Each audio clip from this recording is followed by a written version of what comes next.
Superdimensional Wizard Chapter 2759 to Chapter 2805. Translator, Henyi Translations Editor, Henyi Translations. The Ancient Eyes. There was a classic plot in the legendary genre where the protagonist only needed to use a very simple trick to make the evil witch run in circles. If the evil witch in the story was a real magus, then the hero might not even be able to walk in front of the magus, let alone make a fool of the magus. The label of a magus was not recklessness or stupidity, but knowledge and wisdom. Almost all magi would not forget the accumulation of knowledge and focus on research when they wanted to improve themselves. Even magi who specialized in combat had their own specialties in research. Alchemy warlocks and Magewrath warlocks weren't the only ones who could make these. Almost every magus of other elements had their own ways of making these. For example, earth magi could condense elemental gems, nature magi could absorb life particles, pureblood magi could purify bloodlines, space magi could create alternate spaces, and so on.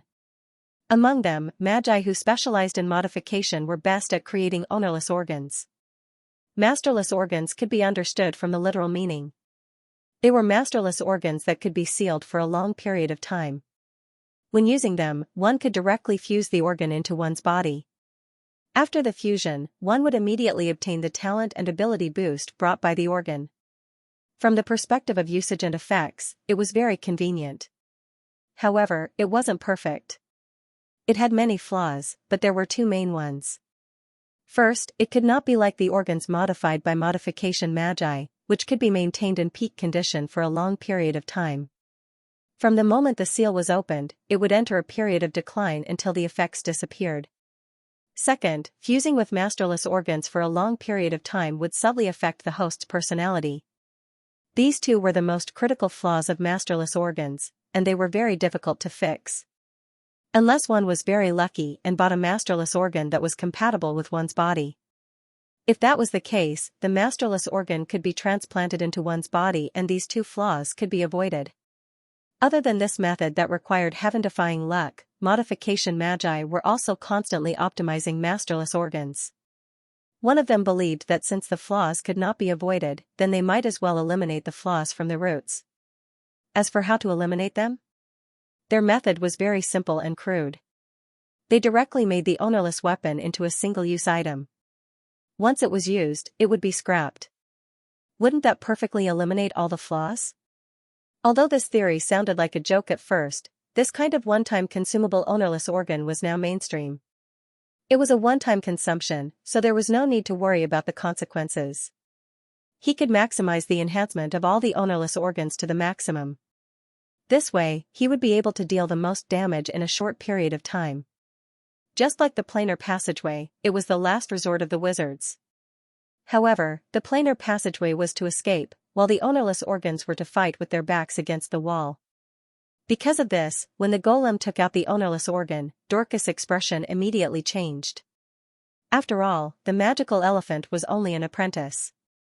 If it were to use a conventional ownerless organ, the consequences would not only affect its personality, but it might also cause its potential to be dragged down by the ownerless organ.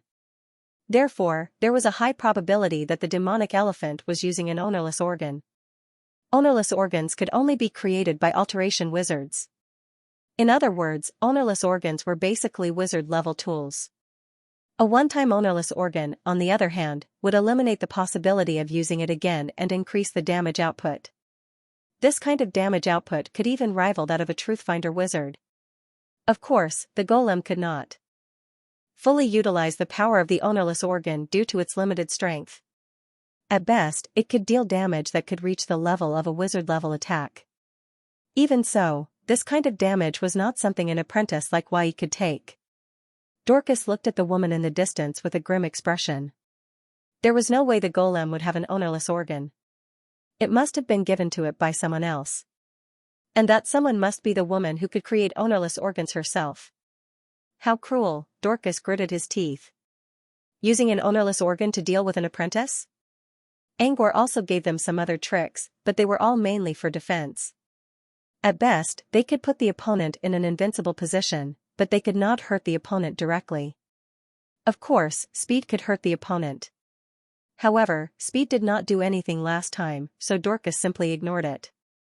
The woman in front of them, on the other hand, gave them an ownerless organ that could increase damage output. Was she trying to kill Wai? Dorcas quickly turned to look at the Black Earl. The situation was critical. If Wai didn't understand the terror of an ownerless organ and went head-on, he would definitely suffer a heavy blow. Whether or not he could survive would depend on whether the Black Earl had prepared a trump card for Wai. If he didn't have any trump cards, Dorcas was already prepared to break through the dome with all his strength and rush in to save the others. The Black Earl remained calm as if he did not see the ownerless organ at all. Dorcas could not tell what the Black Earl was thinking just by looking at his expression. Left with no other choice, Dorcas decided to ask through their spirit bond. He was also paying attention to Wai's battle, so he saw everything clearly. If Wai did not have something up his sleeve, he would probably die. Therefore, he was also very curious as to whether or not the Dark Earl had prepared a trump card for Wei. No, the Black Earl replied. Dorcas frowned and did not say anything. He began to construct a spell model in his mind space. However, as soon as the model was completed, Dorcas felt a powerful aura coming from the side and enveloping him. He turned around and saw the source of the aura. It was the Black Earl. If he does not have the courage to face death, he will not have the chance to be reborn, the Black Earl said. What do you mean? Dorcas was puzzled. Keep watching and wait for the result. The Black Earl's words stopped there, but he did not remove his pressure. Clearly, he had seen through Dorcas's intentions and did not want Dorcas to interfere in this duel. Dorcas could only give Angor a warning look. He could not move because of the aura, so Angor was the only one who could save Wai. Angor noticed Dorcas' look, but he was also hesitating. The Black Earl would not let Wai die on purpose. They did not know what was going on in the ruins, and Wai might be useful in the future. Did the Black Earl expect something? Or was it really as he said, that he wanted to see Wai find a chance to be reborn in the face of death? The Black Earl suddenly noticed Angor's hesitation. You think Wai doesn't know what an ownerless organ is? Both Angor and Dorcas were surprised. They were not stupid and immediately understood what the Black Earl meant. They did not think that Wai was so ignorant that he did not know what an ownerless organ was. If Wai knew what an ownerless organ was, he could tell that it was almost impossible for him to defeat a golem with one. Under such circumstances, surrendering was the most logical choice. However, Wai did not give up. Judging from his expression, he still wanted to fight. Why was that? Did he know how to deal with an ownerless organ? Angor did not know the details, but he decided to trust the Black Earl and Wai's judgment. If Wai was willing to fight, he must have his own reasons. Angor waited for the outcome of the battle to change. On the arena, the golem was having a hard time getting out of the situation. Earlier, the golem almost lost to Noah's descendant because of its mental burden. Left with no other choice, the golem activated the one-time use ownerless organ. The golem did not intend to use the organ right away. He wanted to use it to force Wai to surrender. In this case, the organ would not be used, and he could use it to deal with his next opponent, Kale. But what the golem didn't expect was that Wai didn't dodge when he saw it activating the ownerless organ. Instead, he was even more aggressive than before. Did he not know what an ownerless organ was? That was not right. Wai's movements were more careful than before, and he kept staring at the golem's forehead. Clearly, he knew about the organ. But why didn't he surrender? Did Wai have something similar to Seamus' skin as well? Considering Wai's background, it was possible that he had a powerful trump card. What should I do? The golem began to panic. If he used the organ on Wai, he would not stand a chance against Kale's Seamus skin. But if he did not use it, he would not be able to defeat Kale. While the golem was in a dilemma, Wai's movements didn't slow down because of the missing organ. Instead, he sped up. The arena floor seemed to have turned into a skating rink. Every movement of his was accompanied by a sprint. Seeing Wai closing in, the golem had to make a choice. He took a deep breath. In the end, he decided to use the ownerless organ. He quickly activated the blood-red pupil on his forehead. There was no sloppiness in the whole process. After the activation, the golem could clearly feel the energy around its body like a vortex, madly gushing into the eye on its forehead. His senses were also increasing rapidly. The things he could perceive and observe had almost reached the level of an official magus. This was the bonus provided by the eye on his forehead. Because of this, the golem could clearly feel that there was a pair of eyes locked on him from behind. Wai was not behind him, but in front of him. The source of the gaze happened to be where Grey Merchant's group was resting. Needless to say, the source of the gaze was the evil woman. The golem's heart skipped a beat. He did not dare to look at her directly. Everything had happened too suddenly, and too coincidentally. The only thing the golem could do was comfort himself. At this moment, Wai's figure appeared in front of the golem. Seeing this, the golem did not hesitate to activate the eye on his forehead to its fullest state. The blood-red light flickered and enveloped the golem tightly. Wai crashed into the light. With a blood-curdling scream, Wai was sent flying and landed a dozen meters away, leaving a long trail behind him as he landed. From this, it could be seen how terrifying the rebound force Wai received was. And this was not an attack from the organ. It was just a defensive energy shield that was automatically generated when the golem activated the organ. When Wai got up from the ground with difficulty, he finally saw the golem's complete form after activating the organ. At this time, the demonic elephant was no longer as simple and honest as before. It was not that its face had changed, but that the demonic elephant's nose was covered with dense granulation. In the middle of the granulation, there was a huge eye. Previously, the blood-red eye was still on its forehead, but now, the demonic elephant's original eye had been covered, leaving only this eye exposed. Apart from the changes on his face, the golem's body had also changed slightly. It had become larger, like a giant cub. But these were only external appearances. What really shocked Wai was the energy field around the golem.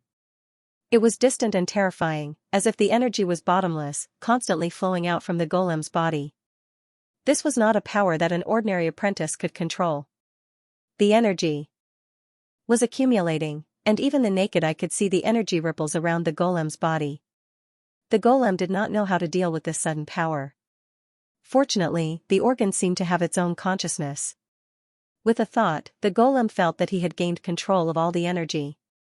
He tried to gather the energy, and with a thought, the blood-red energy floating around began to gather together. As the golem gained control of the energy, a large amount of information flowed into his mind. This information was all about this ownerless organ. The golem did not need to read it, as the information was directly imprinted in his mind, as if it had taken root there from the beginning. Looking at the description in the information, Wai finally had a direct understanding of the organ that had already merged with his body. This organ was called the Ancient Esoteric Eye. It was made from the eye of a demonic creature called the Ancient Esoteric Book. Ancient Esoteric Book sounded like the title of a book, but in fact, it was indeed the title of a book. The Ancient Esoteric Book was a book-like creature, and this creature that could disguise itself as a book would write Ancient Esoteric Book on its cover in the demonic language.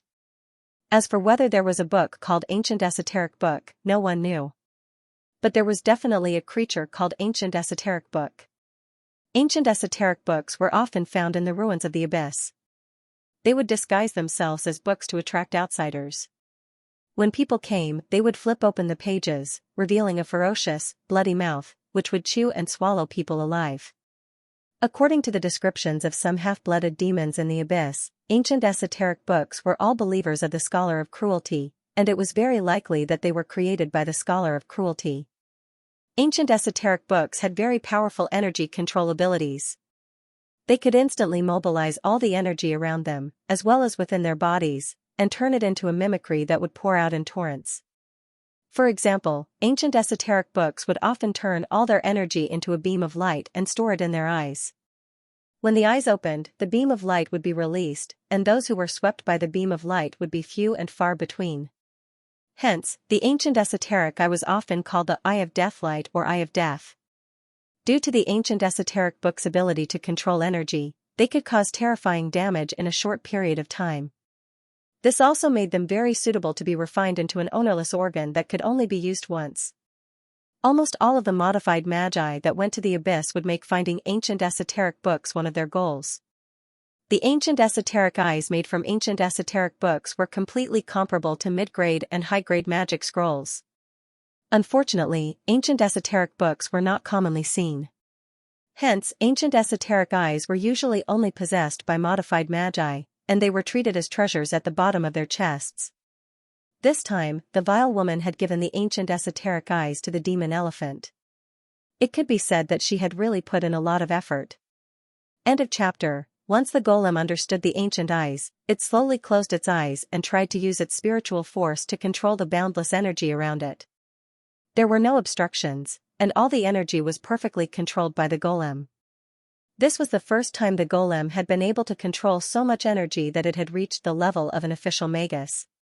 Even the golem, who had always been known for its restraint, could not help but reveal an expression of indulgence. With a thought, the golem mobilized a trace of the surging energy. This trace of energy, under the golem's command, turned into a blood-red arrow. The golem waved its hand, and the arrow turned into a streak of blood-red light, rushing towards Yi. Yi subconsciously wanted to dodge, but just as he moved, he found that something was wrong. His movements were much slower than before, as if his body had sunk into a quagmire and was covered in mud. Although he could move, his strength was at least half as fast as before. At such a speed, Yi had no way of dodging the blood-red arrow. Yi made a prompt decision and sank into the ground. Even so, the speed of sinking was much slower than before. Yi gritted his teeth and set up a stone prison spell around him. Like a stone coffin, the stone prison spell covered Yi tightly and sank into the ground along with him. The moment Yi's body completely sank into the ground, the arrow arrived. With a huge explosion, a crack appeared on the floor of the arena. But very quickly, the cracks on the floor of the arena began to repair themselves. A few seconds later, the floor was as clean as new. At this moment, Yi drilled out from the ground not far away. When he drilled out, he happened to see the floor in the distance gradually repairing itself. As an earth acolyte, Yi was very familiar with the material of the arena. It was a type of stone that could only be broken by an official magus with all his strength. But the golem had only casually shot out a blood arrow, and it had already cracked the ground. This showed that the energy the golem controlled was close to that of a magus, and this blood-red arrow was only a drop in the ocean of energy around the golem. It could be imagined that if the golem increased its control of energy, it could definitely reach the level of a magus. Thinking of this, Yi's expression became somewhat heavy. Do you really think you can disappear from my lock so easily?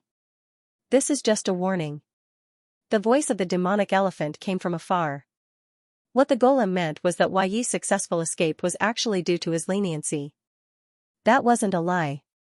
Yi had dodged the arrow at the perfect moment, and it looked like he was in imminent peril. Under normal circumstances, Yi wouldn't have found this difficult. However, Yi was under the influence of an unknown energy, and he couldn't fully control his body. Yet, he was still able to dodge the arrow. This was clearly too much of a coincidence. The golem said that it was his warning, and they believed it. As for the golem's intentions, Yi could also see that it was trying to intimidate and persuade them to surrender. What he meant was that he was magnanimous this time, but he wouldn't be so polite next time. Therefore, it was best for Yi to admit defeat now. Otherwise, he would have to bear the consequences later. If it was in the past, Yi might have been persuaded by the golem's words. However, at this moment, Yi had just experienced the near-death experience of the mycelium larvae gushing out in front of everyone. Furthermore, he had landed in the center of the arena with his head on the ground and his back facing the sky. His anger and shame had already surpassed his rationality. When emotions overtook rationality, people would often act impulsively. Yi was the same. However, his impulsiveness didn't mean that he had completely lost his rationality. He still had a certain level of judgment. If the golem was controlling the energy of a truth-finder wizard, Yi would have chosen to surrender without hesitation. So what if his emotions got the better of him? His life was more important. Now that Yi didn't choose to retreat, it meant that he still had a chance to win. On the other side, after the golem issued the warning, it paid attention to Yi's actions. Seeing that Yi's expression didn't show any fear, it sighed in its heart. Without hesitation, it once again manipulated the majestic energy around it. This time, the golem didn't just manipulate a little bit like before. Instead, it mobilized nearly 60% of the energy around it. It wasn't that the golem didn't want to continue, but 60% was already the limit of what it could mobilize. Under the golem's control, the energy slowly condensed. In the end, it turned into a blood-red light and merged into the golem's only eye. The red light in the eye of the ancient mysteries flowed. It looked shiny and had a dreamy beauty to it. However, this beauty didn't represent brilliance. It represented danger, fatal danger. Even though the red light in the eye of the ancient mysteries hadn't been released yet, Wai already had a feeling of fear. Moreover, the feeling of stagnation around him was getting worse. Seeing that Wai was suppressed by a powerful force and couldn't move, the golem muttered in a low voice, "So weak.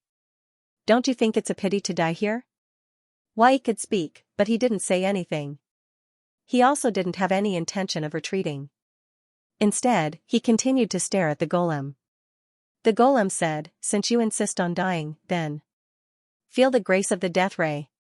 The moment its voice fell, the red light in the eye of the ancient mysteries shone brightly. Below the arena, the shepherd watched the confrontation between the golem and Wai with a frown.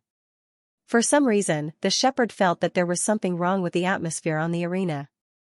However, he couldn't pinpoint exactly what was wrong. Until the golem said that sentence. "So weak. Don't you think it's a pity to die here?" The shepherd suddenly raised his head and looked at the evil woman. "He's not the golem?" The evil woman's expression was gloomy. She glanced at the shepherd and coldly said, "He is. No, he's not the golem. The golem wouldn't say such a thing." The shepherd's face was full of doubt. On the side, Guiying and Fanemo heard the shepherd's words and also felt that something was wrong. They had been with the golem for many years. How could they not know what kind of personality the golem had, calm, honest, and steady? It could be said that the golem played the role of a big brother among them. When everyone was in a panic or when there was a conflict, he could calm everyone down and then calmly analyze the situation. Finally, he gave his own opinion. Even if the golem's opinion might not be satisfactory to everyone, it was definitely the most balanced. It was like a common denominator that everyone could grit their teeth and accept. The golem was such a good guy. In everyone's heart, including the shepherd's, it was the most stable and most trustworthy backer. But now, when the golem was fighting Wai in the arena, his behavior was not like the golem at all. At the beginning, it was still alright. At least he had a bit of rationality. But now, it was as if he had completely changed. Not only was he radical, but he also had a high and mighty contempt. Moreover, the golem had directly said, "Don't you think it's a pity to die here?" which meant that the golem really wanted to kill. The golem was facing Noah's descendants. When the golem faced a wandering magus, it would always consider the consequences. If it could solve the problem peacefully, it would. But now, when facing Noah's descendants, it did not consider the consequences and did not leave a way out for itself. This was not a golem at all. Just like what the shepherd said, Fanemo and Guiying also felt that the golem on the stage was really a golem. Faced with the shepherd's doubts, as well as Fanemo and Guiying's doubtful gazes, the evil woman sneered and looked as if she was too lazy to explain. The witch's attitude made everyone feel suffocated. But there was nothing they could do. That was just how the woman was. She did not want to talk to people when she was in a good mood, and even more so when she was not. The shepherd exhaled deeply and turned to look at the gray merchant, trying to get an answer from him. Gray merchant did not want to answer at first. But when he saw the earnest looks from the three apprentices, he, who had yet to regain his cold memories, softened his heart. Gray merchant considered for a moment and said, "She didn't lie to you. He's a golem." But a golem wouldn't act so rashly. Fanemo also spoke up. Gray merchant hesitated for 2 seconds. "People have many sides. What you see may not be the truth. This golem might not be a fake either." On the other side of the arena. "What do you think?" Dorcas put a hand on Angor's shoulder. Under Angor's puzzled gaze, Dorcas secretly pointed at Gray Merchant's group. Gray Merchant's group did not talk through their spirit bond, so Angor and Fanemo heard it too. Angor glanced at Gray Merchant's group and shook his head. "Gray Merchant's right. People have many sides." "Be that as it may," Dorcas said, "it's not easy to find the side hidden in the deepest part of a person's heart." Angor did not say anything. They had eavesdropped on their conversation. Gray Merchant and the others also heard their conversation. They all looked at them. Angor did not want to expose his identity, so he chose to remain silent. However, Dorcas did not notice it at all. Despite being stared at by others, he still kept talking. This golem should be useless, right? Angor did not know what to say. Even if he won, he's useless now. Dorcas clicked his tongue. Poor thing.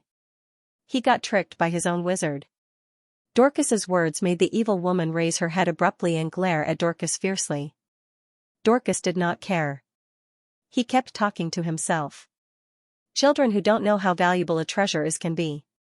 But if it were an adult, after experiencing the charm of the treasure, the glory and convenience it brings, it would be difficult for them to return to the days when their pockets were empty.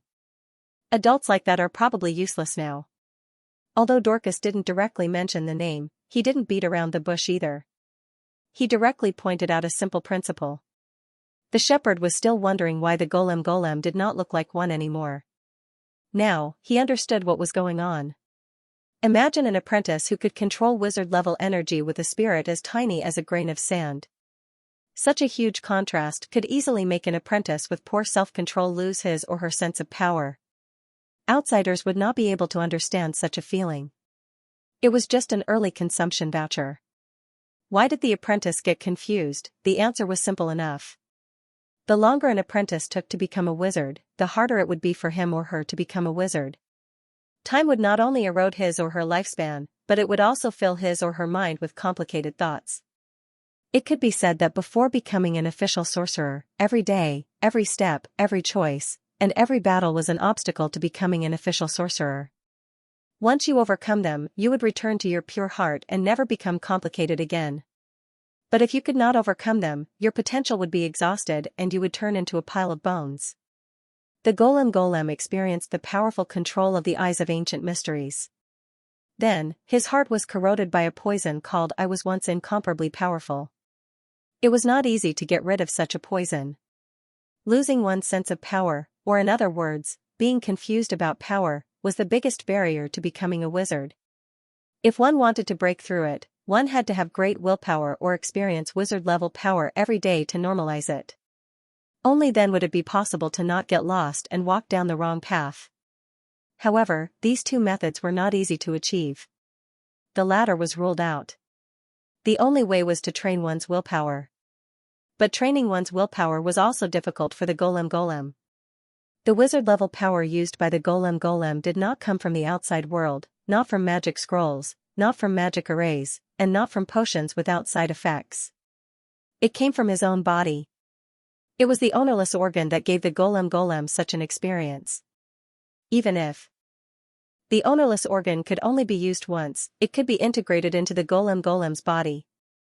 It belonged to the golem. When he used the ownerless organ's ability, he fell into a state of confusion about his own power. This was very important. Then, the willpower he needed to train had to exceed the sense of confusion that the ownerless organ could give him. In other words, if the golem wanted to break through the barrier, his willpower would have to be strong enough to control wizard-level power. If he could not do it, then the golem would be useless. In fact, could the golem do it? Personally, Dorcas felt that it was impossible. That was why he said directly that he was useless. As for the sentence he added, I was cheated by my own wizard. Actually, it was not wrong. But his purpose was not to feel bad for the golem, but purely to sow discord between the apprentices and wizards. As for whether he could succeed or not, Dorcas did not care. Anyway, he just wanted to discuss that which called the evil woman. Dorcas wanted to add a few more words, but at this moment, the situation on the field entered a state of crisis. The golem integrated all the energy it could control into the eyes of ancient mysteries, turning it into a beam of death ray. The speed of the death ray was extremely fast, more than twice as fast as the arrow that the golem had casually simulated. Within the range of the death ray, all matter and energy were suppressed, which made Yi's speed almost as slow as a turtle's crawl. As a result, Yi had no room to dodge. The golem had no intention of stopping. Its single eye was scarlet, and the thrill of being about to kill a descendant of Noah made the golem tremble all over, but it was also incomparably exhilarating. At such a close distance, the death ray was like a flash of lightning. Wai had no time to defend himself. With a whoosh, the death ray passed through Wai's body. End of chapter. Just as Wai was about to lose his life, wait. Accompanied by a cry of surprise, a figure flew towards the arena. However, before he could even come into contact with the dome of the arena, he was suppressed by the pressure from the sky and was unable to move. However, this person was not from Angor's side. It was Grey Merchant. Before this, Grey Merchant would not care about Wai's life. In fact, he would prefer Wai to be killed by them. After all, the red lens meant that Wai was a target of Hidden Mirror Man. But now, Grey Merchant did not want to see Wai get hurt. Wai was from the Noah clan, and Black Girl's clone was right there. Killing Wai would only bring about endless trouble. Besides, Wai's identity aside, Grey Merchant already knew from the judge that Hidden Mirror Man would probably go back on his word. Therefore, Grey Merchant did not want to target Wai and the Noah clan. Besides, Wizard Elmi had already promised to find a way to release Wai's memories. It was already inappropriate for an apprentice to fight for a seat in the underground sewer. If Wai was seriously injured or even killed, Grey Merchant would not be able to face Elmi again. Originally, Hui Shang thought that the demonic elephant knew this and could control its impulses, but he did not expect the demonic elephant to be so decisive in killing after its strength soared. It was as if it had become a different person. Grey Merchant did not want Wai to get hurt or killed by Golem. Because of this, even though he could sense the displeasure on the evil woman's face, he still moved. He had to warn Golem that he could not let him kill Wai. However, Grey Merchant did not expect that the black-robed judge would punish him before he even entered the arena. The terrifying aura suppressed him so much that he could not even stand up. Grey Merchant could only watch as Golem released a scarlet death ray that pierced through Wai's body. A one-hit kill. It's over. Grey Merchant looked at the frozen black and white image on the stage and felt his vision turning grey. Thud, Wai collapsed on the ground and seemed to have lost his breath. The demonic elephant, on the other hand, stood in place and kept laughing. But as he laughed, he began to cry inexplicably. Tears gushed out like a fountain, as if he had lost control of his tear glands. Under this expression of laughing and crying, the demonic elephant's eyes gradually became dazed and at a loss. The eyes of Ancient Profundity's deathly light had been completely depleted in the previous attack. At this time, the demonic elephant had fallen from the realm of omnipotence and returned to itself. Perhaps from an outsider's point of view, the demonic elephant's situation wasn't that bad, but the demonic elephant could clearly feel the emptiness in his heart. He wasn't back to being himself, but had fallen from the clouds into the mud. The devil elephant found it hard to accept the huge difference in energy levels. And this was the energy level trap that Dorcas had previously mocked. The magic elephant had been tricked by the evil woman. Becoming stronger in a short period of time in exchange for self-doubt, denial, the obliteration of potential, and depression that would last for an unknown amount of time. The golem regained its senses slightly. It saw the shocked Grey Merchant outside, and also saw the calm dark Earl on the opposite side. Only now did he realize that he had killed Noah's descendants.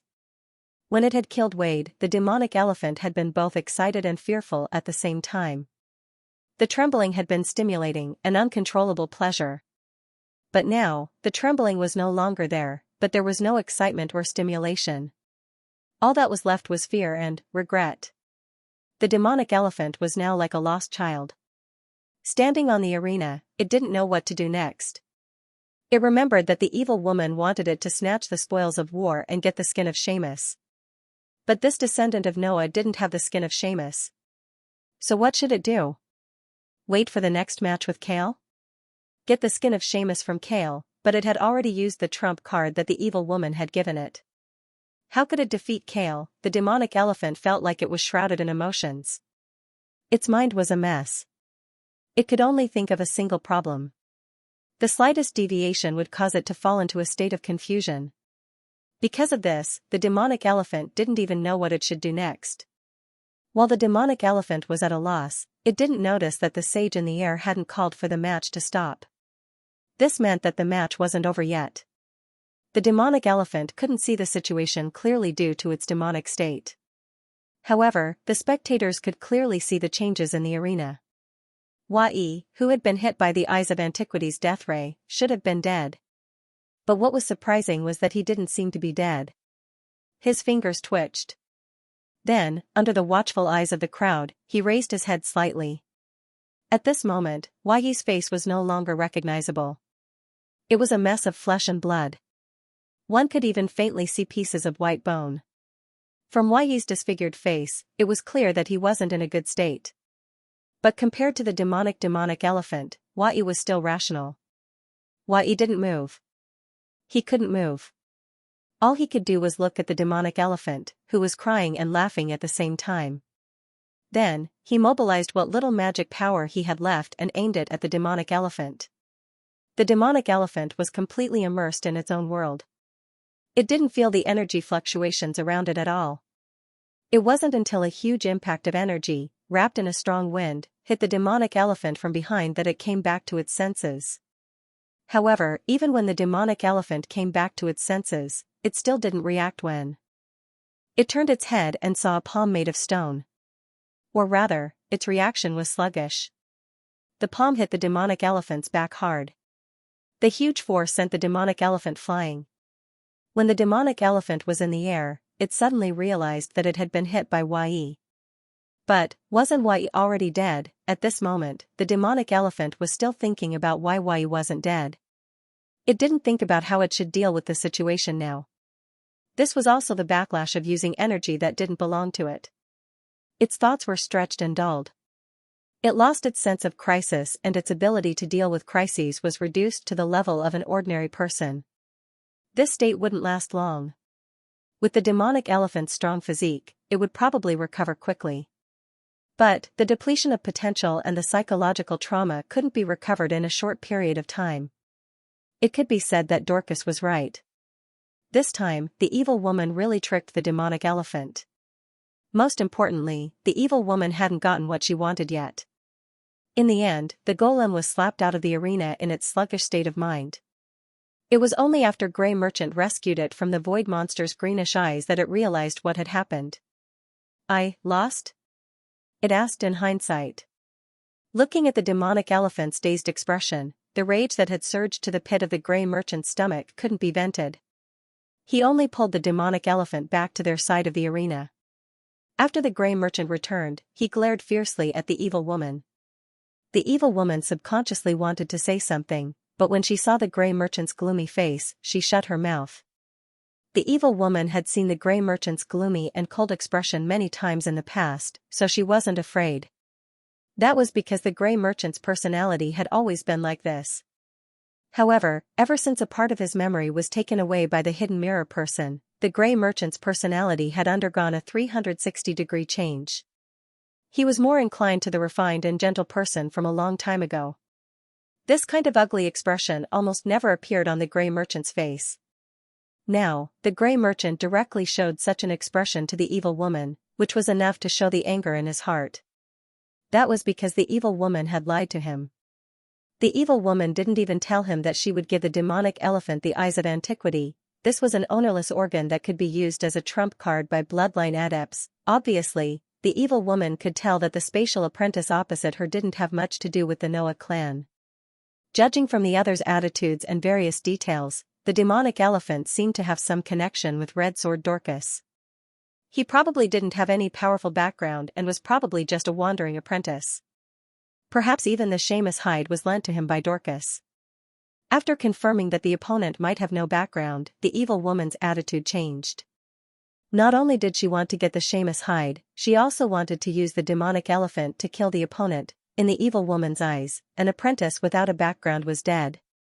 She could get the spoils of war and save herself from future troubles. However, the evil woman didn't expect that this duel would be fought by Y instead of Kale. After the duel began, the evil woman couldn't send a voice transmission to the demonic elephant, which led to the demonic elephant using the Eyes of Antiquity and trapping himself. The result angered the Grey Merchant greatly, but the evil woman didn't care. However, the evil woman did not care. From her point of view, everything was just bad luck. What the evil woman didn't know was that if she really did kill Kale, it was no different from pissing off the Dark Earl. That was because the person standing behind Kale was also a big shot, the Mirage Walker Essos. Aesop's attitude aside, if things really went according to the evil woman's plan, Angor would avenge Kale himself. The reason was simple. Kale was the target of his mission, so he couldn't let him die. Kale was the owner of the key, so he couldn't let him die. The Seamus hide on Kale also belonged to Angor. Anyone who took it would die. In other words, the evil woman wasn't just unlucky this time. She actually had a good fortune. However, the evil woman didn't appreciate it.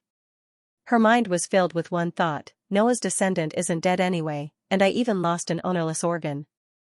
I'm the one who got the worst of it. The disparity between people and the difference in their bottom lines was vividly reflected in the evil woman. Apart from the evil woman, the others all had different thoughts. But they all had one question in common.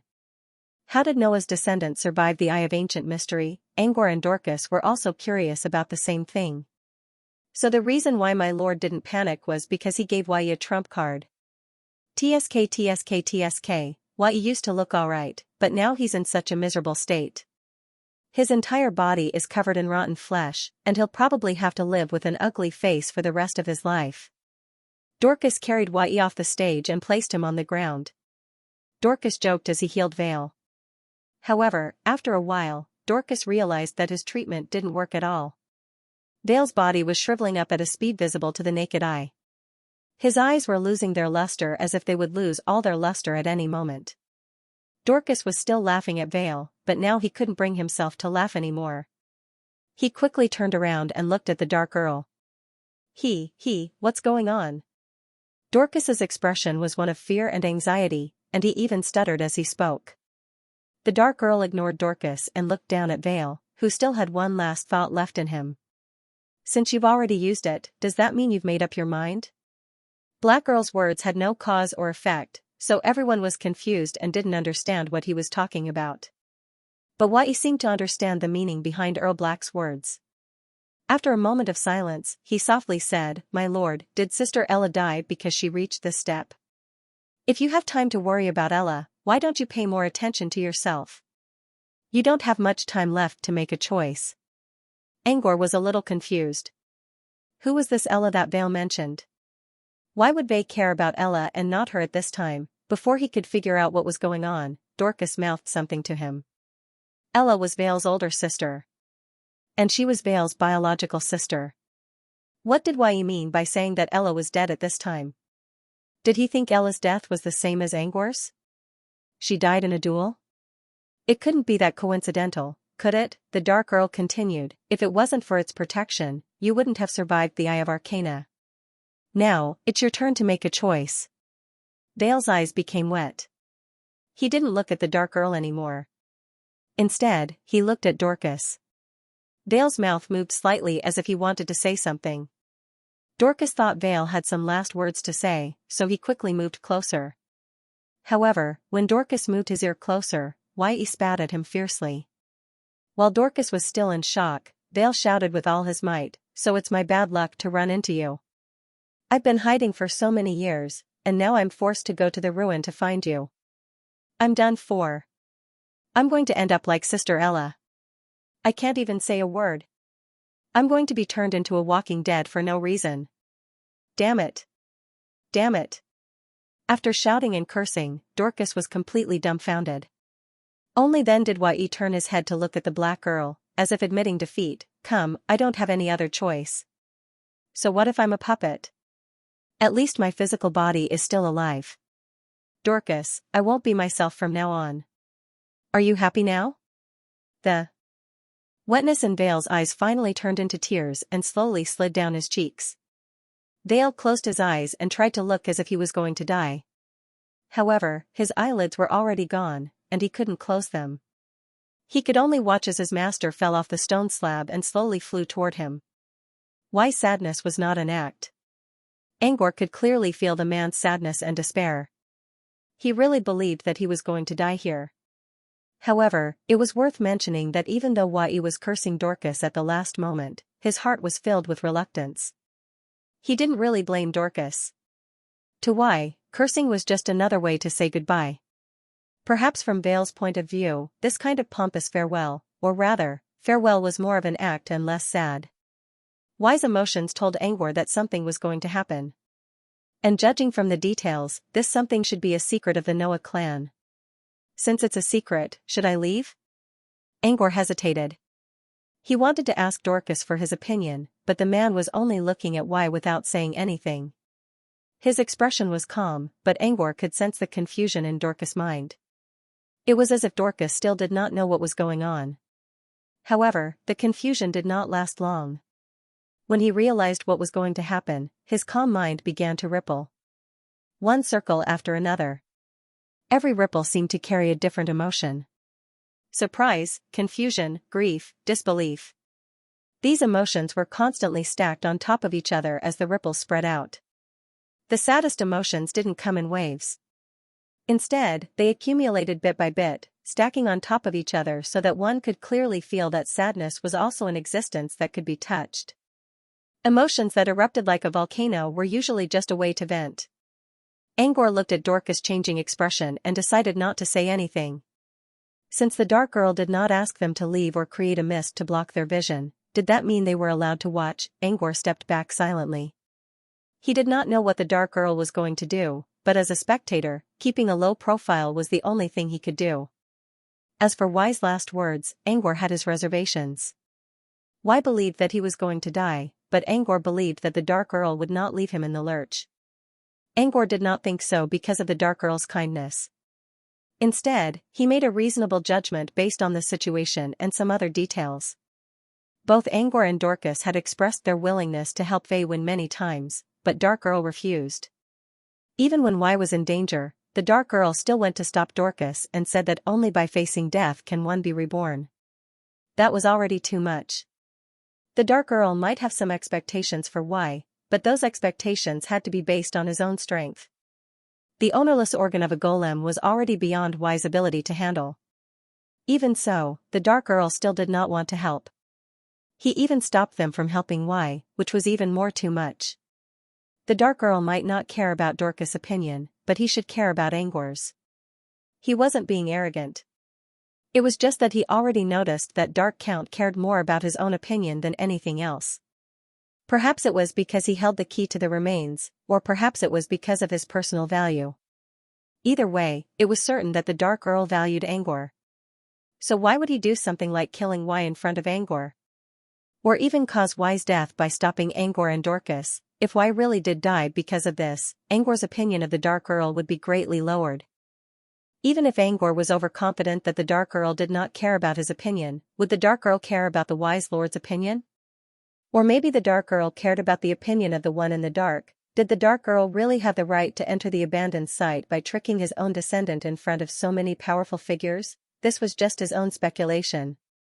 He could not guarantee whether it was correct or not. But at least he didn't sense any hostility from the Count toward Y at all. The Dark Earl was more angry at Y's failure and depravity. He also felt sorry for Y's hindrance and his inability to see through Y. This was the typical attitude of a senior toward a junior. Even now, the Dark Earl's attitude did not change. Angor did not believe that the Dark Earl would just watch Y die like this. As Angor thought about this, the Dark Earl slowly freed himself from the stone slab. With a clang, the stone slab fell to the ground, making a crisp sound. The Dark Earl's main body, which was his handsome nose, floated in the air and slowly flew toward Y. Y's eyes were filled with fear and resistance. But no matter how hard he tried, the Dark Earl's main body still landed on Y's body, or more precisely, on Y's face. Y's face was almost completely destroyed by the death ray released by the eyes of the ancient mysteries. Not a single part of his skin was intact. His facial features were either rotten or dislocated. Y's nose was the most damaged. It was almost gone from the root, leaving only a black hole where one could vaguely see the red and white inside. The Dark Earl just happened to land on Y's nose, which was neither too big nor too small. It just happened to fit Y's nose perfectly. As the Dark Earl successfully landed, Y's body began to change strangely. The injuries on Y's body were worse than the ones on his face. Dorcas tried to heal Y earlier, but to no avail. Now, Y's injuries were miraculously healed.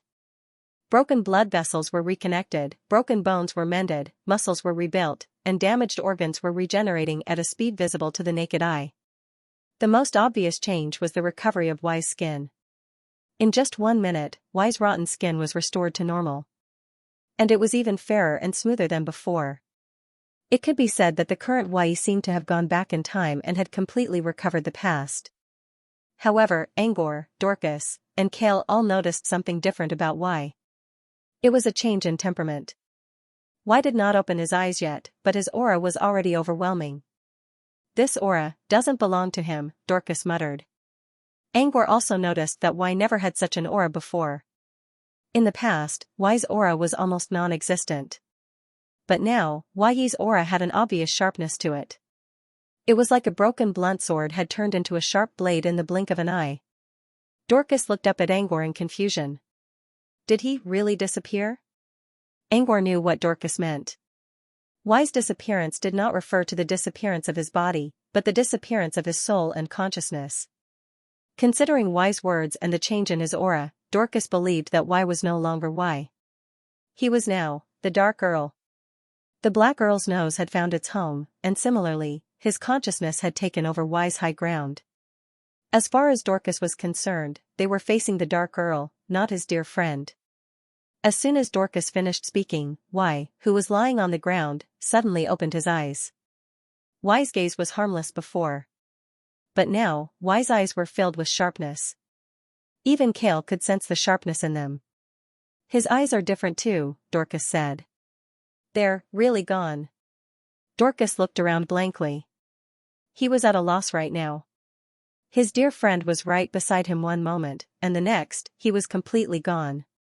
He did not even have time to say goodbye or feel sad before he was separated from his friend forever. Dorcas did not even know what to do now. He did not even know who to look for to avenge his friend. Golem? Golem was one of Y's enemies. But if there was a ratio of hatred, Golem should be the one with the lowest ratio. Above Golem was the evil woman. She was the one who gave Golem the Eye of Antiquity. Dorcas believed that he was the one above evil woman. He could have stopped her, but he did not. As for the one above him, the one who really pushed Y into the abyss of death and took over Y's body, it was the Dark Earl. Overall, Golem was the only one Dorcas could take revenge on. Evil woman had Grey Merchant on her side, and the Dark Earl was not someone Dorcas could handle. Golem was the easiest target. But Golem was the one with the lowest ratio of hatred, and his actions in the duel did not violate any rules. If they were talking about methods that were too excessive, didn't Kale use them too? So, Dorcas was at a loss. What should he do now? Revenge? Or hold his head and cry, or perhaps, as if nothing had happened, he would just brush this matter off with a smile. While Dorcas was at a loss, Y had already stood up and moved his body. His limbs shook and his neck tilted, as if he was getting used to his new body. Dorcas saw this scene as well. For some reason, he seemed to see the Y of the past in these movements. But when he looked at Y's eyes, he shook his head again. That gaze did not belong to Y. Are you? Why? Dorcas did not have any expectations, but he still asked. Y stopped his movements and turned to look at Dorcas. His eyes were as deep as the abyss, and there was a mocking smile at the corner of his mouth. He said lightly, "What do you think?" The unfamiliar tone made Dorcas feel lost again. After a long time, Dorcas lowered his head and spoke in an almost inaudible voice, "Mr. Dark Earl." "Yes? What is it?" Dorcas kept his head lowered and his eyes closed. "Nothing." Dorcas did not open his eyes. Instead, he kept them closed and adjusted his breathing to calm down his complicated emotions. After a while, Dorcas suddenly felt that the atmosphere around him was not right. It was too quiet. Dorcas opened his eyes and looked up. The Dark Earl turned around and was looking at the sky as if he was thinking about something. Angor was frowning. While Angor frowned, Kale was still in a state of shock as if he had just seen something shocking. While Dorcas was still wondering, the Dark Earl spoke again. "How long are you going to play?" "Dorcas?" Several seconds later, a familiar voice reached Dorcas's ears. "I rarely see him like this. when Dorcas heard this voice, his eyes suddenly widened as he looked at the figure in front of him, whose back was facing him. Perhaps because he felt Dorcas's gaze, he turned around, only to see the dark Earl's expression filled with disdain. "We've known each other for decades, yet you can't recognize me. Even Mr. Superdimensional can recognize me." The familiar expression, the familiar tone, and even the small movements on his face. Dorcas knew them all too well. This was why. Angor already suspected that the Dark Earl would not be so cruel to Y, but he did not have any proof. It was not until Y's body recovered that he was able to confirm his suspicions. It was still Y. Or rather, Y's consciousness was not destroyed like Angor thought. Y's consciousness was still inside this body, while the Dark Earl's consciousness was still unknown. How did Angor find out? It was simple. There was something wrong with Y's aura. It was true that Y did not have any aura in the past, but the Dark Earl would not purposely release it either. Even if the Black Earl had taken the initiative to release his aura, it was still a powerful aura that was accompanied by lightning and might. Such an aura would be perfect in all aspects when the Dark Earl's main goal was to achieve his goal. However, when Y released his aura when he recovered, Angor did not sense anything other than sharpness. Why would the Dark Earl release his aura on his own? Why would the Dark Earl need sharpness to prove himself? The Dark Earl had long since passed the age where he only used sharpness to express himself. Since the Dark Earl was not responsible for this, there was only one possibility left: Y did it himself. Did the Dark Earl's consciousness fuse with Y's? Y gave an answer to this question when he woke up. When Dorcas asked, "Are you Y?" Y's answer was, "What do you think?" It was actually Y himself who said it. His mocking tone could not be any more obvious. Dorcas didn't notice it. It was purely because he was blinded by a single leaf. Later on, when Dorcas thought Y was no longer Y, he called him Lord Dark Earl. The Dark Earl was the one who answered him. However, Dorcas was too busy trying to calm himself down to notice that Y did not even open his mouth. The voice came from Y's nose. Kale's face was filled with shock, because he had seen the entire scene. Angor also realized that Y's consciousness was still separate from the Dark Earl's. The reason why he frowned was because he still had some questions he had yet to answer. Why did Y think he was going to die? Why did the Dark Earl want to fuse his clone with Y? If the Dark Earl wanted to do this for his own benefit, he must have done it many times before. But why did he wait until now? End of chapter. The Black Earl was probably the only one who could give him an answer. But he knew it involved the secrets of the Noah clan, so he didn't want to ask. "What's going on here? Didn't you say you were going to die? How come you're with the Black Earl now?" While Angor was thinking about the proper etiquette, Dorcas spoke up and asked all the questions in his mind, regardless of the situation. "Also, who are you now? Are you, yourself, or the Black Earl?" Dorcas stared into Wei's eyes.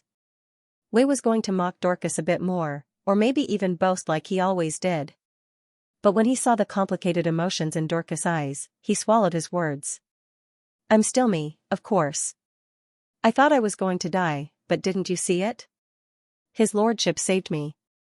Wei shrugged, with an expression that said, "Who would have thought that things would turn out like this? You said you're going to become a puppet? Become like Ella? What's going on?" Wei's eyes darted around. "You mean, it's just a misunderstanding?" Dorcas kept asking questions because he was too agitated. Now that he calmed down a bit, he could tell that Wei didn't want to talk about what happened. Dorcas remained silent for a moment. "There's no such thing as a free lunch in this world. Everything has a price." "So, what price did you pay?" Dorcas didn't linger on the previous topic. Instead, he asked the most important question. Wei's dying words were sincere and sincere. It was definitely not an act. From those words, Dorcas knew that Wei had to pay a price. And before that, Wei thought the price was enough to kill him completely. Wei didn't seem to have changed at all. But how long would this last? Would he still become the puppet that he spoke of? Would he still have a future? This was the question Dorcas was most concerned about. What if Yu was only temporarily intact? What if he became a puppet in a year or two after they were separated? What would happen then? Looking at Dorcas' solemn expression, Yu suddenly didn't know what to say. He wanted to act like he did in the past and lie as soon as he opened his mouth, but he knew that Dorcas would be able to tell if he was lying. In the past, not exposing him was just a form of tacit understanding and tolerance. Dorcas had treated him seriously, but if he were to lie, wouldn't that be too inappropriate? However, Wai didn't know where to start if he wanted to tell the truth. Although his lord had communicated with him before, he was still in a daze. He only knew that his past thoughts might have been a little too childish. The reason why the Black Earl used his clone to follow his descendants was indeed because he wanted something, but he definitely didn't want them to die. Moreover, without his lord's permission, he didn't dare to say anything. Wai could not speak nonsense, nor could he speak the truth. He could only remain silent. Dorcas knew Wai too well. Looking at Wai's awkward expression, he knew the struggle in his heart. Dorcas sighed. I have many friends in the Southern Territory, but very few of them are willing to pursue the truth. I still remember when I was a wandering acolyte, the first time I heard the meaning of the truth. The yearning and passion that welled up from the bottom of my heart, and the person who spoke to me at that time was you. The path of a magus is a long and endless pursuit of the truth. Even though you have wasted many years, I still believe that you are the only one who would make the same choice as me. You have your own concerns. I can understand, and I won't ask again. But on this path of pursuing the truth, I will not stop. I also hope that you will always be by my side. Dorcas' words were a confession after analyzing his heart, and also his true feelings. The reason why he cared about Wai's future was because the path of pursuing the truth was destined to be lonely. If he could have a close friend by his side, even if it was just for a short while, it would be a blessing. Right now, they didn't even have the qualifications to step onto the path of the truth. At this time, if any of them were to fall out of the group, it would be a great regret. Wai probably didn't think that Dorcas would say these words in such a solemn tone at this time. Wai had always felt that his requirements were actually very low, and belonged to a group of people with low desires in the magus world. He also believed that no one would have high expectations of him, much less have high standards for him. With such a clear conscience, Wai spent his days in boredom. But what he felt was the truth. What were his true thoughts in his heart? During those days, Wai would occasionally go to the highest point of Mesopotamia, the peak of the Eternal Mountain, and look into the distance. Why he went there, and what he was thinking, Wai could no longer remember. Or rather, he had deliberately forgotten.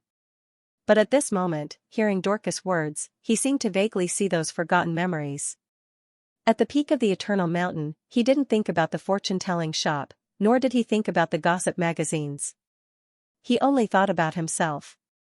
He thought about his true self, his ID, and his superego that existed only in the distant imagination. He also thought about the future, but, just as Wai was immersed in his own thoughts, he heard a cold snort. Your words are a few decades too late. This voice came from Wai's body, but it wasn't Wai who said it. There could only be one person with such a tone. The Dark Earl. After saying these words, the Dark Earl flew out from Wai's face, and once again stuck to the stone slab. There was a dark hole where Wai's nose should have been. The Dark Earl slowly floated in the air, his nostrils aimed at Dorcas. If you had said these words a few decades ago, he might have already become an official magus. But at least it's not too late now. The Dark Earl scolded Dorcas, and then turned to look at Wai. Although I don't think that Dorcas has the ability to step onto the path of truth, he was right about one thing. You have the chance to walk the path of truth. Do you still intend to waste your time like this? Wai didn't answer, but his eyes shone brighter than before. What he thought of himself in the past was actually wrong. Dorcas still had expectations for him, but he didn't say anything. The Dark Earl also had expectations for him. Otherwise, the Dark Earl would have left long ago instead of wasting his time with Wai. The feeling of being expected was also a kind of responsibility and burden. It was a bit troublesome, but Wai now had the courage to take on such a burden. Wai didn't say anything, but his expression said it all. The Dark Earl snorted, acknowledging Wai's decision. After confirming Wai's decision, the Dark Earl continued, Tell him. This is a secret of the Noah clan, but those who know about it will know eventually. Like a certain someone. If I don't tell him, he'll go back and ask my professor or that old friend of mine, and he'll still know. Everyone knew that someone was referring to Angor even without Count Dark's mention. Angor did have such an idea, but he hadn't done it yet. Wasn't it too much to scold him in advance? Even though he was complaining in his mind, he maintained a calm expression as if he didn't understand what Count Dark was saying at all, as if he had nothing to do with it. Wai sighed in relief when the Dark Earl agreed. He didn't want to hide the truth from his best friend. However, Wai didn't say anything for a long time. When everyone looked at Wai in confusion, Wai finally spoke to the Dark Earl in a flustered manner. "Sir, I didn't really understand it either." Everyone was speechless. The Dark Earl was prepared to mock Wai after he finished his story, but he wasn't in the mood now. With a cold snort, the Dark Earl continued Levi's words and personally explained the situation. Following Earl Black's explanation, everyone finally understood what had happened earlier. Wai had to pay a great price to survive the Eye of Ancient Arcana. He sacrificed his talent, Smell of Death. Sacrificed was just to make it easier to understand. In fact, Wai sacrificed the Smell of Death inherited from Noah's bloodline to block the Eye of Ancient Arcana. After making this choice, Wai already knew what to do next. He could either become an ordinary person, or become a puppet like Ella and be possessed by the Dark Earl's clone. However, Wai didn't expect that he didn't even have the right to choose. The Eye of Ancient Arcana's light of death was too terrifying. Even if he sacrificed his talent, he still couldn't completely block it. He only managed to keep himself alive. When he came down from the stage in a near-death state, and healing spells didn't work on him, Wai's choice was to either die or be possessed by the Dark Earl. Between the two, Wai chose to be possessed by the Dark Earl. Even if he were to become a puppet like a zombie, it would still be better than completely disappearing. As for why Wai didn't become a puppet in the end? Let's start with a conspiracy theory. Many people wondered why the Dark Earl would leave his clone beside Noah's descendant. In the beginning, there were two guesses. One thought that the Dark Earl was protecting his descendant, while the other thought that the Dark Earl had other motives. Judging from the Black Earl's actions, his doppelganger had protected his descendants many times. Therefore, Noah's descendants were biased towards the former. When did the wind change direction? When several Noah's descendants died because they ventured into the ruins, and the Dark Earl's clone controlled their bodies to return to the family, the rumors started to spread. The Dark Earl's clone did suggest that his descendants explore the ruins, but the Dark Earl hoped that his descendants could grow up, but it was rumored that he had bad intentions. Since then, many Noah's descendants started to be wary of the Dark Earl's clone, and the trend of otaku began to prevail among Noah's descendants. However, among Noah's descendants, there were people who truly loved exploring the unknown. Although they were wary of the Dark Earl, it didn't stop them from going to places far away. Among them was Wai's sister, Ella. In the past, Wai was also influenced by his sister, Ella, and loved exploring the unknown. That was how he interacted with Dorcas and became a lifelong friend. However, one day, Ella returned to the family. When Wai saw her, he found that Ella was in a daze and couldn't speak. She was like a puppet controlled by the Dark Earl. Only then did Wai understand that his peers were right to be wary of the Dark Earl. Therefore, from that day onwards, Wai suppressed his true desire and began to otaku. A few decades passed in the blink of an eye, and it was now. During this period, Wai also tried to ask the Dark Earl, and the answer that the Dark Earl gave was what others had guessed: possession. The Dark Earl told him about the sacrifice of his talent and the clone's possession. Ella had taken this step. The Dark Earl only told him the reason and didn't tell him the conclusion. This caused Wai to misunderstand. Once he was possessed, he would no longer be himself. His consciousness would die, and he would become a living dead puppet with only his body left. This led to Wai's last words as he cried out in tears. That was all that the Dark Earl had said. A lot of things were briefly mentioned, including why the bloodline inherited talent could be sacrificed, and why the Dark Earl's tone seemed to encourage the sacrifice. Perhaps this was related to the Noah family's secret, so the Dark Earl deliberately avoided these details. But this wasn't too important, because the Dark Earl didn't make the decision to sacrifice his talent, but the choice of Noah's descendants. The Dark Earl was more like a witness, a bystander. Why didn't Wai die in the end? Why didn't he become a living dead puppet? The dark girl didn't answer these two questions in the end, and only said that everything was a rumor, which made Dorcas couldn't help but ask again. The dark girl, he wouldn't have died in the first place. My clone's possession would only let him regain his past talent. It wouldn't let him die, and it wouldn't let him become a living dead puppet. At this time, Wai also explained, "My lord is right, I misunderstood my lord before." Dorcas, then your sister Ella. Wai weakly waved his hand. Sister Ella didn't die. Didn't die? Then why were you crying and yelling just now? Dorcas looked at Wai, whose attitude had changed 360 degrees, and was still in disbelief. If he didn't know Wai well enough to confirm that the person in front of him wasn't someone else playing the role of Wai, he would have suspected that this was all an act by the dark Earl. I don't know the specifics, but my lord has clearly told me that Sister Ella didn't die. Wai explained again. He believed the dark Earl's words, at least on this matter. The dark Earl had no reason to lie to him. The dark Earl also spoke at the right time. His sister Ella had my tongue by her side. Ever since my tongue took over her body, Ella rarely spoke. She probably felt uncomfortable and hasn't been able to walk out of the shadow. Wai also proved the dark Earl's words. The dark Earl's clone by Ella's side was his tongue. Everyone imagined that if they sacrificed their own tongue and replaced it with someone else's tongue, and it was a tongue that couldn't control itself, it was quite disgusting. Moreover, Ella was a witch. If she replaced it with someone else's tongue, there was a high chance that she would be traumatized. However, they were all wrong. What the dark Earl didn't tell them was that the tongue's ability was actually related to speaking. It could be understood that good things didn't come true, but bad things always came true. Not all of the dark Earl's clones were as steady as the nose, they were more like the original's personality. The tongue's personality was an exception. It was a bit jumpy and had a nasty mouth. It always liked to say things that would bring bad luck to others. In the past, when Ella had her innate ability, she wouldn't deliberately say bad things, so it was still normal. However, after Ella sacrificed her innate ability and was possessed by the dark Earl's tongue, even though her innate ability slowly came back, the nasty mouth of the tongue didn't change. In order to prevent her nasty mouth from hurting the people around her, Ella simply lived alone and didn't say a word when she returned to her family. Even when Wai came to see her, she held back and didn't say anything. This was actually to protect Wai. However, Wai misunderstood that Ella had become a puppet, a living dead. It could be said that there were layers of misunderstanding stacked together.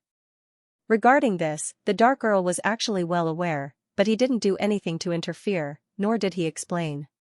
It wasn't that the dark Earl didn't have any requests for possession, what he wanted was to transcend himself. As for how to do it, this was a secret, the dark Earl wouldn't spread it out. However, it could be said that he had a request for these descendants. He wouldn't really kill them. Even if the dark Earl really transcended and became a legend, the damage to these descendants wouldn't be too great, and he wouldn't kill them. In fact, after becoming a legend, he could even feed them back. Overall, it was a good thing that had its pros and cons, but the pros far outweighed the cons. As for the target of possession, the dark Earl had a choice. Those who had potential and were willing to break through between life and death were the ones who were truly worthy of possession. If you were to stay at home, avoid the unknown, and block the path ahead, it would be better to let these people continue to misunderstand. Thus, the Noah clan was now divided into two groups. One group was already possessed, they knew everything, but they wouldn't spread the truth. The other group was those who didn't know the truth, they used the method of staying at home to avoid the rumors. Wai used to be the latter, but the duel this time forced him to join the former group. It opened the door to a new world for him. This was also the reason why the dark Earl wanted Wai to fight. From the first duel, the dark Earl could see that Wai's sharpness hadn't completely disappeared. His potential was still there, and so was his decisiveness. Thus, the dark Earl gave Wai a chance to make a choice between life and death. However, the dark Earl didn't expect the opponent to be so ruthless. The ancient eyes were already used, and Wai didn't even have the chance to choose. Either he died, or he was possessed. Under such circumstances, Wai had no choice but to choose to be possessed. After all, the Noah clan had raised him, and he was willing to repay them before his death. However, the result was something Wai didn't expect. Being possessed wasn't death, but the beginning of another journey. Although Wai was forced to choose possession, he still chose this path in the end. Perhaps this was a kind of luck. End of chapter. So you're saying it's a blessing in disguise? Dorcas looked at Whale in disbelief. Whale nodded with a blank expression. Dorcas was speechless. I thought you were going to die. What a waste of my tears. Dorcas paused and patted his head. Ah, I almost forgot. I'm not the one who cried. I didn't cry at all. After all, your death is also a form of relief for me. At least, no one will come to my tavern for free drinks in the future. Well looked at Dorcas doubtfully. That's not what you said. You said something about the path of truth. Dorcas rubbed his chin and put on a serious look. That's true. It's a long and endless path, and it's boring to travel alone. Having a companion who can entertain me will help. Whale was speechless. Of course, that's if you're still alive. If you're dead, then, Wai, what's that? Dorcas glanced at Angor and put a hand on Angor's shoulder. Then I can only entertain myself with your idol. Facing the shameless Dorcas, Wai resisted the urge to roll his eyes. You can only say these words now. It won't be long. Maybe in 10 years, you won't even be able to catch up to Milord's back. You still want to use Milord to amuse yourself? Are you worthy? Dorcas wanted to refute, but after thinking about it, he really couldn't find the right words to refute. Angor had only been a wizard for a few years, and he was already at the threshold of truth. Plus, Angor had his own background, resources, and connections. If everything went well, Whale's words would probably come true. Whale spoke again when Dorcas remained silent. Besides, my lord said that he doesn't think you have a chance to embark on that path. I trust my lord's judgment. After Vale finished speaking, he looked at the Dark Earl who was floating in the air and asked carefully, Am I right, my lord? The Dark Earl humphed. You don't trust my judgment. You want to know why I think so, don't you? Although Vale and Dorcas argued, when it came to such core issues, both of them were actually very concerned about each other. Dorcas himself didn't pay much attention to what the Black Earl had just said, but not only did Vale remember it, he even asked his lord about it in a roundabout manner. What was a love-hate relationship? This was a love-hate relationship. Dorcas looked deeply at Wai, and Wai's eyes drifted back and forth. The Black Earl sneered, Why would I think that Dorcas has no chance of stepping onto the path of truth? The reason is very simple. Didn't he pursue freedom? Wai frowned. Is it wrong to pursue freedom? The Black Earl said, That's right, but the truth can't be obtained by freedom alone. Dorcas didn't say anything, and his expression didn't seem to care at all. This was because they had already disagreed on the issue of freedom. No matter what others said, Dorcas would carry out his pursuit of freedom. The Black Earl said, The path of truth is very dependent on talent, but it also needs the support of a foundation. Dorcas didn't have any background, so where was he going to find his background? Was he going to rely on his own research? Then the detour he will take will be enough to exhaust his lifespan. By relying on the Holy Cross headquarters? The Holy Cross headquarters does have some things, but that place is actually a large sieve.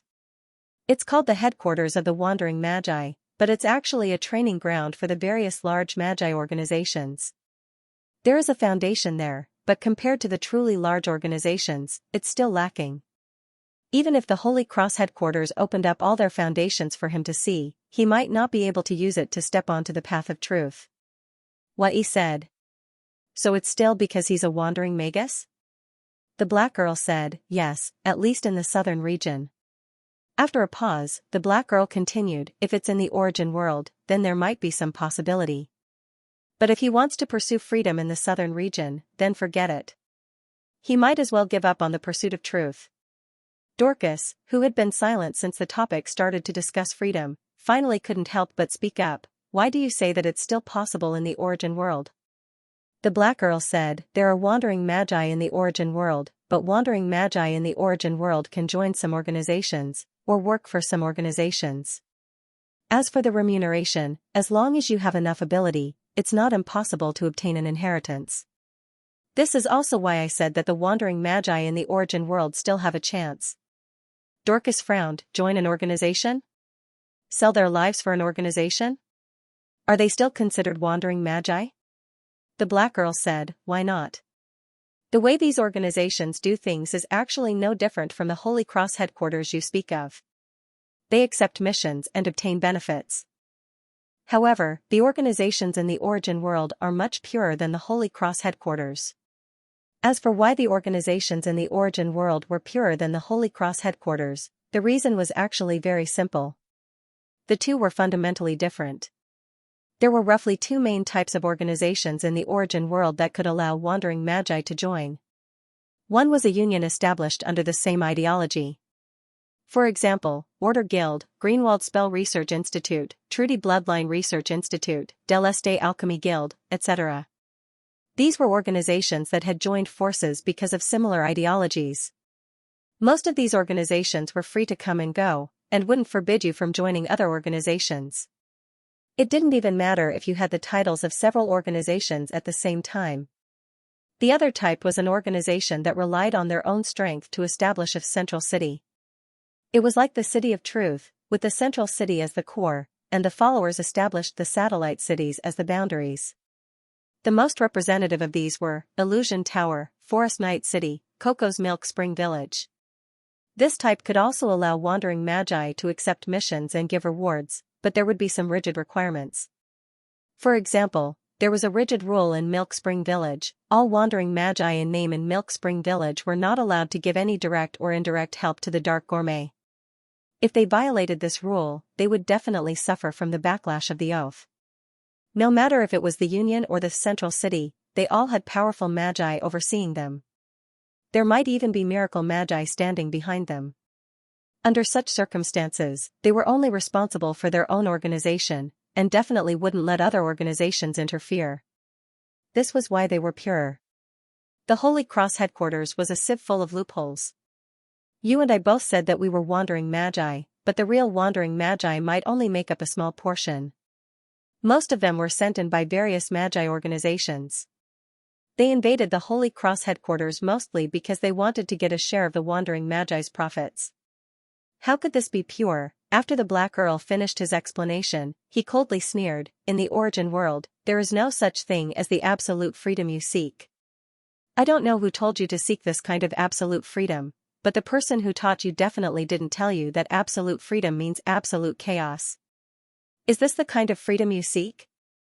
There was a period of time when wandering magi liked to talk about seeking freedom, but in reality, this was just a fig leaf that couldn't be obtained. After a pause, the Black Earl continued, "Vale is a descendant of Noah, and can't be compared to him.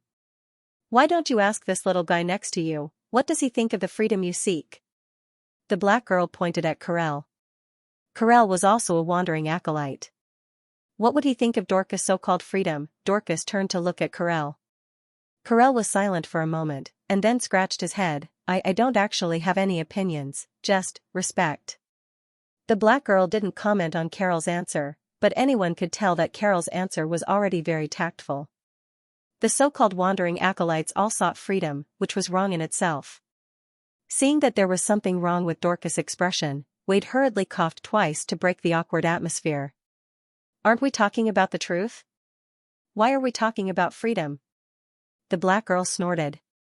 "How can you talk about the truth when you don't even meet the basic requirements?" The Black Girl already mentioned the so-called basic requirements, which were knowledge, talent, knowledge, and destiny. These were all basic requirements. Perhaps Dorcas had the opportunity and talent, but he was truly lacking when it came to foundations. Dorcas was now so poor that he could only accept freedom as his dogma. In the Black Girl's eyes, such a person might not even become a truth finder, let alone talk about the truth. Angor witnessed what it meant to be the destroyer of atmosphere. At first, Angor thought Dorcas was the one who changed the mood of a romantic party. But Angor understood why Dorcas did this. Dorcas was just regretting being too emotional. Now that he found out that Y was still alive, he couldn't hold it in any longer and became a little arrogant. Later, Angor realized that Dorcas was only trying to change the atmosphere. The Black Girl was the real destroyer of atmosphere.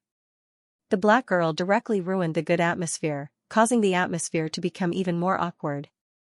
If it weren't for the fact that they were best friends, Vale and Dorcas would have already lost their friendship.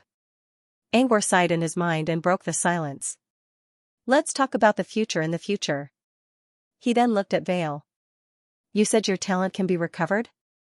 Wai glanced at the dark girl before nodding and replying in a low voice, yes, I guess so. Sort of? That was obviously an ambiguous answer. In this context, ambiguity was almost the same as denial. If Wai's talent had not recovered, then where did his talent come from? Actually, there was no need to think too much to understand this question. There was only one answer, and the origin of the talent was definitely the black girl's nose. In other words, Wai had sacrificed his smell of death, and the black girl had transferred his own innate ability to Wai. However, Vale's vague words indicated that he could use the talent, but it didn't belong to him.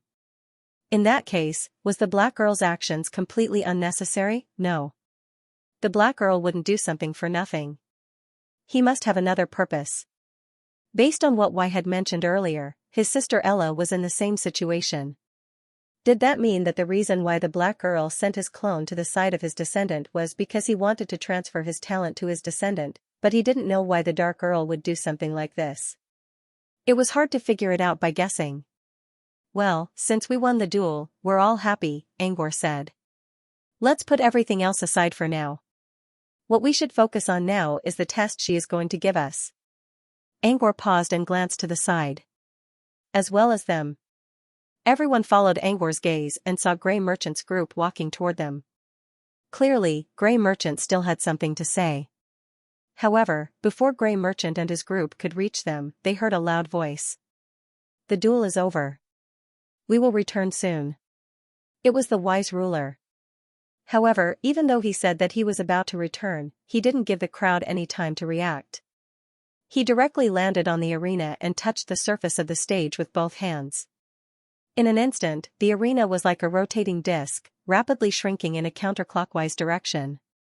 The arena was shrinking, and so were the spectators. However, this shrinkage was not a biological shrinkage, but a spatial shift. On the spatial level, they were far away from the current void. If this void was used as a reference, they were shrinking, but if the material world was used as a reference, they actually did not change at all. It was only the outside world that changed. After a brief moment of darkness and a sense of weightlessness, everyone opened their eyes again. They were no longer in the void filled with monsters. They were back in front of the gate of the stairs of Hanging Prison. When everyone regained their balance, the wise ruler's voice came again. Those who have nothing to do may leave. By those who have nothing to do with, he meant the losers of the duel, Grey Merchant's group. Honorable Judge, Grey Merchant said, can you give us a little more time? I want to talk to Wizard Elmi. The wise ruler didn't say anything. He simply closed his eyes, which meant he agreed. Grey Merchant bowed to the wise ruler and hurried toward Angor's group. Before Grey Merchant could say anything, he heard a cold snort. It was Dorcas. He wasn't in a good mood, which only worsened when he saw Grey Merchant's group. Huishang looked at Dorcas, then looked at the others. Almost everyone's attitude towards them had undergone a 180-degree change. Even Wizard Elmi, who seemed to be the friendliest among them, was now looking at them with a distant look. The reason was obvious. They didn't want to guess why the woman gave the golem the Eye of Arcana. The only thing they needed to know was that if Wai didn't sacrifice his talent to save his life, he would be dead by now. Even if he didn't intend to kill anyone, the weapon was too powerful and uncontrollable. Did his intentions matter? Not to mention, did he really not intend to kill anyone? Angor didn't believe it. Angor also gave Kale some extra tricks. However, one of them was a life-saving one, not an offensive one. The other was a powerful spell, but it could be controlled. Unlike the Eye of Arcana, which could only be used once, the spell was too powerful to be controlled. The reason why they were still restraining themselves was purely due to the fact that the Grey Merchant had saved someone. Huishang knew why they were acting like this. He regretted it now. He should have given up on the apprentices' duel after the official wizard duel. Things wouldn't have turned out this way. Bai Shang was right. The other side did not seem to have any ill intentions. They had received a favor from the other side, but the evil woman had pushed Elmi and the others to the other side out of selfishness. To a certain extent, this could be considered as repaying kindness with enmity. For this reason, Grey Merchant could only pretend that he did not see Angor's mockery.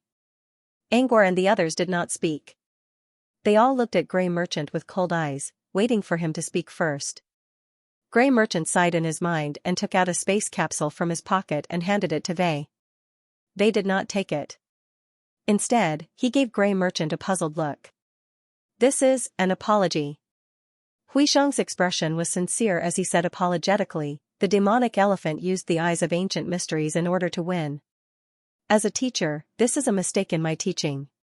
I am ashamed, so I can only offer a small gift. I know that a simple apology is not enough. So, I brought Golem here to apologize. No matter what you want him to do, as long as he can get rid of the grudge, we will accept it even if he has to die here.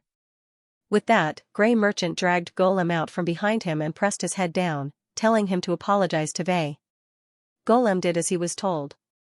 He was still a bit slow, but he was doing much better than before. Vey frowned as he watched Grey Merchant and Golem acting like this. He did not know how to deal with the current situation.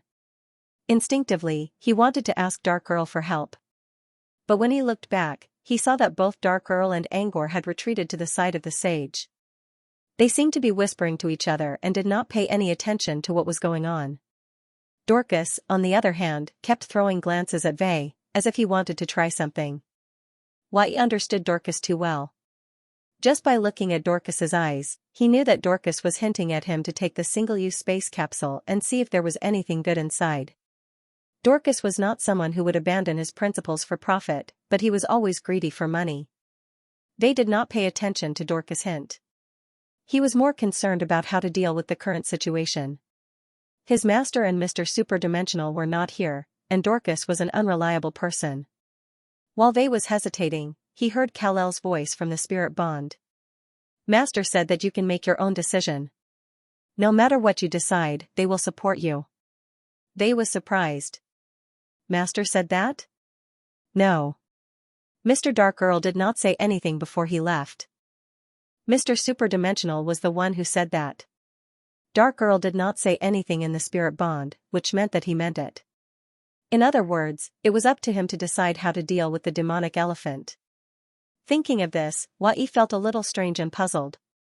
Grey Merchant said that he would not complain even if the golems. But who knew how much of this was the truth? Although it was not a big deal to fall out with them, the Noah family was not afraid of the traveling merchant organization, let alone the Belos family behind them. However, this was the first time Wai had to deal with something that involved external relations, and he hoped to find a balance. They did not ponder for long. Grey Merchant had been holding out his hand for a while now, and it would be awkward in a few seconds. Grey Merchant was an official magus, and Vey did not think he had the right to be arrogant in front of him. In the end, Vey took the space capsule from Grey Merchant. Grey Merchant's expression relaxed a little, but it did not last long before Vey handed the space capsule to Dorcas without even looking at it. Dorcas, on the other hand, was playing with the space capsule. Was he giving it to Mr. Red Sword on the spot? Or was he asking Mr. Red Sword to check what was in the space capsule? If it was the former, it would be a little rude to give it to Dorcas in front of the Grey Merchant. If it was the latter, he could accept it. While Grey Merchant was thinking about Vey's idea, Vey said, "Actually, I don't want to accept the so-called apology. It's not that I'm neglecting Mr. Grey Merchant, but I don't think the golem's way of doing things is wrong. At least, he didn't break the rules during the duel." "If you don't think he broke the rules, then why?" Fenemo spoke up, but before she could finish, Grey Merchant shut her up with a cold look. Fenemo would not mind if it was any other occasion, but they were clearly in the wrong here. The rules of a duel were one thing, but the rules and morals of a duel were another. They were clearly in the wrong here. The woman did not say anything, which meant she also knew she was in the wrong. Fenemo, on the other hand, was muttering to herself, which was why Grey Merchant suddenly gave her a cold look. "I understand your unfinished words, Miss Fenemo," Vey said. "I'll accept the gift and explain it to you later. Before that, I wonder if you can answer a question for me, Huisheng." "Go ahead," Grey Merchant said. Vey's expression turned serious. "I've always been curious about one thing during the duel. Why the Eye of Antiquity?" Angor also gave Kale a few extra tricks, but they were all defensive and controllable. This kind of method was more for the sake of winning the competition, not for the sake of killing. The Eye of Antiquity, on the other hand, was completely different. The demon elephant could not control it at all, and it could inflict terrible damage. Was it meant to win or to kill? When Wei sacrificed his talent, he forced his bloodline to its limit, which allowed him to block at least one full-powered strike from a wizard. However, Wei was still unable to withstand the deathlight of the eyes of ancient profundity. He barely managed to keep his life. Who would believe that such a terrifying attack was used by the demon elephant for the sake of winning? After Wei asked this question, Hui Shang and the others looked at each other, but they fell into silence. Grey Merchant remained silent for a long time. No one gave an answer. At this time, Wei spoke once more. This time, he looked at Fan Mo. The reason why I accepted this gift of apology is because I know that you have no way of explaining the truth of this matter. Since that's the case, there's no need to explain. Consider it a hush money. Under Grey Merchant's complicated gaze, they continued, I accepted the hush money, which means I won't ask about it, but it doesn't mean I'll forget about it. They looked at the demon elephant again. We'll meet again. Next time, I hope we can have a fair duel. They knew that the demon elephant had nothing to do with this, but it was still the Eye of Antiquity. Even if he wanted to get back at the demon elephant, he would have to do it first. Next, they looked at the woman. As for the real owner of the Eye of Antiquity, you'll have to give me an explanation. Even if you don't, I'll ask for it myself in the future. They did not mention the woman's name, but the way he stared at her made it clear that he already knew she was the real owner of the Eye of Antiquity. The woman wanted to say something but was stopped by Grey Merchant's glare. In the end, she only stared at Wei with a hint of provocation in her eyes, as if she was telling Wei, anytime. Wei sneered and did not say anything else. The matter had come to an end for now. In Dorcas' opinion, Wei's way of dealing with the matter was a little reckless. Both Black Earl and Angor were here, and they supported all his decisions. This meant that even if he had to fight against Grey Merchant and force them to stay here forever, Black Earl and Angor would still support him. It wasn't that Wei didn't understand this, but he chose a more roundabout way. He accepted the apology, but he did not accept the apology. He would use his own way to get justice from the demon elephant and the woman. It was like a scene from the most popular play in Loxham Principality, The Princess Revenge. To sum it up, one should not bully the young. Young people tended to hold grudges and were impulsive. You were bullying them because you had the advantage of being an adult. But young people would always grow up, and time would make you grow old. When that time came, the seed you sowed might become your fatal consequences. If this scene was placed in a play, it would be a classic plot of revenge. The audience liked this type of plot the most. However, there was a difference between reality and a play. Especially when it came to the wizarding world. There was a huge gap between the real world and the story in a play. In the play, the princess could seek revenge on the aging king after 10 years. But in the wizarding world, 10 years was just a blink of an eye. It was hard to make up for the gap. Of course, someone like Angor, who became a wizard within a few years, was an exception. Leaving aside the digression, Dorcas felt that Wei's way of dealing with the matter was a little immature. However, Dorcas did not dislike it. Because he saw the long-awaited rising sun in Wei. In the past few decades, Wei was still young, but he acted like an old man who was about to die. He was lazy in spring, indoors in summer, tired in autumn, and cooped up in winter. Dorcas told him many times, but it all went in one ear and out the other. Now, Dorcas finally saw the sun setting and the rising sun rising again. So what if Wei's way was too impulsive? Young people were always associated with impulsiveness, right? After expressing his attitude, they did not say anything else. He completely ignored Grey Merchant and the others. Instead, he began to talk to Dorcas about the contents of his space capsule through Mind series. Hui Shang, on the other hand, sighed softly. He knew that it would be difficult for him to continue negotiating. So, let's just leave it at that. At least on the surface, they did not intend to use the Noah family's influence to oppress them. If Wei chose to seek justice in his own way, then he would leave the future to the future. Grey Merchant shook his head and left. Due to Shrew's actions during the duel, Grey Merchant was too embarrassed to ask about the mirror and his memories again. Now that Bei also showed obvious hostility, he would only embarrass himself if he kept asking. He might as well leave. Worst comes to worst, he would just give up on his memories. However, just as Grey Merchant was about to follow the passage opened by the wise ruler and choose to leave this place, Adept Elmi's voice suddenly rang in his ears. What? You don't want your memories anymore? Grey Merchant stopped. His eyes glowed, but they quickly dimmed down again. I'm too ashamed to make a deal with you, mister. Angor slowly approached Grey Merchant and stood in front of him. A deal is a deal. It has nothing to do with friendship. Even if you're my enemy, as long as we've agreed on a deal, I'll keep it. Besides, you're not really my enemy. Grey Merchant's gloomy expression brightened up again. What kind of deal do you want, Mr. Elmi? Grey Merchant paused and added, as for the favor I owe you, it's an extra payment. Also, it's an apology for the impulsiveness of our duel. It's not part of the deal. We'll talk about the details later. Later? Grey Merchant was confused. Due to some special reasons, I can't retrieve your memories from the mirror for now. But I should be able to do it when we leave the underground sewer. So, we'll have to do it when we leave. Angor wasn't trying to drag things out. To retrieve the memories from the mirror, one had to follow the principle of receiving from the outside. Now that Angor had fulfilled the receiving from the outside condition, the only thing left was receiving from the inside. According to the wise sovereign, One-Eyed Debeo could help them hand over Grey Merchant's memories, but they would have to deal with Serene Slave first before he could help. This was One-Eyed Debeo's little trick to remind Angor and the others that Phantom Slave was the key, and they shouldn't hurt him. Therefore, he would have to wait until he defeated Serene Slave to retrieve the memories. Grey Merchant and the others had to leave the underground sewer, which meant they had to wait until Angor left the underground sewer. Grey Merchant didn't know why, but he didn't think too much about it. He nodded without hesitation. As soon as Angor agreed, he heard a woman's strange voice. You're willing to trade anything? Angor looked at the source of the voice. It was the evil woman. What do you want? Angor gave her a cold look. I just saw, the traveler gave you the clothes made of Seamus's skin. Is that yours? Can you trade with me?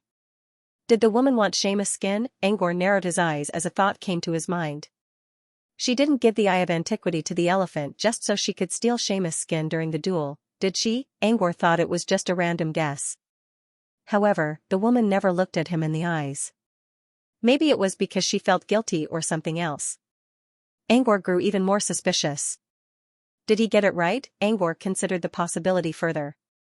The more he thought about it, the more reasonable it sounded. According to their previous judgment, the Eye of Antiquity probably belonged to the woman. After all, she was the only alteration wizard here. Since the rules of the duel did not restrict the use of tricks, it was fine for both sides to help their apprentices. However, taking out the Eyes of Ancient Mysteries, a killing weapon that could even injure an official magus, was too brazen. She was going to kill someone.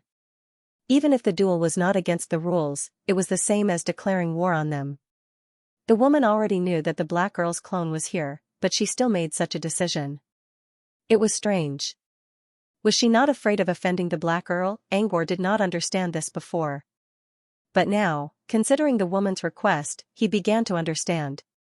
The woman's target was not Y, but Kal-El. To be precise, she was aiming for Seamus' skin on Kal-El's body. Considering how the previous duels went, there was a high chance that Kale would keep fighting. If the golem defeated or killed Kale with the Eye of Ancient Mystery, the winner's loot method would allow the woman to claim Seamus' skin from Kale, the loser. This way, she would not offend the Black Earl while getting the Seamus skin. After all, Kal-El had touched the mirror before. The mirror did not react, which meant he was not a Noah. Besides, Kal-El's behavior made him look more like an apprentice from an academy or a wandering apprentice. Be it academies or wandering acolytes, they were all pushovers in the eyes of the evil woman. Even if she really killed Kale, it probably wouldn't cause much of a stir. That was why the demonic elephant appeared with the Eyes of Ancient Profundity. What the evil woman didn't expect was that Kale wasn't on the field. Instead, it was Vey, who had been severely injured by the bacteria barrier, who had recovered to full health and returned to the arena. There was also a problem with the golem elephant. Because it was holding the eyes of ancient profundity, it was distracted. As a result, Wai seized the opportunity to continuously suppress it. In order not to lose this battle, he had no choice but to activate the eyes of ancient profundity. As a result, the following events occurred. That was the conclusion he made in his mind. It was only a guess, but he had a feeling that it was the truth. Dorcas's voice came from the spirit bond. You're right. Could the wicked woman have given the eyes of ancient mysteries to the golem for Seamus's skin? Apparently, both Dorcas and Angor had the same idea. Angor didn't answer, and Dorcas didn't say anything else. Everyone looked at the woman and fell into deep thought. They didn't think too much about it before. But now, with Wai's guess and Black Earl's agreement, it was like drawing a target before shooting an arrow. Now that they knew the result, it was much easier to search for clues along the way. As everyone realized the truth, they began to look at the woman with more and more disdain. Perhaps the woman was a little scared by the stares. She couldn't help but ask again, Mr. Elmi, are you willing to make a deal with me? As long as the price is reasonable, sir. No, Angor said. Ah? The woman was confused. What do you mean, sir? No, Angor said. Seamus's skin is still useful to me. I won't sell it. The woman looked disappointed, but she didn't give up. As long as you agree, I can even find you a half-step mystery item. Apart from Angor, everyone else was surprised when they heard the word semi-mythic item. Mystery items were extremely rare. Even a half-step mystery item contained a lot of energy. Sometimes, it was even more useful than a real item. As everyone wondered if Angor would be tempted by the offer, Angor shook his head again. This time, his words were even more direct than before. No, he said. Why? The woman lowered her voice, and the aura around her became more and more oppressive. Angor didn't say anything. He just stared at the woman in silence. The woman's aura wasn't a threat yet. But if she didn't? Angor didn't mind taking her out. The woman took Angor's silence as a provocation, and her aura became even more oppressive. When it reached its limit, an explosion would follow. However, Angor didn't wait for the woman to vent. Before she lost control of her emotions, Grey Merchant pulled her back. Grey Merchant glared at the woman and bowed deeply to Angor. On behalf of the woman, I apologize to. Angor cut him off before he could finish. She didn't do anything. Why do you have to bow to me? Why don't you let her vent her anger first before we talk? Angor sounded sincere, but everyone could hear the provocation in his words.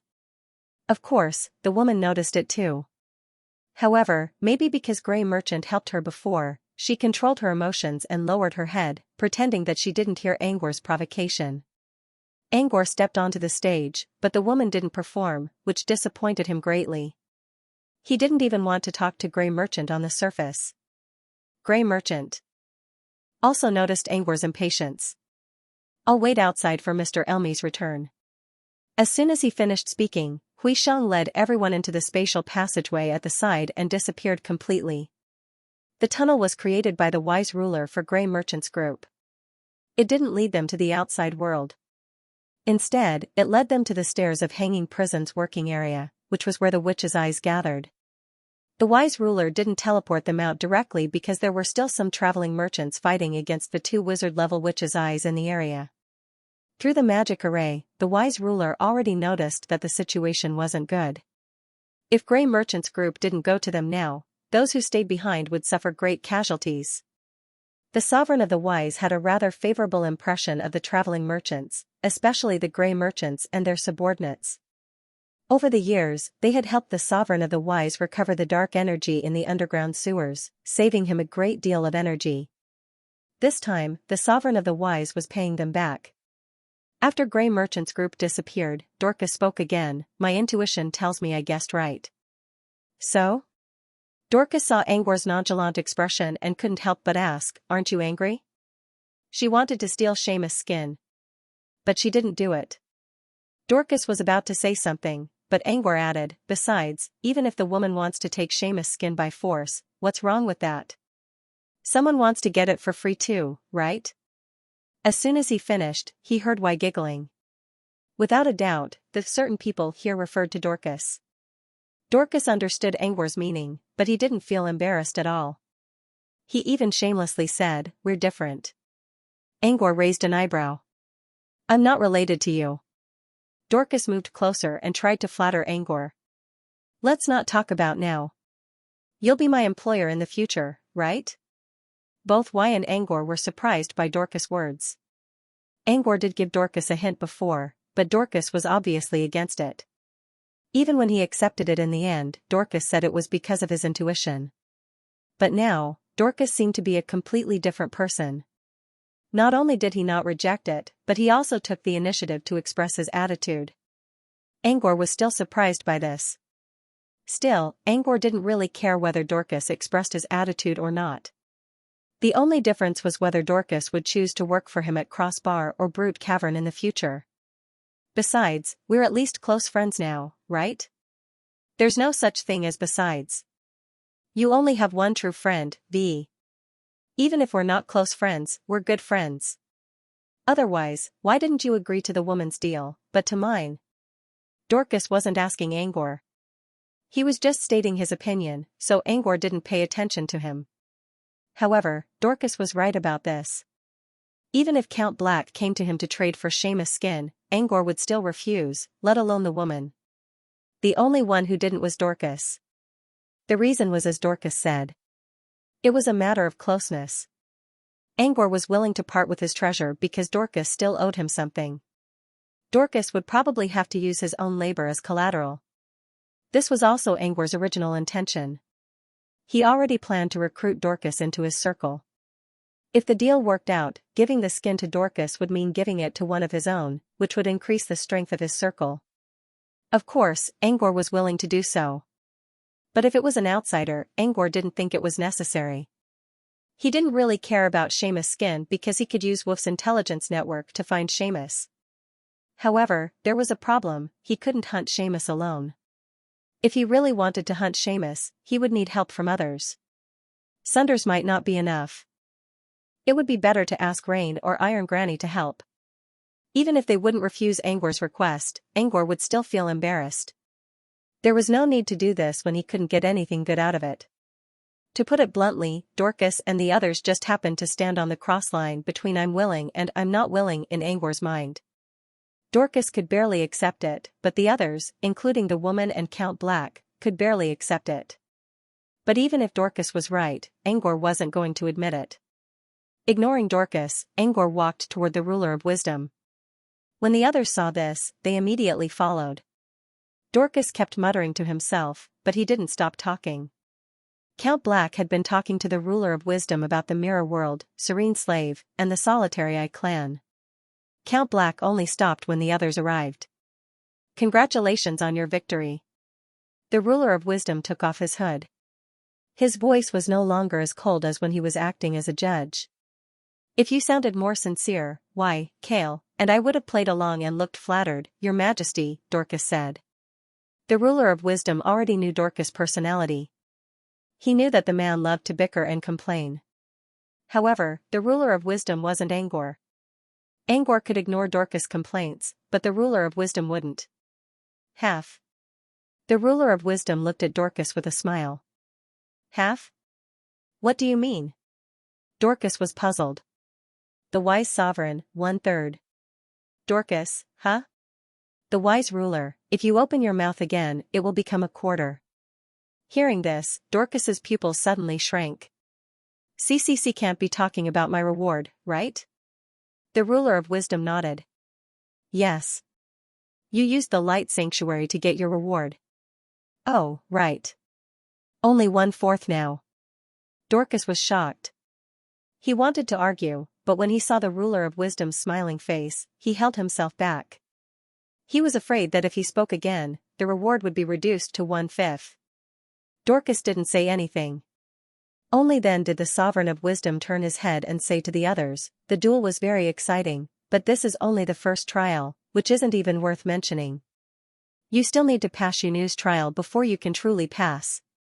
As for your next plan, I've already told Angwar about it. You can ask him later. As for me, due to my promise with her, I need to return to my residence. However, I believe that with your strength, you will be able to find me soon. I'll be waiting for our next meeting." With that, the ruler of wisdom's body began to fade away.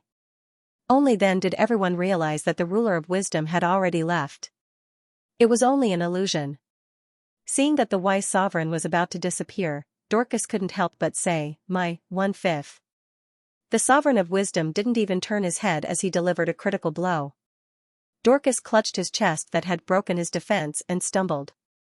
Before disappearing, the ruler of wisdom said, "By the way, I prepared a little surprise for you.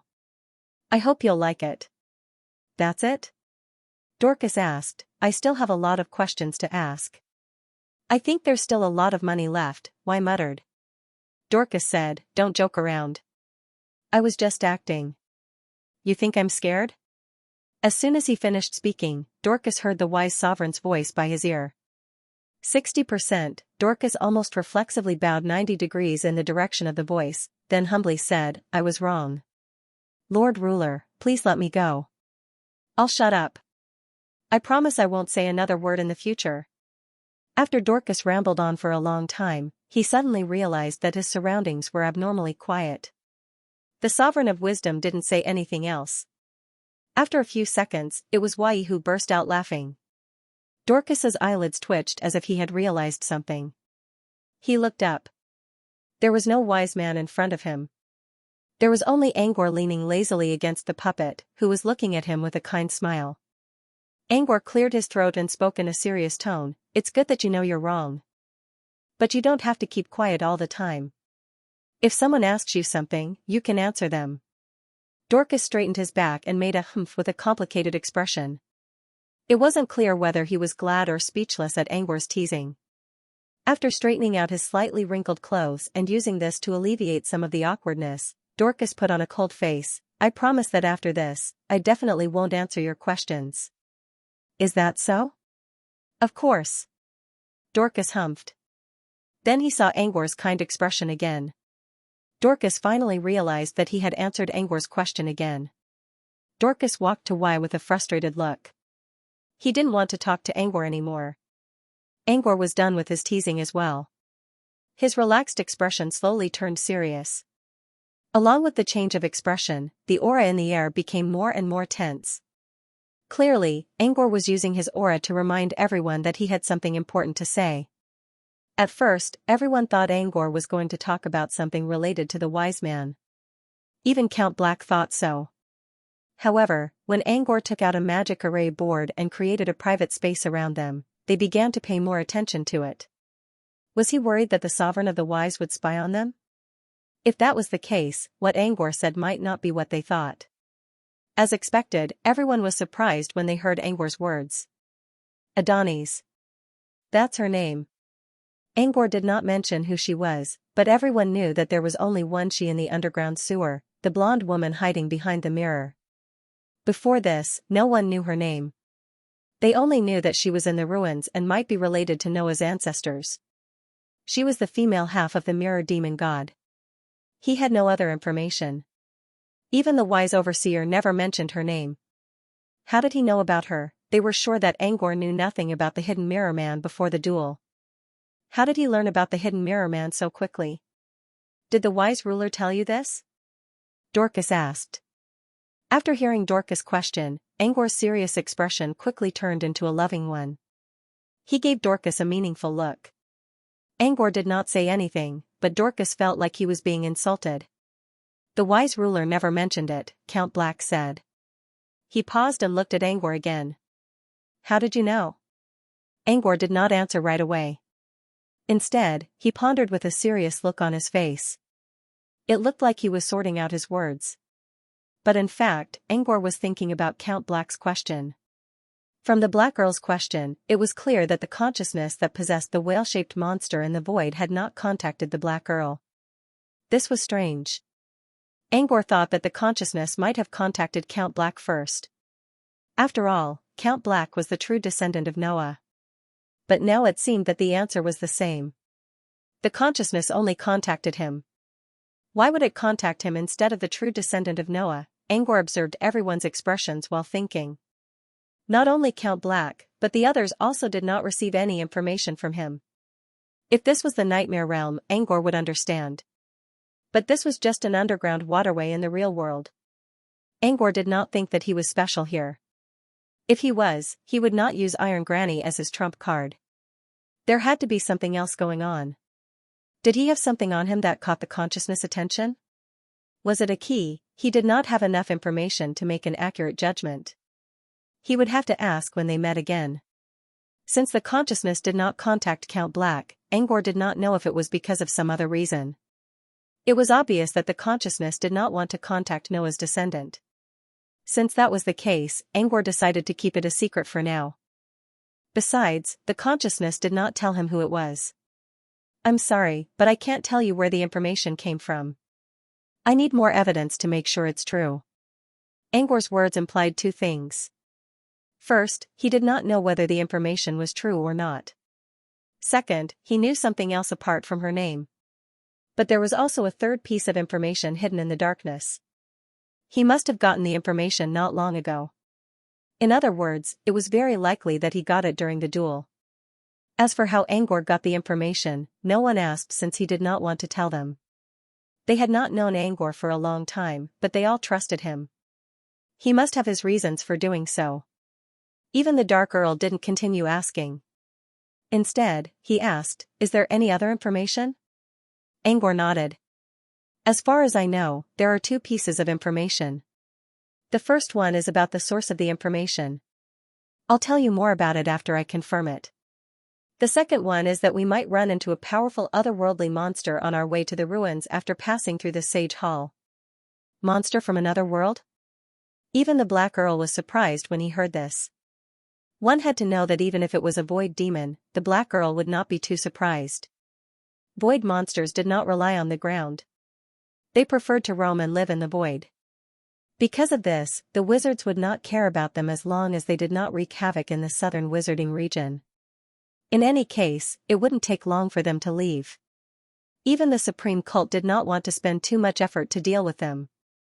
According to the Supreme Cult's doctrine, void monsters were creatures that did not belong to this world and should be killed without mercy. But generally speaking, the Supreme Cult members wouldn't care as long as the void monsters didn't directly collide with them. The reason was the same. They would leave sooner or later. Since void monsters would not stay for too long, they would not cause too much damage to the southern wizarding region. Instead of wasting time on them, it was better to deal with demon worshippers. Of course, the Supreme Cult would not bother to deal with demon worshippers under normal circumstances. However, if it was an otherworldly creature, it would be a completely different story.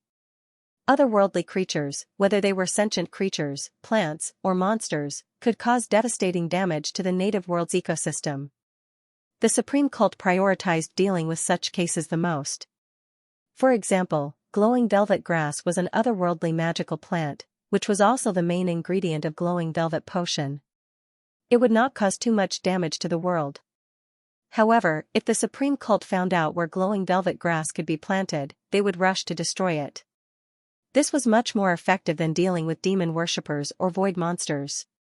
Many apprentices did not understand why the Supreme Cult would do something like this.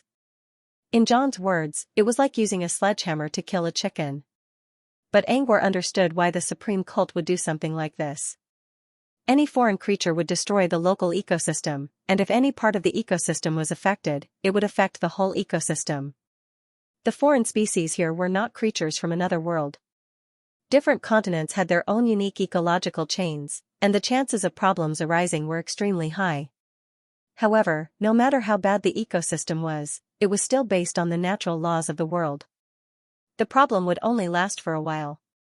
Eventually, the ecosystem would repair itself and either completely reject the foreign creatures or reorganize the ecosystem. However, if the foreign creatures here were otherworldly creatures, things would be different. Even if it was just a small glowing velvet grass, it could completely destroy the ecological chain. Therefore, the Supreme Cult would treat glowing velvet grass with great caution. Not to mention otherworldly monsters. Since the Supreme Cult always suppressed otherworldly creatures, the southern wizardry region rarely had any chance of encountering otherworldly monsters. Also, the Supreme Cult had a special way to detect the spatial ripples caused by the arrival of powerful otherworldly monsters. This was why Black Earl was a little surprised when Angor told him that they might run into a powerful otherworldly monster. If this powerful otherworldly monster was real, then there would be 3 different situations if the otherworldly monster were to descend to this world. First, if the otherworldly monster forced its way into the southern wizardry region, the Supreme Cult would definitely sense its aura and follow it here. Second, if the otherworldly monster was weak when it first arrived, it would only grow stronger because time had given it the opportunity to do so. This meant that they would be facing an ancient monster that had lived for a long time. Third, there was another way to fool the Supreme Cult. It was through summoning and offering sacrifices. Summoning was not a big deal. Just like void monsters, it would only be temporary and would eventually return to its original world. But if it was a sacrifice, it might involve the issue of faith. The believers of the demon god were actually fine because no matter how much they believed in the demon god, if the demon god wanted to enter the southern region, the world would take the initiative to warn them. But if it were other miscellaneous believers, such as believers of wild gods and believers of foreign gods, it would be a little troublesome because these gods were different from the demon god. If the demon god wanted to enter, he would bring a bunch of demons with him. As for these foreign gods and wild gods, they would not come to the southern region with their main bodies and would only secretly send various subordinates to infiltrate. As for how to infiltrate the southern wizardry region? Just look at the conflict between the factions in Song of the Deep. Almost all the factions that opposed Sea God were related to otherworldly creatures. Also, Balba was a product of infiltration. He might not be biased toward otherworldly creatures, but it was an indisputable fact that he had barbarian blood in him. Balba was no longer rejected by the world's consciousness, which meant that the barbarians had successfully infiltrated the southern wizardry region. If Balba's bloodline continued for a few more generations, the world's consciousness would no longer classify them as otherworldly creatures. However, they still had otherworldly blood. Even if the world's consciousness did not reject them, there was a high chance that they would become spies and infiltrate the wizardry world. This was a difficult situation to deal with. Therefore, the Supreme Cult's attack on the demon god's followers was more like a drill and training. They would drive them away but not kill them. However, when it came to the followers of foreign gods and wild gods, they would kill them without mercy regardless of the reason. In the Black Earl's eyes, all 3 of the above methods were troublesome. Either they would run into the Supreme Cult or they would run into old foxes who had been in the southern wizardry region for countless years. Either way, they would not be easy to deal with. The Dark Earl shared his analysis. If it's really a demon from another world, what kind of demon is it? Angor shook his head. I don't know. I need more confirmation. But I don't think the Supreme Cult is involved. If they really wanted to come, they would have arrived long ago. The Black Earl said, so, the biggest possibility is that we will run into an old monster? I can't be sure. I need more observation. Although Angor's answer sounded perfunctory, Black Earl could sense that Angor was not lying. With that in mind, Black Earl decided to trust Angor for now. Angor paused for a moment before he added, also, there's one more thing I need to say. This otherworldly demon is powerful, but unless it's absolutely necessary, try not to bring the battle to the Sage Hall. Also, try not to get the Sage Ruler to help. Angor did not mention the reason. Everyone was already used to it. In any case, they had no intention of asking the wise ruler for help. Magi believed in their own strength, and believed that fate was in their own hands. As for the source of the information, I'll tell you after we run into the monster and confirm whether it's true or not. Angor ended the meeting with these words. However, Angor did not deactivate the barrier right away. Instead, he continued to talk about their next plan. The tunnel was so long that one could not see the end of it. Darkness was the only thing that could be seen. However, it was not always dark. Whenever someone came, the tunnel would be lit up to show them the way. At this moment, the sound of footsteps could be heard in this passage. As the footsteps went deeper, the lamps on the walls lit up one by one until the end of the tunnel was visible to the naked eye. So this is the wise ruler's arrangement? Dorcas walked to a wall candle and observed it carefully. It looks ordinary, and the oil is of average quality. But there's a lot of it. If I take it all, I can sell it for a good price. Mr. Chao already said that the wise ruler's arrangement was to use the candles to guide the way forward. He didn't say that it was a gift for you. Hua was a bit speechless. After being scolded by the Dark Earl, Dorcas became even more aggressive. He did not even want to let go of the candles. But the gift mentioned by the Dark Earl was not just about magic crystals. The wise ruler didn't forbid me from taking them, right? As long as he doesn't forbid it, it means he's allowed it. That's true. Angor looked at Dorcas. But do you dare to take them? Dorcas mumbled for a while but did not do anything. Angor knew he did not dare to do anything. After all, they were in an underground tunnel covered by a large number of magic arrays. But that did not mean he did not want them. She was just trying to get Angor's attention, wasn't she? If you say I can take them, why wouldn't I? I'm going to work for you, you won't just leave me in the lurch, right? Dorcas' tone was firm at first, but the latter half of his words quickly turned into flattery. Dale could not help but roll his eyes in his mind. Dorcas used to look like a tough man who did not want to lose his freedom. But ever since he became Angor's slave and decided to sell his labor, he became a completely different person. People who did not know better would think he was Angor's servant. Of course, if Dorcas really sold his body in the future, he would be Angor's servant. But from Angor's disdainful look, Why could tell that Angor only needed Dorcas' labor, not his own person. The relationship between Dorcas and Dorcas was more like that of an employer. No matter what the final result was, the change in Dorcas really did surprise Ye. Sure, Angor said and looked at Dorcas. Dorcas didn't move. Instead, he kept looking at Angor. After a while, he sighed and said, "You can take it as long as you're not afraid of death." As I expected, there must be a proviso. Dorcas mumbled, but he did not mind. He had been tricked by Angor too many times. He did not even need his intuition to know that Angor was trying to trick him.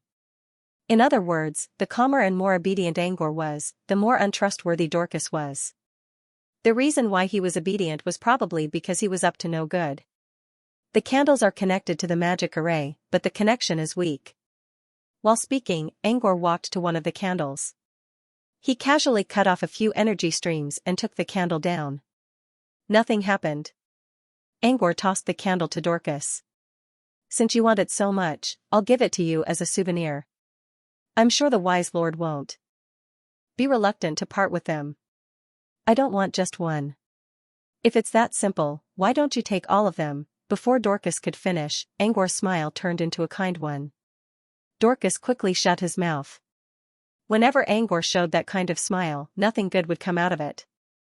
"Do you want me to spend a lot of time and mana to remove all of them for you?" Angor grinned.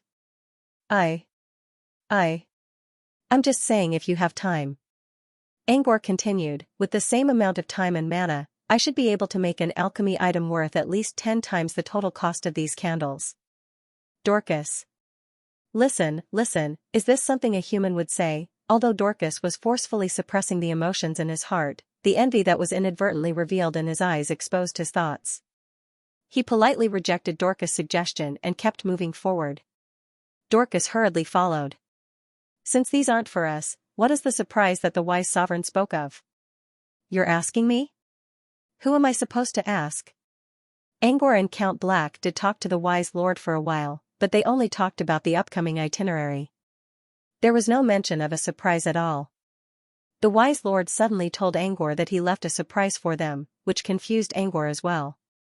However, compared to Dorcas' hopeful look, Angor was not so optimistic about the so-called surprise. A surprise could be literal, but it could also be a negative one. It all depended on the context and the personality of the speaker. Angor would believe it if it was a light wizard from an academy who said it. But the wise lord? Angor was still unsure about that. Maybe it's more of a surprise than a happy one. Whale thought the same thing. "Maybe, Dorcas, if there's really no joy, then you'll what?" Whale gave Dorcas a sideways glance. "You're 1/6?"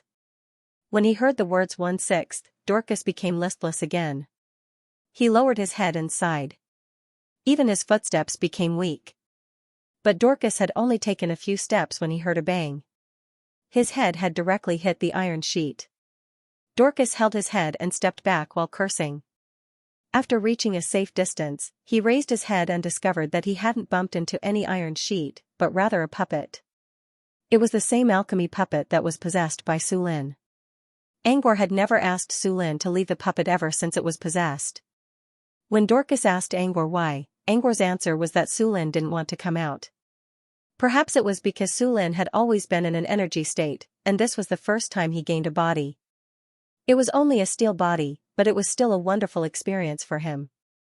It was rare for Su Lin to ask Angor to keep exploring the alchemy puppet. Of course, Angor wouldn't turn down such an unimportant request. Besides, Su Lin's strength wasn't the most important thing in this team. It was his ability to sense the wind. The puppet's body didn't restrict Su Lin's senses. Instead, thanks to the magic array embedded in the puppet, Su Lin's ability to sense wind was enhanced. Dorcas had no choice but to accept his bad luck. Arguing with the spirit would not work since it would not care about anyone other than Angor. As for arguing with Angor, Dorcas did not have the confidence to do so since he still owed Angor a debt, so he had to give up. Kale walked to Angor and asked, "Did you find anything, sir?" Dorcas bumped into the alchemy puppet because Angor suddenly stopped moving. The puppet guarding the side naturally stopped as well, causing Dorcas to be careless and run into a wall. Angor, who had stopped moving, was looking around in confusion as if he was looking for something. This was why Kale approached him. "It told me there's a hidden creature nearby." While explaining, Angor gestured with his cane. This was to tell everyone that it was the cane that found the hidden creature. In other words, the wood spirit. According to Angor, when they walked closer, the vine on the cane moved slightly and rubbed against Angor's hand. At first, Angor thought it was the wood spirit acting coquettishly. But after a closer inspection, he noticed that the wood spirit was writing something on his palm. It said that there was a hidden creature nearby. Angor had been looking around for this so-called hidden creature. But no matter how hard he tried, he couldn't find anything. He then looked at the Black Earl, and the Black Earl gave the same answer. The Black Earl didn't smell anything special in the surroundings either. "Is it those dog holes?" they asked curiously. "Dorcas, don't you know if it's a dog hole or not?" "There's no dog hole around here." They ignored Dorcas and kept looking at Black Earl. Black Earl didn't say anything. Instead, he descended from the air and attached himself to the hole where Vei's nose was.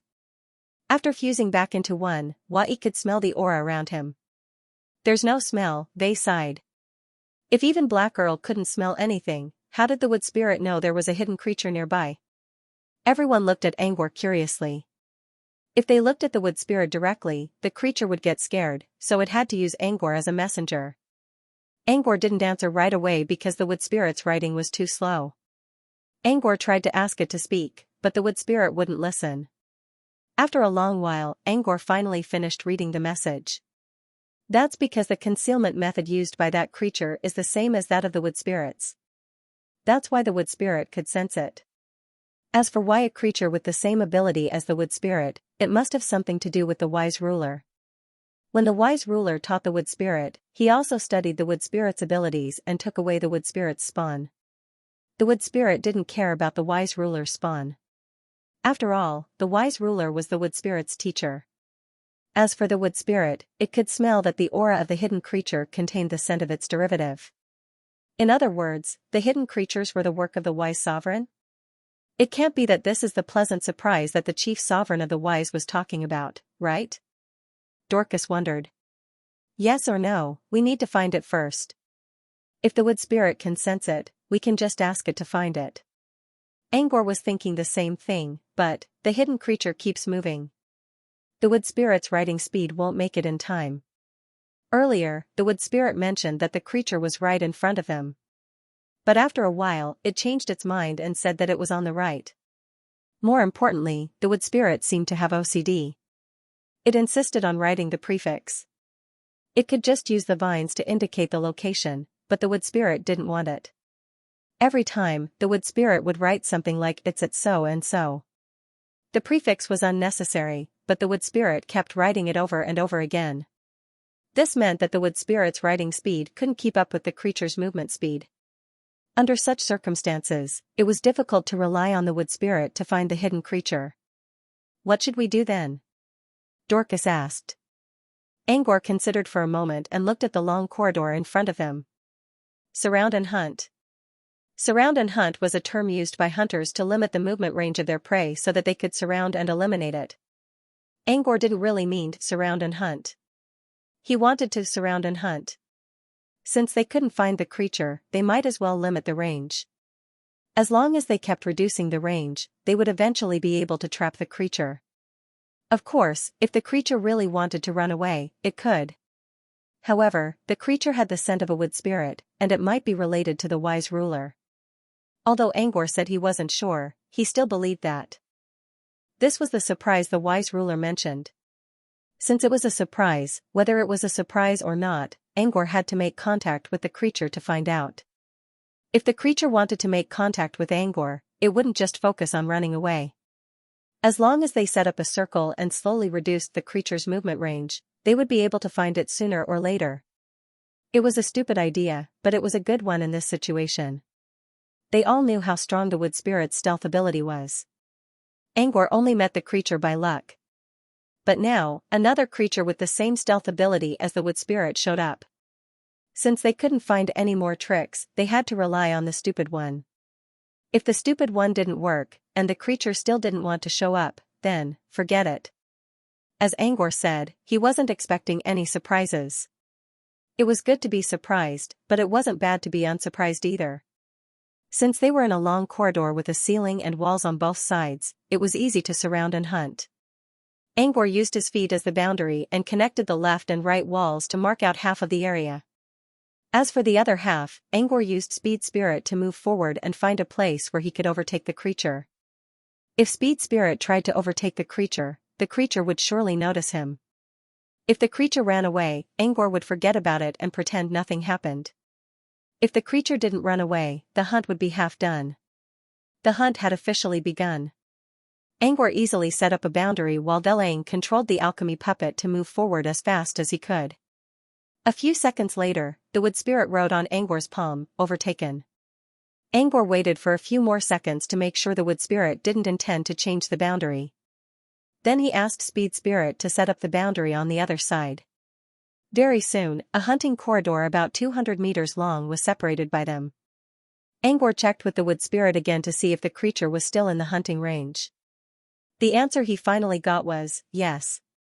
Since the creature was still within their range, things were much easier.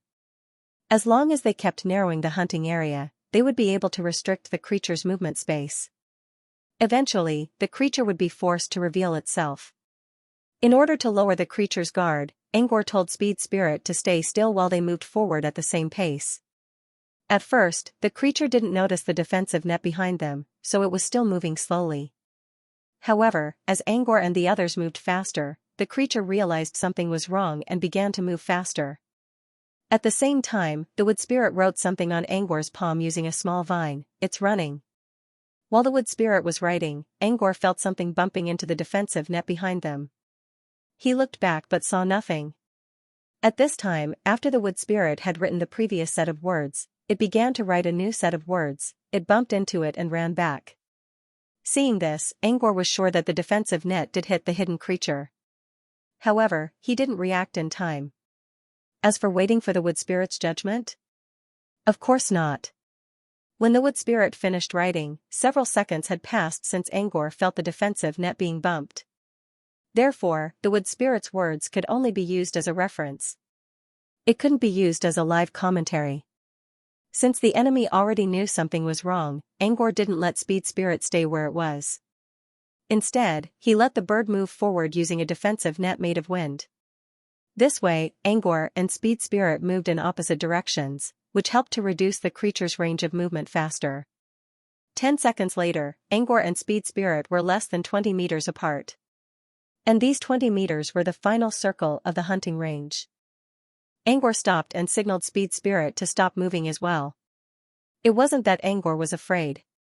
20 meters was a suitable distance. If he kept doing this, the creature would feel even more pressure.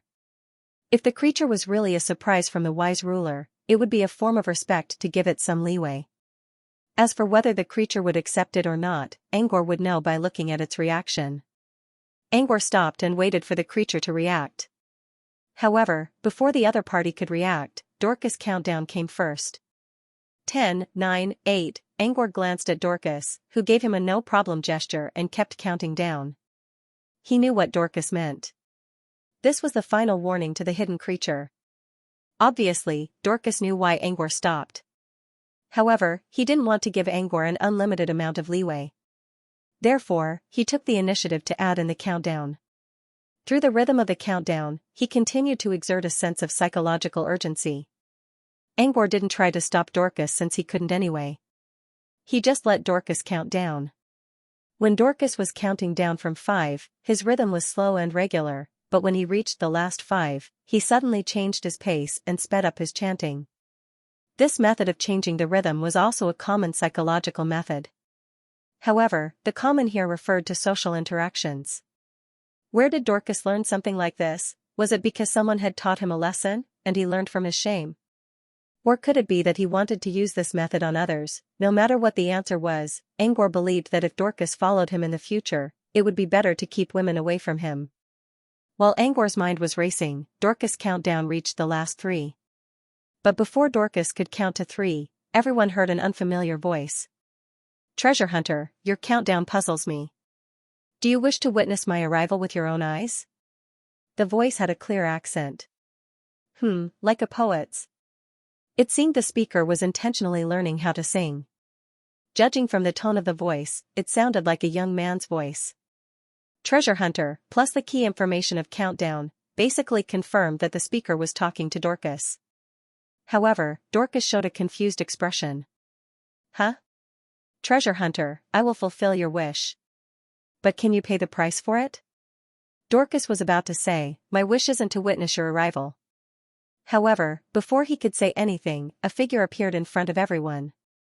It was a young man wearing a green robe, holding a harp in his hand, and wearing an elegant flat hat.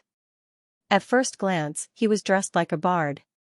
As for his face, it was not clear because he was wearing a mask. The mask was incomplete. It only covered his right eye and a third of his face. The rest of his face was not covered. He looked like a handsome young man. The harp-holding poet was still staring at Dorcas. "I have arrived. Now it is time for me to pay the price." Dorcas showed a look of disdain. "Who wants to witness your arrival?" "That's not my wish." The poet completely ignored Dorcas' rebuttal and continued, "The price you must pay is..." The poet stopped and casually plucked the harp. A complicated formula appeared in front of Dorcas. This formula had been deduced at least 60 times, densely covering the entire wall of light. At the end of the formula, there was an equal sign, followed by a big question mark. "Solve this formula and give your explanation. This is the price you must pay." With that, the poet leaned against the wall and closed his eyes. Dorcas was left staring at the wall of light in front of him, dumbfounded. "What's going on here? Is this bard the hidden creature?" Dorcas asked through the spirit bond. "Yes, but not all of them." Dorcas was not the only one who didn't understand Angor's answer. The others all looked at Angor in confusion. According to the wood spirit, the hidden aura disappeared as soon as the bard showed up. "Dorcas, what does that mean? The bard is the hidden creature?" Angor shook his head. "I asked where the creature disappeared and found something strange. There's a magic array at the place where it disappeared." Dorcas said, "Magic array? You mean, it's most likely the wise lord. Only the wise ruler can activate the magic array from the core node, and the magic array activated from the core node can limit the transmission of energy fluctuations. This is also why we didn't sense the magic array being activated before. If Angor didn't look carefully, he wouldn't have noticed it." "What does the wise lord have to do with this bard?" Will asked curiously.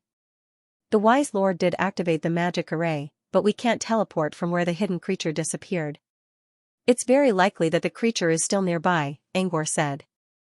"But I didn't sense any wood spirit spawn's presence, so the bard must be hiding in the crack between reality and the magic array. As for this bard, he didn't sense any wood spirit spawn's presence, so he's not the hidden creature. Or more accurately, not exactly. But he can't just appear out of thin air, so he's most likely a trick of the hidden creature. So this is how he wants me to solve the problem? Dorcas' astonishment could be sensed through the spirit bond. Angor didn't understand this either, so he chose to remain silent. It was Whale who spoke up. I noticed that the bard only talked to Dorcas. He didn't even look at the others. Dorcas, so? So I think he's here for you, Whale said. Dorcas still didn't understand. If you want to know the truth, solve the riddle. If you're not interested, we'll just keep moving. Count Black was right. They could just ignore the bard and keep moving. However, if this poet was the pleasant surprise that the wise ruler had mentioned, Dorcas didn't want to miss out on such a dubious opportunity. For wandering wizards, missing something was something they would remember for the rest of their lives. To put it bluntly, Dorcas wanted to get something from the bard. If he missed it, in the future, when he woke up at night, he would probably start to sigh and criticize himself with "if only I hadn't missed it back then" as the starting point. Let's solve it then. But this one? I don't understand it. Dorcas avoided the option of keep moving. Everyone knew what he was trying to do. But no one pointed it out. They were also curious about what the surprise was. It's a variation of Taumihiba's riddle. It's not too hard. It was Kale, who had been quiet all this time. Dorcas turned around and stared at Kale with glowing eyes. He didn't say anything, but Kale knew what he was trying to say. Kale hesitated. Let me try? Sure. Tell me and I'll write it. They spent the rest of the time calculating in Kale's mind while Dorcas copied the answer. When he was done, he simply waited for the next question to be answered. So this is Kale's specialty. Angor sighed. Taumihiba's riddle was a number theory problem that appeared a long time ago. It could be considered as part of mathematics. However, if it was applied to a transcendent structure, it would be a classic spatial puzzle. Space manipulator wasn't as easy as people thought because it was a field that placed a lot of emphasis on mathematical talents. When space attribute adepts fought, they had to make a lot of mental calculations, no matter where they were. Only then would they be able to construct a perfect and suitable spatial structure. Once something went wrong with the spatial structure, the consequences would be far worse than any other manipulator. It could even lead to a local spatial rebound. As a result, all space manipulator wizards were geniuses when it came to calculations. Those who weren't geniuses were all eliminated. But even without Kale's help, you can still help, right? Black Girl asked. Count Dark wasn't joking either. Angor was an expert in spatial analysis, and he even ventured into a dangerous dimension with Kale before. Considering the fact that Angor once used instant move, it was obvious that Angor was quite familiar with the art of space. Apart from space manipulator, tooling and rune manipulation were the only two major manipulators who were proficient in mathematics. Angor didn't answer Black Girl's question directly. Instead, he smiled. Nice poem, but it's a bit far-fetched. Black Girl chuckled. Is that a poem? Any expression can be turned into a poem as long as you know how to punctuate it. Wai, who had been listening to their conversation, couldn't understand what was going on. He could understand the conversation between Angor and Count Black at first. But when Angor started talking about poems, Count Black could not understand anything at all. It was as if he was speaking from two different worlds. As Wai tried to figure out what was going on, he heard Kale's voice coming from their spirit bond. It's solved. This is the final expression. Now, all that's left is to analyze it. After a while, Wai suddenly exclaimed. This looks like a poem? The wind ruffled his soft long hair, blowing that moving melody. Listen, it's the wind singing. Cheer, it's a song written by the wind. For the everlasting vines, sing. Luigi's Song in the Wind. While Wai analyzed the poem, Dorcas copied it down. Dorcas was also complaining. You call that a poem? Is it a joke? What's with Luigi's Song in the Wind? When he finished the last stroke, ripples appeared on the wall of light in front of Dorcas. After the ripples, the wall of light disappeared, and a chant sounded in his ears. The singer was none other than the poet who had suddenly appeared, and he was singing the poem that Wai had analyzed. Soon, the poet finished the last line in his beautiful voice. For the everlasting vines, sing Luigi's song in the wind. The moment his voice fell, the poet lightly plucked the flute and ended the song. He then placed his flute horizontally, placed a hand on his chest, and bowed to Dorcas. "I'll accept your payment. You should feel honored to have such a beautiful poem created by your pen." Dorcas: "No, not at all. Lastly, I hope you can remember my name. I am Luigi." As his voice fell, the poet named Luigi turned into countless specks of light and disappeared. Only a broken mask was left on the ground. When Luigi disappeared, everyone was still trying to figure out what the poet did when he suddenly came and left. Dorcas's movements were faster than anyone else's, and he picked up the mask from the ground with lightning speed. As far as he was concerned, since the poet asked him to solve the problem, the mask should belong to him. Of course, Kale also helped him a bit.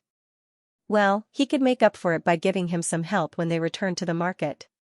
Dorcas happily flipped through the mask, but his expression quickly darkened. "What the hell is this?" Dorcas walked back while cursing. He hesitated for a moment and handed the broken mask to Angor. He couldn't tell what the mask was. It didn't look supernatural at all. The only thing worth mentioning was that he didn't recognize the material of the mask. Among all of them, Angor was the best at identifying materials. Angor didn't know what Dorcas meant at first, but after taking the mask, he understood. "It's carved from an old stone." "Old stone?" Everyone, including Count Dark, looked puzzled. They had never heard of such a material before. Dorcas asked, "You mean the old stone?" Old stone was a type of stone that was mostly produced in the 7th land of the Stone Mulberry dynasty, where Punk's theme park was located. Old stones were generally used to make alchemy weapons more comfortable to the touch. After grinding them into powder, you could wipe your alchemy weapons with dry parchment. This way, your alchemy weapons would be easier to use in battle. In addition, you could also use the same method to maintain your extraordinary items. For normal wizards, old stone wasn't really useful. But for bloodline wizards who wanted to use weapons to break through their limits, old stone was still useful. The reason why Dorcas would ask if old rock was because of his cultural orientation and expression. In Fey Continent, apart from the discoverers and inventors, the naming rights were also decided by cultural advantages. For example, all steel gears and steam machines were named by the people of Evren. Evren had such a cultural advantage. Another example would be Wunong Principality. It had more than 50% of the Fey Continent's flowers and plants, so it had an advantage in naming them. Countries with inferior cultures had another option other than accepting such naming rights: invent new terms. To put it bluntly, it was a way to console oneself mentally. This led to some items having different names in different regions. This kind of situation was actually quite rare in the wizarding world. Most extraordinary items were rare, and their names had their own rules. However, there were exceptions, items that weren't too rare but could barely be considered extraordinary items. Such items would have different descriptions based on geographical and cultural differences. In Dorcas' eyes, the old stone was a very common product. According to the translation, it seemed that it could also be translated as Oldshire. This was why Dorcas asked this question. However, Dorcas forgot that Angor was born outside of Fey Continent, so he was not contaminated by the culture of Fey Continent. What he said were all standard words. If the standard words were also unclear, then it could only be attributed to ignorance, not cultural descent. "No, it's not the same. It's my first time seeing stone as well. I thought he was just a legend. I didn't think he was real." Angor read about stone in Margaret's secret compartment in Nether City of the Nightmare Realm. But he never saw anything related to stone in real life. Therefore, he even suspected that Oldshire was just a legend. However, when he held stone in his hand, the server in his mind space was quickly activated. Through detailed analysis, Angor's sealed memories were opened, and the information about stone resurfaced. "What stone? Is it valuable?" Dorcas' eyes lit up. Since it was Angor's first time seeing stone, did it mean stone was very valuable? Everyone looked at Angor and wondered if this seemingly ordinary object really had a powerful background. Angor considered for a moment. "Well, I guess so. But it depends on how you use it." What do you mean by that? What do you mean by that? Dorcas asked anxiously. No, it's not a condition. It's Angor suddenly stopped talking. Dorcas didn't ask further. Everyone was looking at the left side of the corridor without paying attention to Stone. A hunchbacked figure slowly appeared in the air. Arrogant wretch who wishes to ascend to a higher position. The whisper of the stars tells me that you are ready to fall into the abyss of demons? An ancient voice reached everyone's ears. As soon as the voice fell, an old woman with a walking stick, wearing a three-pointed star and moon hat, and wearing a star and moon robe appeared in front of everyone. Her skin was as drooping as chicken skin. This old woman had the same characteristic as the poet from before. She wore a mask, but her mask covered her left eye, which complemented the poet's mask. After the old lady stood still, she raised her head and looked at the Black Earl with her slightly cloudy eyes. She wasn't surprised to see that Count Black only had one nose. She only looked at him quietly. Just like the poet, she didn't care about the others at all. It was as if they didn't exist. According to the conversation between Count Black and Luigi, this old woman was going to test him. Fall into the abyss of demons? What do you mean? Count Black asked in a plain voice. The old woman leaned on her walking stick, and a special pattern of sun and moon appeared on the ground. Above the pattern, there were specks of starlight. Before everyone could figure out what the old woman was doing, the specks of starlight quickly combined and formed a circular astrolabe in front of Count Black. The astrolabe was arranged into a net, and the intersecting spots of light flickered. Everyone was surprised when they saw the astrolabe. They were all familiar with the astrolabe. Rather than an astrolabe, it was more like a chessboard. This was one of the favorite forms of entertainment for prophets. It was called star chess. Each of the intersecting spots on the astrolabe was a star. Every time a piece was placed, the players would think about something, a question, or an item in their minds. The specific type of item would be decided by the players through negotiation. After placing a piece, the players would use various methods to guess what their opponents were thinking. Of course, this might seem like guesses to outsiders, but for prophets, it was actually interpretation. The side that succeeded in interpreting would allow the opponent to place another piece. The more pieces that were placed, the more likely it was to form an astrolabe, allowing the opponent to interpret the final answer. The one who could interpret the opponent's astrolabe would be the winner. Thus, avoiding placing pieces and misleading the opponent's interpretation was a game of chess. The rules were roughly like that. It could be said that this was a game exclusive to prophets. Non-prophets would not stand a chance if they were to encounter this kind of star chess. Star chess? The Black Earl's voice rose at the end. None of the people present were prophets. Playing star chess would be like scratching your head. Dorcas had Kale's help earlier, but if it was star chess, he could only concede defeat. The old woman did not reply. Instead, she touched the ground with her walking stick again, and stars fell onto the astrolabe. The intersecting spots lit up one by one, forming a row of astrolabe that looked like a rainbow bridge. Arrogant people who dream of ascending to a high position, listen to the whispers of the stars. After the old woman finished speaking, she closed her eyes. This situation was the same as the poet from before. Once the topic was given, he would not say anything. He would not speak again until the opponent solved the question. She feels like a fake person. No matter what we ask, she won't reply. Dorcas complained in a low voice. Dorcas was not the only one who thought this. Everyone else thought the same. The poet from before had at least said a few words, but this old woman was talking to herself. She did not answer Count Black's questions. Now that she had displayed this astrolabe, her meaning was clear. She did not want to play a game with Count Black. Instead, she directly displayed her astrolabe for Count Black to interpret. Although it was different from the real star chess and was much simpler. Could non-prophets really decipher this thing? Everyone looked at Count Black with bright eyes. Count Black silently looked at the astrolabe on the chessboard. After a few seconds, Count Black called Vey over. He then put his nose back in place and gestured for Vey to reach out his hand and point at the first star that lit up. Soon, a message appeared on the chessboard, Permitha. Next, Count Black pointed at the chess pieces placed by the old woman one by one. Every one of them was a place name, but they were different from the traditional place names.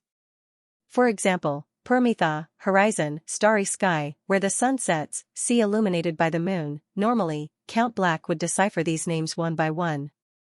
But now, the old woman gave him the answer directly. Now, Count Black only needed to do one thing: decipher the meaning of the astrolabe through the chess pieces.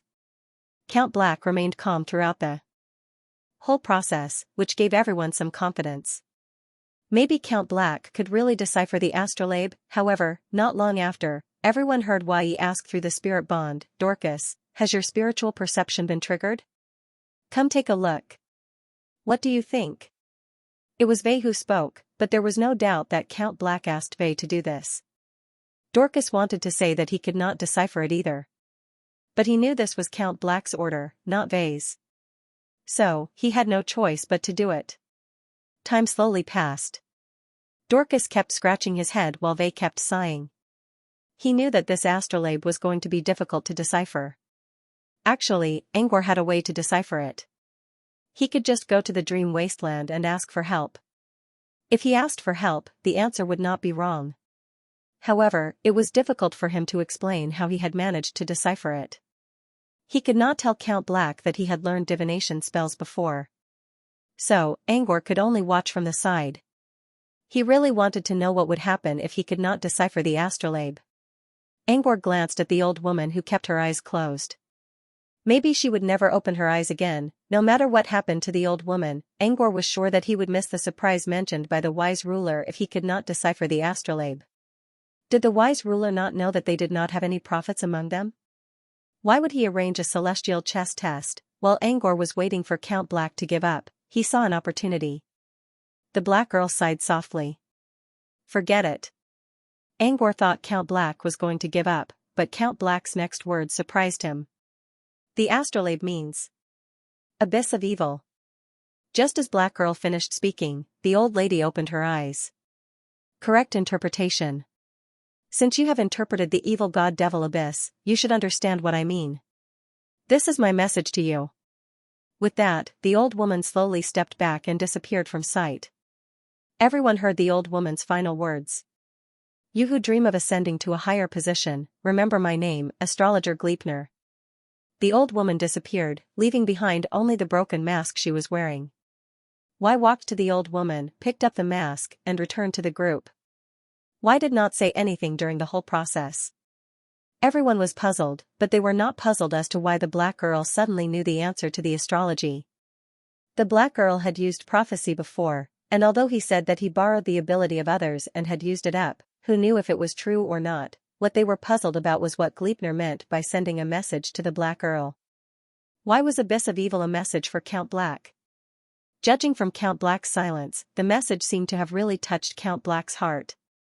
Everyone was curious, but when they saw how silent the Dark Earl was and how Whale was trying to keep his mouth shut, they decided not to ask.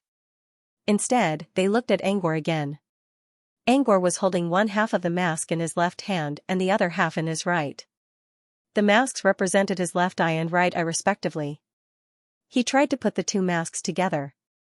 It was a perfect fit. It could be said to be a seamless fit. In other words, these two masks came from the same source. However, even if the two masks were combined, a part of it was still missing. The nose and the lower half of the face were missing. According to the previous pattern, if nothing unexpected happened, a third person would appear soon, and this person should be wearing the remaining part of the mask. Angor looked at the others. Should we keep talking about stone or wait? End of chapter. Of course, they were waiting for the test that would come next. Before they could react, Count Black broke the silence. No need to wait. She's already here. Everyone subconsciously turned their heads and saw that in the corner of the corridor, an innocent and cute little girl had appeared out of nowhere. She was wearing a bunny suit with bunny ears on her head. A carrot-shaped satchel was slung over her shoulder, giving her a childish look. No one paid much attention to the appearance of this bunny girl. They were thinking that this bunny girl should be like the poet and astrologer from before, a question-setting machine. They just didn't know what kind of questions she would come up with. The poet's question was about a poem they did not know. The astrologer's question was about the analysis of the stars. Judging from their attire, one could easily tell what they were going to do. According to this train of thought, could this rabbit girl's question be related to small animals? While everyone was thinking, the bunny girl did not do anything. She crouched in the corner like a carrot, supported her chin with both hands, and tilted her head to look at Angor. No one was surprised that the bunny girl would look at Angor. Before this, the poet only paid attention to Dorcas, while the astrologer only paid attention to Count Black. It was normal for a person who only looked at Angor. More importantly, the bunny girl did not seem to be wearing a mask. Wasn't there supposed to be a third broken mask, and why wasn't she saying anything? One had to know that the poet and astrologer had taken the initiative to speak. Although what they said wasn't anything good and was just to set the topic, at least they had taken the initiative to speak. This little girl, on the other hand, did not say anything. No one knew when she showed up. If Count Black did not remind them, they would have forgotten about her existence. Is she mute? Or is she waiting for you to say hello? Dorcas spoke to Angor through their spirit bond. It's normal for a kid to be reserved. Now, it's your turn. Dorcas was trying to encourage Angor. He did not mean that he saw something wrong. He just wanted to see Angor make a fool of himself. In Dorcas' opinion, the child's attire looked cute, but it was definitely not normal for him to show up here. Maybe he was another naughty kid or a bad boy. No matter which type it was definitely not easy to deal with. That was why he encouraged Angor to join the meeting just so he could watch a good show. However, what happened next disappointed Dorcas. After observing Angor for a while, the child suddenly turned around and disappeared without saying anything. Before she disappeared, she took out a broken mask from her carrot satchel. Now, his previous doubts were resolved. It wasn't that she didn't have a mask, but she didn't wear it on her face. Instead, she kept it in her bag. But after this question was answered, a new question was born. What happened to the promised test? Why wasn't there a test? He stared at Angor for a while and threw the mask away. What's going on? Why? Dorcas kept muttering in the spirit bond, how can you get the mask without doing anything? The Black Girl and I have worked hard to solve this problem. Just as Dorcas finished speaking, Vale whispered from the side, the one who solved the problem was clearly Kale. Dorcas, in any case, I'm trying my best. At least I'm the one writing. But he didn't do anything. He didn't even say anything. That's not fair. Although Dorcas was exaggerating his accusation, his words had indeed piqued everyone's curiosity. This little girl's performance was so different from the other two. So she's already judging looks at such a young age? Vale muttered. Dorcas was not convinced. What are you talking about? I'm much more handsome than him. Vale didn't agree with Dorcas's confident statement, but one thing was for sure, Dorcas was better looking than Angor and Polymorph. At least, Dorcas's clothes were neat and tidy. Angor's current look, however, was a bit lazy. As for comparing Angor's face with Dorcas, it was hard to tell. They didn't know what Angor's real face looked like either. Before this, everyone assumed that Angor's real face was the blonde one they saw in the magazines. However, when the wise ruler used the Book of Truth to project Angor's face, they couldn't see his face clearly, but they were certain that it wasn't the same. Therefore, there was no point in comparing. Seeing that Vale and Dorcas had begun to argue about whether or not it looked good, the Dark Earl, who had been silent all this time, finally couldn't help but speak up. There's no need to discuss this topic. Whether or not we set a question, or whether or not we test, it's not up to us to decide. The Dark Earl's words set the tone for everyone. With this conclusion, everyone stopped arguing. Angor finally spoke up, I understand your doubts, but Lord Dark Earl is right. That girl's strange behavior isn't something I can decide. There are only two things I can tell you. First, the girl's bag contains more than just a mask. There's also a wood spirit spawn. In other words, the creature we sensed earlier was her. Second, the masks are all here. The first thing wasn't too important. They already knew that Angor had a wood spirit spawn. The only thing they needed to know was, if the rabbit girl had a wood spirit spawn, then who were the poet and the astrologer? What did they have to do with the rabbit girl? However, they had to put these questions aside for now. The second matter was the most important one right now. After all, the poet, the astrologer, and the rabbit girl all left behind a mask before they disappeared. Clearly, this mask had something special to it. Now that they finally found the last piece of the puzzle, perhaps they would be able to find out what it meant. Could this mask be the surprise the wise lord mentioned? Dorcas asked. Why, probably. Dorcas watched as Angor put the last piece of the mask together and hesitated. If it's really a surprise, one mask is too little. There's not enough for all three of us. Vale was a little speechless. You don't even know what a mask is, and you're already thinking about how to distribute it? Dorcas didn't mind Vale's sarcasm. He patted Vale's shoulder and said, "You know, this is the reality of the wizarding world. When it comes to benefits, if you don't take the initiative, you'll probably be ignored in the end." As soon as Dorcas spoke, he received a look from Angor. The dark Earl was also pointing at him with his nose. Dorcas quickly cleared his throat and said, "I'm not talking about you guys. I'm just teaching young Vale some experience." Angor didn't say anything. He only gave Dorcas a meaningful look. The Black Earl simply cast a silence spell on Dorcas, and a large red X was directly sealed on Dorcas' mouth. Dorcas could easily break free from the spell, but he didn't do so in the end.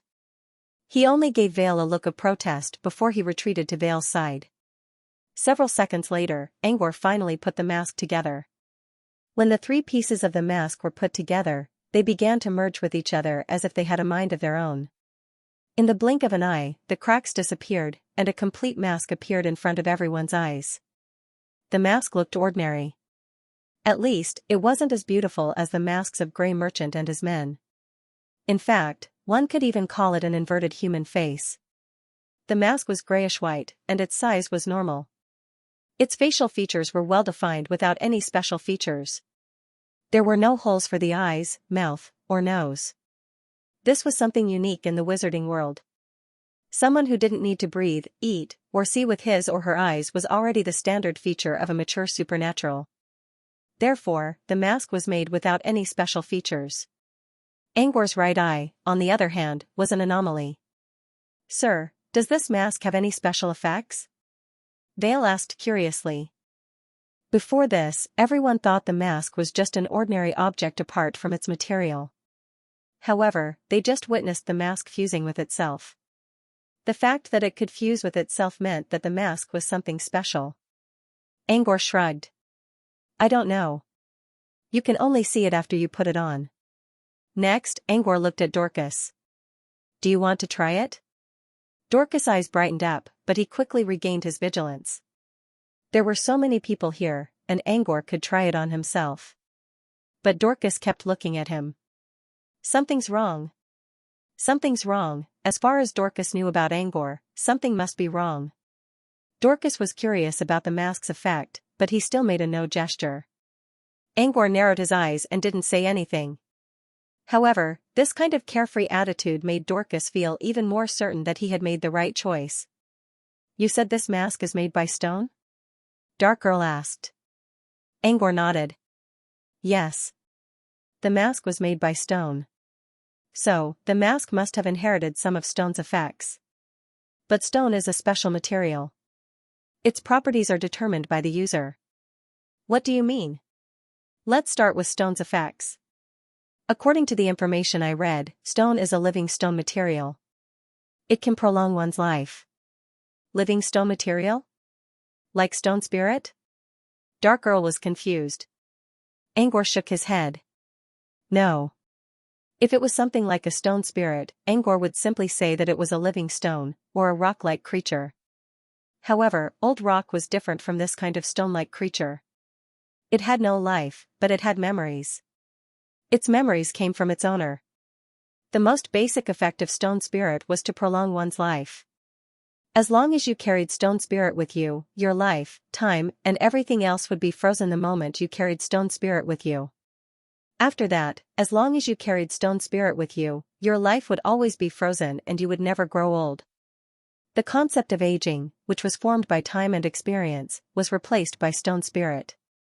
It was also because old stone replaced its owner's aging that it was named old stone.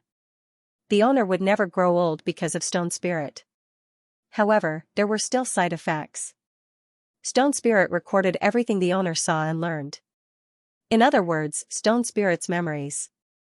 In the wizarding world, there was a certain school that defined living as having memories.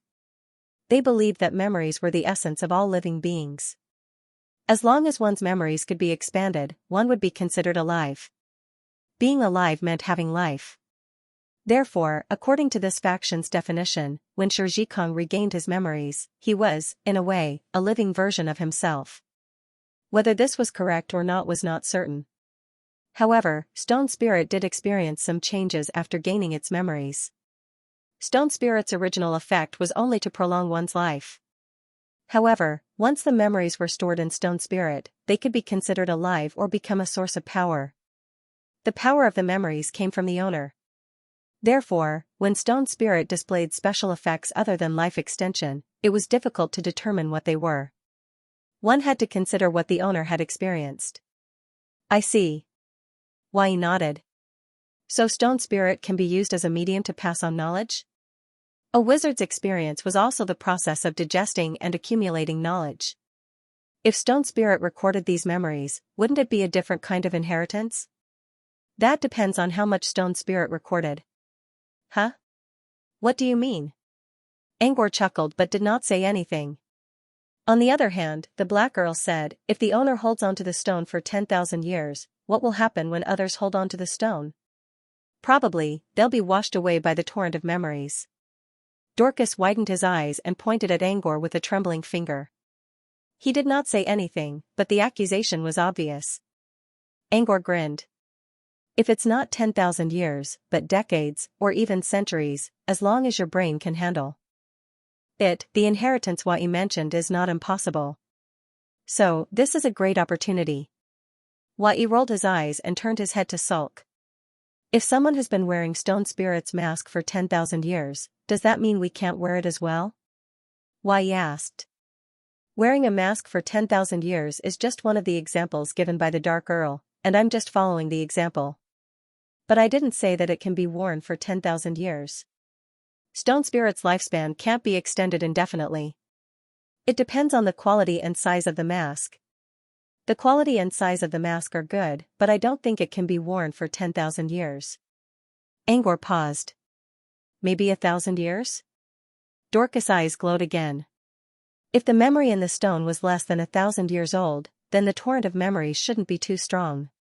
He should be able to handle it, right? With that in mind, Dorcas quickly moved closer to Angor. This time, instead of using his hands to gesture, he directly broke through Count Black's silence seal and asked, if it's less than 1,000 years, I should be able to get used to it with my body condition, right? Of course. Angor nodded and looked at Dorcas. That's why I asked you if you want to try. Dorcas was overjoyed and wanted to nod out of instinct. But before he could say anything, he hesitated. Especially when he saw Angor's calm expression, he felt a sense of danger rising from the bottom of his heart. Angor didn't seem to be taking the initiative, but he felt like he was inviting Dorcas into a trap. Dorcas hesitated. After thinking about it for a long time, Dorcas finally swallowed the words "leave it, let me do it" that were stuck in his throat. Angor's dark history was too much for him to handle. Plus, he already had a feeling of danger. Whether it was his intuition or not, it was better to be cautious. Angor watched Dorcas' hesitation. He didn't show it on his face, but he couldn't help but sigh in his mind. As expected, tricking Dorcas would always be a very difficult thing to do, no matter what the situation was. Kale suddenly spoke up again. I think I read something about a seminar that considers memory as the essence of life. They included emotions and feelings when defining memory.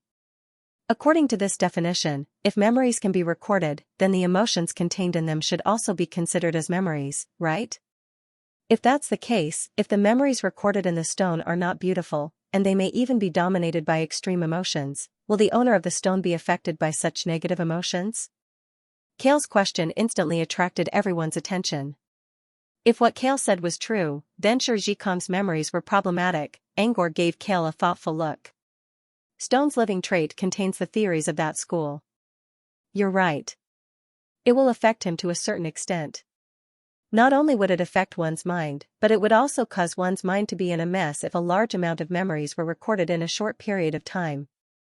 In the chaotic memories, it was even possible to lose oneself, which was also the shaking of one's personality. When the time comes, you may begin to doubt yourself. The classic question, who am I? It would also become a question that constantly overflowed from the chaotic memories. This sounded a bit exaggerated, but in reality, the situation might be even more serious. For example, he once read a novel about transmigration in his tablet.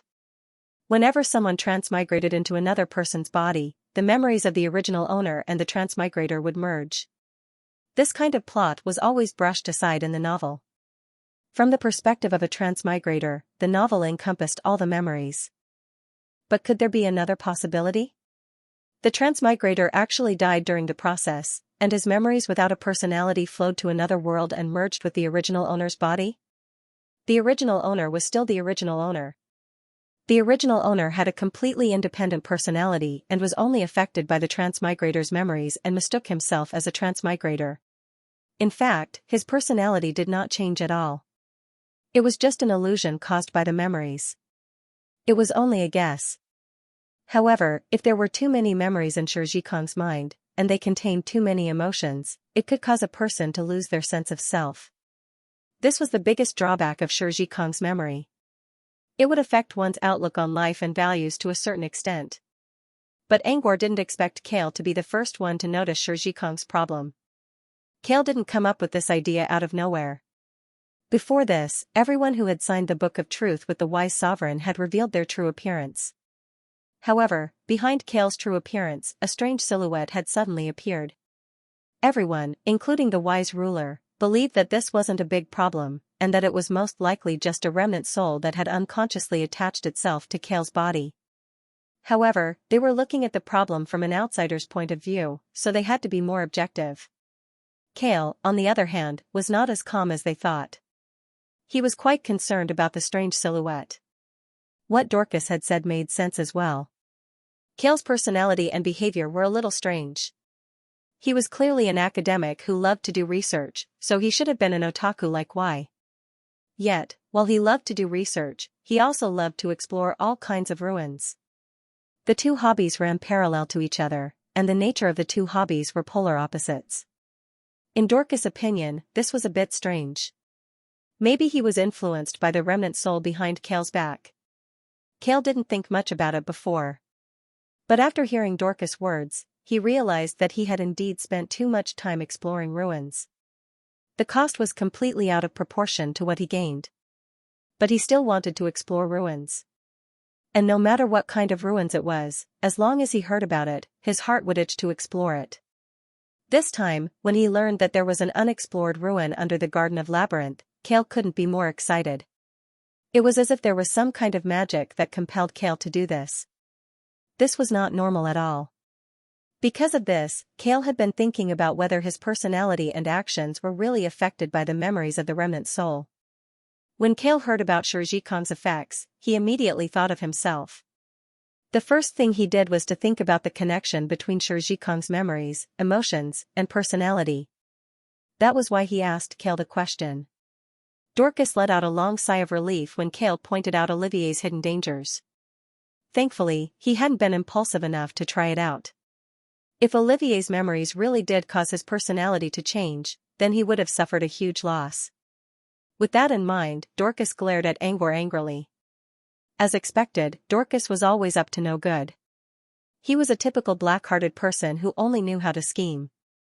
Angor ignored Dorcas' expression and brought the topic back to the mask. Do you remember what the wise ruler said? He said he's going to give us a surprise.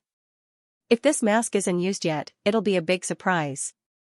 But if it's used and turned into a mask, does it count as a surprise? Angor shook his head. I don't think so. If this is not a surprise, then what is a so-called surprise? Everyone fell into deep thought. We only have one mask so far. If there's a real surprise, we'll have to look for it from the mask. If Mr. Stone doesn't count as a surprise, then what about the memory inside? Actually, Angor was not the only one who had the same thought. However, if the memory is a surprise, Dorcas. We'll refuse it, Angor answered seriously. He didn't realize there was something wrong with his words at all. Everyone was surprised, but they soon realized that Angor suggested Dorcas to wear the mask twice just now because he wanted to use Dorcas' memory as a testing tool. Now that they thought about it, it did make sense. Dorcas probably refused because he sensed danger. If even Dorcas sensed danger, then the memory was really not that useful. Dorcas also realized what was going on, but his heart was already numb. Men. If neither the memory nor the mask is a surprise, then why did they leave the mask behind? Vate wondered. Furthermore, it was 3 tests. No, it was 2 tests. Only then did they obtain 3 broken masks. Wasn't it supposed to be pieced together? Since they were asked to piece the mask together, it meant that the mask had a purpose. But what was the purpose? No one could answer that question. They could only sigh and skip over it. I'm more concerned about that little girl in the rabbit suit. Why did she just leave? It was Angor's turn, and she was staring at Angor. Dorcas seemed to be very unhappy about this. Despite Count Black's warning, he still brought it up again. Anyway, I feel like something's wrong here. Dorcas was trying to shift the topic to Angor, but Angor didn't care at all. He really didn't know what was going on.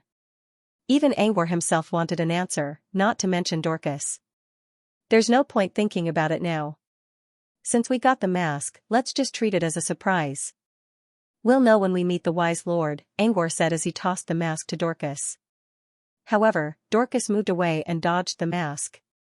At the same time, he looked at Angor with a "you're trying to trick me again" look. Angor wasn't trying to trick Dorcas this time. It was only because Dorcas willingly gave the mask to him, so it was only right for him to give it back. As for the 2 extra fragments, since neither Count Black nor Angor cared, he could give them to Dorcas. However, it seemed that Dorcas was already under stress. He didn't even want to think about it and directly refused Angor's offer. Angor shook his head and didn't explain. Instead, he summoned the Hand of Spell and told it to hold the mask. They would decide how to distribute the fragments later. Angor stretched his body and said, "We've stopped here for a long time. Time to keep moving." But this time, they stopped after taking a few steps. Because in the space directly in front of them, there was suddenly an abnormal light. This kind of abnormal light was like a flame that was slightly distorted by the heat when it was burning. For something to happen out of the blue, there must be something wrong. Is the relay test not over yet? Dorcas looked at the strange light and muttered in a low voice, "Could it be the same as the previous duels, where the official magi have passed the test and now it's the acolyte's turn? Does the wise lord have too much free time? Apprentice's turn?" Cal and Y looked at each other. Weren't they just here to make up the numbers? Were they really going to take the test? Just as their hearts were filled with apprehension, a new change occurred in the abnormal light. Countless rays of light burst out of the light. These rays of light didn't mix up. Instead, they intersected with each other in a regular pattern. Under the crisscrossing of light rays, prism after prism formed by light and shadow appeared in front of them. Countless prism mirrors combined together to form a beautiful prism plane.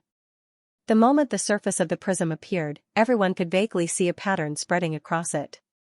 It was as if there was an invisible painter using this prism collection as a drawing board, sketching with pen and ink. As the pattern continued to extend, fill, and complete, the pattern finally presented a human silhouette in the prism. It was a young girl with long silver-white hair who was dressed in heavy and luxurious clothes. Her hair was very, very long. Not only did it go past her waist, but more than half of it hung down to her feet. Her hair spread out like a fountain of mercury. The young girl's face was pale and colorless, and her lips were so pale that they seemed to have lost their color. If not for her long eyelashes and the faint shadow of her nose that accentuated her distinct facial features, she might have been mistaken for a faceless person. Even so, the silver-haired girl didn't look like a real person. Combined with the geometric patterns on the prism, she looked more like a fragile porcelain doll hidden behind the mirror. The sudden appearance of this young girl made everyone suspicious and wary. They were suspicious because she might be related to the 3 question setters from before, and wary because she had appeared in the mirror.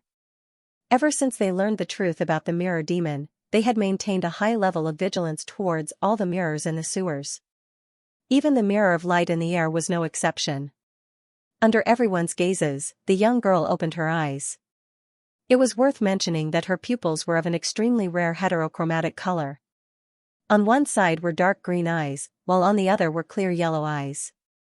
His heterochromatic eyes, coupled with his appearance, made him look like a porcelain doll carved from porcelain. After the young girl opened her eyes, she was still in the prism. She didn't go from nothingness to reality, but her voice was transmitted to everyone's ears through the prism. My name is Laplace Gleipner Luigi. Her voice was very clear and melodious. However, when the two voices were put together, there was a kind of inanimate and mechanical feeling. It was very cold. Her voice wasn't the biggest problem. What puzzled them the most was her name. The poet and the astrologer only revealed their names when the test was over. But this person directly said his name in the opening remarks. It didn't matter if she said her name first or later. However, her name included the poet and the astrologer's names, which meant she was trying to emphasize the uniqueness of her name. Could it be a coincidence that someone's name included the names of two other people? Was it really a coincidence that something like this happened in the same place less than 10 minutes apart? At least, he didn't believe it.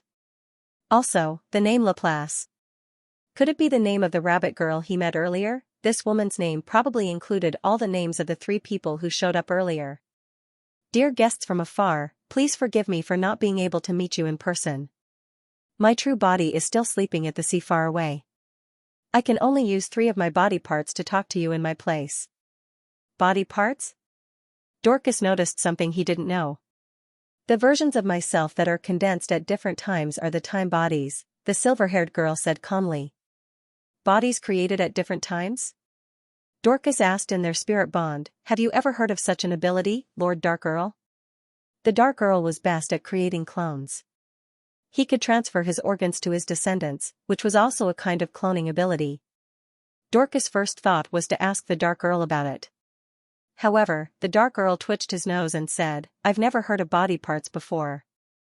In terms of clones, the Dark Earl's clones could be considered as clones that were created in different periods of time. However, they were still clones. If the Dark Earl was talking about clones, she would just use the term clones to describe them. But she just used a new term that Dorcas had never heard of before. Therefore, the Dark Earl couldn't tell the difference between body parts and body parts. Body parts are different from body parts. Body parts focus on creating different memories, while body parts have the same memories, the silver-haired girl spoke. Dorcas frowned. You're spying on our spirit bond? If she wasn't spying on them, how could she have accurately guessed what they were talking about and answered them? The girl shook her head. I'm not spying. I just heard it. Heard it? Angor narrowed his eyes. That sounded strange. Dorcas and the Black Earl were communicating through the spirit bond, and the spirit bond was of an extremely high level. It was personally released by the Black Earl, so if it was invaded, the Black Earl would immediately sense it. The Dark Earl already pointed out the wise lord's eavesdropping. This time, even the Dark Earl revealed a trace of astonishment when he heard the silver-haired young lady's reply. It went to show that he didn't sense her prying through the spirit bond. This was very telling. One had to know that the silver-haired girl had yet to leave the mirror world. She was still inside the prism, and the inside and outside of the prism were 2 different worlds. It was hard enough to eavesdrop on the Dark Earl's spirit bond in the same world, let alone across worlds. He believed that the girl couldn't be stronger than the wise overseer, but she might have some special abilities. That ability allowed her to hear the conversation in the spirit bond. Dorcas wanted to continue exploring this topic, but the silver-haired girl didn't seem interested in talking about it. Her way of protesting was also very special. She didn't make a sound, and only used her heterochromatic eyes to quietly stare at Dorcas. Her gaze was as if she was looking at a pile of dust. She didn't do anything, but Dorcas felt like he was being humiliated again. Why did she say again? Dorcas felt it was a familiar feeling. Since the other party was unwilling to talk about this topic, Dorcas thought for a moment and said, You said before that you used 3 so-called time bodies to contact us. Are they the 3 from before? Yes. Dorcas, if you take your name apart, it'll be the names of those 3? The girl glanced at Dorcas. She still looked at him as if he was a pile of dust, but this time, there was a hint of disgust in her eyes, as if she was saying, "You're so annoying." Even though the silver-haired girl expressed her disgust, after a moment of silence, she still nodded in response. This confirmed Angor's guess. The third rabbit girl was the silver-haired girl's first name, Laplace. Maybe it was because the girl's attitude was too obvious. Dorcas looked at Angor and signaled with his eyes, "You can ask the next questions." Angor didn't refuse. He had a lot of questions for the girl anyway. The one he was most curious about was the so-called body parts. But that should be the girl's ability. Asking about other people's abilities wasn't taboo in the wizarding world, but it was an unspoken rule. Angor considered and asked, "Since you said your real body is sleeping and you let your body parts contact us, who is this girl standing in front of us? Not your real body?" After hearing Angor's question, Dorcas began to observe the silver-haired girl's attitude with a gloating look. He was insulted several times in a row, so he wanted to see Angor's expression after being insulted. But to Dorcas' disappointment, the silver-haired girl didn't look at Angor as if he was a pile of dust. Instead, she returned to her cold and indifferent look. Maybe, it was Angor's first time asking a question. Dorcas thought about it and agreed. The girl didn't show any disgust when he asked her the first time. With that in mind, Dorcas relaxed a little and began to pay more attention to the silver-haired girl's answer. The silver-haired girl didn't answer right away. She only stared at Angor in silence. There was no sign of emotion. It was just a simple stare. Angor didn't know why she kept staring at him. His super perception couldn't transcend worlds, so he couldn't read the silver-haired girl's current emotions. He could only look at each other. After a long time, long enough for Dorcas to think that the silver-haired girl had fallen asleep with her eyes open, he finally saw her pink lips tremble slightly. Dorcas thought she was going to speak, but she just pursed her lips and remained silent. The silence lasted for a long, long time. Of course, that was Dorcas's concept of time. In fact, it had only been a minute since Angor asked the question. But compared to when Dorcas asked the question, the silver-haired girl's reaction speed did change significantly. Another 10 seconds later, the silver-haired girl finally spoke, "It's just a mirror image." Angor, in other words, it's not your real body? The silver-haired girl nodded. Yes. Angor, then why didn't you use your mirror image before? Why did you use your real body? Just to test us? The silver-haired girl fell into silence again. If she remained silent, it might mean she didn't want to answer. But she also acted as if she was thinking, as if she wanted to answer, but she just didn't know how to phrase it. Angor could only stay silent like her. On the other side, Dorcas sighed as he watched the atmosphere return to its previous deadlock. However, while he was carefully thinking about the silver-haired girl's answer, Dorcas felt a little confused. The silver-haired girl's answer wasn't too complicated. It was such a simple conversation. Why did she need to think for so long? When she looked at Angor, was she thinking about Angor's question, or was she just looking at Angor? A strange feeling arose in Dorcas' heart. Could it be that this girl was like Yi, another fanboy? Wait, no, a fanboy. He thought about it carefully and realized it wasn't impossible. For example, the others all had their own tests, but why didn't Angor get the rabbit girl's mask fragment? And the silver-haired girl clearly said that all three of them were her real bodies. In a way, all three of them were her. So the rabbit girl's reaction to Angor was the silver-haired girl herself. Besides, the silver-haired girl asked Angor so many times, but she didn't show any disgust. Did this mean something was wrong? The more Dorcas thought about it, the more he felt it was possible. And the more he thought about it, the more he couldn't accept it. What was the basis for this? If Angor showed up with his real face, or held a sign that said he was a master alchemist, then he could attract people's attention. But now that Angor had used shapeshifting, even his family couldn't recognize him. Anyone who saw him would only think he was a passerby, right? So why did everyone like him? Dorcas couldn't help but move closer to Kale and asked in a serious tone, "Seriously, who do you think is more handsome? Me or that red-haired girl?" Kale didn't know why Dorcas suddenly asked such a question. He remained silent for a moment and spoke in a weak voice, "Actually, mister, you have red hair too, and, Dorcas saw Kale's evasive gaze and knew that he wouldn't get a clear answer even if he kept asking. He could only sigh and continue complaining about the injustice. At this moment, the silver-haired girl, who had been deep in thought for a while, seemed to have thought of the right words and finally said, "Tie. Bond? What do you mean? Time is the bond, and the mask is the bridge." The silver-haired girl reached out her hand from her long sleeve. She was holding a mask in her hand. Angor was a little surprised when he saw the mask. He summoned a hand of spell from the air and took over the mask he put together earlier. After careful comparison, he realized that the two masks were made from the same material. The mask in Angor's hand was a mask with a man's face, while the one in her hand was a mask with a woman's facial features. Judging from the color and luster, it should be an old stone mask as well. Both Angor and the silver-haired girl held the masks in their hands and looked at each other through the prism. This scene gave him an inexplicably strange feeling. Even stranger, the silver-haired girl suddenly put down her hand. Angor also lowered his hand at the same time. The silver-haired girl did the same thing again. She turned the mask around, and the gray eyes on the mask were looking at her. It was neat and tidy, looking like a real mirror. "Be careful," Dark Earl warned Angor through their spirit bond. If the silver-haired girl put on the mask next, Angor would also put on the mask and receive those memories. Still, Dark Earl's warning was unnecessary. That was because he had already become the silver-haired girl's puppet, and his body was under her control. But in fact, that was not the case. Everything Angor did just now was his own will. There was no external force to change his mind. Angor knew that he was not being controlled, which was why he was surprised. Was the girl imitating him, or could it be that the other party had guessed his subconscious? While Angor was still in shock, the silver-haired girl suddenly put away the mask and sighed. "Still can't do it." Angor handed the mask back to the hand of spell and looked at the girl in confusion. "What do you mean?" "This is the bridge of fate," the girl said.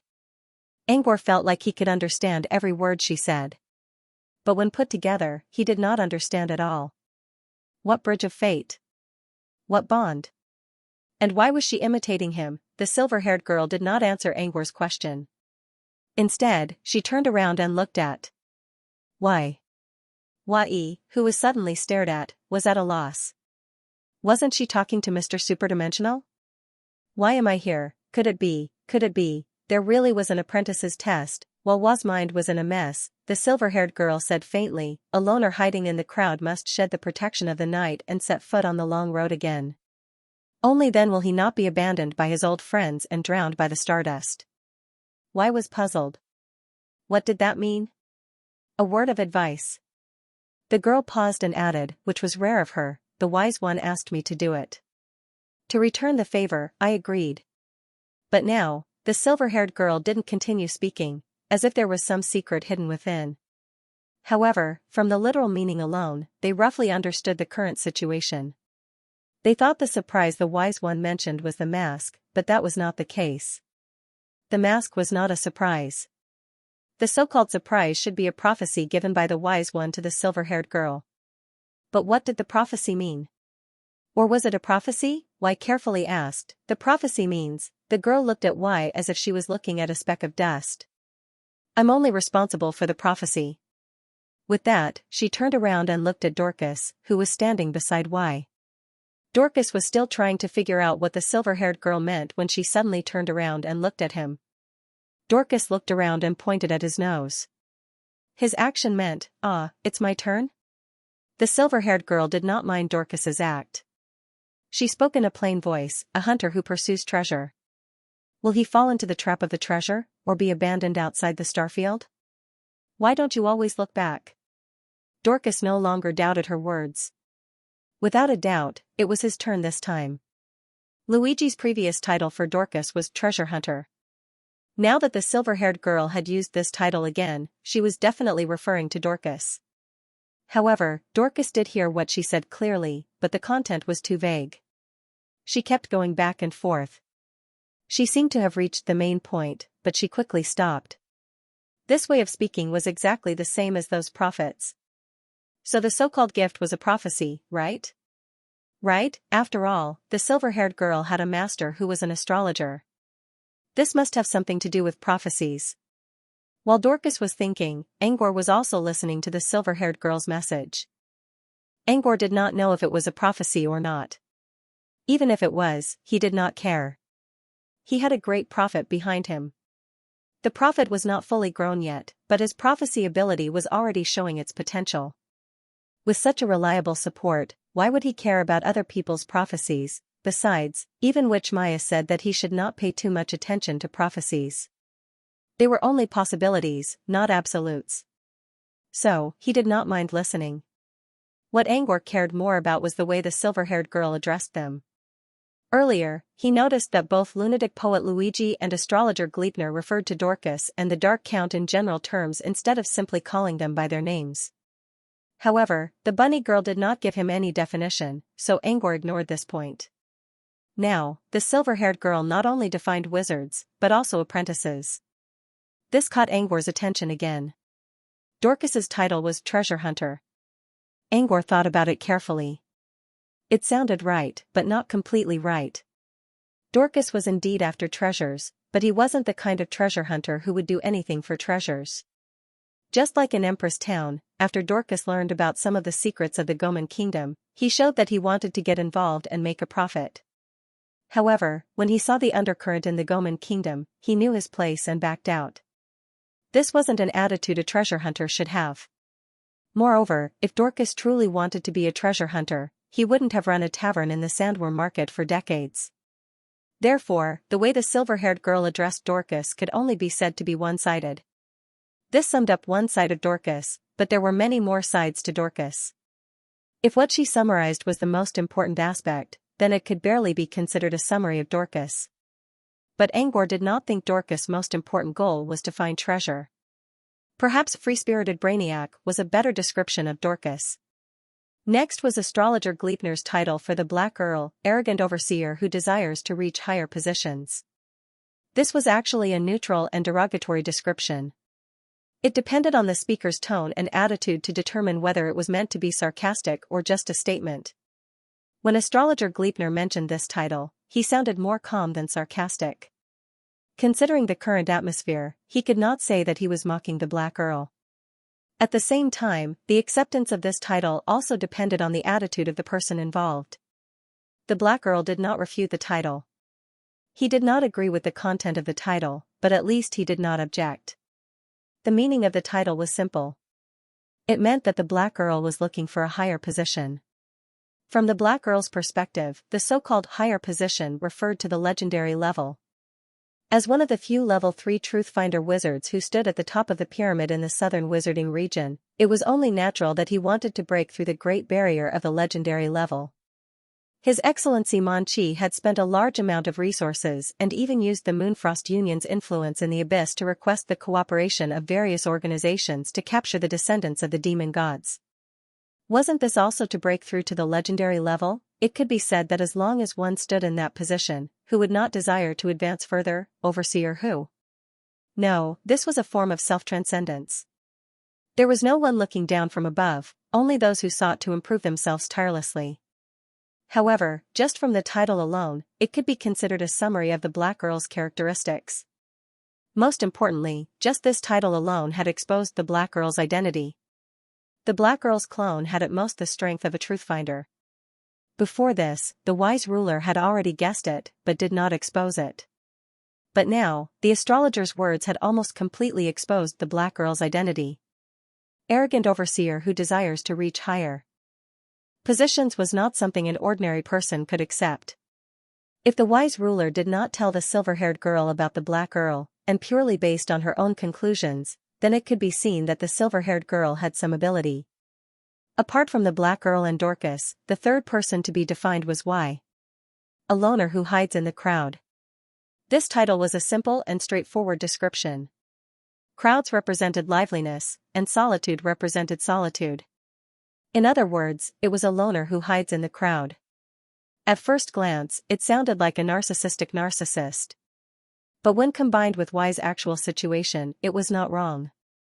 In an inconspicuous fortune-telling shop in Mesopotamia, a lonely shopkeeper foretold the death of every customer. Combined together, it was a bit like that. Furthermore, the silver-haired girl had said in her words to Yi, remove the protection of the late night. Regardless of the meaning of this sentence, the late night in it had directly targeted Yi. Y's fortune-telling shop usually only opened in the middle of the night. Y called himself a poet of midnight. However, his poems were different from what people imagined. They were not poems of praise, but poems of death. So, the silver-haired girl's prediction was correct. But just like Dorcas, it was only a part of Y's personality, but not all of it. Angor suddenly became curious. What would the silver-haired girl say about him? On the other side, the silver-haired girl slowly looked around after finishing her words to Dorcas. Then, she looked at the black girl next to Dorcas. Without a doubt, she was going to give the black girl a message. With this, everyone had a general idea about the order of the silver-haired girl's message. They thought the girl would order them according to their strength, but now it seemed that she was only doing it according to their positions. Y was at the edge, so he started first. Dorcas was next to him, so Dorcas was second. The black girl was floating next to Dorcas, so the black girl was third. Angor should be the next one to be killed. The silver-haired girl stared at the black girl for a moment and said softly, arrogant person who wants to climb to a high position, your message has been sent to you through the astrology of my body, Gleipnir. I won't say anything more. With that, the silver-haired girl turned to look at the next person. The black girl suddenly spoke, is the demon abyss a good thing or a bad thing for me? The silver-haired girl paused and looked at the black girl. She no longer looked arrogant like before. Instead, she looked at him calmly. You should know better than I do. I can only interpret a mind's reflection. Interpret a mind's reflection? So this is the truth of the message, but what is this mind's reflection? Is it another way to describe a prophecy? Or is the message not a prophecy? While everyone was puzzled, the dark girl asked again, is this the right choice? The black girl did not explain what the choice was, and no one knew what he meant. But the silver-haired girl seemed to understand.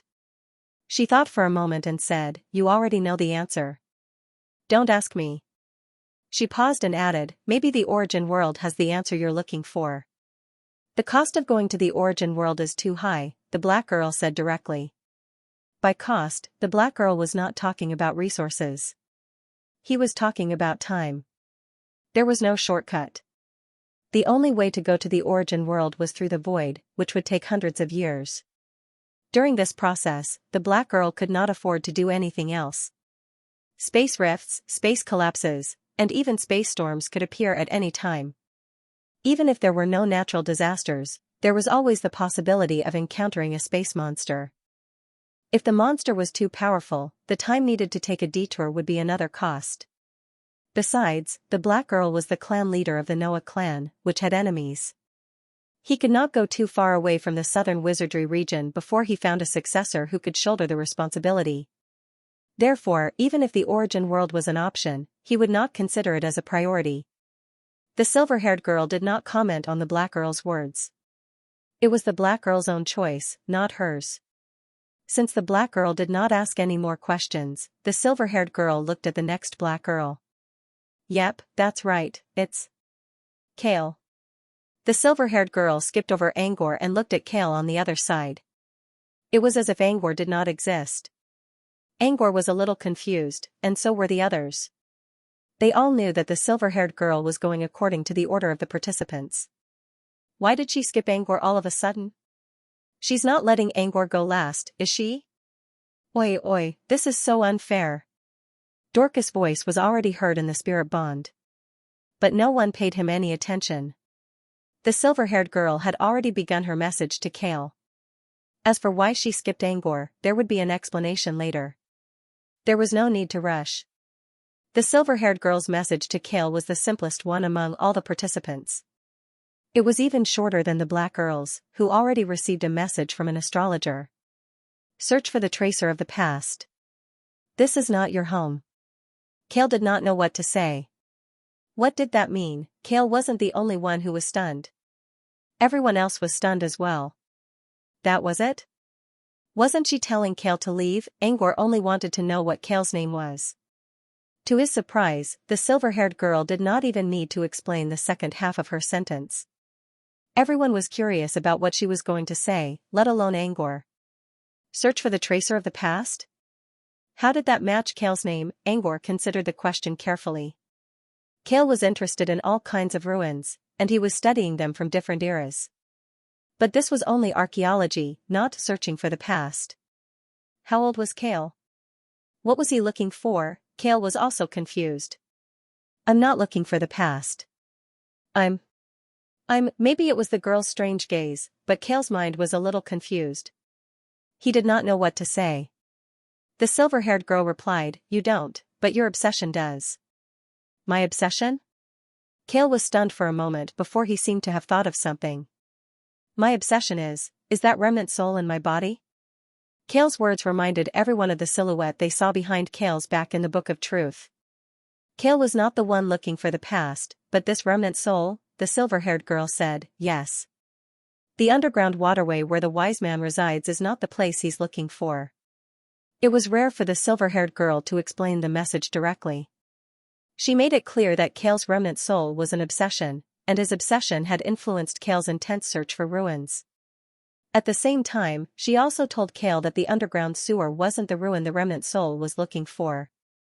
This was the clearest explanation among all of them. But who was Kale's remnant soul? Why was he looking for the ruin? The girl did not tell Kale about that. Dorcas glanced at Corel and saw that he was in a daze. He probably couldn't speak either. So he decided to help Kale by asking, who's the remnant soul inside him? What's the point of searching for the ruin? How does it affect him? The girl seemed to be interested in Kale's remnant soul as well. She did not show any disgust at Dorcas's question. Instead, she considered for a moment and said, I don't know who this remnant soul is. But he used to be very powerful. She glanced at the Black Earl and continued, maybe he's about the same level as him, or maybe he's weaker or stronger. In other words, Kale's remnant soul was at least a rank 2 Truthfinder wizard. There was a high chance that he was a rank 3 Truthfinder wizard. There was also a small possibility that he was above a legendary realm. Everyone was a little surprised by this conclusion. They could tell that the remnant soul was a supernatural being. After all, normal people would not even have a soul after death. They would turn into spiritual light and be absorbed by the spirit tide. The chances of a remnant soul possessing a body were even lower. Only a supernatural being would have such a possibility. But they did not expect this remnant soul to be such a powerful wizard when he was alive. But thinking about it, it made sense. If he wasn't powerful, how could he affect Ye? The girl continued, as for what this remnant soul's obsession is, and what's the point of doing so, end of chapter, I don't know. The silver-haired girl gave an answer that everyone expected. But what was rare was that she gave her own opinion after saying that she did not know. But an obsession is an obsession.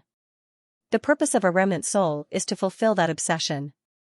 As for what that obsession is, does it mean anything to you? The silver-haired girl stared at Kale quietly. However, if someone were to look closely in the mirror, they would see that it was not Kale that was being reflected in her eyes. Instead, it was a strange figure.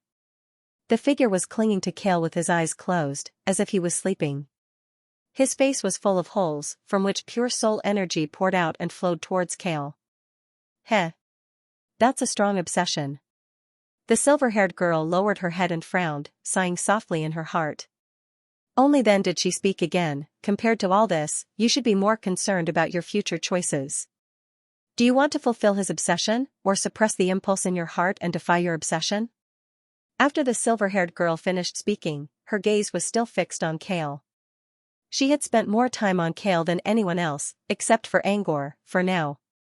Moreover, her words had already crossed the line a little. In John's words, it was best not to talk too much. Kale was also confused. Before coming to the underground sewer, he never thought that his passion for exploring ruins was influenced by someone else. He always thought it was his own hobby.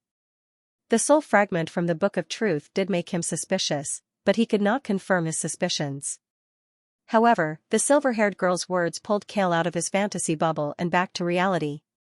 It did not matter how much of his passion was influenced by the remnant soul fragment, but there was still a part of it that did not belong to him.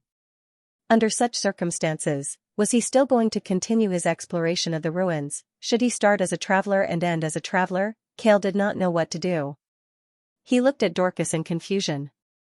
Dorcas was the person he was most familiar with out of everyone present, and the only one he could rely on was Dorcas. Dorcas could also see the conflict in Carol's heart. He thought for a moment and said, "This isn't something you need to make a decision about right now. There's still a long way to go. It won't be too late for you to make a decision in 10 or 100 years." Before Cale could react, the silver-haired girl's voice rang out, "No, he doesn't have much time left." "What do you mean?" Dorcas looked at the girl in confusion. "A remnant soul cannot exist forever. As the host grows stronger, the soul fragment will only exist for a shorter period of time. It's almost impossible for him to make a decision in 10 or 100 years. Unless he stops his training from today onwards." The silver-haired girl was telling the truth. Before this, no one cared about the remnant soul fragment in Cale. This was because the remnant soul would not be able to affect Cale, who possessed a complete soul, and would eventually dissipate. It would be meaningless to talk about the lingering will of the remnant soul after it dissipated. However, after clearly knowing that the remnant soul would disappear and then listening to the silver-haired girl's words, one would discover that her narration didn't seem objective at all. "You're hoping that he'll choose to become a remnant soul instead?" When speaking to the others, the silver-haired girl always spoke from an objective point of view. But when it came to Cale, she had her own opinion. It was hard to say whether this was a good thing or a bad thing. They did not know what the girl's opinion was, so it was best for them to get to the bottom of it and see what she had to say. Why did she care about this? What was her opinion? Every time Angor asked, the girl would remain silent for a long time. This time was the same. She stared at Angor for a long time before she spoke in a low voice, "Because of the bond." "Bond again? What do you mean?" Angor was puzzled. This was the second time Angor asked about bond. The first time, she said, "Time body is the bond." But this time, Cale did not have a time body. Why did she say bond? What did she mean by bond? The silver-haired girl did not seem to want to answer. She tried to look away several times, but each time, Angor's expression would change slightly. She knew that Angor was reading her actions. Just like how she read other people's actions through mind reflection. After hesitating for a while, she finally spoke up, "Bond is a kind of connection. Everything you do will create a connection with your surroundings. It's related to people, objects, space, time. Everything, as long as you do something, will be connected. You have to pay a corresponding price for what you get. Whatever you've consumed, you'll replenish it from another direction. All these things require a bond, and this bond also maintains fairness." It was rare for the silver-haired girl to speak so much at once. However, most of her words were difficult to understand, and not many people could understand them. Angor, however, did. The girl was talking about a worldview, which John mentioned before. John also mentioned this concept quite frequently. It was called cause and effect, or cause and effect. You reap what you sow. This was the most straightforward explanation of cause and effect. In a way, it was a conceptual bond. According to the theory of cause and effect, the silver-haired girl meant that there was a karmic connection between Cale and the remnant soul. She also gave an example earlier, "You will pay for what you gain." This seemed to imply that Cale gained something, so he had to pay for it. Angor more or less understood where the silver-haired girl was coming from. She was probably a fan of the concept of cause and effect, so when she saw Cale's situation, it was natural for her to speak from the perspective of cause and effect. But, then again, that was not the case. Leaving Cale's situation aside, what did time bodies have to do with a bond or karmic connection? Her 3 time bodies corresponded to Dorcas, Count Black, and Angor. Was she using the time bodies to establish a bond? What the time bodies did was really strange. Asking them to answer a question, according to the concept of bond, was she trying to force them into a karmic connection with the time bodies? Since the time bodies were the silver-haired girl's clones, did that mean they had a karmic connection with the girl? Angor wasn't sure if he was right. Before he could ask, Count Black spoke first. "You're saying that Cale benefited from the remnant souls?" From the black girl's question, it was clear that he also understood the silver-haired girl's extremely cryptic words. The silver-haired girl's idea was not mainstream in the wizarding world. It was more suitable for a society with stricter rules and regulations. However, Count Black was an experienced man. Even if the silver-haired girl was trying to make things unclear, he still managed to extract the truth from the superfluous words. Of course. It's not easy for a remnant soul to influence the will of its host. The silver-haired girl nodded and admitted, Kale has been transferring his limited soul energy to the host for years. This is the price he has to pay. Through the remnant soul energy, he can gradually influence the mind of the host. Dorcas replied, if that's the case, then Carol's willpower was also affected when he received the power of the soul. Isn't that even? The silver-haired girl shook her head. That's not how it works. The fact that he could become a transcendent might have something to do with the remnant soul. Dorcas frowned. Do you have any proof? The silver-haired girl stopped talking. She didn't want to waste time on Dorcas. She already knew Dorcas's way of doing things. If he wanted to, he could dig out all the details. All he had to do was to say something, while the proof had to be provided by someone else. The cost was completely different. The silver-haired girl didn't say much, but Angor already understood the situation. Whether Kale became a talent or not was not the result of the remnant soul's help. However, the remnant soul was still transferring soul energy to Kale, which meant it was true. She also mentioned that the stronger Kale became, the faster the remnant soul would disappear. Even so, the remnant soul was still doing its best to help Kale grow stronger so that he could fulfill his wish. It didn't matter even if the remnant soul would disappear completely. From this, it could be seen that Kale had taken advantage of the remnant souls. The silver-haired girl believed that Kale had to pay for what he gained. She didn't know if this was right or not. It was her personal opinion, and she couldn't tell if it was right or wrong. The silver-haired girl looked at Kale, who seemed to be even more confused. You decide for yourself. However, I want to remind you, can Iswell really control your thoughts completely? Think about it. With that, the silver-haired girl no longer looked at Kale. When Kale heard the silver-haired girl's last words, he lowered his head and fell into deep thought. The silver-haired girl finally looked at Angor. For a moment, no one spoke, and the air became so quiet. Kale's story was interesting, but it was only Kale's personal business. Compared to that, they were more interested in the silver-haired girl's words to Angor. The silver-haired girl directly skipped over Angor before. Besides, Laplace, the rabbit girl, did not give Angor any tests. She just threw the mask to him without any hesitation. Also, the silver-haired girl paid special attention to Angor. All these details piqued everyone's curiosity. They wondered why the silver-haired girl treated Angor with such respect. Yes, it was solemn. Dorcas wasn't the only one who thought so. The others also noticed that the silver-haired girl was treating Angor much more seriously than the others. Why was that? Just as everyone's curiosity was piqued and they were waiting for the silver-haired girl's words, the silver-haired girl sighed deeply. It was the first time they saw such a big reaction on her face. I failed. Angor and the others? Laplace couldn't establish a bond with you. At this point, the silver-haired girl took out the mask made from old stone again. She looked down at the mask and shook her head. The mask did build a bridge of fate with you, but it did not reflect any message in my heart. So, I failed. I can't observe you in any way. This also means that I can't fulfill the request the sage gave me.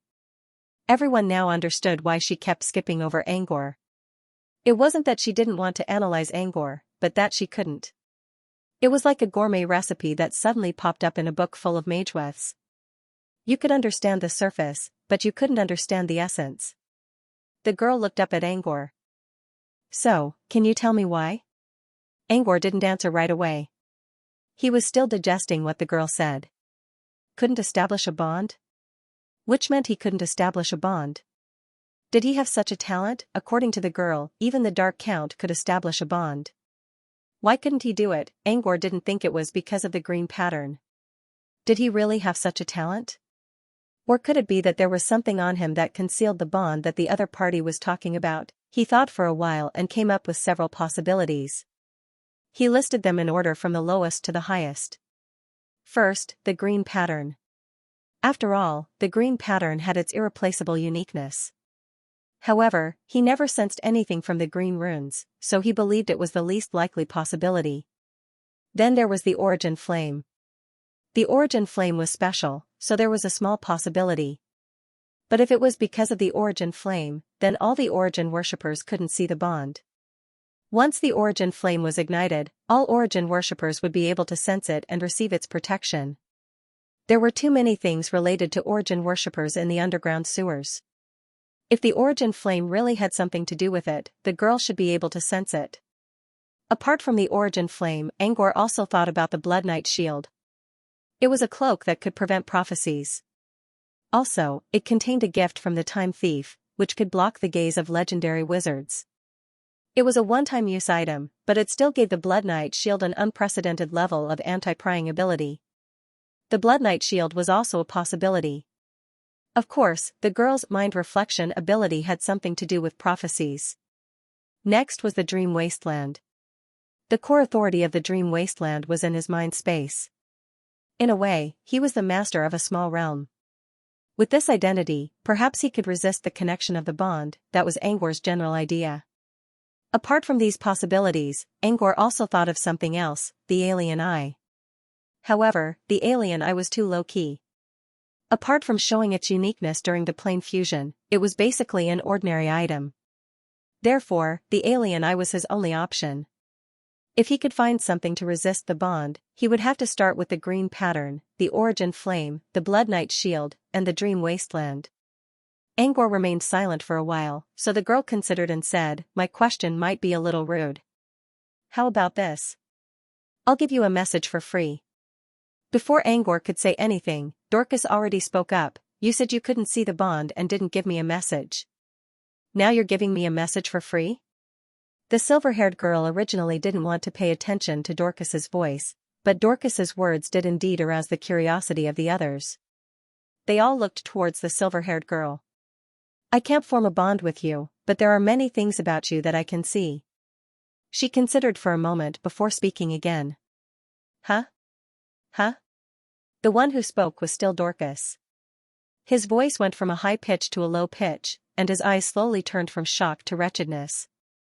Dorcas didn't say anything, but he sounded like he was going to tell a great story. The girl glanced at Dorcas and held back her anger. She lowered her voice and explained, "The mind's reflection only works on intelligent beings." In other words, the message wasn't about Angor, but the intelligent beings he carried with him. For example, Dankros or the Wood Spirit. Angor heard the girl's words, but he wasn't interested at all. Her mind's reflection was nothing compared to Dodoro's prophecy. Every time Angor tried to find Dodoro, Dodoro would always wait for him at the place he was supposed to go. Before Angor could say anything, Dodoro would give him important prophecies. This time, when Angor went to find Dodoro, Dodoro already said, "Wise men aren't fools." Angor hadn't met a wise man yet, which meant Dodoro's prophecy was unbelievably powerful. With someone like Dodoro's support, Angor didn't really care about the message. Despite his thoughts, Angor put on an interesting expression. After all, no one knew about Dodoro's relationship with Phantom Island. Dodoro's performance on the Stargazing Day was more widely known than his fame. Thanks to the mystery item, the Stargazing Day wasn't entirely Dodoro's credit. Therefore, many people doubted Dodoro's ability to predict the future. He didn't want Dodoro to know the truth about his prophecy ability before Dodoro gained enough power. "Sorry, I can't answer that." Angor continued under the girl's disappointed gaze. "It's not that I don't want to answer, but I don't know. Before this, I've never even heard of your so-called bond, body of time, and reflection of the heart. I've never even heard of it. How can I guard against your so-called bond?" Angor shrugged.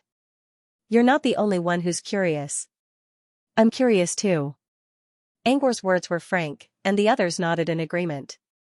They had been communicating with each other through spirit bond, so they could easily tell whether Angor was pretending or not. Besides, Dodoro kept complaining about how unfair the rabbit girl gave her mask to Angor. During the whole process, Angor's mind was completely unguarded. Whether he knew or not, everyone here could see it. Therefore, they all agreed with Angor's words. As for whether they were curious or not, They were curious as well. But since Angor said he didn't know, they couldn't expect Angor to show them everything he had to prove which was the truth, could they? Angor wasn't someone who could be easily manipulated. Back then, Angor didn't show any fear when facing the wise lord, which meant he had something up his sleeve. Of course, they wouldn't do something like teasing Angor. The girl stared at Angor for a long time before she spoke in a soft voice. You're right. I was too naive.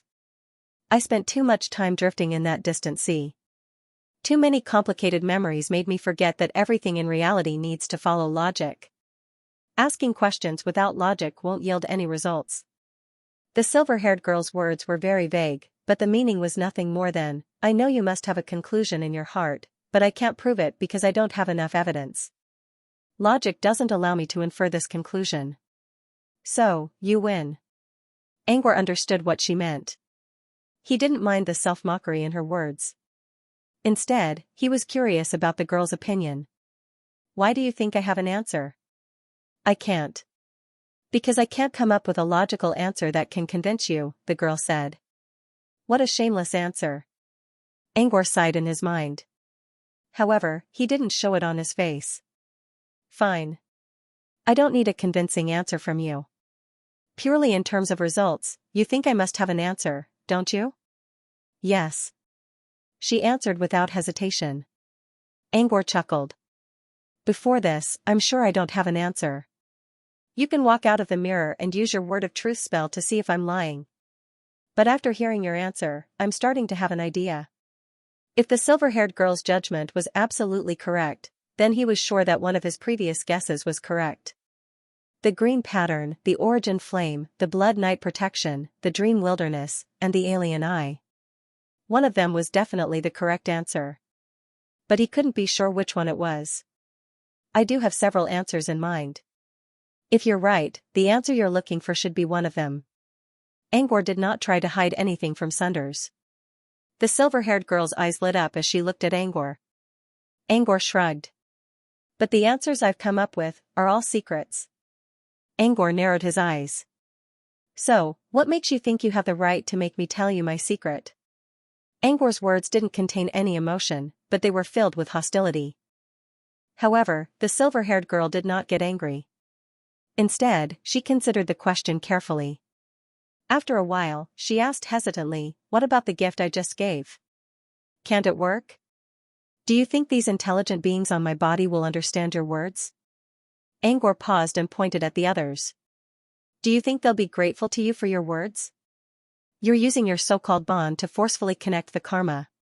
You're using your mask to force us to enter the bridge of fetters and karma. Your words were arranged by the Lord of Wisdom for you. We didn't ask for them, and they're not what we need right now. You can say that you're using your words as a reward. Have you ever thought about how we're going to view your words? They're just a reward for living in your own world. To us, they're just extra burdens for no reason. Plus, your past self gave us a test. It looks like a test, but it's actually a way to create a karmic connection between us, isn't it?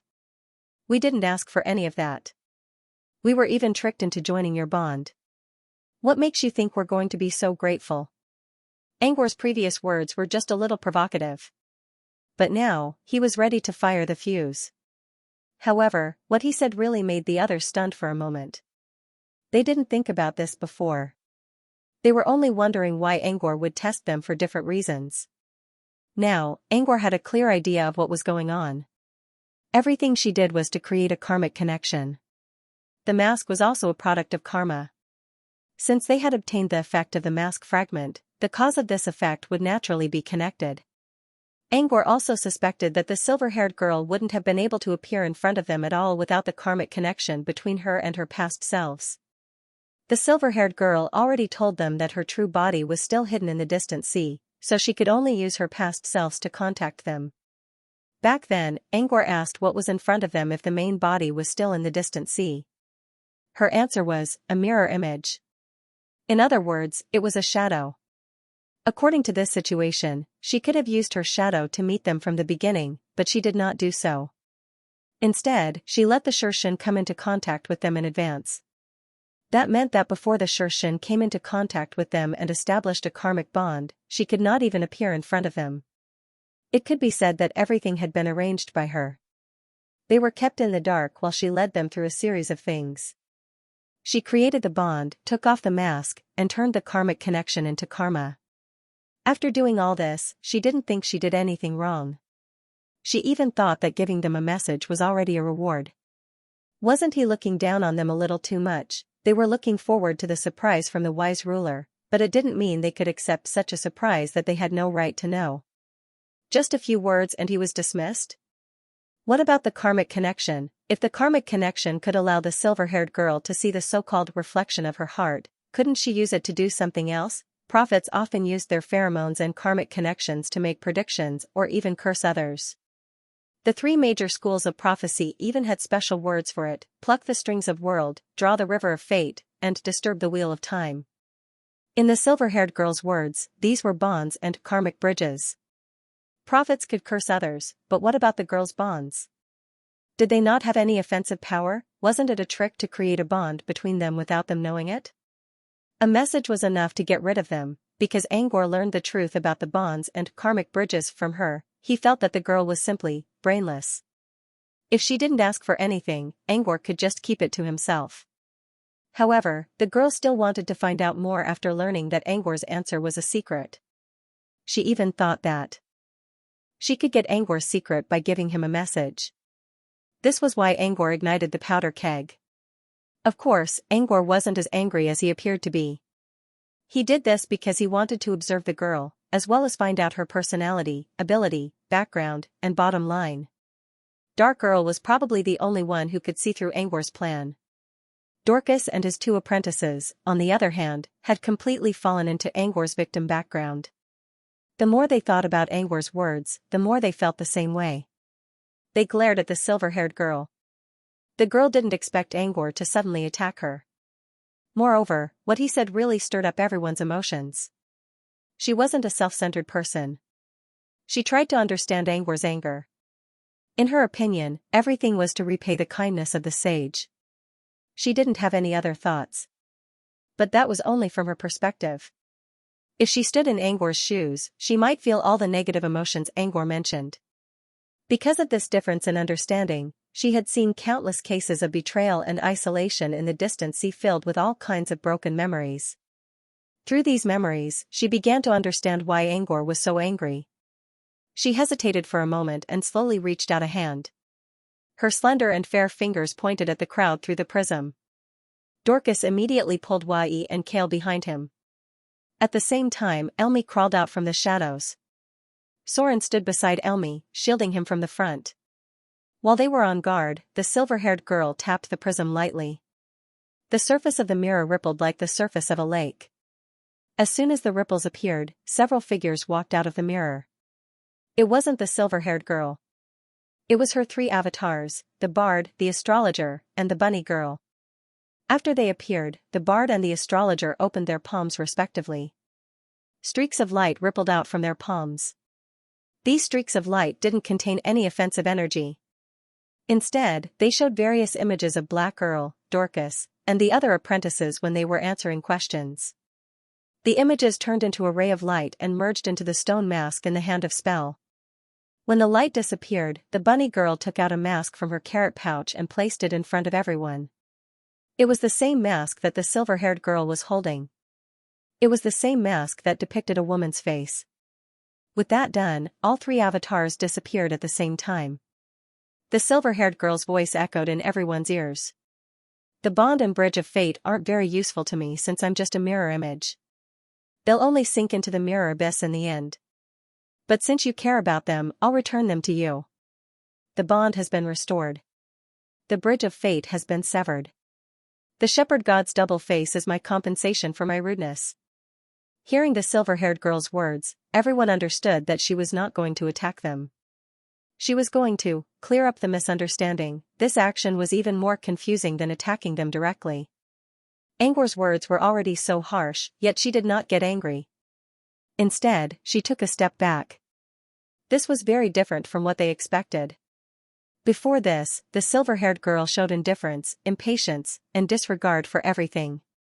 Because of this, they did not think such a cold-tempered girl would compromise with them. But contrary to their expectations, the silver-haired girl was not angered by Angor's words. Her current performance had changed everyone's evaluation of her character. Whether she was being nice or not, at least she did not show any malicious intent. Then, maybe they could talk to her further. Everyone lowered their guard and looked at each other. They didn't say anything, but the meaning in their eyes was clear to each other. First, they should talk, especially to get more information. As for who should represent them, Dorcas wanted Angor to go.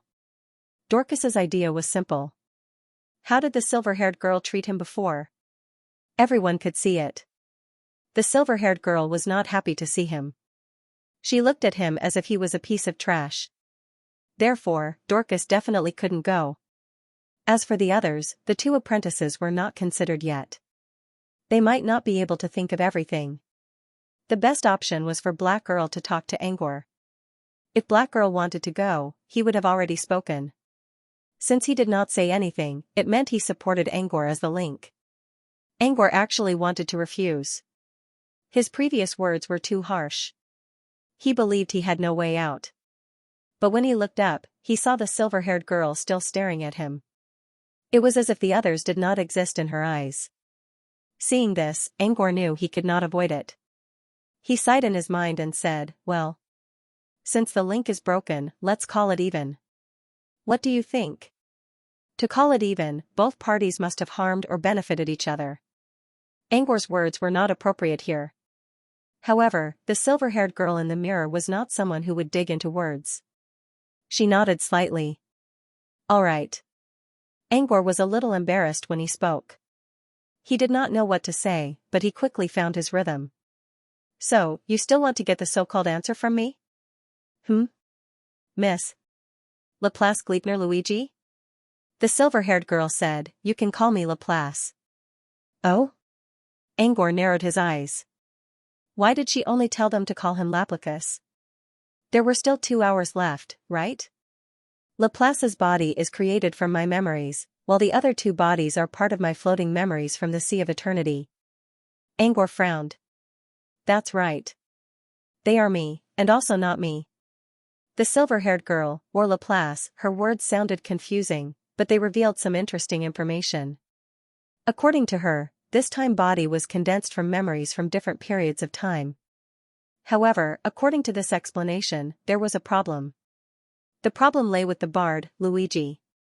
Without a doubt, Luigi was a male.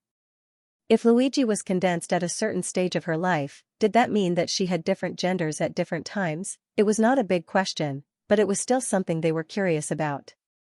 Now, they had a part of the answer. This time body did not only contain her own memories, but also memories from the distant sea. Perhaps Luigi's appearance was caused by memories that did not belong to her. Speaking of which, the silver-haired girl's real memories were condensed from Laplace, the rabbit girl. Did this mean that she was more like a child? I think I heard about the distant sea more than once. Is your real body also at the distant sea? Angor did not ask further, but he already knew what he wanted to ask. What is the distant sea? Angor did not want Laplace to think that they were going to the distant sea to find her real body, so he used a roundabout way. It's an invisible sea that connects countless mirror worlds. You call it the empty mirror sea, Laplace explained. As Laplace explained, he noticed that everyone was looking at him curiously. He hesitated for a moment and added, "The empty mirror ocean is not a paradise. It will wash away all the emotions and memories of the living until even their consciousness is gone. This is the law of the empty mirror sea." Laplace did not go too far, but everyone knew that she was warning them not to enter the empty mirror sea. Laplace did not care whether her words would work or not. Originally, she didn't need to remind him of these things, but because she was a little concerned about the strange young man outside the mirror, this long-lost emotion made her willing to say a few more words. After explaining the dangers of the empty mirror sea, Laplace returned to the main topic.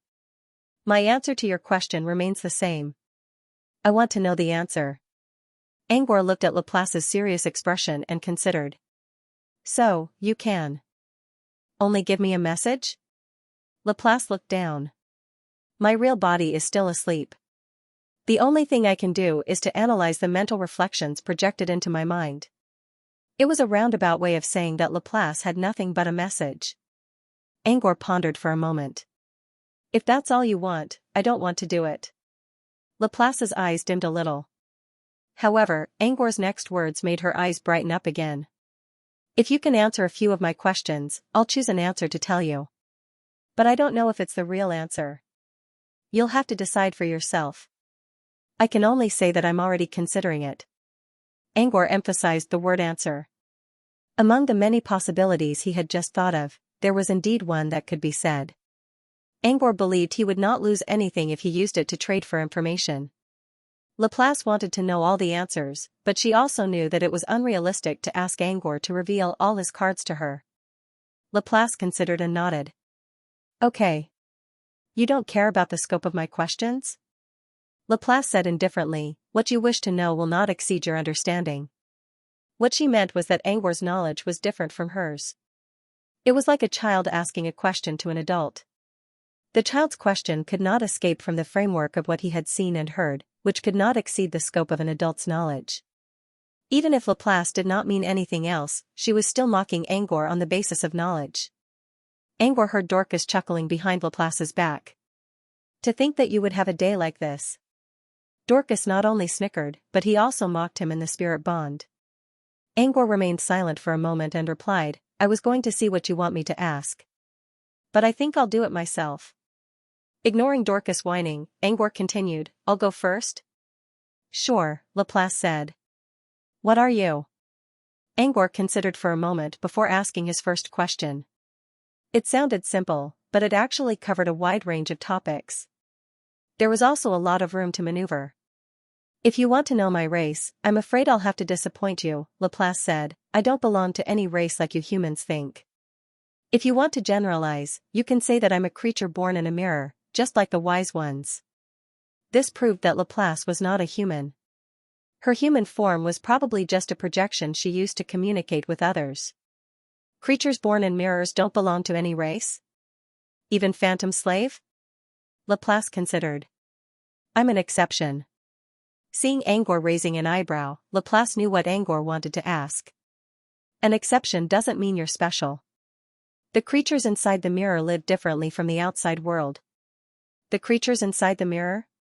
Laplace said, it's not for me to answer that question. If you want to know, you'll have to see for yourself. But I don't recommend living people to enter the mirror. Because of the empty mirror sea? The empty mirror sea is only one of the reasons. Without a guide, you'll quickly lose your way inside the mirror world. The wise ones also mentioned that it was easy to get lost inside the mirror world. But Angor had another question. Can't we break the void? If he could use a plain passageway, getting lost wouldn't be a big deal. Laplace said, only a small part of the mirror world is relatively stable. Most of the places are unstable and can break at any time. At least, I've never seen anyone who dares to use a spatial ability in a mirror world. That will only accelerate the process of getting lost. If you can't use spatial abilities in a mirror world, how do you move quickly? The mirror is the passageway. Laplace looked up and glanced at Angor. She didn't say anything, but Angor already knew what she was trying to say. So, do you understand now? Your questions don't exceed your knowledge, and they can't touch my limit. Angor pondered for a moment and changed his question. Stone's masks. You said they're called two faces of shepherd? Can you tell me more about them? There were two things Angor was curious about. First, whose memories were stored in the masks? Second, why were they called two faces of shepherd? The first question didn't need to be explained. The second question was about shepherd. In the southern region, the first thing that came to mind when the shepherd god was mentioned was the mysterious shepherd god clan. The shepherd clan was famous for their divine outfits.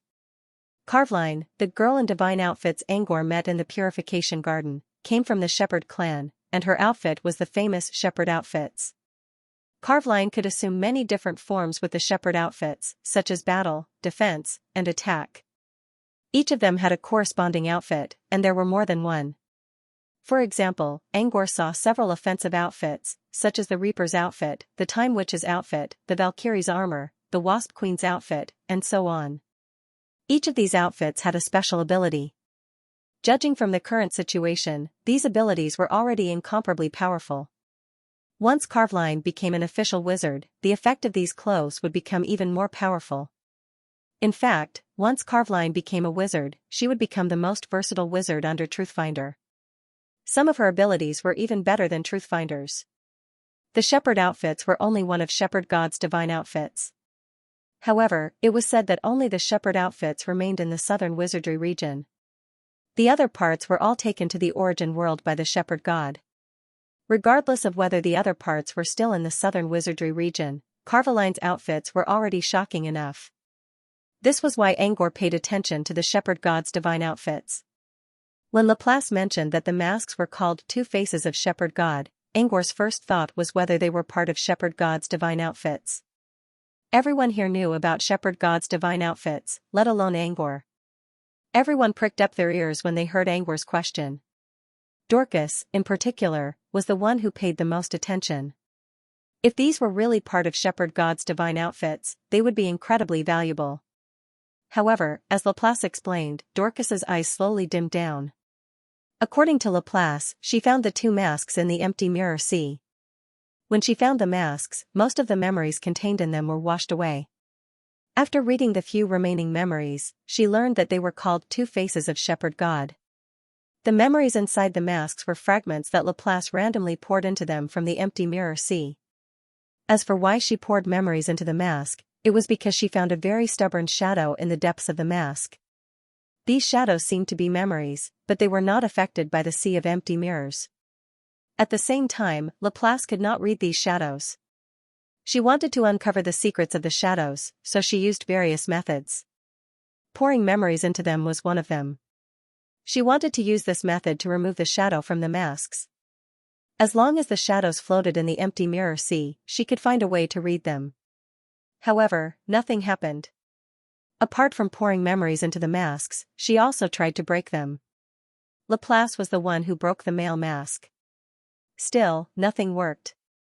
After that, as time passed, Laplace's curiosity about the shadow slowly waned. However, the mask was a rare entity in the mirror world, so she didn't throw it away. Instead, she used the mask as a medium to cast Bridge of Fate.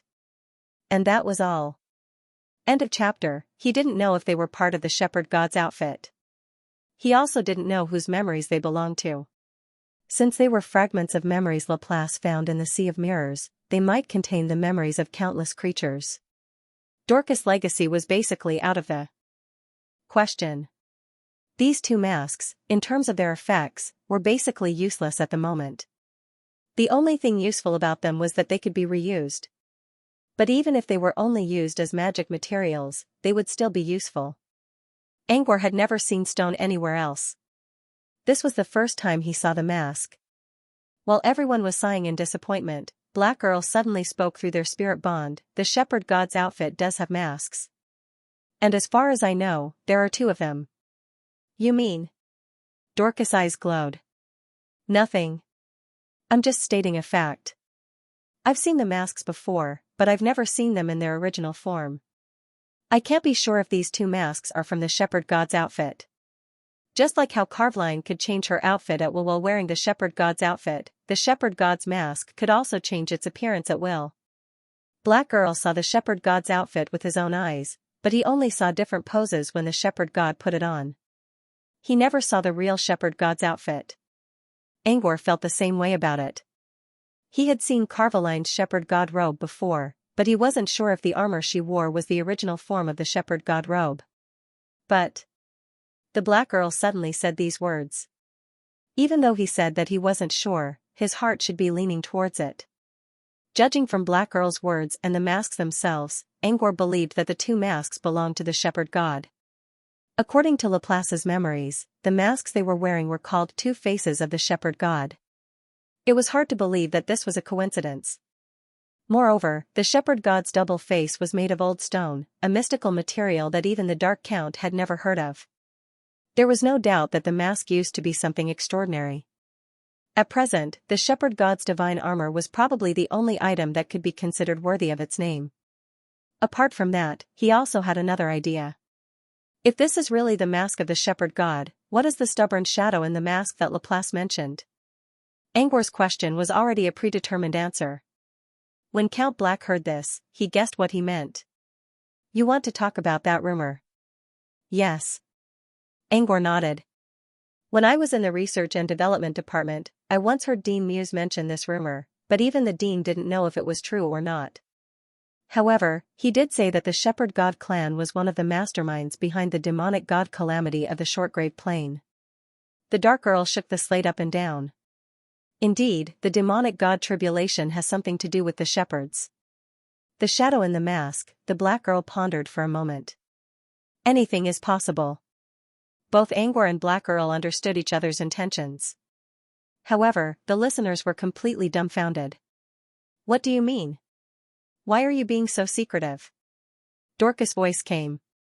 Angor didn't want to explain, but when he saw Dorcas' glowing eyes, he considered and said, There's a rumor that the Shepherd God's outfit contains a trace of the true will of a demon god.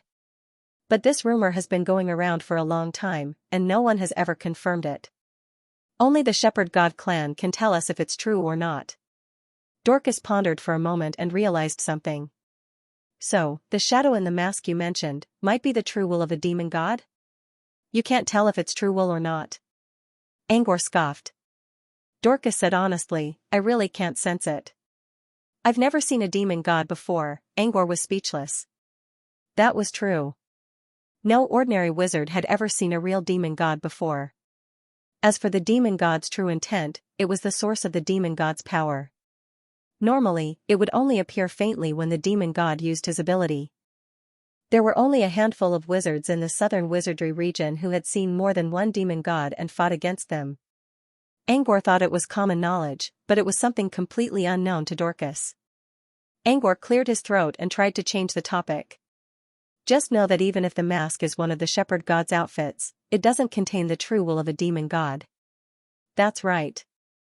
The mask doesn't contain the true will of a demon god, Black Earl agreed. Black Earl heard some rumors about Angor, who said that Angor had a close encounter with a demon god in Resudran. He didn't think much of it before, but now it seemed that the rumor was true. Of course, Black Earl could tell what the true will of a demon god was. However, it was based on his experience, which was different from Angor's experience. But even if it's not the true will of a demon god, Black Earl said, the Sea of Mirrors Laplace mentioned couldn't erase the shadow. It's very likely that the shadow belongs to the demon god's memory. This was what Angor and Black Earl agreed on. Only a demon god's memory could remain as strong as it used to be. Even the power of the Sea of Mirrors couldn't erase it completely. Of course, that's if the mask belongs to the Shepherd God's outfits, Angor added. If it wasn't one of the Shepherd God's outfits, all their guesses would be false. Angor didn't say anything in the spirit bond. Instead, he looked up at Laplace, who was standing behind the mirror. Do you know what the mask used to do? Laplace shook his head. When I found it, it was near an eye of the Sea of Mirrors. The eye of the sea had its glory washed away, leaving only its core. An eye of the sea? Angor was surprised. Didn't Laplace say that the Sea of Mirrors was only a concept? Why was there an eye of the sea now? Laplace said, the sea eye of the empty mirror ocean is one of the most dangerous places in the empty mirror ocean. If you stay in the sea eye, not only will your memories be erased, but it will also erase all the redundant energy, leaving only the most primitive state. You mean the eye of the sea can erase runes? Or runes? Angor asked. Laplace nodded. Yes. The wise one once asked me the same question. Not only can the eye of the sea erase runes on objects, but it can also erase the energy contained in your so-called synthesized alchemy products. Only those with a higher level of energy can stay stable for a certain period of time inside the eye of the sea. Hearing Laplace's description, Angor immediately had an idea. What if he used a failed product of a rare magic material, or if he was looking for a new one, and he only had the finished product? Then he could just throw the finished product into the eye and use the rare magic material again. Angor's heart was filled with excitement. However, Laplace quickly poured cold water on his enthusiasm. You have the same idea as the wise one. He once had the same idea. But you can't do it. Not everyone can enter the eye of the sea. Even the creatures in the mirror view it as a forbidden area. I heard that legendary power can resist the corrosion of the sea for a certain period of time. But it's only for a short time. If you go too deep, you'll still be turned into a hollow creature without any energy. In order for the CI to wash away your so-called failed product, the time needed is calculated in months. This is something that even legendary wizards can't support. Angor knew that the Eye of the Sea was a dangerous place, but he didn't expect it to be so dangerous that even legendary wizards couldn't handle it. However, there was one thing Laplace didn't mention. For example, legendary wizards could leave their items inside the Eye of the Sea and come back several months later to retrieve them. There was a certain chance of success. But first, you had to become a legendary wizard. Angor shook his head and decided not to think about such a ridiculous thing. Come to think of it, if the Mirror Sea had a maelstrom, then he understood why the shepherd god's two faces weren't imbued with any other mana despite being created purely by stone. Alchemy, runes, and so on didn't exist.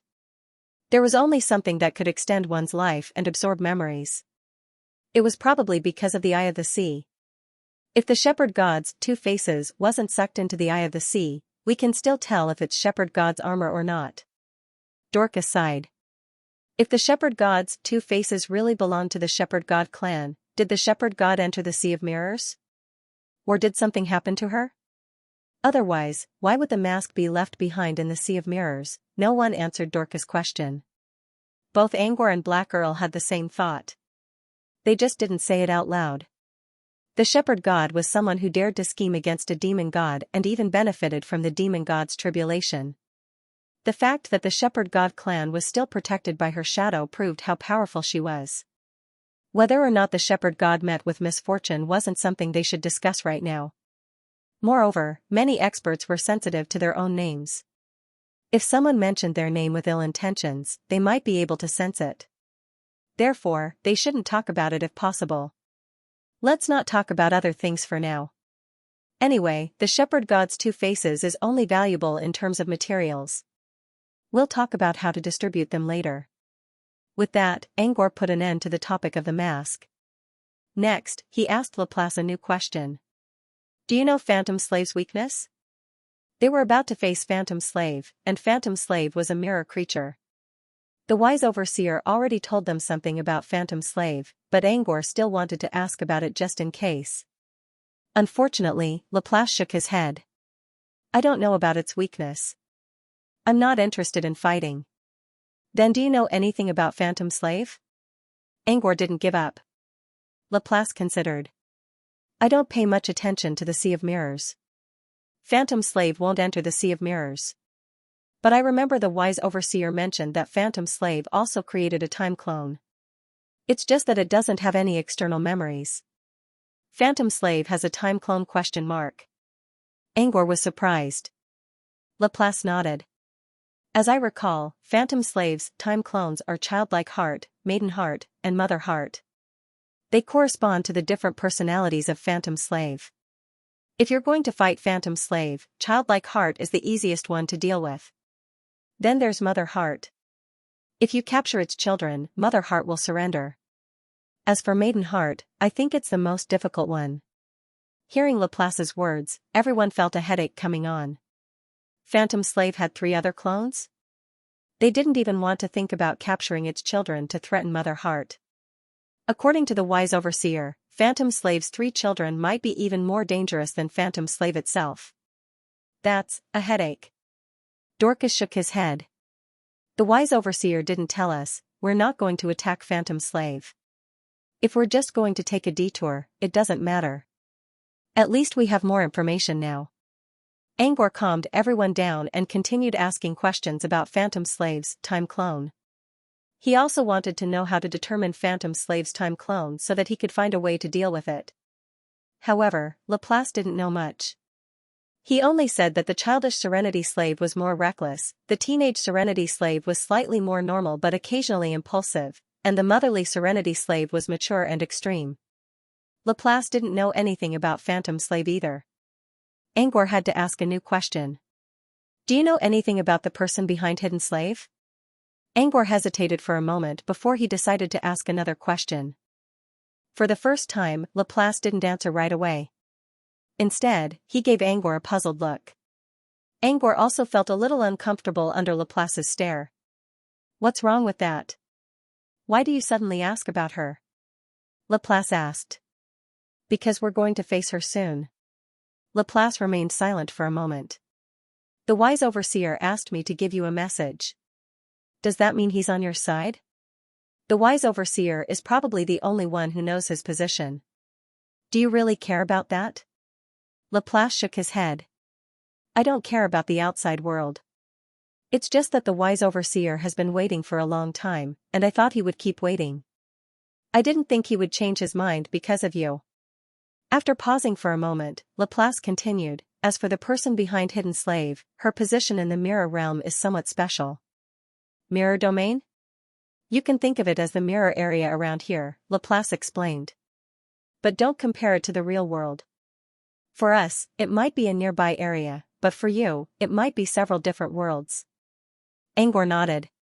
It was similar to the nightmare realm. So the mirror world was also a special kind of world? Could there be supernatural beings like the soul walker in the mirror world? Could they travel through the mirror world and reach a distant world? Laplace continued, she's special because she can switch between reality and illusion at will. Switch between reality and illusion? You mean, entering and leaving the mirror world? Laplace nodded. Yes. According to the rules of the mirror domain, a mirror creature must find a suitable carrier to leave the mirror world. You can think of it as a body that can walk in the real world. Perhaps Laplace noticed Angor's interest in the mirror world, so she went on to explain more about how to get in and out of the mirror world. According to Laplace, creatures born in the mirror world were born without a physical body. In other words, they did not have a physical body. Even if they could go to the real world, they would be nothing more than shadows in the mirror world, and they would become very weak. Normally speaking, mirror creatures would not go to the real world. However, this was not an absolute rule. If you could find a carrier in the real world, you could show up in the real world. The carrier here did not have to be a human body. As long as it was something that existed in the material world, it would be fine. For example, the shepherd god's double face, which had a physical body, could also act as a carrier for a mirror creature. For example, the rabbit girl, who was Laplace's body in the real world, used a derivative of the wood spirit, which was given to her by the wise scholar not long ago.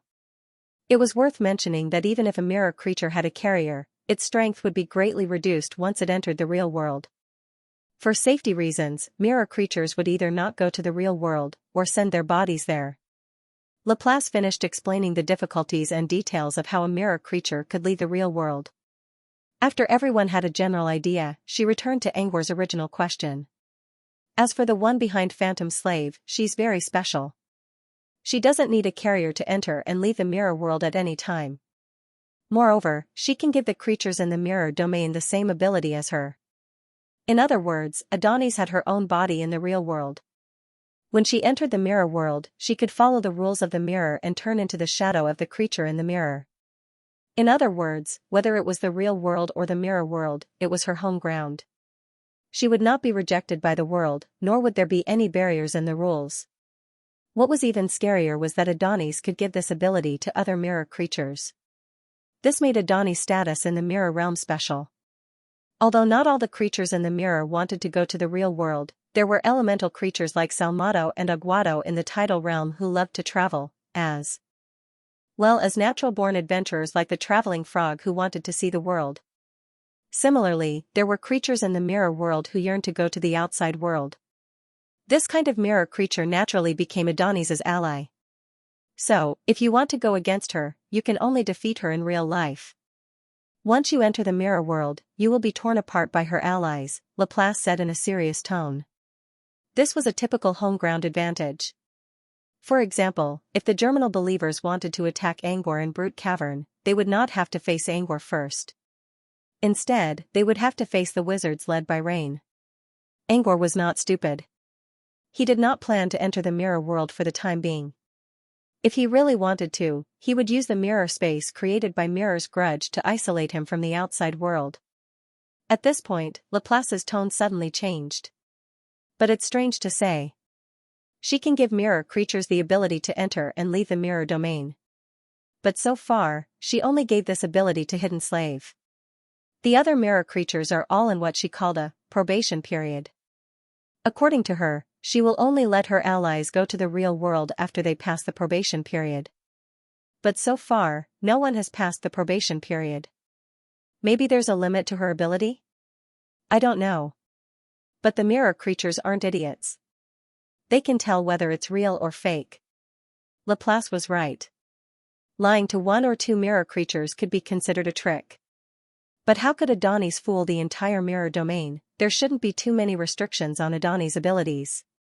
Perhaps she had other considerations, so she didn't let her so-called allies enter the real world? So Hidden Slave's children were given the ability to enter the mirror domain by her, right? Laplace shook his head. I thought so too. But according to the information given to me by the sage, Hidden Slave's children were born with the ability to enter the mirror domain.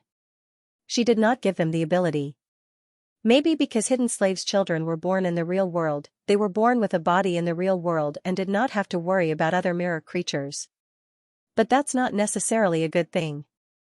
Hidden Slave can create a time clone, but Hidden Slave's children can't. Maybe that's the price. After hearing Laplace's words, everyone heaved a sigh of relief. Laplace did not mention it, but from what they knew about abilities, if Adonis could give others the ability to enter the mirror domain, she could also take it back. In other words, even if Hidden Slave was not loyal to Adonis, he would still be forced to obey Adonis because of the restriction. If Adonis was the one who gave the Cyclops clan their abilities, then the sage's claim about Debao, Bao, and Bao Bao being more obedient to him was probably false. After all, if Adonis could control their ability to enter the mirror domain, what right did they have to go against her? Do you know if she has any other abilities apart from the ability to enter and leave the mirror domain?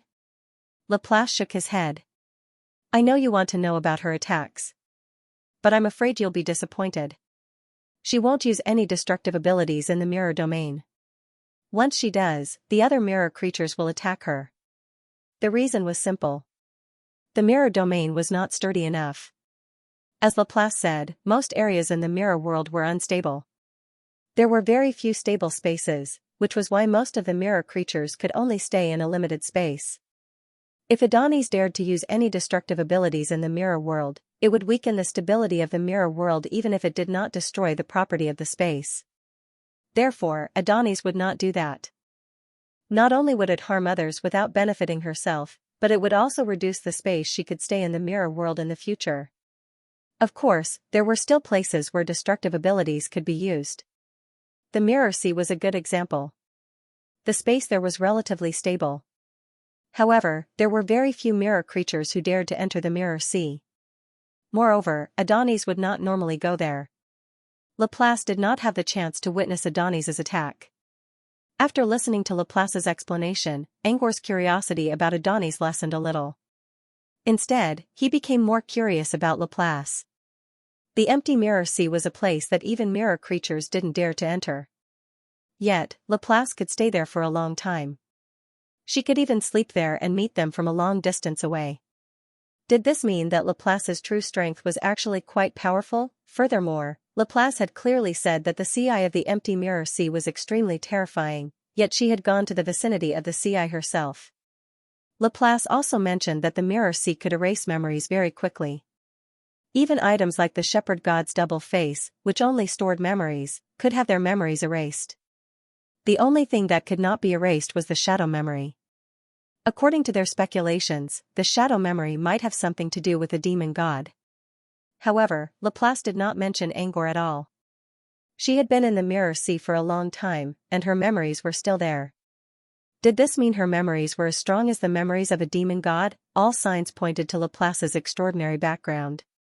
Angor was even more curious about Laplace's background now. He did ask about Laplace's background, but she changed the topic to mirror creatures, which meant she didn't want to talk too much about herself. Therefore, he forced himself not to look into it even though his heart was itching for more information. If he really wanted to know Laplace's identity, he did not have to ask Laplace. The wise overseer could also tell him. Or worse, he still had Dodoro. Have you ever heard of a man following her around? Angor tried to change the topic. Have you ever heard of a man following her around? Of course, Angor was referring to the man who spoke to him in the arena. According to his guess, the owner of the male voice was very likely to be the male side of the mirror demon god's emblem. The others knew what Angor meant. They did not know what happened on the arena, but they all saw the mirror demon's emblem. There was a man on the emblem, but why were there only women? Also, when they asked the wise overseer did not want to talk about it. This made everyone curious about the male in the mirror demon god's emblem. Laplace pondered for a moment as if she was trying to recall something. No. She shook her head. The others were a little disappointed. Did the wise overseer ever mention anything about her?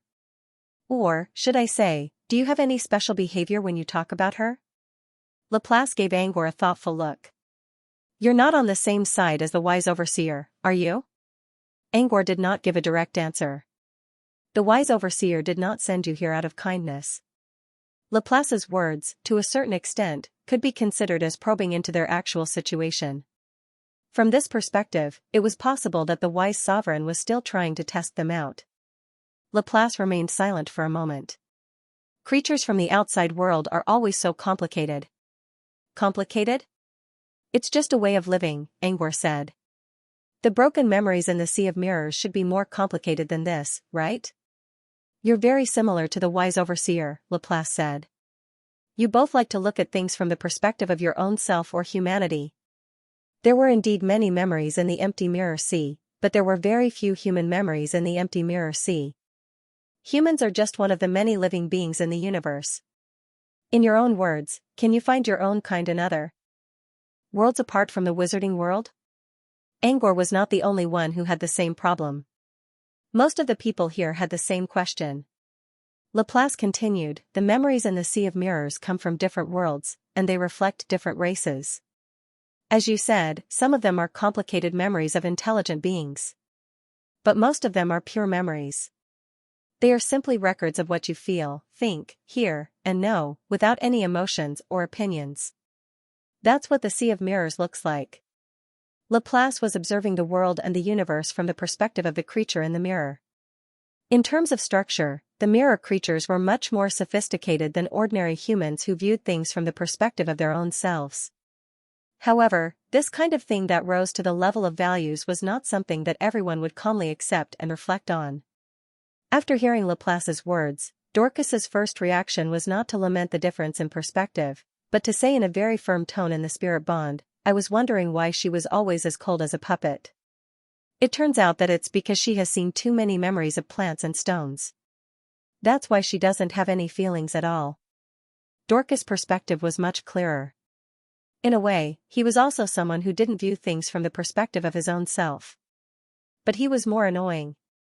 After all, Dorcas was the only one who could make Laplace feel disgusted. You're right. I've been taking things for granted. Angor chuckled. Laplace remained expressionless as he asked indifferently, do you have any other questions? His tone didn't change, which meant Laplace didn't think Angor's question was beyond his understanding. It was probably the first time Angor was looked down upon like this, but he accepted it quietly. He had been praised for too long. Even if he always claimed that he wouldn't be affected by it, he would still get carried away sometimes. He had to accept reality. How long had it been since he became a wizard? Before this, all he did was to calm himself down. From this, it could be seen that he was lacking a lot in terms of knowledge, and he was even lacking in some areas compared to Carell and Y. Instead of arguing, he quietly tried to reconcile with his arrogant self. The praise from the outside world was nothing but an illusion.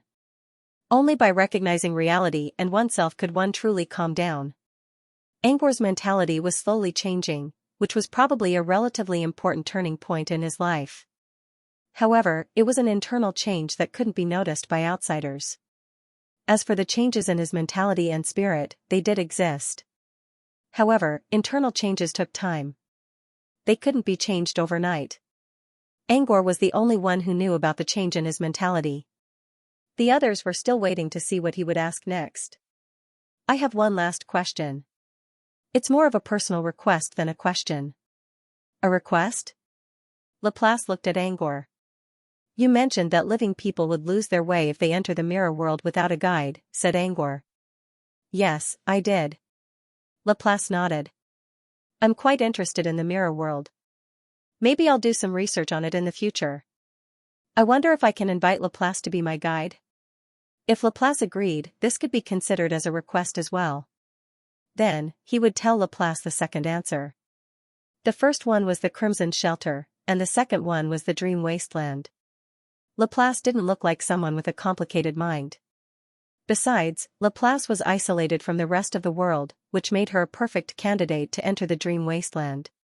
Not only could he expand the number of talents in the Dream Wasteland, but he could also use the power of the Dream Wasteland to mark Laplace's location. But Laplace didn't seem like he was going to cooperate. Laplace said indifferently, "Is this your last question?" Request? Angor nodded. He still had a lot of questions, but most of them were for the sake of satisfying his own personal desires. It wouldn't be a problem if Laplace asked such a question in private or during a tea party.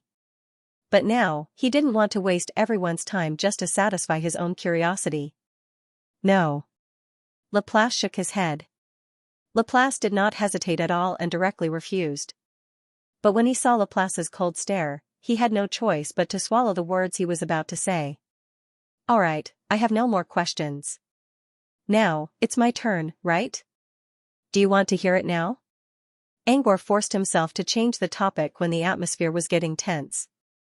Laplace glanced at Angor's embarrassed expression and thought for a moment. "My main body won't leave the Sea of Mirrors for ordinary reasons. You, on the other hand, can't enter the Sea of Mirrors." As far as Laplace was concerned, Angor's guide was just an ordinary reason that was not worth her time. That was why she refused without hesitation. "I've never thought about going to the Sea of Mirrors either." By asking Laplace to be his guide, he wasn't talking about going to the Sea of Mirrors to contact his main body. He was talking about Laplace's main body.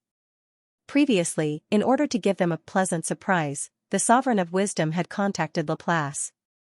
The method of contact was definitely not through the Sovereign of Wisdom's main body, but rather through Laplace's avatar. Perhaps he could use this method to contact Laplace as well. Laplace frowned. "As for the time clone, I don't usually let it leave my body. My main body can only absorb new memories when it's in the Sea of Mirrors." Laplace looked at Angor again. "You're going to say that the wise overseer contacted me before.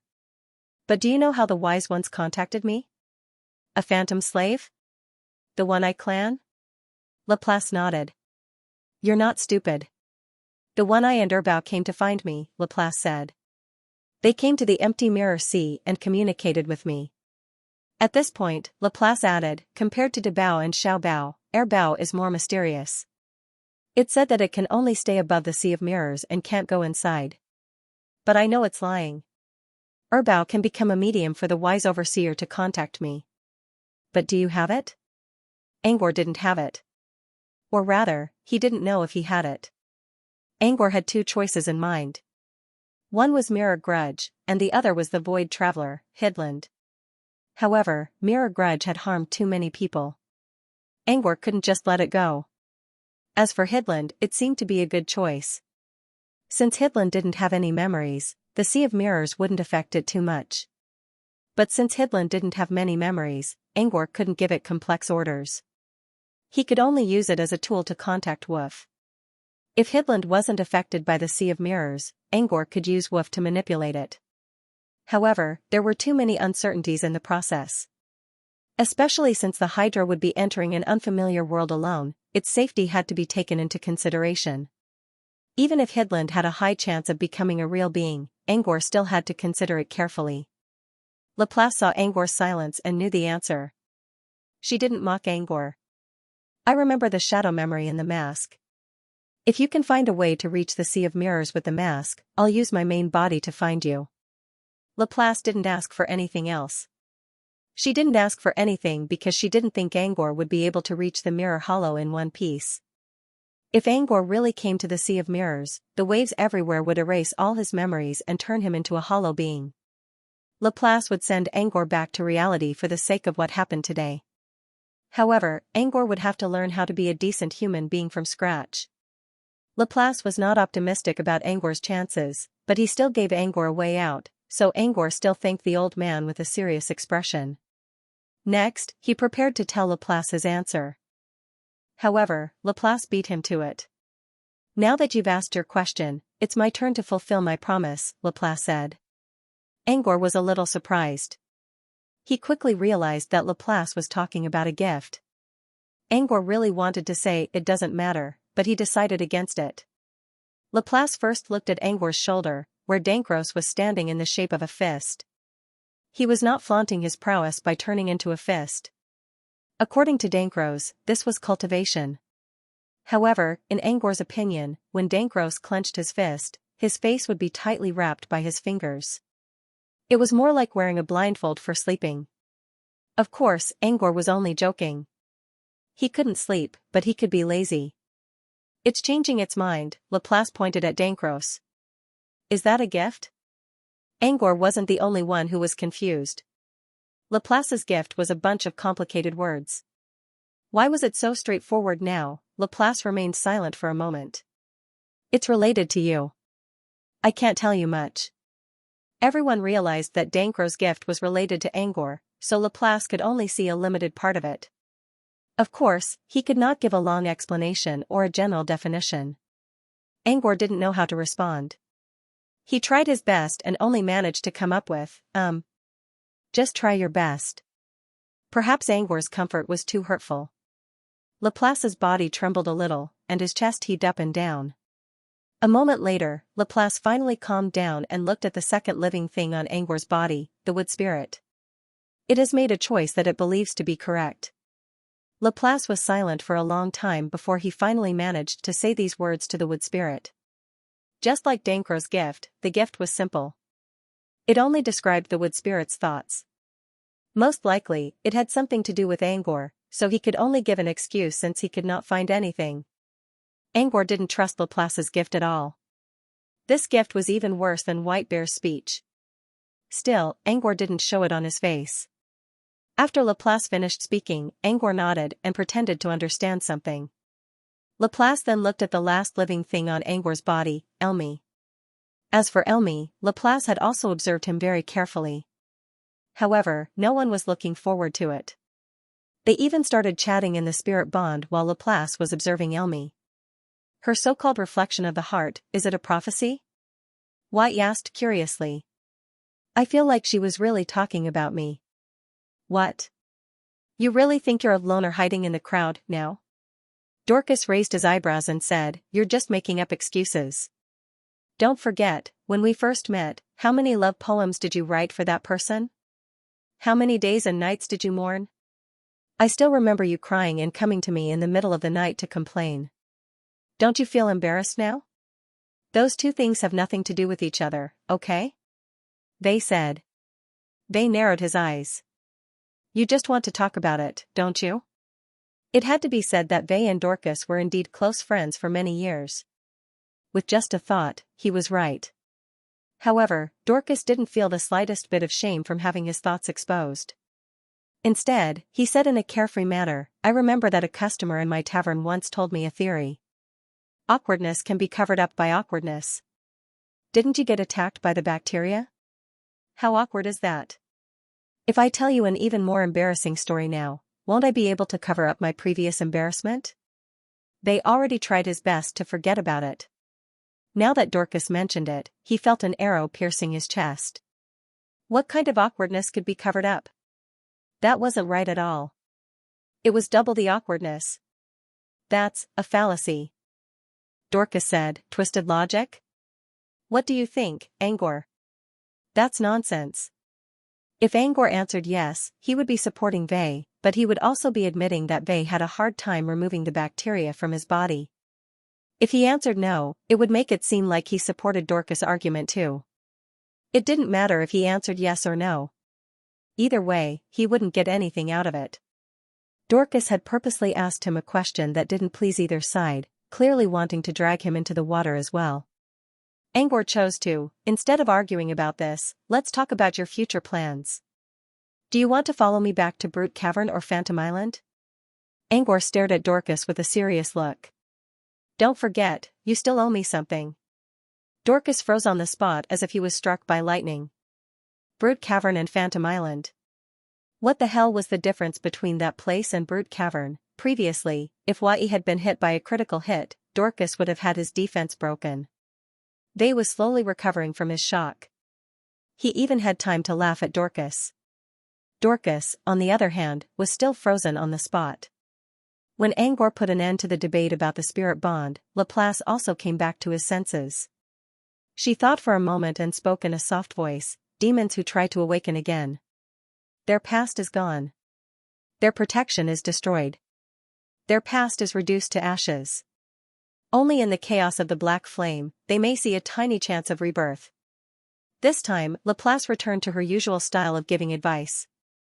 Maybe it was because she failed at dealing with Dankros and the wood spirit. Laplace not only defined Elmi but also gave a suggestion for the first time. However, Angor understood the meaning of the words. However, Angor was still confused about the deeper meaning behind the words. Laplace's name for Elmi was, the demon who was trying to awaken again. Angor knew every word. But, what did it mean? Awakening sounded like a good word. But in the Panic Realm, it was a deadly word. There were too many monsters in the Panic Realm, and their power level was similar to that of the Wizarding World. This was how powerful the monsters were. There was no supernatural system like wizards in the Panic Realm. The only way for intelligent beings to fight against the monsters was to become a monster. They could seal the monster inside their body and become a demon. They could use the monster's power to defeat the monster and protect their comrades. However, the monster's power did not belong to them after all. Once the monster's power exceeded its limit, it would awaken. An awakened demon could be called a new monster, or even stronger than a normal monster. They had no feelings, no bonds, and no friendship of the same race. A second ago, the demonic dweller was still protecting its own kind, and the next second, the awakened demonic dweller would feed on its own kind. Awakening was a taboo word in the Panic Realm. Awakening meant saying goodbye to one's humanity. And Elmi was an awakened demon dweller. How did an awakened demon become a demons who try to awaken again? In Laplace's words, how could the demon dwellers awaken twice and awaken twice? He considered for a moment and decided to ask the question. Perhaps it was because of his previous failures, but Laplace was not as taciturn as before. Instead, he said calmly, "Humans always think that they are very smart, but in fact, they often don't know when their prejudices are deeply rooted." What do you mean? Angor did not understand why Laplace would suddenly mention human prejudice. Was it because a demon could awaken twice? Was it because humans were biased and thought that one awakening was the limit? Laplace did not answer. Why don't you tell me what you know about the Panic Realm and the demons? Angor was still confused, but he still told Laplace everything he knew. Laplace did not comment on Angor's story. Instead, he continued, "That's just your opinion. Do you think you can represent everyone? Why don't you ask your friends? Maybe they have something to add." Angor did not know what Laplace meant, but he still looked at the others. Dorcas also came back to his senses. He saw Angor looking at him and thought for a moment. "You've told me everything I know. But I once heard some customers talking in a tavern saying that there are 3 theories about the origin of demons in the Panic Realm. But I didn't hear the specific 3 types." When Dorcas said this, he couldn't help but complain, "That group of chatting guests looks like a caravan, but they're so secretive about what they're saying, as if they're hiding something." Wai snapped, "Don't forget what you're doing before you talk about others. You're eavesdropping." Dorcas replied, "I was eavesdropping openly." "You're eavesdropping anyway. What's the difference between being honest and being sneaky?" Before Dorcas could retort, Angor cleared his throat and interrupted their argument. While everyone was distracted, Angor quickly looked at Black Earl and asked him if he had anything to add. The Black Earl said, "I've heard of the theory of the origin of the fiendish demons. It's from the Blossoms Monthly, which is called Winter Secrets." Winter Secrets? Angor frowned. He didn't remember hearing about this journal before. Not only Angor, but the others also looked as if they had never heard of it before. "Black Earl, this is the internal journal of Chilly Winter Academy. Only the professors of Chilly Winter Academy can read it." He frowned. If only the professors of Winter Academy could read the book, why did the Dark Earl read it? Yes, only the professors of Winter Academy are allowed to read it. But this issue is meant to be read by outsiders. Under everyone's puzzled expressions, the Black Earl recounted the situation at that time. The reason why Winter Secrets published the theory of the origin of the magical creatures was because of a small conflict between the Moonfrost Alliance and the Supreme Cult a few months before the journal was published. Yes, it was the Moonfrost Alliance and the Supreme Cult. They were the two hegemonic organizations of the southern region. At that time, a small team of the Moonfrost Alliance had secretly transported a batch of Abyss Devils corpses back to the southern region. However, when they were teleported back to the Baikal Sea, they were wiped out by the Supreme Sect. At first, the Moonfrost Alliance and the Supreme Cult never interfered with each other's business when it came to illegal immigration. Occasionally, the Moonfrost Alliance would sell information about the illegal immigrants to the Supreme Cult so that the latter would not feel embarrassed. However, the Supreme Sect was the only one who had managed to sneak in. They hadn't informed the Moonfrost Alliance about it. It was said that a grey-robed bishop from the Supreme Cult acted on his own. The reason was simple. There were some extremists in the Supreme Cult who were loyal only to the world's consciousness. This faction style was extreme among extremes. They could not tolerate even a grain of sand in their eyes. A grey-robed bishop happened to be on duty at the Baikal Island, and someone accidentally leaked information about the Moonfrost Alliance's illegal immigration team, which led to the conflict. In the end, the Supreme Cult seized all the demon corpses, and the Moonfrost Alliance lost several apprentices. After the conflict, the two sides did not openly declare war. After all, the Supreme Cult represented justice and the world's consciousness. Going against them was the same as going against the world. However, although no one said anything on the surface, the Moonfrost Alliance still had some tricks up their sleeves. With Mon Chi, the most powerful wizard in the southern region, the Supreme Cult would lose face if they were forced to swallow this humiliation. Therefore, there was a series of secret revenge. Although the revenge was done in secret, it was also done in order to regain face. Therefore, the secret here did not refer to secret operations. Instead, it referred to secret operations that ordinary wizards did not know about, but high-level wizards in the southern region knew about them. They wanted to show the Moonfrost Alliance's hegemony, and also to show that they would not suffer in silence. In this series of revenge, the Chilly Winter Academy's Chilly Winter Secrets was launched. Chilly Winter Academy was one of the 13 wizard organizations under the Moonfrost Alliance. Their Chilly Winter Secrets was originally only available to the inner circle, but a high ranking which accidentally left this journal at a small circle's tea party, and the news spread. However, when it spread here, only the higher-ups knew about it. Ordinary wizards knew nothing about it. The reason why the Moonfrost Academy did this was because there was an article in the Moonfrost Secrets that insinuated about the Supreme Cult. And this article was The Origin of the Demons in the Panic Realm. According to the article, the demons in the Panic Realm existed in very strange forms. According to research and speculation, there might be 3 origins. Yes, it was just speculation. That was to say, if I said inference, it was inference. Of these 3 origins, the first was the void theory. It was said that the demons in the Panic Realm originated from the void. As for the argument, they were too strong.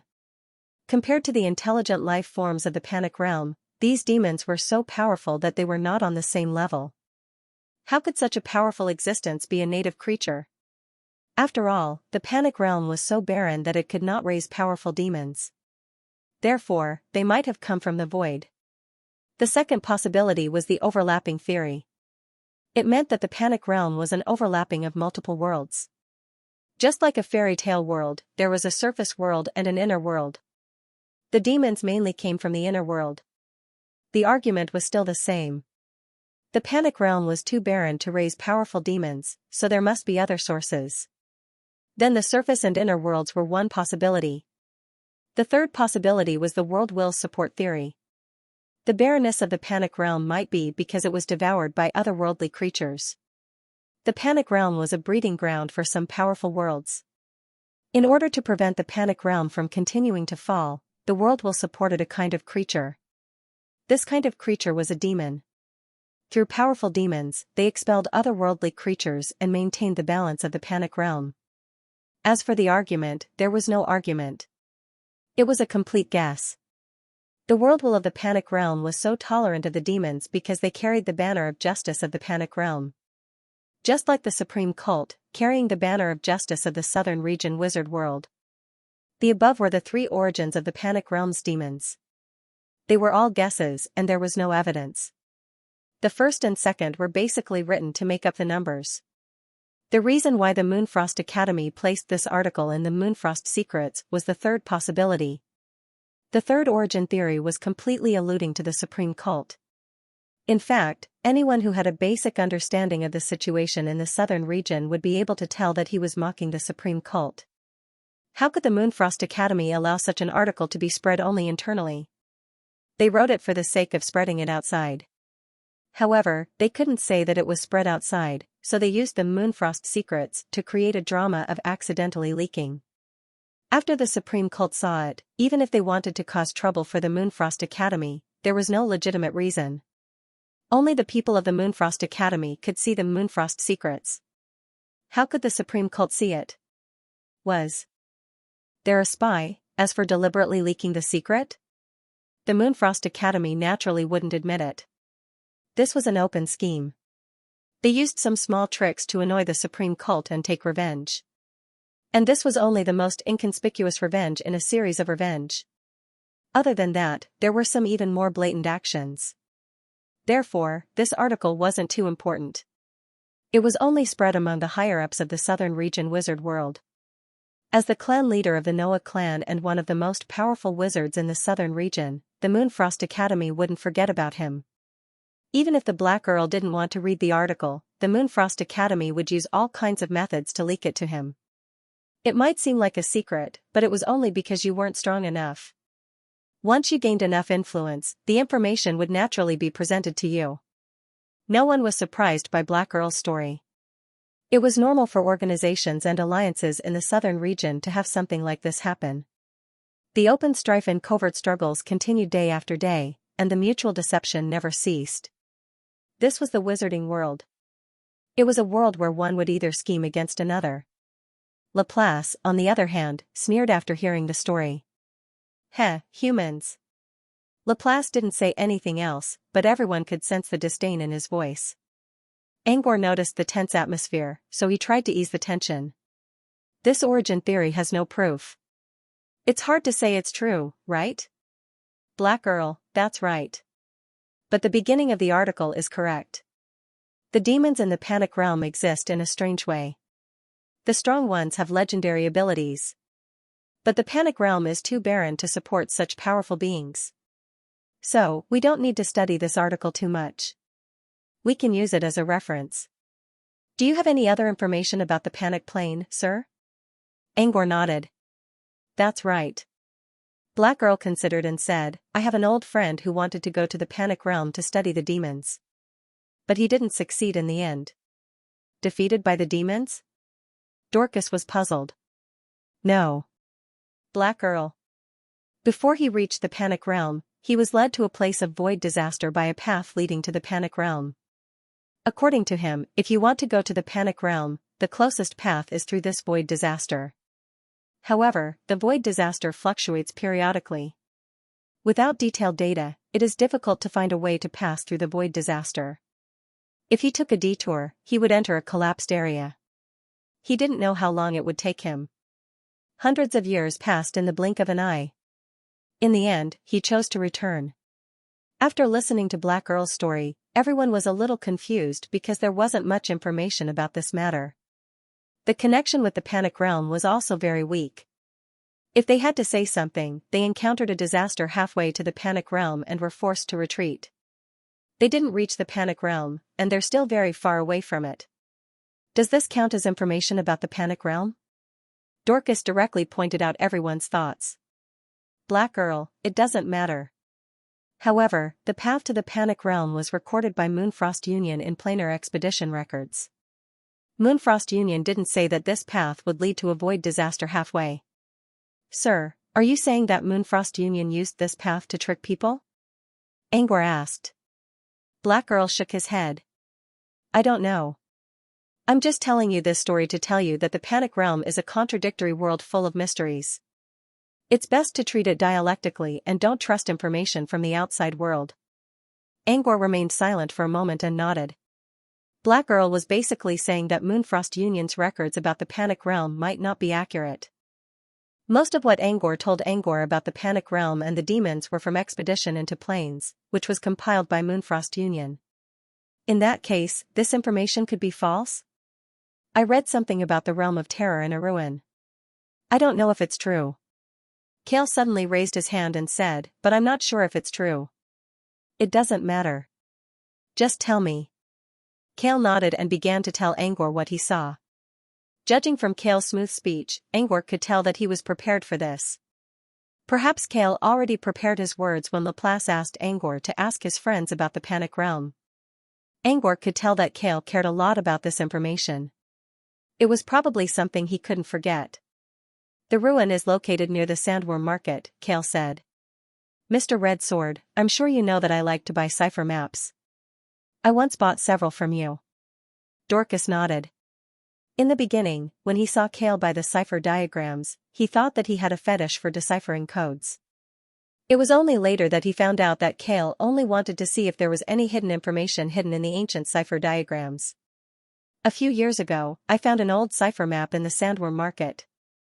After deciphering it, I found that it was a guide map similar to a treasure map. Dorcas said, I seem to remember this. You said that it was a fake treasure map that was deliberately made old? Kale nodded. Yes, it was a fake treasure map. I followed the map and found that it was an abandoned cave in the desert. There were also traces of recent human activity. I'm guessing that the person who made the treasure map might have been there before. So he decided to use it as a cipher map to lure people to buy it. And Kale took the bait like an idiot. Although it's a catacomb with human activity, I still searched it. In the process of searching, I really did find a hidden secret room.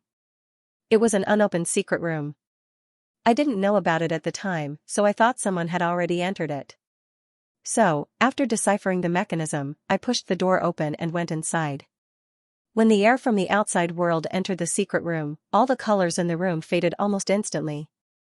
The room was small, and the only thing inside was a mural. But because of my carelessness, the mural completely disappeared in a short time. But before it disappeared, I managed to memorize a part of the mural. End of chapter. I even drew the part of the mural I remembered. I've been keeping it in my collection ever since. Angor was going to ask Kale to use an illusion to simulate the mural, but since Kale already drew it, it saved him a lot of trouble. Kale, wait a moment, let me look for it. Kale closed his eyes and clenched his hands together, leaving only his index and middle fingers extended. A faint energy fluctuation was released from his fingers. About half a minute later, the energy reached its peak, and a space fissure appeared in front of Kale. Kale sighed in relief when he saw the fissure. Next, Kale pulled the fissure apart with his bare hands. The fissure was small, but with Kale's forceful effort, it turned into an opening about half the size of a man. Looking into the fissure, they saw a mountain of items inside. Most of them were books and some low-level materials, which were scattered everywhere. If Kale didn't open the space right away, they would have thought it was a pile of trash. Maybe it was the first time Kale opened his personal space in front of an outsider, so he looked a little embarrassed. It's all from my shop. I always tidy them up. I was in such a hurry that I forgot to do so. I'll go look for the painting now. Kale looked very eager as he dove into the fissure. They could hear some cracking noises coming from the fissure, which meant Kale was looking for the painting. But it looked more like Kale was looking for a quiet place where no one could see his face. Meanwhile, Y peeked inside the fissure. This place doesn't look like a space storage. Also, the space around the fissure is still stable. Angor didn't think it was a space storage either. Space storage shouldn't take this long to open. He vaguely felt that it was a little familiar, as if the knowledge of space that he had been taught seemed to mention a similar space. However, this type of space shouldn't be the work of an apprentice. Dorcas put a hand on Y's shoulder. Don't even think about it. This is a personal space given to Kale by his teacher, Mr. Isos. Personal space? Y was stunned. You can understand it as Aesop having already constructed a stable space and passed it on to Kale through Mageweths. You can't be jealous. Dorcas' last words were filled with emotion. When he said that why he couldn't be envious, he was probably speaking his mind. When he was an apprentice, he didn't have such a huge space. This personal space had many limitations.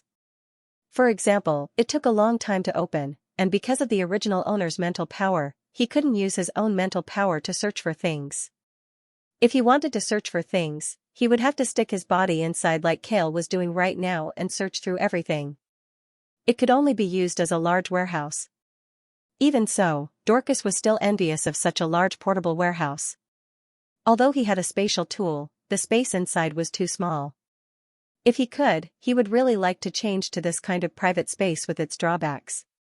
In the worst-case scenario, emergency items could be placed in a single-use space capsule, and things that weren't too urgent could be piled up in his personal space. While Dorcas was lamenting, Angor also realized something. So he had inherited His Excellency Aesop's personal space. That made sense. It wasn't a big deal, but it helped Angor realize that even if he was given a large amount of spatial knowledge, it still couldn't be used in real situations. Knowledge wasn't something that could be memorized. It also needed to be integrated and applied on a practical level. After all, practical situations often required multiple considerations, such as details, background, connections, personal abilities, and so on. Only after comprehensive consideration could one determine the final truth. After sighing with emotion, Dorcas suddenly thought of something. Speaking of which, compared to his personal space, I'm actually more concerned about the painting he mentioned. Could it really be that he drew it himself? What do you mean? He's not good at it? Dorcas hesitated. It's not about whether he's good at it or not. It's just that, it's very, very special. Kale was half inside the space crack, but he still heard the discussion outside. No, I didn't draw it myself. I found an artist in the capital of Loxum Principality and asked him to draw it for me using the excuse that I was in a dream. Dorcas sighed in relief when he heard that the painting was done by a professional artist. If Kale really did draw it, then no one here would be able to understand it except for Kale himself. Kale was an excellent artist in all aspects, but he had some flaws when it came to drawing. Not long after, Kale emerged from the crack with a framed painting in his hands. With a wave of his hand, the space crack closed. It took a long time to open a personal space, but it was easy to close it. Found it. Here it is. Kale held the framed painting in front of his chest and showed it to everyone. However, a piece of parchment that fell out of the frame caught everyone's attention. The parchment slowly slid down from the frame and spread out evenly on the ground. Everyone could clearly see that the parchment was covered with thick and thin strokes to construct a strange spatial structure. There were also many spatial analysis formulas beside it. Is this the structure of a spatial spell? White asked curiously. Kale followed everyone's gaze and looked down, only to see the parchment spread out on the ground. Looking at the picture on the parchment, his expression became a bit awkward. He mumbled a few and didn't say anything else. However, even though Kale didn't say anything, how could Dorcas, a professional saboteur, not say anything? Didn't I just say that his painting was very special? This is his painting. Dorcas, before, he asked me for the name of a batch of magical blood ores. I told him to bring it over or draw it. He gave me this spatial structure with a bunch of formulas on the side. Who the hell could understand it? After saying this, Dorcas looked at Kale. Tell me, is this the painting you were talking about? Kale's expression was awkward, but he still nodded. Oh, this is just a random sketch. I had the artist draw the lines. Kale gestured for everyone to look at the painting in the frame. If they ignored the parchment on the ground, the painting inside the frame was indeed very normal and realistic. However, everyone now understood why Dorcas had said that Kale's paintings couldn't be judged as good, but rather as special. Angor walked up to Kale and picked up the parchment from the ground. He looked at it carefully and returned it to Kale. Not bad. Kale didn't know how to react to Angor's compliment. This was the first time someone praised his painting. Dorcas looked at Angor in surprise. You can understand it? Angor didn't say anything. He only smiled. Understand it? It would be strange if he could understand it. Still, he didn't think the drawing was ugly even though he couldn't understand it. Angor's appreciation of art had transcended the aesthetics of two different universes. The drawing on the parchment wasn't ugly at all. The formulas on the side were written in a regular pattern. Kale must have written them so that Angor could understand them better.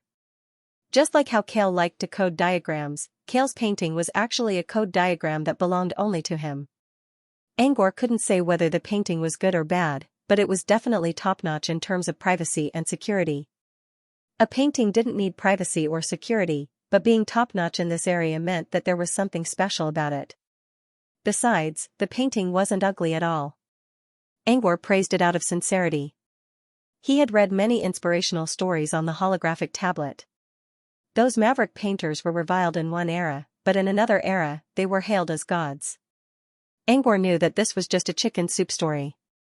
But if he thought about Kale's situation, it would at least be a decent one. If Kale's painting was one of those baby paintings or matchstick men, it would be a different story. The compliment only gave Kale some confidence. Whether he could understand the painting or not was secondary. Under Kale's excited gaze, Angor shifted his attention to the painting in the frame. He had to admit that this was a real painting. It could even be called a photo. It was too realistic. From the details of the painting to the modeled walls, the painter took care of almost every detail. In terms of realism, Angor was no match for the painter. However, compared to the painting itself, they were more interested in the content of the painting. What did Kale see in the painting that made him think it had something to do with the realm of terror? The content of the painting was simple. It reminded Angor of a fairy tale that John once told him when he was young. It was about a prince who was cursed and turned into a beast, waiting for his true love in a lonely castle. In the end, the kind-hearted princess came. While dancing with the beast, she kissed him and turned him back into a handsome prince. The content of the painting was similar to the first half of the fairy tale. If Angor had to name the painting, he would probably call it Walking with a Beast. In the painting, a lion-shaped beast was walking with its head held high. On the shoulder of the beast, there was a slim and comfortable-looking girl. Angor could see that she wasn't a human, but he would just call her a human for now. The girl's head was leaning against the beast's ear, as if she was whispering something. Although it was just a picture, the relaxed and ambiguous atmosphere was conveyed from the painting. It was as if the girl and the beast were surrounded by pink bubbles named love. This was why the first thing that came to his mind when he saw the painting was Beauty and the Beast. At first glance, there was nothing special about the painting. The Beauty and the Beast pairing was not something that only existed on Earth. There were similar stories in this world as well. The creation of love stories by humans was just a loop. No matter which world it was in, it was more or less the same. But upon closer inspection, one would notice something different about this painting. First of all, there was a structure under the girl's arms that looked like butterfly wings. The structure looked like the webbing between the toes of some amphibians. It was a thin membrane. However, the membrane was under the girl's arms, which looked like a pair of wings. But it did not have the ability to fly. And this kind of humanoid intelligent life form was the classic butterfly-winged people of the Panic world. The lion-shaped beast under the girl looked like an ordinary monster at first glance. But if one ignored the thick mane, one could see a swaying golden rice on the beast's head. Looking at the swaying blue lantern above Elmi's head, then looking at the swaying golden rice ears, one could basically understand that this lion-shaped beast was actually the same as Elmi, an awakened devil dweller. Like the girl, it might be a butterfly-winged person or another species in the Panic realm. But now, it had awakened. It became the most feared demon in the Panic realm, and the one that all demons did not want to face. Or rather, it could be called the new generation of demons. Awakened demons were more cunning than demons, and they were also more greedy. The demons in the Panic realm were willing to eat wild beasts. Both beasts and humans were food in their stomachs. But awakened demons did not like to eat wild beasts.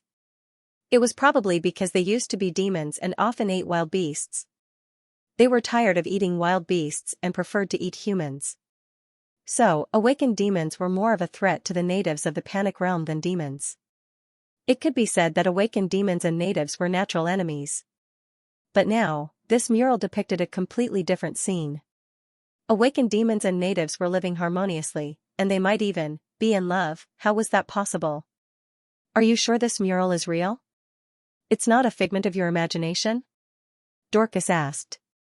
Cale said seriously, I guarantee it's real. Dorcas stared at Cale for a few seconds, then said in a low voice, then, is it possible that the painter of the mural was just randomly drawing it? Cale could not answer this question. He thought for a moment and said, the mural is made of starry stone. Although the color quickly faded due to air entering, after investigation, the mural on the starry stone should be from around the year 3800 of the new calendar. Dorcas, the age of meteorites? Cale nodded. It should be the mural from the age of meteorites. If the mural was a biography, especially an autobiography, it could be fake. But this mural is not a biography, but a recording mural. The possibility of it being fake should be very low, right? Dorcas, so, you mean, Cale thought for a moment. I don't know if my guess is correct, but I think, could it be that awakened demons have a way to live normally with the natives of the Panic Realm? It's just that the Panic Realm is too far away from the southern region, so we don't know much about them. That's why we made a generalization. In fact, the Panic Realm's overall appearance is more complicated. End of chapter. Cale stated his conclusion, but at the same time, he raised two questions. Could awakened demons live in harmony with ordinary natives? Was the information from the Panic Realm biased? No one knew the answer to the former. As for the latter, Angor believed it was likely to be true. This was because most adepts found it difficult to be objective when looking at other intelligent lifeforms. It was precisely because it was impossible to be objective that they would listen to the wind and the rain without seeking evidence. They would only make conclusions based on what they saw in front of them, deliberately magnifying certain prejudices while ignoring the customs and strengths of non-human races. Moreover, most of these adepts were desolation adepts. Explorers did not simply mean to discover unknown plains. They also meant to conquer new lands. The meaning of an expedition was not to be threatened by oneself. They meant to threaten the natives of other worlds and force them to accept the values of the wizarding world. Only by assimilating their values and gaining the upper hand in the war of ideologies could the natives truly submit to them. Therefore, it was common for explorers to send back information that was biased. But this could not be helped. Moonfrost Union basically monopolized all explorers in the southern wizarding region. Naturally, they had the right to interpret public opinion. Of course, you could also go to another world alone. However, if you went alone or in a group of 2 or 3, it would not be considered an expedition. It was more like a sightseeing trip. Do you think it's true? Dorcas looked at Angor and Black Earl after hearing Cale's words. Angor shook his head to show that he did not know. Analysis was one thing, but he still needed evidence to determine whether it was true or not. He had already told Cale everything he knew, so what Cale was talking about was already beyond his knowledge. Black Earl thought for a moment and said, I can't tell if it's true or not. But I can tell you an anecdote. It has something to do with Xianxia Comprehensive Academy. When Count Black mentioned Xianxia Comprehensive Academy, everyone couldn't help but sneak a glance at Angor. Xianxia Comprehensive Academy was located in Floating Mech City. It was backed by the R&D department. Angor also worked as a teacher at Xianxia Comprehensive Academy for a while. The shadow box that was popular in all wizard markets in the southern wizarding region was one of Angor's lectures on the theory and crafting methods. Therefore, when Xianxia Comprehensive Academy was mentioned, people would naturally think of Angor. He didn't feel like he belonged to Xianxia Comprehensive Academy or the R&D department. If it wasn't for Master Alchemist, he wouldn't have any sense of belonging either. Since there was no sense of belonging, he naturally didn't care about the secrets within. You should have heard of the Manluo Plain, right? The Black Earl said it was a question, but in fact, he was already certain that they knew about Manluo Plain. Therefore, he didn't wait for them to answer and continued, Manluo Plain was also discovered in the Age of Meteorite. At first, it was discovered by a traveling alchemist. A wizard who traveled for the purpose of traveling didn't have a strong desire to conquer another world like a desolation wizard. However, this alchemist found a special incense spirit in Manluo Plain. Using fragrance as a spirit is an extremely special existence. It's also because of the existence of the fragrance spirit in Manluo Plain that the fragrance market here can be said to be flourishing. Although that alchemist isn't an alchemist, he knows the value of Manluo Plain's fragrances. He quickly returned to Floating Mech City and met with the city lord of Floating Mech City as a teacher of Xianxia Comprehensive Academy.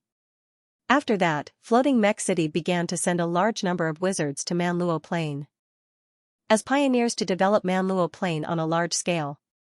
Currently, the largest wizard organization in Manluo Plain, Fragrant Moon Alliance, is backed by Floating Mech City. The fragrance tasting event held once in a while in Manluo Plain is organized by Xianxia Comprehensive Academy. Now, Manluo Plain seems to be a tourist spot that all witches love to visit. However, when Floating Mech City first started to develop Manluo Plain, their methods were quite dishonorable. They announced to the outside world that an alchemist had been killed in the Manluo Plain. Using this reason, they entered the Manluo Plain en masse. Then, they continued to spread rumors, smearing all kinds of information about the Manluo Plain. Countless natives were affected by this unexpected disaster. Most of them became prisoners and had to accept the transformation of values. You could say that all the information from Manluo Plain to the south were nothing but rumors. Later, when Floating Mech City saw that they were almost done with their development and assimilation of values, they began to spread the good news by holding the first fragrance tasting meeting.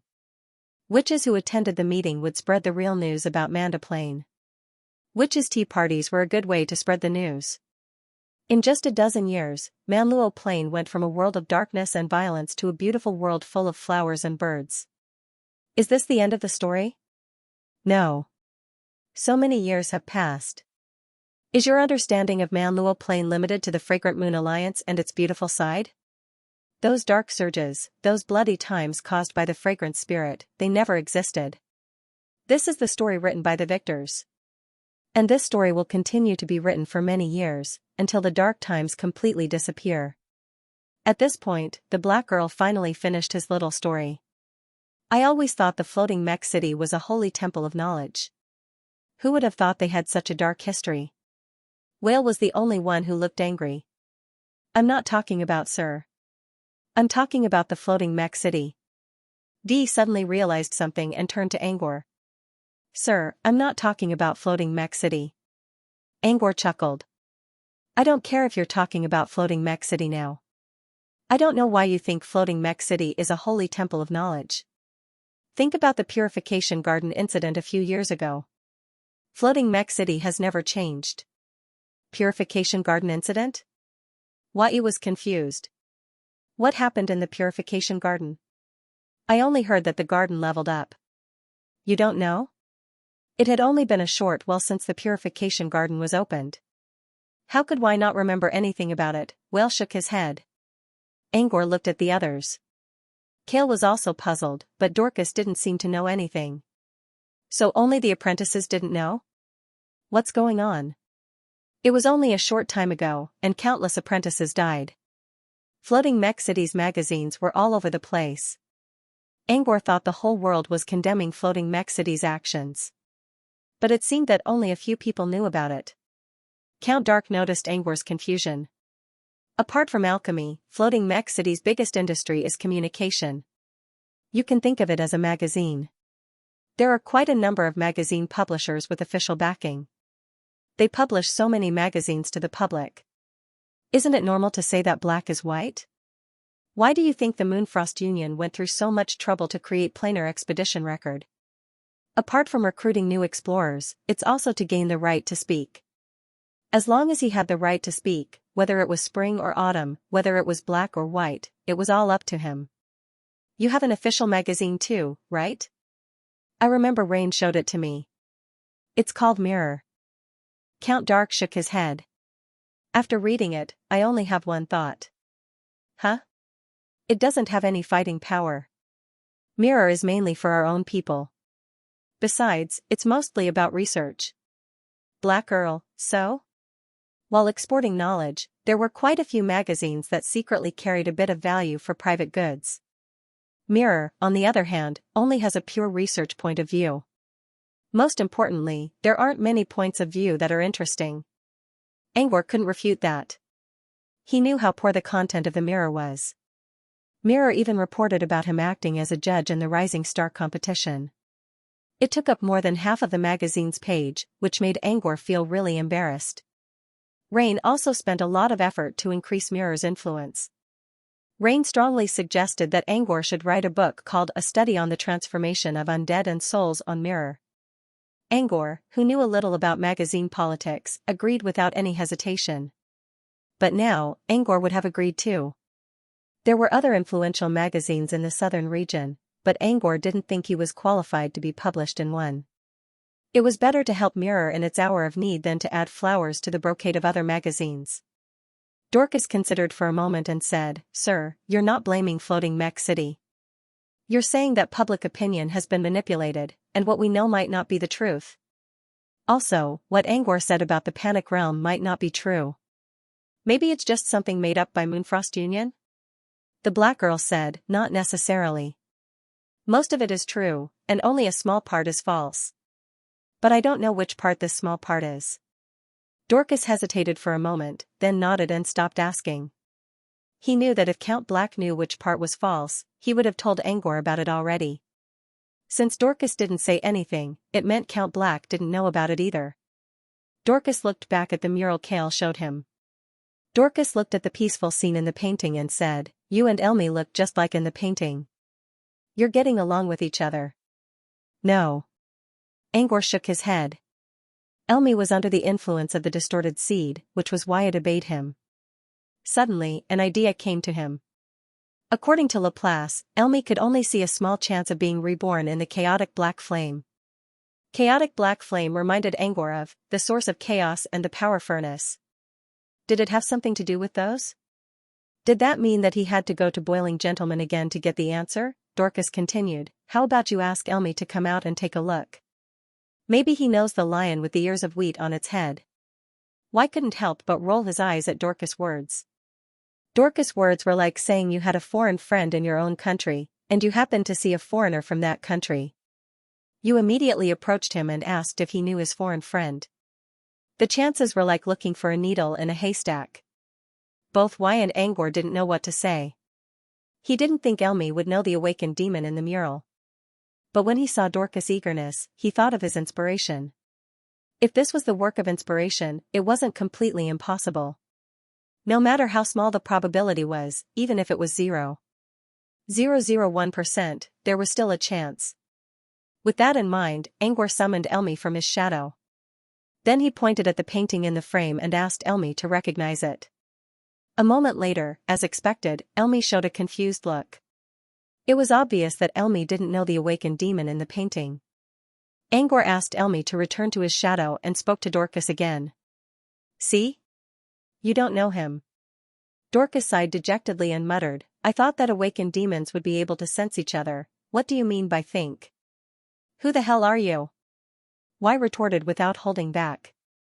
"Let's not talk about the fight between Ray and Dorcas for now." Although he acted like he didn't care about it, he was actually getting a little confused. Elmi didn't know the awakened demon in the painting. That much was certain. But Elmi actually showed a confused look. Why would Elmi look confused? Confusion was a special feature of an awakened demon's expression.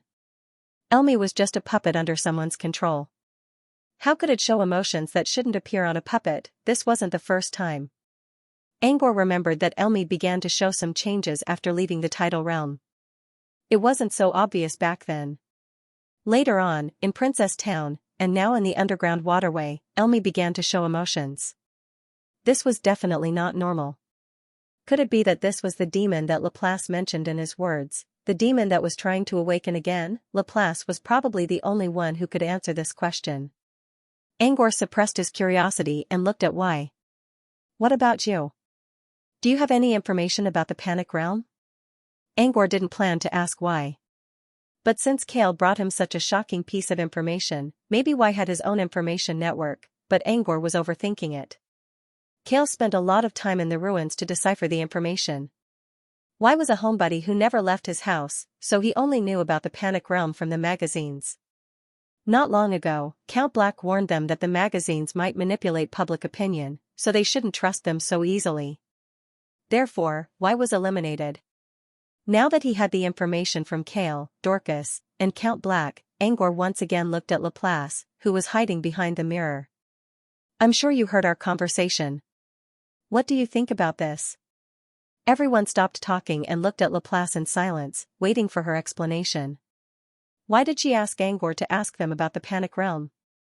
Should she explain herself now? Laplace spoke in a casual tone. "You humans are quite knowledgeable about your own shortcomings. I saw many memories of the creatures from the Panic Realm in the empty mirror sea. Since you want to know more about the awakened demon in your shadow, I can share them with you." Laplace said, "The first memory I saw that was related to the Panic Realm was a memory that was reflected by a bloody light." Dorcas was stunned for a moment. Memories reflected by the bloody light? A bloody light? Laplace didn't want to answer Dorcas' question, but when he saw Angor's confused look, he decided to explain. "It's related to the rules of the mirror sea.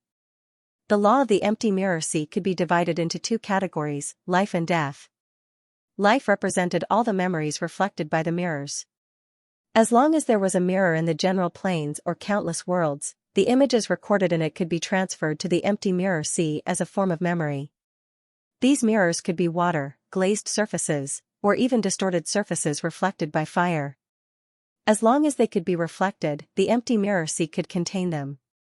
Among them, the images reflected by water were the clearest and longest, while the images reflected by light were the shortest. The bloody light belonged to the latter. It might be the reflection of a weapon during a battle, but it was still recorded by the empty mirror sea for a split second. The above was life. Life seemed to imply that as long as you stayed near a mirror, you would have no privacy. But that was not the case. There were two reasons. First of all, the empty mirror sea was extremely large. Even though many parts of it were broken, it was still connected to countless worlds with mirror surfaces. What you did in front of the mirror might flow into the distant empty mirror sea, or directly into the broken empty mirror sea and turn into bubbles. Second, in addition to life, there was also death in the empty mirror sea's law. Death meant to destroy all the memories that flowed into the empty mirror sea from the outside world. It was like the Khazadar world. Every once in a while, a soul tide would bring the souls and undead left in the living world into the world of the dead. This was a law created by the Great Consciousness. The empty mirror sea also had such a law, but it was even more violent.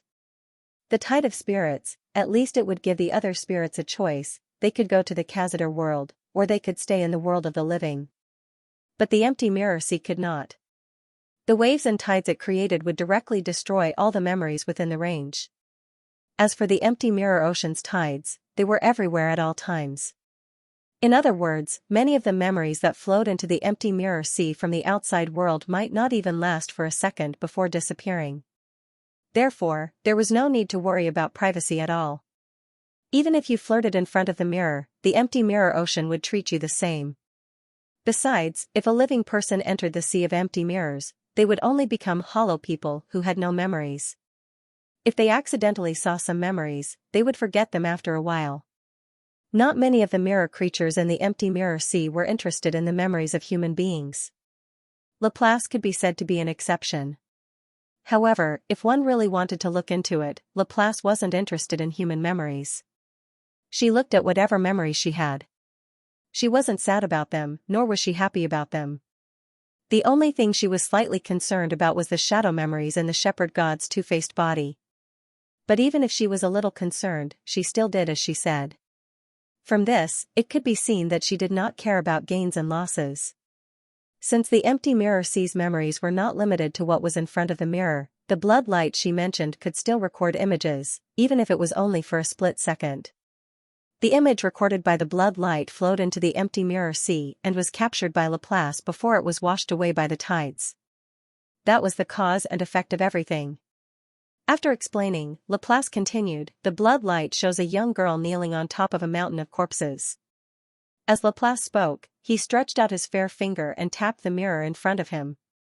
In an instant, the mirror turned into a light screen produced by Floating Mech City and displayed a panoramic image. The upper part of the image was a sky dyed red with a giant swirling cloud of blood swirling in the sky. In the lower half of the image, the background was a dark forest and distant rolling mountains. Nearby, there were countless corpses. Some looked like humans, some looked like monsters, but they were all fresh corpses. A stream of blood flowed on the ground.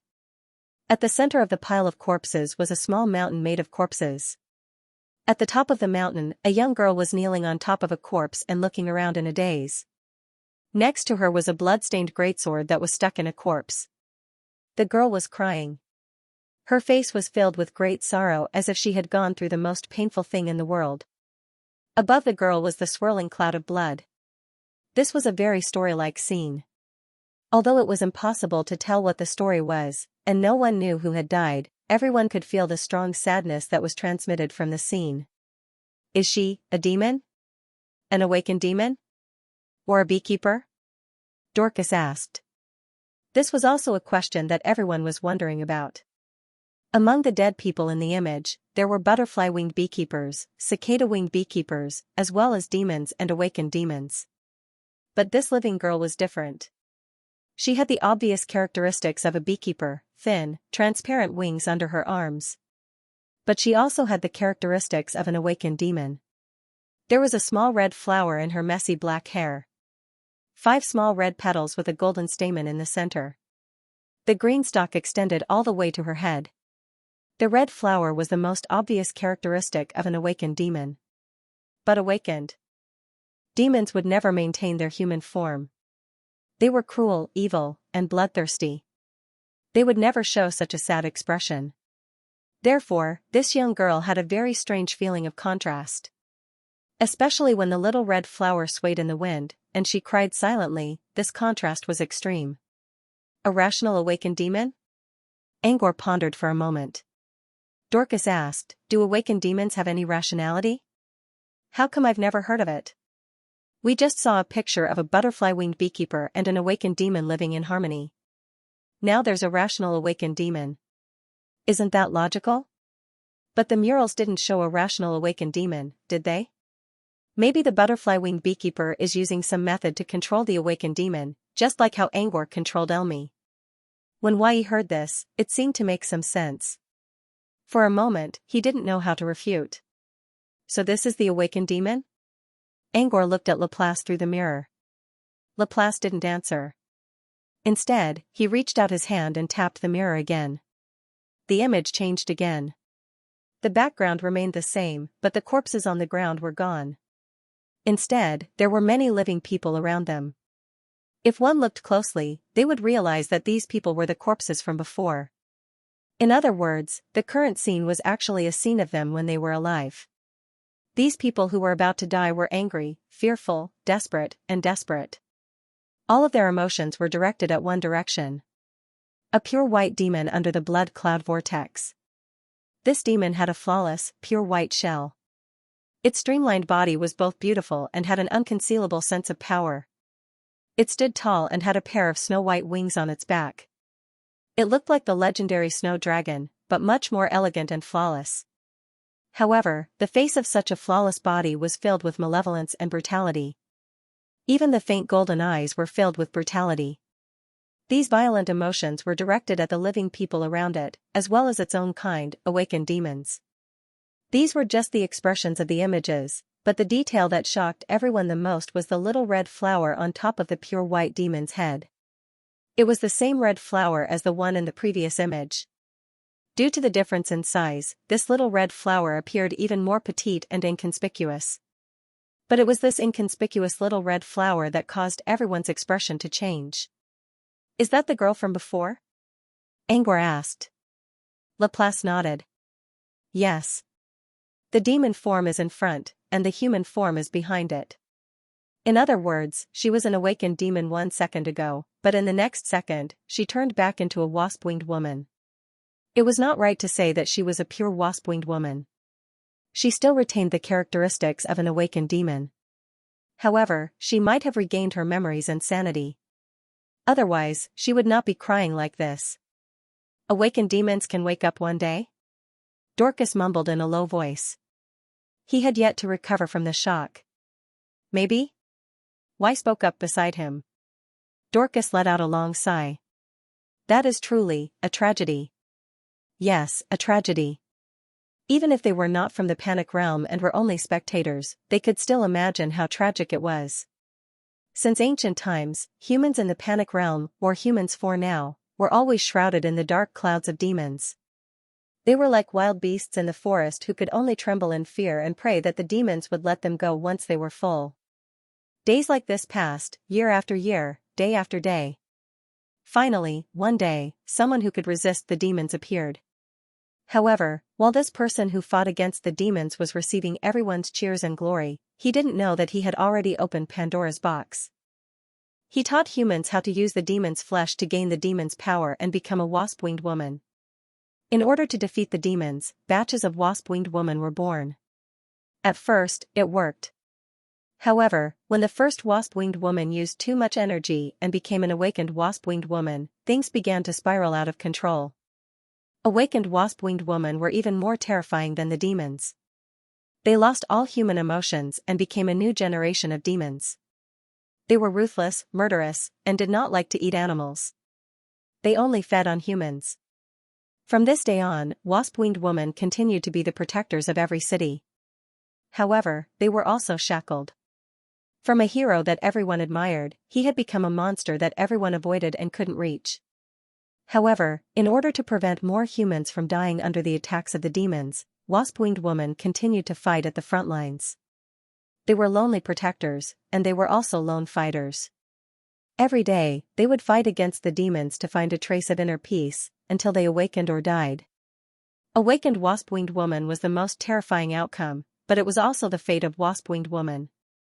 The more powerful the demon, the more they had to use power that exceeded their limits. After wasp-winged woman awakened, the former protectors became the nightmare of all humans. They killed and devoured. Even if they met acquaintances, it would not affect the efficiency of the awakened wasp-winged woman. There was no difference between acquaintances and strangers. In their eyes, they were all food. This was the story of the awakened wasp-winged woman that the southern region sorcerer world knew. It was good that the story ended here. However, the ending of the story was far more than that. When the awakened wasp-winged woman had the chance to become a human again, with rationality and emotions, what kind of situation would that be? This was illustrated in the first picture that Laplace showed them. It was an indescribable sorrow that flowed out of the scene. The girl in the scene should be happy that she regained her consciousness. But what would she think when she saw the corpses around her? Among these corpses, the girl saw her companions from the past, her family, and her former lover. What would she think, when the awakened wasp-winged woman regained her memories? She realized that she killed her friends, her lover, and her parents.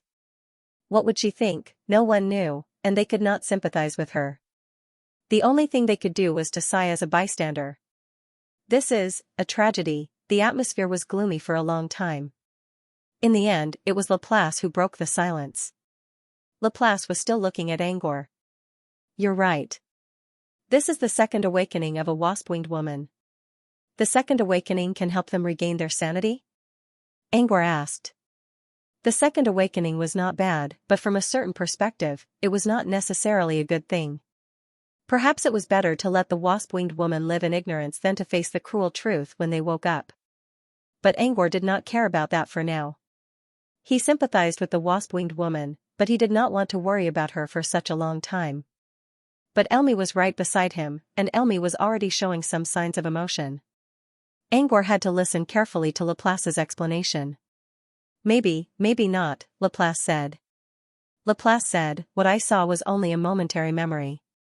What I can decipher is only what I saw in the memory. Laplace paused for a moment before continuing, however, you adepts should know more about this than I do. Angor frowned. Didn't he already tell Laplace everything he knew? Laplace said, I've received 2 memories from the panic realm. You've already seen the first one. As for the second one, I saw several wizard cities rising in the wasp-winged woman. A city of magi? Dorcas cried out in surprise.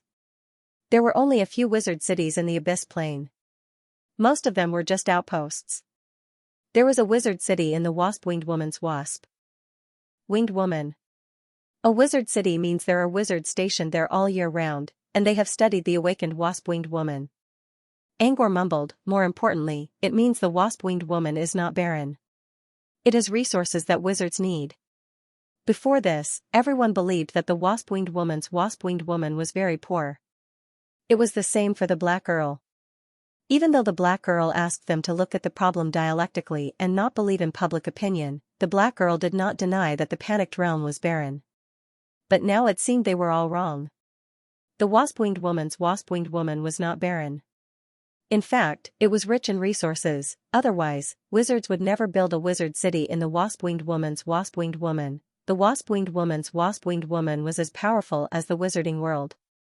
The wasp-winged woman was extremely dangerous and far away from the wizarding world. Given the multiple obstacles mentioned above, the adepts would never have spent so much time and energy to construct Adept City if there weren't any great benefits to be had. Now, they finally understood why Laplace would say those words. Humans always think that they are very smart, but in reality, they often do not know when their prejudices are deeply rooted. She knew that Angor's information was completely wrong the moment he spoke. Angor and the others' information was based on the fact that the panic plane was barren. In fact, it was the opposite. They had been deceived, and even the Black Earl had been deceived. Did the Moonfrost Alliance do this, or was there a deeper reason behind this?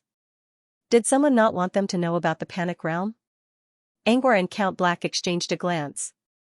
Neither of them said anything, but they both knew what the other was thinking. The Dark Earl hesitated and said, the Moonfrost Alliance might be behind this. However, the core members of the Moonfrost Alliance can be traced. Most of them are scattered in the southern region, the Abyss, and the front lines of the Wasteland expedition. Let's not talk about the wizards in the southern region for now. As for the wizards in the Abyss and the front lines of the Wasteland expedition, there are wizards from other organizations nearby. In other words, Moonfrost Union did not send anyone to the panic plane at all. Even if they did send a few spies to the panic plane, they were definitely not core members. In that case, Moonfrost Union had no reason to hide the truth about the panic plane. Just like what Dark Earl said about Manda Plane, Floating Mech City would find an excuse to send out a large number of core forces to take over Manda Plane. At that time, the wizards who stayed in Floating Mech City were mostly academies. On the other hand, the panic plane was a different story. If Moonfrost Union really wanted to hide information about the panic plane, they should have sent a group of wizards to the panic plane to smuggle some resources back. However, Moonfrost Union did not do that. All the core members of Moonfrost Union were found, which meant they did not go to the panic plane. There was something else that Black Earl could not figure out. The Moonfrost Alliance had spread some rumors, but those rumors were not enough to stop the wizards' footsteps. Even though there were many adepts who chased after benefits, there were still some adepts who walked alone in pursuit of truth. They would never stop their exploration, nor would they stop their research. This kind of relentless pursuit would not be stopped by any unfavorable conditions. Unfavorable conditions could be overcome, but they would never stop pursuing the truth. Under such circumstances, there would still be wizards who went to the panic plane purely for the sake of seeking knowledge. If Moonfrost Union was hiding something and wanted to monopolize the resources of the panic plane, they would do everything possible to stop them. But they did not do that. They even recorded the coordinates of the panic plane in Expedition into Planes. The coordinates were correct. Otherwise, where did Elmi come from? Considering all the details, Moonfrost Union might not be the real culprit even though they seemed to be spreading the rumors. It was possible that there were other unknown forces behind the Moonfrost Alliance, and they were controlling the public opinion. It was also possible that the Moonfrost Union only saw one side of the panic realm. They didn't know that there were other wizard forces in the panic realm. The former was too much of a conspiracy theory, and if one thought about it carefully, there were contradictions.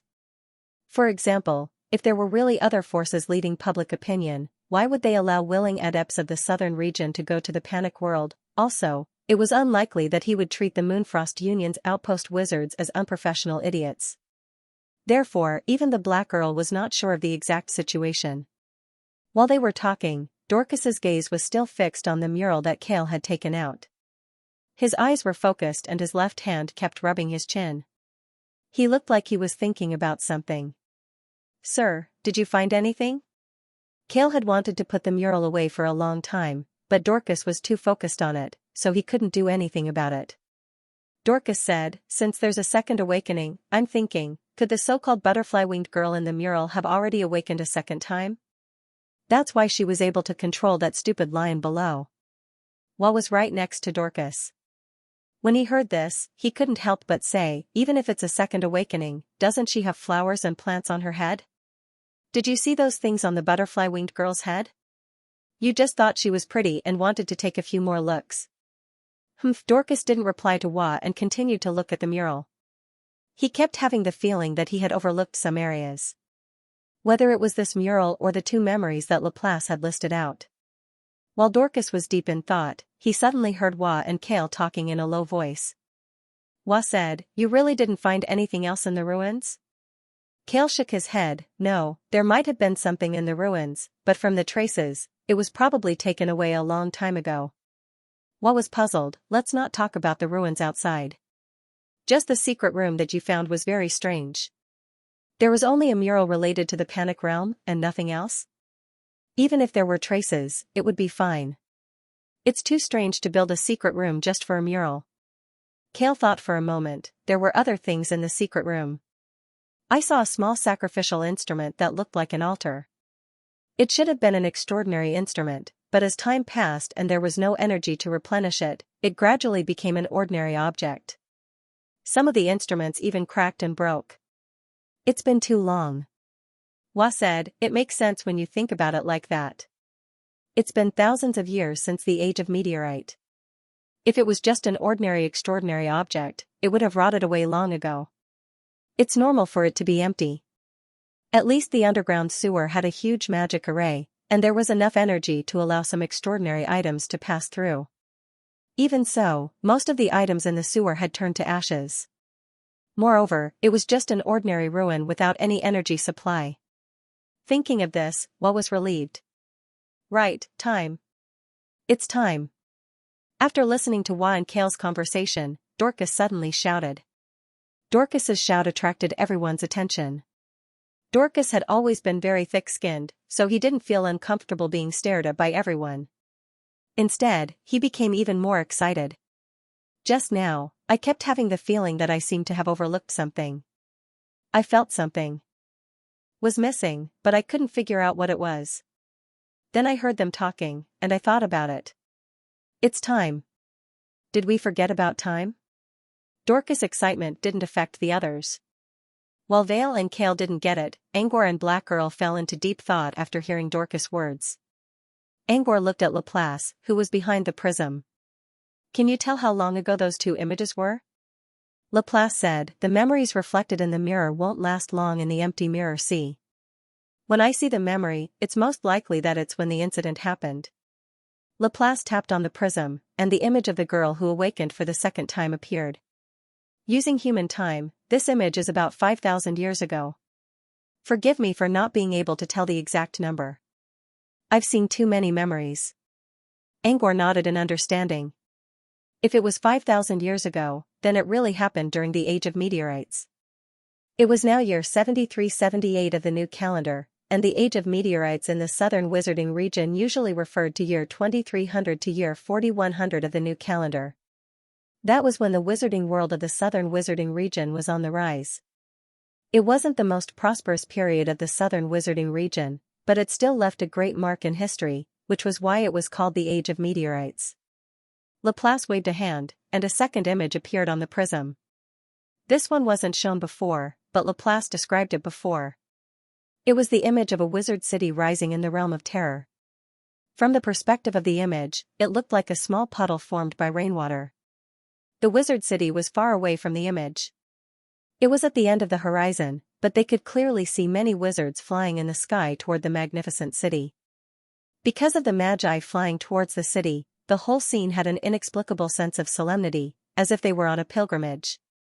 Also, because of the low perspective, the vastness of the city was even more obvious. This composition was amazing. Different objects, different angles, and different images of the world were all different. This was the meaning of omniscient. If Mr. Feng saw this, he would probably record it down. Still, the image was beautiful, but there wasn't much to see from the information they gathered. The wizard city was too far away, and they couldn't see the specific emblem clearly. Otherwise, they would know which organization built the city. When everyone finished looking at the image, Laplace spoke up, "This image is hundreds of years earlier than the previous one." Hundreds of years earlier? This meant the image of the wizard city might even be from before the age of meteorites. Angor began to understand what Dorcas was trying to say. The timing wasn't right, and it was quite wrong. They neglected one thing: the Moonfrost Union was only founded in 1600 years. Most of the 13 wizard organizations in the Moonfrost Union had existed since the age of meteoric gold, or even before that, but the Moonfrost Union was still a very powerful organization. However, they only joined forces and formed the Union in 1600 years. The information about the Panic Realm appeared sporadically in the 6th issue of Expedition into the Boundless Plains, which was 1,000 years ago. More importantly, the information about the Panic Realm was published by the Moonfrost Union under the theme of Expedition. In other words, the Moonfrost Union believed that the Panic Realm was an unexplored world, and they were the first to discover it, so they needed to go on an expedition. But in fact, according to the examples listed by Laplace, there were already traces of magi appearing in the Panic world even earlier. The reason why the Panic Realm became the expedition of the Moonfrost Union was probably because of the intergenerational gap. After the teleportation to the origin world was cut off, the southern wizarding region had a large blank history. That period of history was whitewashed, and in the end, it became a lost era. Perhaps it was that lost era that completely submerged the Panic Realm, which was already on the edge of the world, in the tide of history. In the end, the Moonfrost Union brought the Panic Realm back to the public's attention. However, something must have changed in the Panic Realm at this time. As for what kind of change, no one knew yet. So the image on the mirror is real, and the information given by the Moonfrost Union might not be fake, Dorcas mumbled. Then what is the truth? We'll find out the truth when we ask. Dorcas was surprised. Didn't Laplace say that he didn't know? Angor didn't know what to say when he saw Dorcas' confused look. Maybe he was stupid, but he could always find new ideas when they were confused. Maybe he was smart, but as soon as he opened up a new idea, he would block it again. Dorcas was a typical flash of inspiration wizard. Well, there really was only a flash of inspiration. "Mister, you mean we should ask the old wizards who have lived for a long time?" Y rolled his eyes at Dorcas and looked at Angor with an eager look. Angor nodded. Y is right.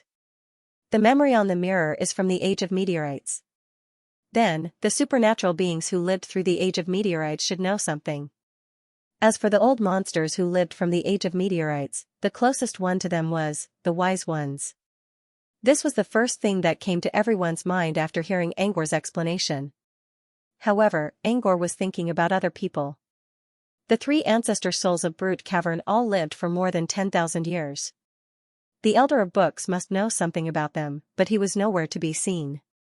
Since Lady Mirror was in hibernation, Angor could only ask Tree Spirit. Apart from Tree Spirit, he could also ask Xianxia. However, Angor was more interested in asking the Watcher. The Watcher came from an origin world and was a well-informed legendary wizard. He must know something. However, the Watcher never entered the Dream Wasteland. Angor wondered if the Watcher was busy dealing with the aftermath of the battle at Devil's Water or something else. Everyone was curious about the truth of the Panic Realm, but Laplace had already told them everything he knew, so they had to stop here for now. "So, according to what you said, the demon in my shadow, is trying to awaken again?" "Awaken again? How can I awaken again?" "You'll have to ask him yourself," Laplace said. "Ask Elmi?" Angor frowned. Did Laplace mean that Elmi had already regained his self-awareness? Angor did feel that Elmi's behavior was a bit strange, but he didn't think that Elmi had regained his consciousness because the distorted seed was still working. Besides, even if Elmi did regain his consciousness, the distorted seed wouldn't allow him to do so. He was probably even crazier and more bloodthirsty than the awakened demon. Laplace noticed Angor's concern and explained, "What I saw was the reflection of his mind. It's not necessarily subjective. It could be his subconscious screaming. According to the reflection in his mind, he longed for a second awakening, and he's already on the verge of it. As for how to awaken, what I saw in his mind, is what I just said. Only in the chaotic flames of darkness could one see a tiny chance of rebirth." Although Laplace was talking about Elmi, Angor noticed that this was the first time Laplace explained the meaning of mind reflection so clearly. Mind reflection was different from the prophecy they imagined. It was named mind reflection because in Laplace's eyes, she was able to see where everyone's mind was. What the heart desires and what the heart thinks were two different things. Mind reflection was a person's subjective idea. One could always tell what was on one's mind, which belonged to one's ego. Mind reflection would not necessarily be detected by one's ego. It was more like some trivial thoughts hidden in the depths of one's subconscious mind. These thoughts might not necessarily form into complete thoughts, but they could be the part that touched one's self-consciousness. If one could go further, it would belong to superego. This was a kind of vague feeling. It was an inspiration for why adepts were always able to avoid calamity. Mind reflection was likely to reflect the thoughts between one's ego and superego. This kind of thought did not need to be subjective at all. As long as one still had signs of life, the trivial thoughts hidden in the depths of one's mind would be reflected. Just like Elmi, even though he had lost his subjective consciousness and was controlled by the distorted seed, his subconscious desires were still reflected in Laplace's eyes and interpreted by her. Angor did not know if he was right, but according to Laplace's words, mind reflection was very likely to be what he thought it was. Only in the chaotic black flame can one see a faint chance of rebirth, Angor muttered. Is this Elmi's way out? Laplace did not answer. She did not know. Angor considered for a moment. Are you sure this is Elmi's thought in his mind? Laplace nodded. His external thoughts are in a contradiction between chaos and order. But his subconscious mind is gradually gathering, trying to break through the blockage of his mind and deliver the message he desires to the outside world. What Laplace did not mention was that without her mind reflection, Elmi would never be able to break through the blockage of his mind. The distorted seed was too powerful, which directly blocked all possibilities for Elmi. Laplace's appearance spoke for Elmi's despairing desire in the depths of his subconscious. However, it was still unknown how to fulfill its desire and awaken Elmi once again. Also, if Elmi really did awaken again, the consequences would be unknown. Angor considered for a moment and did not know what to do. Maybe it was just as he thought, he had to meet Seething Gentleman again to find out what happened. According to Angor's interpretation, the black flame of chaos referred to the boiling gentleman, or, the source of chaos. Now, it's your turn to answer my question, Laplace said. Angor regained his senses. He wanted to ask, didn't So Ling tell me something? But when he thought about it, Speed Spirit wasn't attached to him at all. It was attached to the alchemy puppet, so it was normal for Laplace to treat it as an outsider.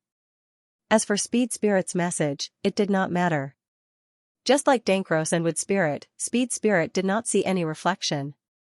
Only Elmi, who seemed to be related to Angor, did not think about Angor at all due to his chaotic mind. That was why Laplace could read his message. So what should he say to Laplace now? His previous guesses were Green Pattern, Origin Flame, Bloody Night Protection, Dream Wasteland, and Alien Eye. If the mind reflection had nothing to do with prophecies, then Bloody Night Protection could be eliminated. After all, Bloody Night Protection was mainly used to prevent prophecies. However, Angor calmed down and thought about it carefully. Bloody Night Protection's main function was to prevent prophecies from locking onto him.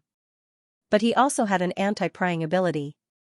Could it be that the anti-prying ability worked? If the heart's reflection was blocked to prevent prying eyes, then the possibility of the Blood Knight's protection was higher than previously thought.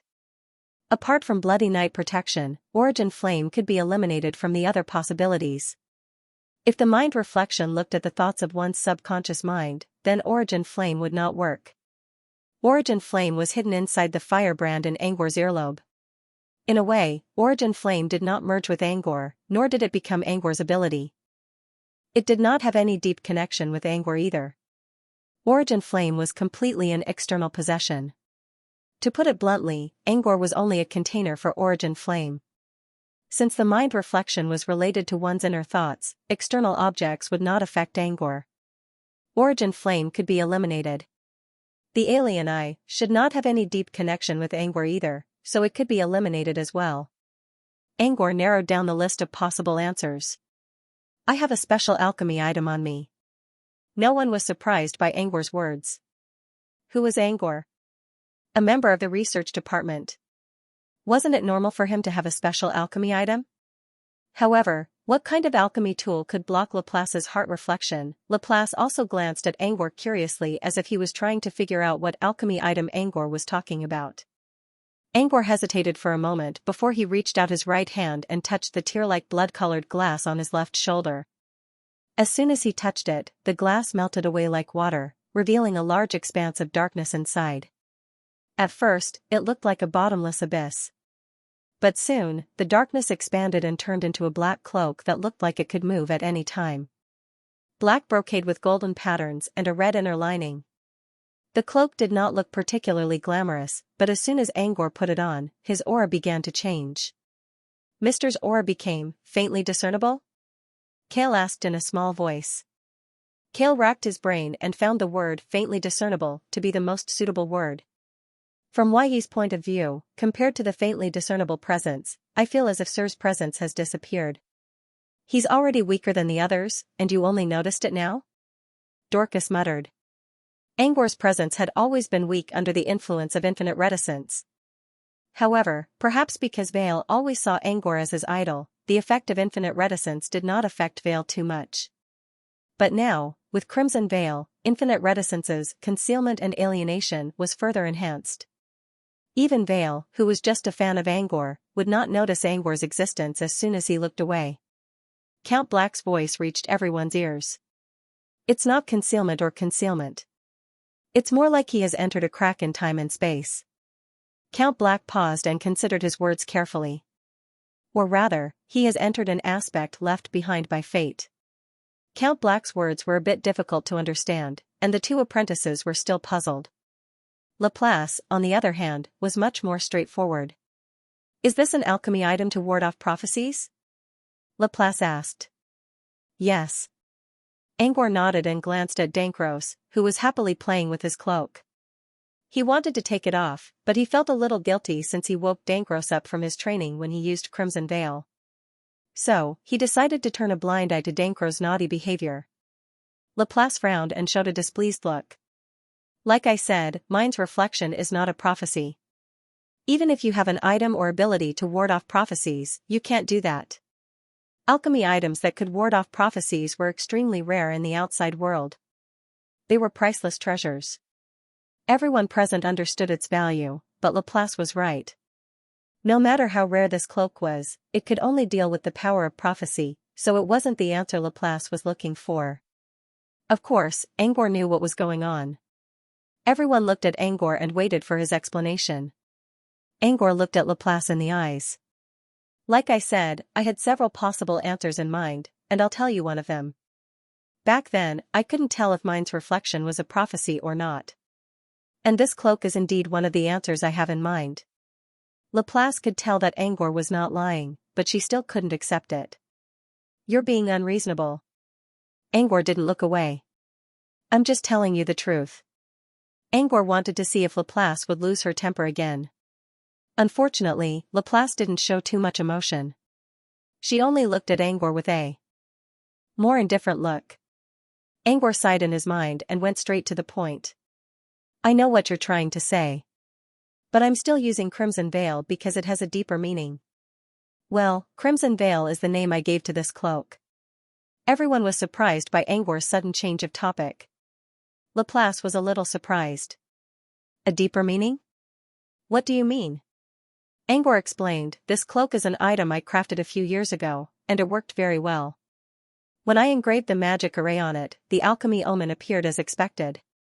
Laplace still couldn't find anything strange about Angor's words. The only thing she knew was that Angor was an alchemist. As for the other alchemy omens, Laplace knew that they were nothing special even though she had never been to the wizarding world. Angor continued, I thought the omen this time would be the same as the ones I've seen before. Based on the experience of my predecessors, I'm already prepared to fight against a prophet. Almost every item related to prophecy would have something like a prophet appearing in an omen. Sometimes, the prophet wasn't a person. Sometimes, it was an object. Sometimes, it could be a long journey. It was a prophecy, and you had to know what it was going to do. Angor shrugged. But I didn't see a prophet. I saw the River of Fate. The River of Fate was one of the three main schools of prophets. Since Bloody Night Shelter was involved in the prevention of prophecies, it wasn't strange for the river to appear in an omen. I fell asleep at the edge of the River of Fate. When I woke up, I had become a clock tower weirdo. The period of time when I became a clock tower weirdo was actually quite difficult to endure. I won't describe the process in the middle, but anyway, it was a full 5 years. Yep, the time of the anomaly was different from the outside world. 5 years later, I finally escaped from the clockman and returned to the outside world. The outside world I'm talking about is not the real world. It's the River of Fate where I fell asleep. Angor's omen wasn't too far from reality. However, the strange thing was that an omen actually lasted for 5 years. Even if it was only 5 years in the anomaly, it was still quite long. Also, no one had ever heard of such a thing. Angor thought he escaped from the clockman's nightmare, but he still couldn't return to the real world after 5 years. Was there an alchemy omen in a chain? Angor continued. I stood at the edge of the river for a while, and the River of Fate began to flow away before my eyes. When I came back to my senses, the River of Fate was no longer in front of me. I left the riverbank and arrived at an unknown space. There was a giant clock in front of me. The needle in the wheel follows the rotation of the gears, ticking along with the rotation of the gears. What's the clock you're talking about? The Wheel of Time. Everyone was wondering if it was the Wheel of Time, but it turned out to be true. The River of Fate and the Wheel of Time both belong to the three major schools of prophecy. Angor's first omen just happened to be the River of Fate and the Wheel of Time? Was he going to run into the world string next? All three schools of prophecy were going to attack him one after another. If that was the case, this omen was going to be interesting. Everyone's curiosity was piqued, including Laplace. But what happened next wasn't what they expected. I saw someone on the Wheel of Time. He told me that I made a choice when I became the clockman. And he planned to take the other choice away from me. At this point, no one reacted until Dorcas cried out in surprise, "You mean, he stole your choice?" Stole your choice? That sounded familiar. They all knew who Angor was. If it was him, he might be able to overturn all the normal rules. His name is? Laplace asked. His real name is a long one. But if you read enough memories, you should have heard of his other name. It's a name that is spread across the infinite worlds. The Time Thief. End of chapter. You've seen him too? Laplace's tone was filled with surprise, and it was the first time that everyone had heard the rise and fall of her tone. I've seen him too? Angor gave Laplace a doubtful look. While the others were still in shock about Angor's encounter with the Time Thief, another potential seedling who was marked by the Time Thief showed up. Dorcas pointed at Laplace with a trembling finger. You've seen the Time Thief before? Laplace nodded. Dorcas buried his face in his hands and mumbled to himself, Why? Why? Angor is fine, but why did the Time Thief choose a creature that's not even a human? Look at me. I'm such an excellent genius. Why didn't the Time Thief steal my choice? No, you don't even need to steal it. I'll just give it to you. Dorcas's mournful words didn't attract anyone's attention, other than Carell and Vey giving him a complicated look of different emotions. While Angor was looking at Laplace, Laplace was also looking at Angor. You've met the Time Thief. Does that mean the Time Thief took away one of your choices as well? Angor broke the silence first. Laplace nodded. Yes. He took away one of my precious choices. Then he must have compensated you? Laplace said, yes. I can move freely in the mirror, see? That's one of the compensations. One of the compensations? Angor pondered in his mind. So there were other compensations? So Laplace wasn't exaggerating. The Time Thief must have taken away something precious to Laplace. Otherwise, he wouldn't have compensated her so many times. The ability to move freely in the mirror sea was already precious enough. And this was only one of the compensations. Angor could tell that the Time Thief valued Laplace a lot. She was probably one of his main targets. She just didn't know what other compensation the Time Thief had for her other than the compensation that Laplace had offered. Was the heart's reflection a form of compensation? Looks like the Time Thief thinks highly of you. But it's not always a good thing to be valued by him. Laplace didn't answer. Judging from Laplace's behavior, she must have known about the time thief's misdeeds. Even though he had given her compensation, he had stolen someone else's life. If he really took away the most precious choice, it would mean that your life would be completely ruined by him. The time thief isn't a very honorable person, but many people still flock to him because he'll definitely compensate you when he takes your choice. You met the time thief and received compensation. Similarly, I met him in the alchemy omen and received compensation. But I'm not compensating for my own power. I'm compensating for. He pointed at the cloak behind him. This cloak I made. So, the Blood Knight shelter looks like a tool to prevent prophecies, but it also contains the power given by the time thief. Everyone finally understood why Angor chose to use the Crimson Veil in the first place. The cloak Angor crafted was not only rare, but it also contained the power of the time thief.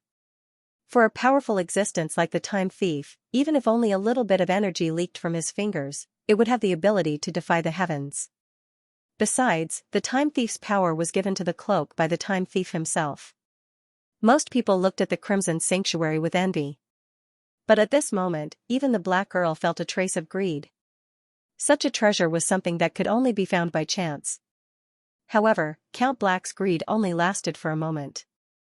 He knew that the item Angor made for him must be bound to his bloodline.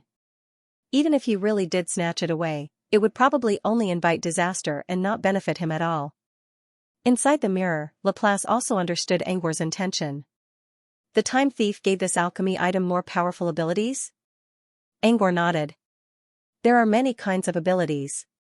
Most of them are buffs. But there's also the ability to block prying eyes. And this ability has a high upper limit. Angor intentionally paused to show that he didn't want to talk about it. Everyone understood. The time thief gave the Crimson Sanctuary to Angor, and it involved personal privacy. It was already good enough that Angor was willing to share the general idea. If Angor revealed the details and someone with a big mouth spread the word, they would definitely target Bloody Knight shelter first. Angor would be digging his own grave by doing so. Therefore, they could understand why Angor didn't want to talk about it. Laplace didn't know much about relationships, but she could understand why Angor didn't want to talk about it. It was just like how she didn't want to talk about all the abilities she got from the time thief. It was a matter of survival for her. However, Laplace couldn't tell if it was really the Crimson Veil that blocked Angor's heart reflection. The core of the heart reflection ability was reflection. Through the reflection on the mirror, one could show one's inner thoughts that were hard to notice. There was a big difference between reflection and prying. However, reflection and prying weren't exactly the same.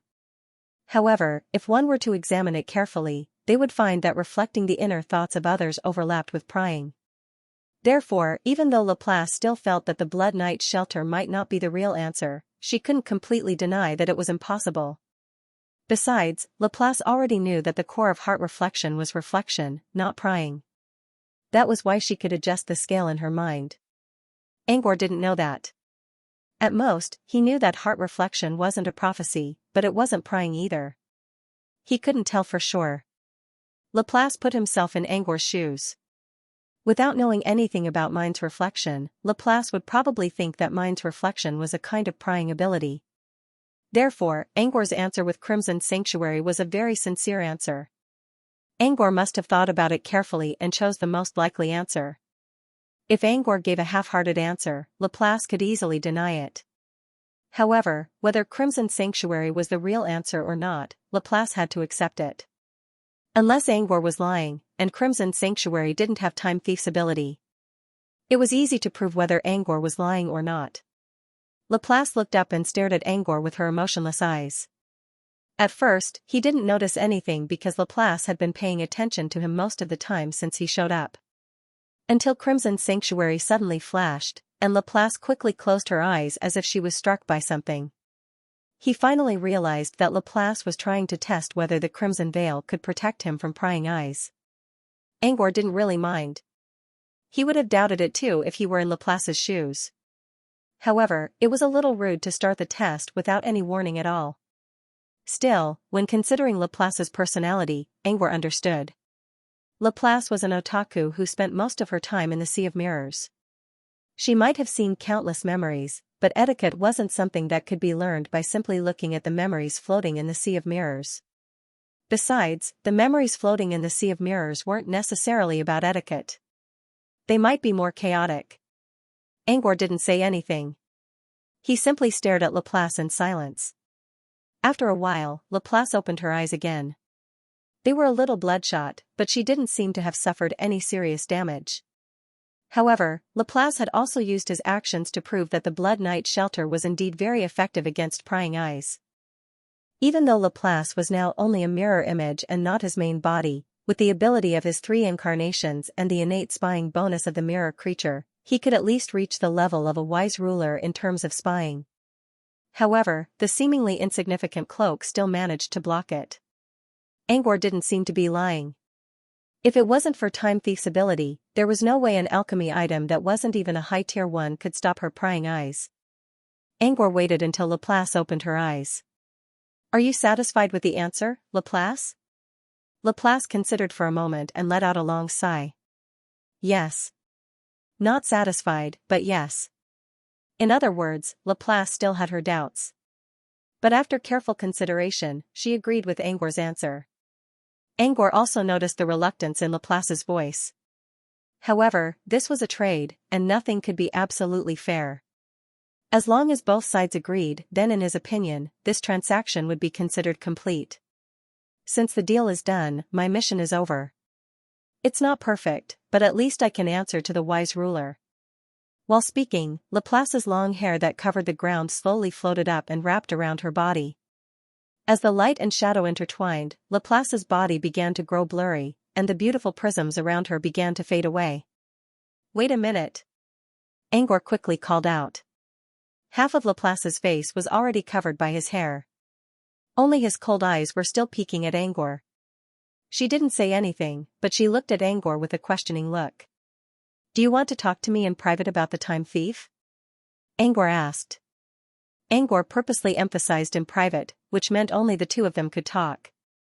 After careful consideration, Angor believed that Laplace was the most suitable candidate to go to the Dream Wasteland.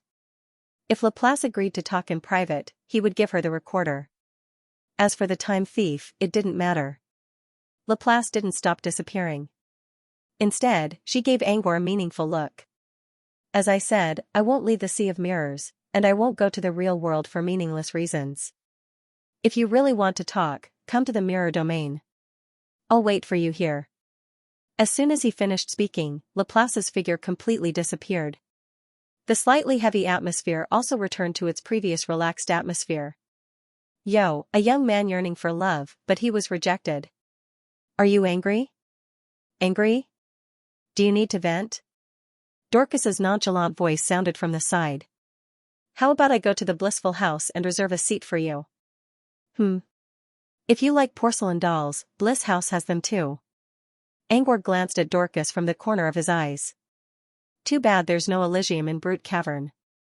There are 2 wizard markets close to Brute Cavern. One fell apart during the Blood Melt incident, while the other, Twilight Well, both had their Elysium closed." My professor did it. So, you might not be able to get a table." Dorcas didn't realize what Angor meant at first, but when he heard the last sentence, he immediately understood. Angor was arranging his funeral, his future. Dorcas' chest heaved up and down as he tried to hold his breath. He didn't know what to say. If he said no, Angor would definitely use his death as an excuse. But if he didn't say anything, it meant that he was going to follow Angor. After taking a few deep breaths, Dorcas finally chose to remain silent. His inspiration tendency, plus the fact that Black Earl beat him in all aspects during the debate on the theory of freedom, had given him a new idea about freedom. So be it. No matter where he went, he would find a way to live a good life. Angor didn't mind Dorcas' silence. He turned to Black Earl. "What do you think, sir? Why did the wise lord ask Laplace to come here?" Black Earl, profound meaning? He's just using the excuse of a surprise to gather more information. You've already signed the Book of Mantra, yet you're still doing this. Isn't this a little unnecessary? Wai said. That's what happens when you think too much. Just like you. If you thought it through earlier, you wouldn't have wasted so many years. As Dorcas spoke, he clicked his tongue as he looked at V's flat face. The reason why there were no curves was because his nose was flying to the side. Where V's nose used to be, there was only a black and red hole left. Dorcas said, "How about I use my bloodline to give you a nose first?" As Dorcas spoke, he stretched out his hand. The skin on his palm rolled, and finally, an organ that looked like a nose appeared. Y frowned in disgust. "No way." Dorcas clenched his hand, and the nose disappeared. "I'm doing this for your own good. Look at how ugly you look." Dorcas looked at Angor. "How about you give him an illusion? At least he won't scare the kids." "What kids?" Y exclaimed. "What if something like One-Eyed Big Treasure, One-Eyed Two Treasures, or One-Eyed Little Treasure? Aren't they kids?" Y was about to argue when Angor looked at him. "How about the same nose you used to have?" Y's originally soaring arrogance immediately fell, and he said somewhat embarrassedly, "Then I'll have to trouble you, sir." Angor chuckled and flicked his finger. An illusion appeared on Y's face, which looked exactly the same as Y's nose. If Black Earl wanted to return to his body, the illusion wouldn't be destroyed. It was a tailor-made illusion. The illusion wasn't too troublesome. That was how Sunders used the illusion to hide his mantis hands. The illusion would last for several years after being cast. Even when the time was up, Y only needed to release a little bit of mana to keep the illusion going. It was both a basic and practical illusion. After covering Y's nose, Angor slowly looked down at the unmoving shadow on the ground. "Don't worry. Even if Laplace didn't tell you, I'm sure Rain will tell you about Elmi's condition," Count Black said in a calm tone. "Laplace didn't tell you about it, but Rain will. As far as I know, my old friend has already considered all possible dangers since he asked you to take care of Elmi. If you have any doubts, you can ask Rain about it when we get back." Black Earl sighed. "I didn't think that old bastard Rain would secretly come up with a way to control an awakened demon. If this gets out, I'm sure it'll cause a huge uproar. Looks like I'll have to pay him a visit after we leave this place."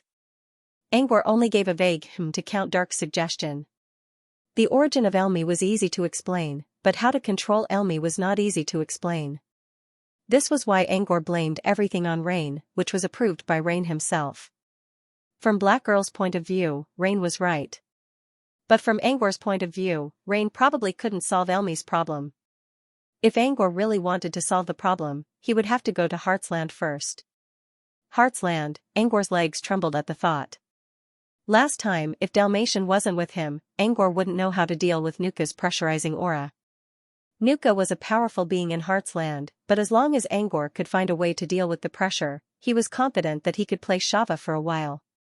Besides, Elmi's problem had to be solved. Sigh. "I'll have to take it one step at a time." However, Angor didn't know why Elmi's second awakening happened during this time. Did the distorted seed have some kind of catalytic effect? He focused his mind on Earl's shadow and made sure that Earl would be fine for the time being. Thus, he was able to relax for now. "Let's keep going. If I'm not mistaken, the test should be here soon." Angor looked up into the tunnel. Perhaps Laplace's words were full of mysteries, and this was the first time they heard about the mirror domain, so they couldn't help but talk about it. Most of them talked about Laplace, the time thief, and the mirror domain. Angor would answer some of the questions, but most of the time, he was lost in thought. This time it was not for Elmi's sake that he was brooding. Instead, he was thinking about how to distribute the shepherd god's face. He wanted the mask, but it was limited. If he wanted to study the mirror domain in the future and enter the mirror world, he would need the mask to contact Laplace. Angor didn't know how to do that. He did not know what would happen in the future. If he didn't want to study, the mask would be useless. Besides, he didn't really need the mask. He just needed to make a deal and borrow it from someone who could give him the mask, and he would accept it. However, this was only his personal wish. As for what other people would think and who would want the mask, they would need to discuss it further. Angor cleared his throat and interrupted the conversation. "Let's get down to business. Who wants the two faces of the shepherd god? Do you want the shepherd god's face?" Angor looked at Kale. The reason why Angor asked Kale was because the loot was divided into 4 groups, Dorcas and Angor on one side, Vale and Black Earl on the other, and Kale on the other. The first 3 groups all had wizards, so there was no need to be modest when it came to dividing the loot. If they were interested, they would simply refuse. If they were interested, they would tell them and discuss how to distribute the loot. Kale, on the other hand, was a lone wizard. As an apprentice, he didn't dare to fight over the loot, especially when facing several wizards. This was why Angor decided to talk to Kale alone. The key is yours. You don't need to worry about getting what you want in the sewers, and I'm sure Mr. Essos won't allow his student to be bullied. It sounded like he was implying that Essos would support Kale, but he was actually saying that Essos would back Kale up. It was his promise to Kal-El, and Kal-El deserved it. Without Kale's information and blueprints, this expedition would never happen. Kale understood Angor's meaning. He gave Angor a grateful look. If the Shepherd God's face really has something to do with the Shepherd God clan, I'll be the one to take it. If I take it, I'll only be a threat. I can't always follow my teacher and let him protect me. I have my own path, and so does my teacher. I don't want it. Angor agreed with Kale's opinion. Treasures arouse the envy of others. Still, Angor gave Kale a chance. If Kale chose to stay with Essos, it wouldn't matter if he kept the mask. Kale already knew his own path, while Angor was the one who had to think about it. After Kale refused, it was the other's turn. Dorcas was the first to express his interest, which didn't surprise Angor. He nodded and noted it down. Next, he looked at Y. Y glanced at the excited Dorcas and hesitated for a moment before saying, I want one too. Angor didn't know why Y wanted it, but it didn't matter. Y had the Noah family's support anyway. If the Shepherd God's face really did have something to do with the Shepherd God clan, Kale would not lose anything. In fact, he might even profit from it. After asking why, Angor didn't need to ask Black Earl anymore. After all, Y's offer was no different from Black Earl's. However, for the sake of fairness, Angor still looked at the Dark Count. What do you want it for? Black Earl scoffed. Angor was about to ask what Black Earl meant when he noticed that Black Earl was talking to Y. His question was also directed at Yi. Yi's mouth was agape as if he didn't know what to say. After a long while, he finally managed to squeeze out a sentence. I think this mask should be quite useful. We can research the materials used to make it. Who knows, we might be able to exchange it with the Shepherd God family in the future. Is that something you should be thinking about? Black Earl sneered. Y didn't say anything. Indeed, he didn't need to think about his reasons right now. It was his master's job to think about it. You have 2 ideas. One is to compete with Dorcas, and the other is to be as excited as Dorcas. On the side, Dorcas, who had been silently shot without a word, was a little unhappy, but he didn't dare to complain in front of the Black Earl. He could only say, "What he really does care about me." Y rolled his eyes at Dorcas, but when he looked at Black Earl, he quickly changed his expression and stood at attention. The Black Earl said, "You have it but it's useless, but your heart is attached to it. Do you think this is good or bad for you?" Before Y could answer, Black Earl turned to Angor again. He doesn't need it, and neither do I. But if it's really a part of the Shepherd God's armor, it's best not to give it to Dorcas. He won't be able to stop those old bastards from the Shepherd God clan. Dorcas felt like crying. Why me again? Of course, he knew what Black Earl was thinking. But he didn't mind it too much. Even if he couldn't defeat the Shepherd God clan, he could still find a way to sell it. He had not been running the sandworm market for so many years for nothing. He had a lot of connections in the dark. Black Earl seemed to have read Dorcas' mind. If you're looking for a way to sell it, the Shepherd God clan will find a way to find you. Next, they'll use everything they have to pry open your mouth. Truth spells won't work. They'll use brainwashing to extract memories from your mind. As for how they'll do it and what will happen to you, I don't think you want to know. Dorcas didn't know what to say. Dorcas wanted to retort, but in the face of the Black Earl's authority, could a commoner like him really escape the Shepherd God family's pursuit through private channels? Dorcas thought about it carefully. There really was no other way. Should he just give up on the mask? Angor spoke up while Dorcas was still struggling. Actually, Mr. Black, you don't need to worry about that. Angor paused for a long time. Black Girl snorted. You're right. If he goes to Phantom Island, we won't have to worry about that. So be it. Both Y and I will give up on the mask. You and Dorcas will share the mask. Black Girl made the final decision and helped Y make the necessary arrangements. It wasn't that Black Girl wasn't interested in the shepherd god's double face. He already felt that he was taking advantage of the situation by accompanying Sunders to the abandoned site.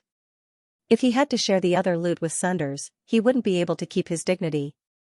If there were no outsiders, he wouldn't mind taking advantage of Sunders.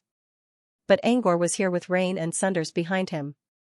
If Rain and Sunders knew what happened today, Rain would definitely keep a smile on his face. Sunders, on the other hand, wouldn't hesitate to use his nightmare avatar to attack Angor without hesitation. Therefore, even if it was for the sake of his reputation, the Dark Earl would not accept it, and would not let Wai take it.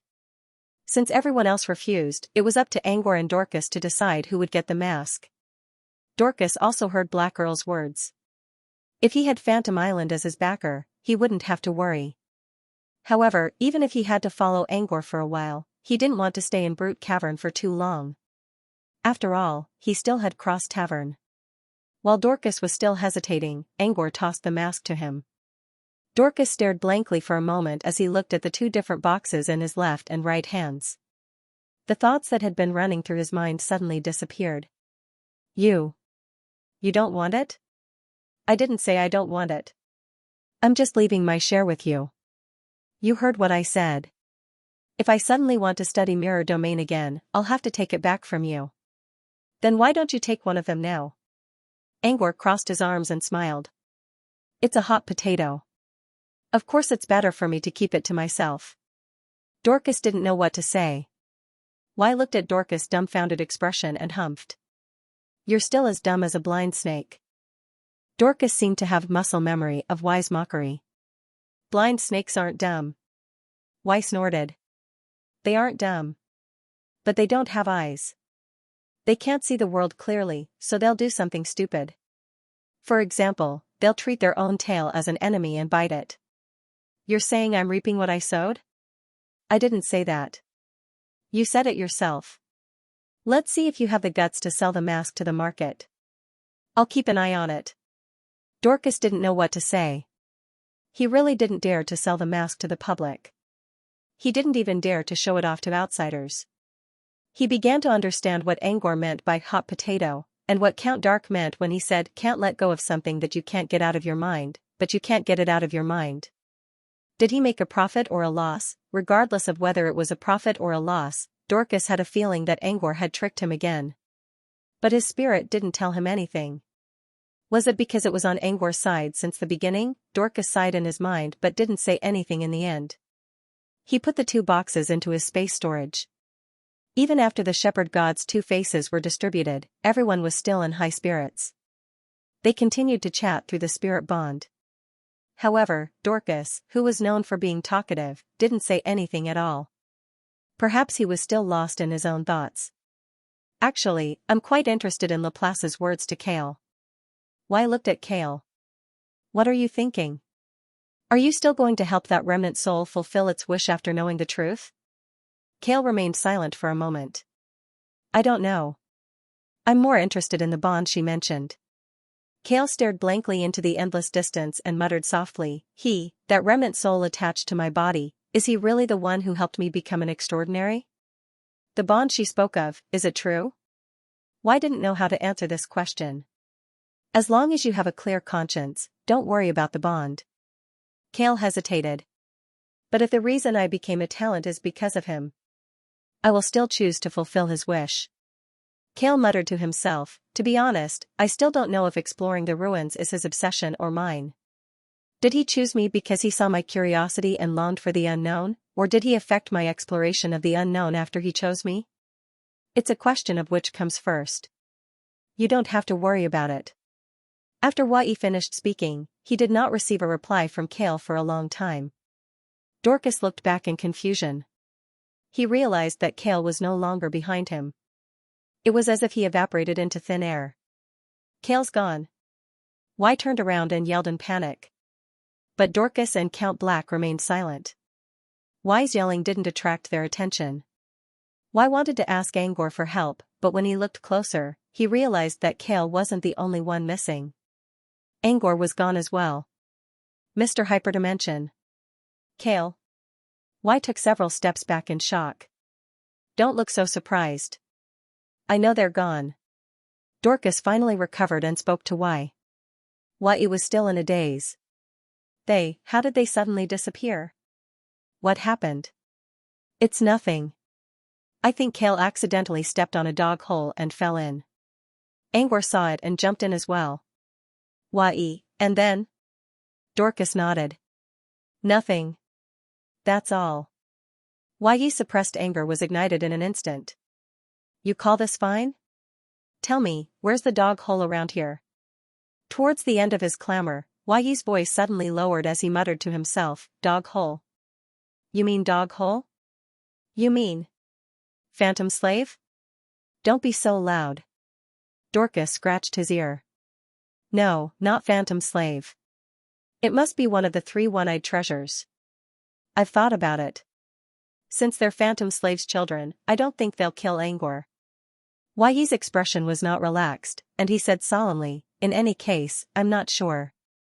He didn't dare to be certain about the sovereign sage's words, nor did he dare to be certain given the one-eyed clan's temperament. What if they really did attack? I don't think Angor will get hurt if we really do it, said Dorcas. What about Kale? Kale, well, he's on his own now. Y's anger rose again after hearing Dorcas' irresponsible words. Just then, Dark Earl's voice rang out. Don't worry. Unlike the previous dog hole, I don't sense any malicious intent or danger this time. Count Black had been using his sense of smell to locate dog holes, so he was more sensitive to them than anyone else. Although he could not tell if the dog hole that appeared this time belonged to Debao or Airbao, he could still tell if there was any malice or murderous intent. Besides, Angor was able to follow Kale into the dog hole in time. How could the Dark Earl not notice it? The reason why the Dark Earl did not follow them in was very simple. He knew very well that if he wanted to pass through Netherworld Slave's obstruction without harming him, he would have to rely on the magic array to solve the problem. Angor was the only one who could do it. Going into the dog hole would only create more pressure and burden. It was better for Angor to go alone. Count Dark knew everything Angor did during this period, and he believed that Angor would be able to handle the situation perfectly. Therefore, they didn't need to do anything now. They just needed to wait. At the same time, Angor and Kale found themselves in a pitch-black space. Kale looked around with a puzzled expression. He clearly remembered that he had fallen into a very small hole, and he didn't feel like he had landed. How did he end up here? The space was quite big. There were walls everywhere, and there were no windows, or light. It was like a dark prison. More importantly, Kale realized that he could not use his spirit power to check the blind spots hidden in the darkness. Kale did not know how to do that either, which made him a little nervous. In other words, the only thing Kale could use right now was his eyes, and the eyes were the easiest to deceive. If Kale was here alone, he would have been terrified and lost by now. Fortunately, Lord Chowei was beside him, which calmed Kale down a little. Sir, this is inside Debao or Airbao's stomach. While answering Kale's question, he secretly ordered Elmi to spread his shadow around the area.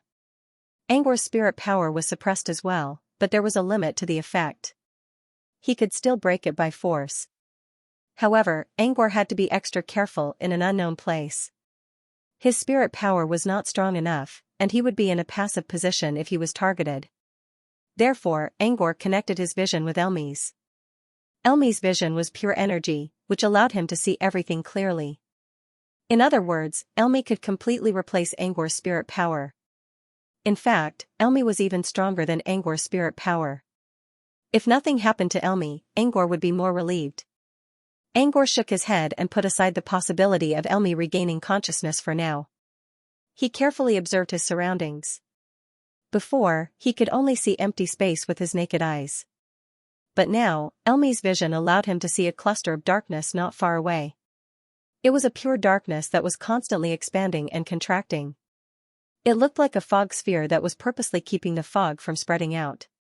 However, the fog here had turned into a flickering darkness. If it was just a ball of darkness, Angor would probably pay attention to it first before moving on to check if there were any other traps or exits. However, this dark sphere was slightly different. Angor could sense the emotions inside the dark sphere. They were complicated, but they were not pure malice. If one were to use a human analogy, it would be like a gentleman who was usually calm and collected suddenly finding an unknown object in front of him that piqued his curiosity. He did not dare to touch it directly, but instead carefully observed it. At first glance, there didn't seem to be anything wrong, but on second thought, who was the unknown object that this steady gentleman was observing? Angor and Kale. In the eyes of the unknown object, Kale and Kale were nothing more than objects. And unknown only meant valuable or worthless. Even though the other party didn't show any malice, this kind of indifference to life as an object was actually more impactful than malice. Leaving aside its worldview and values, the dark sphere should belong to one of the three Yuna mentioned by the wise overseer. We're in its stomach? How do we get out? Kale moved closer to Angor out of instinct. We'll have to ask the owner of this place why he invited us here. The owner of this place? You mean One-Eyed Debeo and One-Eyed Erbao? Kale looked around, but didn't see any people. Angor nodded. To be precise, we're inside One-Eyed Debeo's body. He looked at the black orb and asked, want to talk? Should I keep calling you One-Eyed Debeo, or do you want me to call you something else? Kale followed Angor's gaze and did not see anything. But he trusted Angor's judgment, so he did the same. After staring at it for half a minute, Kale finally saw a reflection of the dark sphere in his vision. It was just a shadow that did not really appear in the physical world. It was still in the energy perspective. Angor was a little surprised to see the reflection. The sphere clearly knew that Angor could see it, but it still chose to show itself. This meant that the sphere was cooperating with Kale. Kale spent so much effort to create a projection in the material world for an apprentice. Did this count as sincerity? After the projection of the dark orb appeared, it also gave itself an eye and a mouth to speak in a very human-like manner. The eye was oval, with 90% of the white part of the eye. The pupil was a small black dot, while the mouth took up half of the sphere. Angor could see two white fangs protruding from the mouth. He knew that the eyes and mouth were only created by the sphere, but they still looked like a cartoon character he saw in his tablet. Or do you want me to call you Ghost? Angor tried to hold back his urge. Angor's sudden words broke the gloomy atmosphere of the dark orb. Ghost see? Is that what you humans call us? The voice came from the dark orb, which sounded much younger than Angor expected. He thought the voice would sound like an old man, but it sounded much younger and more mature. No, wait. Her Majesty said that us three brothers are unique. Humans can't have a common name for us. It sounded like a simple statement, but Angor could tell that the sphere was doubting him. Angor explained with a serious look, Ghost Sea is a type of spirit creature that looks similar to the one you're showing right now. So I thought there's a spirit creature hiding inside the core of One-Eyed Debeo.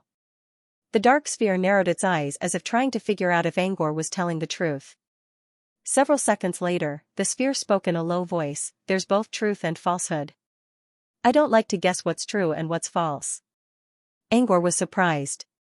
He didn't expect the dark sphere to be able to tell if someone was telling the truth. He didn't sense anything similar to word of truth. No. They were inside One-Eyed Debeo's body.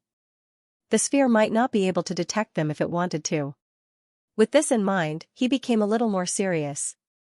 It seemed that he should avoid using words that were too obvious when speaking unless it was absolutely necessary. Never mind. Names don't matter to me. You can call me One-Eyed Debeo or Ghost Sea, said the sphere. After a pause, the ball of darkness added, however, let me remind you. If it's Erbao now, I'm afraid you won't have it easy. It's going to kill me? No. It'll use all kinds of methods to make you feel uncomfortable. For example, it'll project your embarrassing image onto a mirror that can detect your aura. Whether you're in the southern wizardry region or in other worlds, it can locate your aura. Angor was speechless. The wise overseer said that One-Eyed Debeo was mysterious, profound, and extremely powerful. Now it seemed that Angor was right. Compared to physical death, Airbao had learned how to cause social death. Moreover, it was a great hunt type of social death. Even if someone escaped to another world, they wouldn't be able to escape its pursuit. Mysterious, profound, and now paranoid. It's my wish to have a peaceful talk with you. But can you speak for the whole team? Can you speak for Noah's descendants? One-Eyed Debeo went back to the main topic. Of course I can. Since I'm here, it means I can speak for the others. If you don't believe me, Ghost C, you can ask the apprentice beside me. One-Eyed Debeo paused for 2 seconds. It probably didn't expect Angor to really call it Ghost C. It also said that it didn't mind being called any name, so it couldn't take it back now. It could only pretend that it didn't hear anything. You're telling the truth. I agree. But before we talk, I need you to answer me a question. You want to ask me how I know you're One-Eyed Debeo? One-Eyed Debeo's expression was complicated. After a long while, he said. Yes. The wise overseer once said that Netherslave's 3 children all have different personalities. He can tell who you are from your personalities. One-Eyed Debeo really wanted to ask, but how did you know when I didn't even say anything? But before One-Eyed Debeo could ask, Angor already knew the answer. One-Eyed Baby is impatient. It won't drag us into this space and just observe us for a long time. One-Eyed Baby is not familiar with its behavior, but according to the wise overseer, it will observe us from the dark instead of staying in this space and waiting for us to find it. So the only one left is One-Eyed Debeo, or you, Ghost C. Angor paused. Also, the wise overseer said that you promised to give me Grey Merchant's memory. You can only do that after we get past Netherslave. But the closer we are to the wise overseer's palace, the more I thought that Ghost C should show up when we're about to face Netherslave. With this in mind, I expected you to show up. One-Eyed Debeo believed that Angor's reason was real. What it did not know was that Angor's reasons were all true, but he did not tell all of them. For example, Angor didn't mention anything about One-Eyed Debeo's identity because of his ultra-perception. One-Eyed Debeo, your answer is true. I accept your answer. Now, we can talk peacefully. Wait, said Angor. One-Eyed Debeo looked at Angor in confusion. Wasn't Angor the one who suggested this? Why did he suddenly stop? I've answered your question. For the sake of fairness, shouldn't you answer mine as well? Angor asked. One-Eyed Debeo didn't say anything. It only signaled Angor with its single eye. There are so many of us. Why did you pick this one? Angor pointed at Kale. There were so many people walking together, yet the One-Eyed Debeo chose to pull Kale away? If Angor didn't notice it in time, Kale would be dead by now. He wanted to know why Cyclops Debeo chose Kale as his first choice. Why him? Well, there's a reason. One-Eyed Debeo reached out 2 claws from the darkness and held its chin as if trying to find the right words to describe the situation. However, it didn't notice that Angor's expression turned even weirder when he saw the claws. It was called Phantom Stone before, but now it could be called Phantom Stone. Should I give it a new name later? Angor began to think about it carefully. A moment later, One-Eyed Debeo came back to its senses and hesitated. I chose him because he has the aura of destruction. So do you. The quality of your body seems to be higher, and although his quality is not as good as yours, his entire body is surrounded by the aura of destruction. Aura of destruction? Angor didn't know what that meant. After talking to Phantom Stone for a while, he finally understood that the power of destruction was actually the power of space. Mirror creatures had seen a lot of life and death in the mirror domain, but they still didn't like the aura of destruction. Every time a mirror surface was destroyed, they would have to find a new place to live. The mirror domain had few living places to begin with, and they were often occupied by powerful mirror creatures. It wasn't easy to find a suitable place to live. This was why mirror creatures didn't like the aura of destruction. However, Phantom Stone wasn't sensitive to the aura of destruction because it mainly lived in the real world. However, their mother, Netherworld Slave, had told the 3 children about what had happened in the mirror realm. When Netherworld Slave was first born, it was also a creature in the mirror realm that hated the aura of destruction. Although it had come to reality with the help of the goddess and even possessed the power of space, it still did not like the aura of destruction. Due to their mother's influence, Phantom Stone didn't like the aura of destruction either. The reason why Phantom Stone wanted to capture Kale was that the aura of destruction, or the power of space, was spreading all over Kale's body. Phantom Stone didn't like the aura of destruction, so it decided to capture Kale instead. Phantom Stone was going to capture someone. However, Kale's aura was like the stars in the night sky, which made it difficult for Phantom Stone to ignore it. As for why it wanted to capture someone, Ghost Stone's explanation was, "I'm not trying to catch him. I'm just inviting him to be my guest." Angor only snorted at the explanation. "Invite me into your stomach as a guest? What do you have in your stomach to entertain guests?" Apart from darkness, there was only darkness. Even his mental energy couldn't leave his body.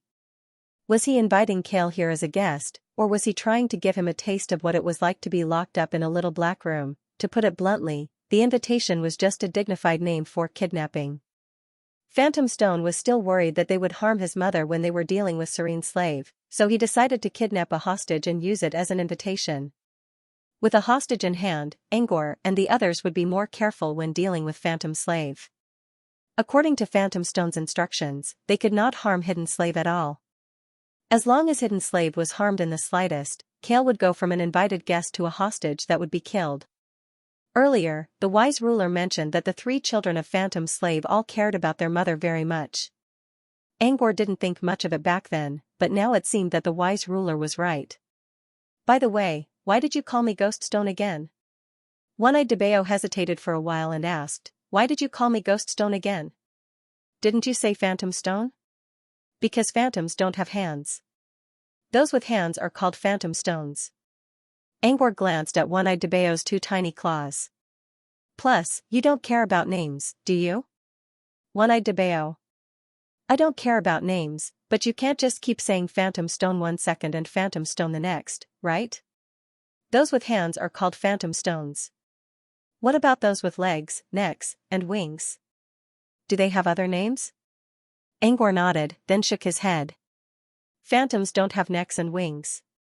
But if they have legs, ears, and a tail, they can be called gung ghosts." In order to make his words more believable, he even used illusions to simulate Ghostface evolution.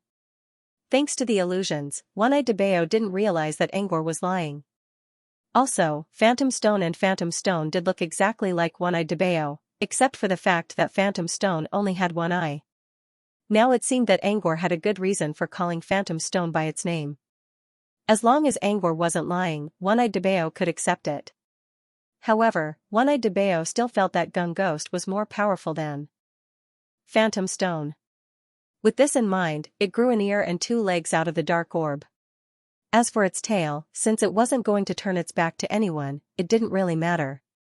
And just like that, One-Eyed Debeo evolved into Gung Ghost right in front of Angor. Although it was a one-eyed Gung Ghost. "I don't like changing names. You can either call me One-Eyed Debeo, or Gung Ghost."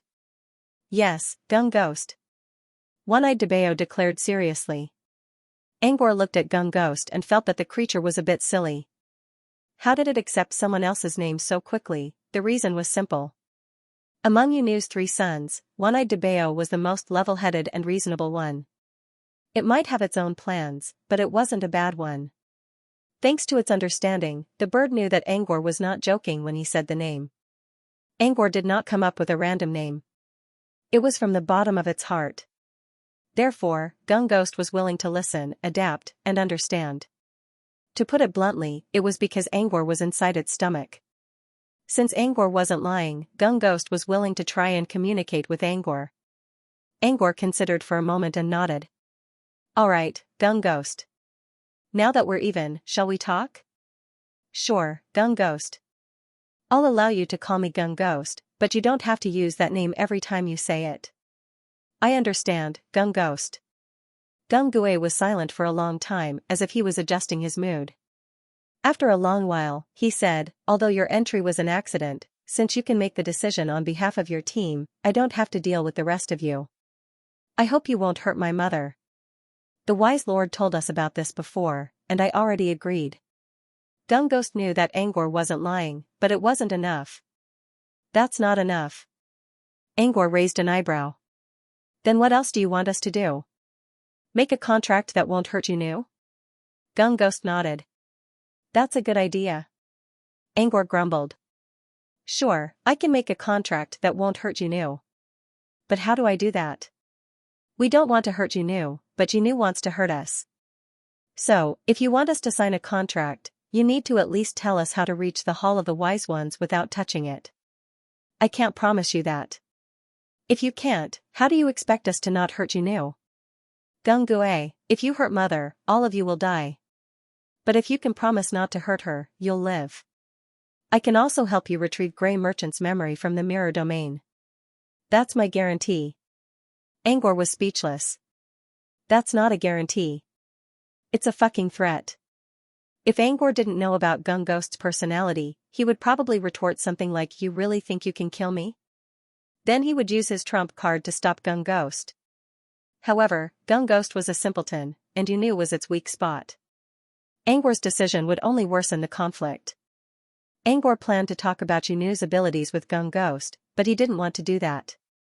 He decided to ignore Gung Ghost's threat and change the topic.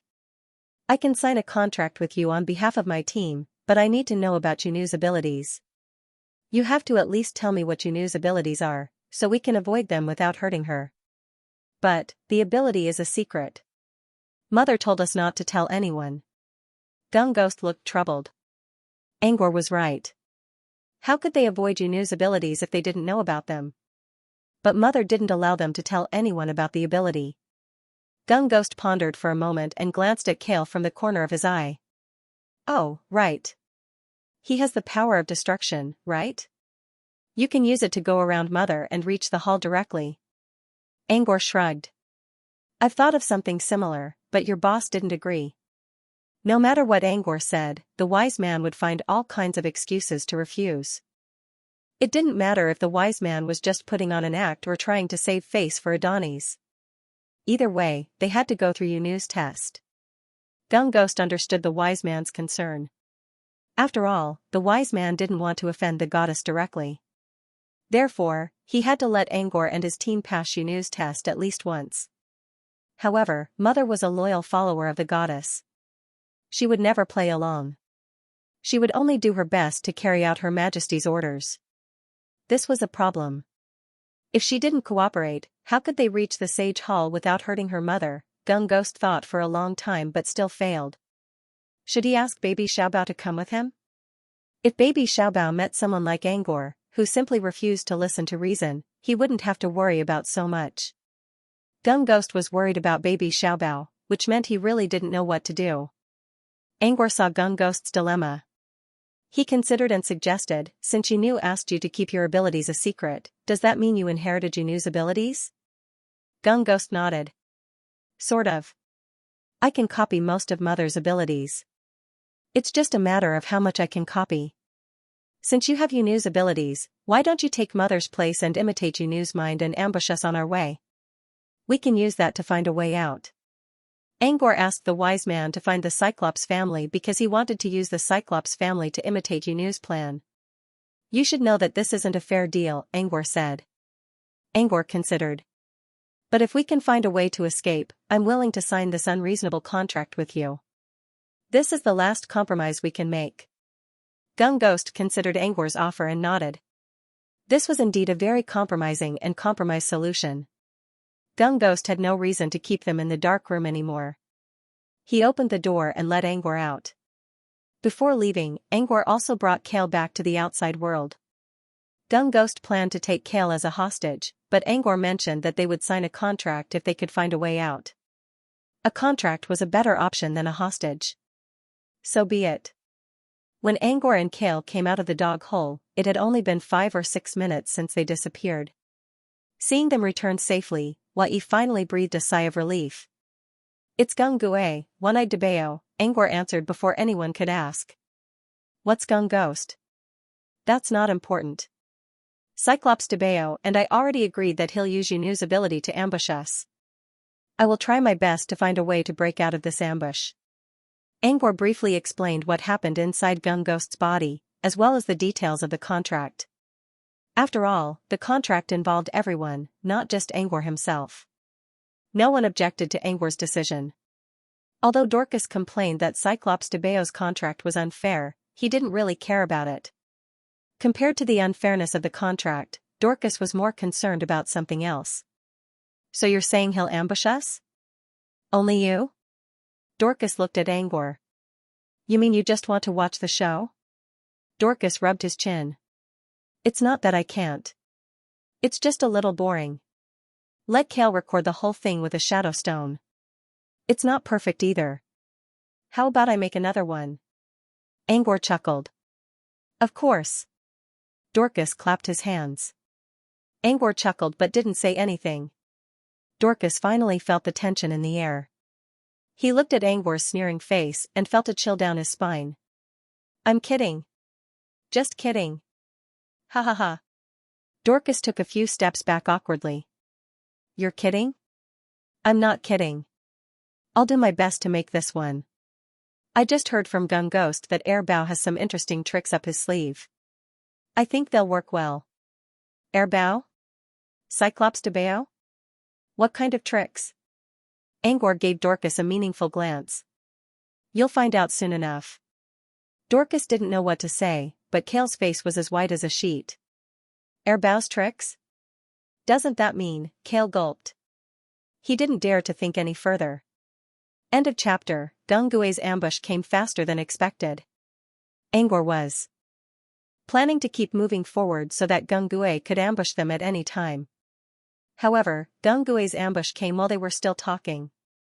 Without any warning, a hole opened up in the ground. They and Cale, who were at the top of the cave, fell into the cave without any resistance. Angor and Dorcas quickly realized what was going on. Angor tried to grab Cale, while Dorcas tried to pull Y and Cale out of the hole. However, they failed. The hole in the ground did not close up. It was still open, and no one could tell that it had just swallowed two people. Both Angor and Dorcas looked at each other and did the same thing. They looked down at their hands.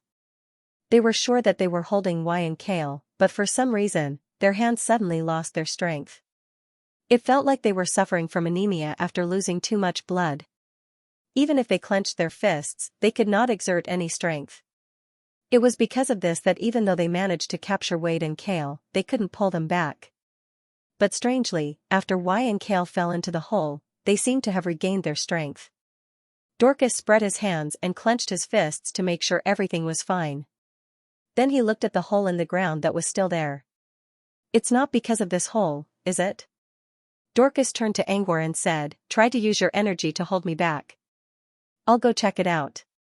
Without hesitation, Angor created several phantom limbs from his palm and tied them around Dorcas' waist. After making sure that the limbs were secure, Dorcas slowly approached the hole, took a deep breath, and carefully reached his hand out.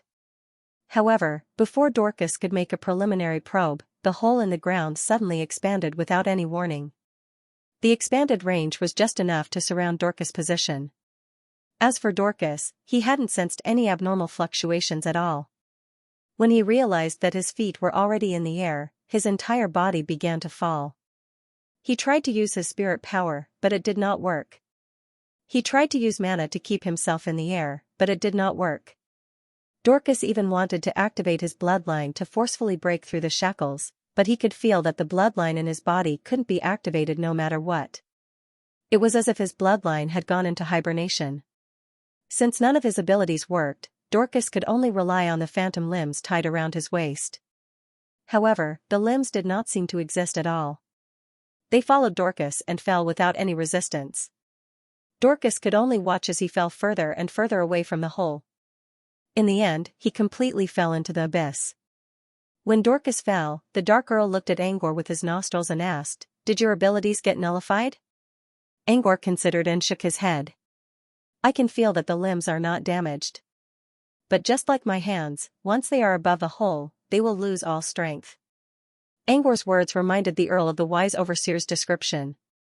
The Netherworld slave's swallowing ability was very special. It ignored all defenses, and as long as you were within its range, it would be useless no matter how strong you were. And now, One-Eyed DeBeo was able to mimic the Underworld slave's ability and achieve a similar effect.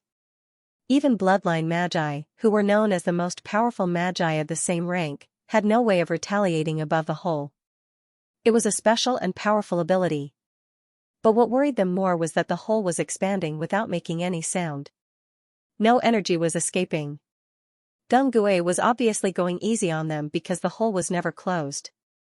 If the hole was closed and opened up under their feet, they would not even have time to react, let alone fight back.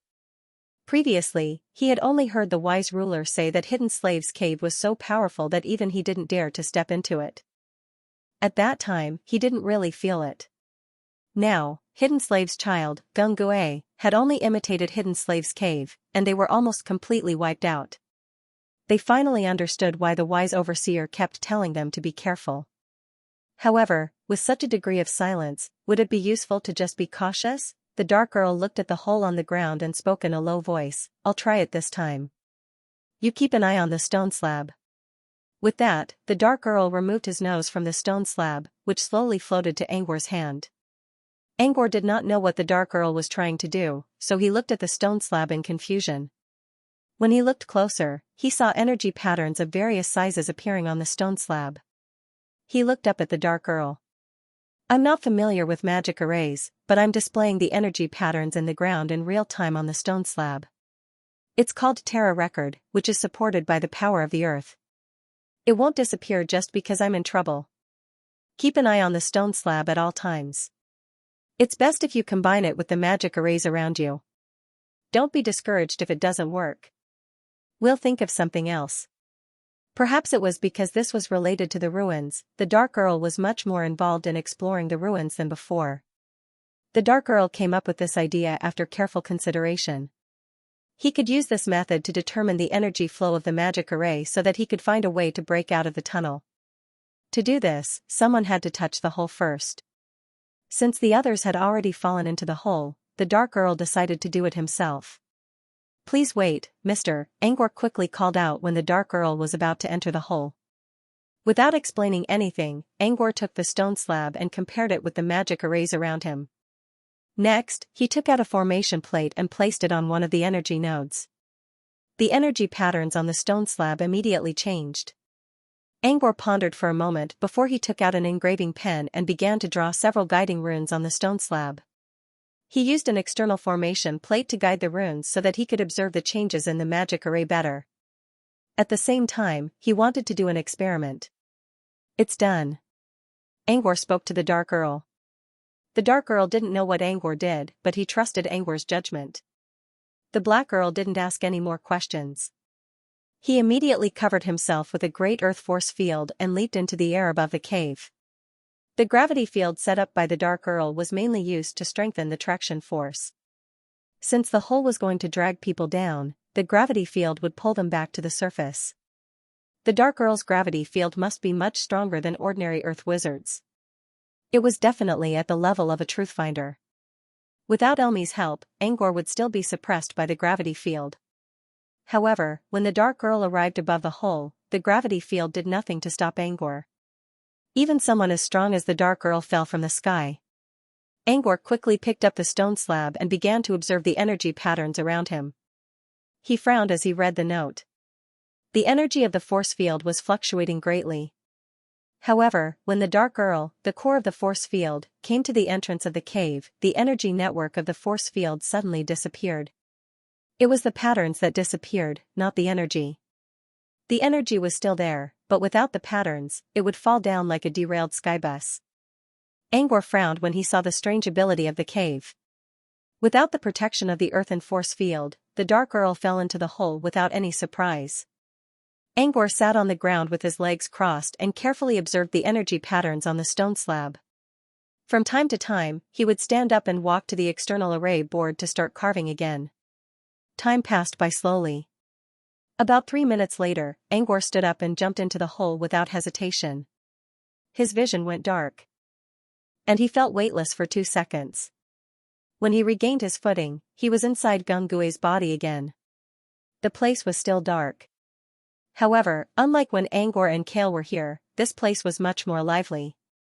Or rather, wherever Dorcas was, there would always be a lot of noise. "Gung Gue, look at this place. It's all dark. Haven't you thought about dressing up? put up a wall lamp, a dark red bookshelf, a fireplace, a carpet, and a soft sofa. You can rest and read by the fire. Don't you think it's nice? Gingue didn't say anything, but wherever Dorcas spoke, Yi's voice couldn't be absent. There's not even a window to let in the air. Fireplace? Do you want to suffocate us? Gingue is an energy creature. He won't die from suffocation. If he's an energy creature, the whole outside is nothing. He has a body in the material world. Both Dorcas and Y looked at Gingue at the same time, implying that Gingue should be the judge. However, Gingue was not stupid. It was very clear that the two people in front of it were singing the same tune. They seemed to be arguing with each other, but they were just trying to test it. Gingue didn't say anything. He simply floated in the air and waited for the last person to arrive. It didn't take long for Gingue to sense Angor's presence.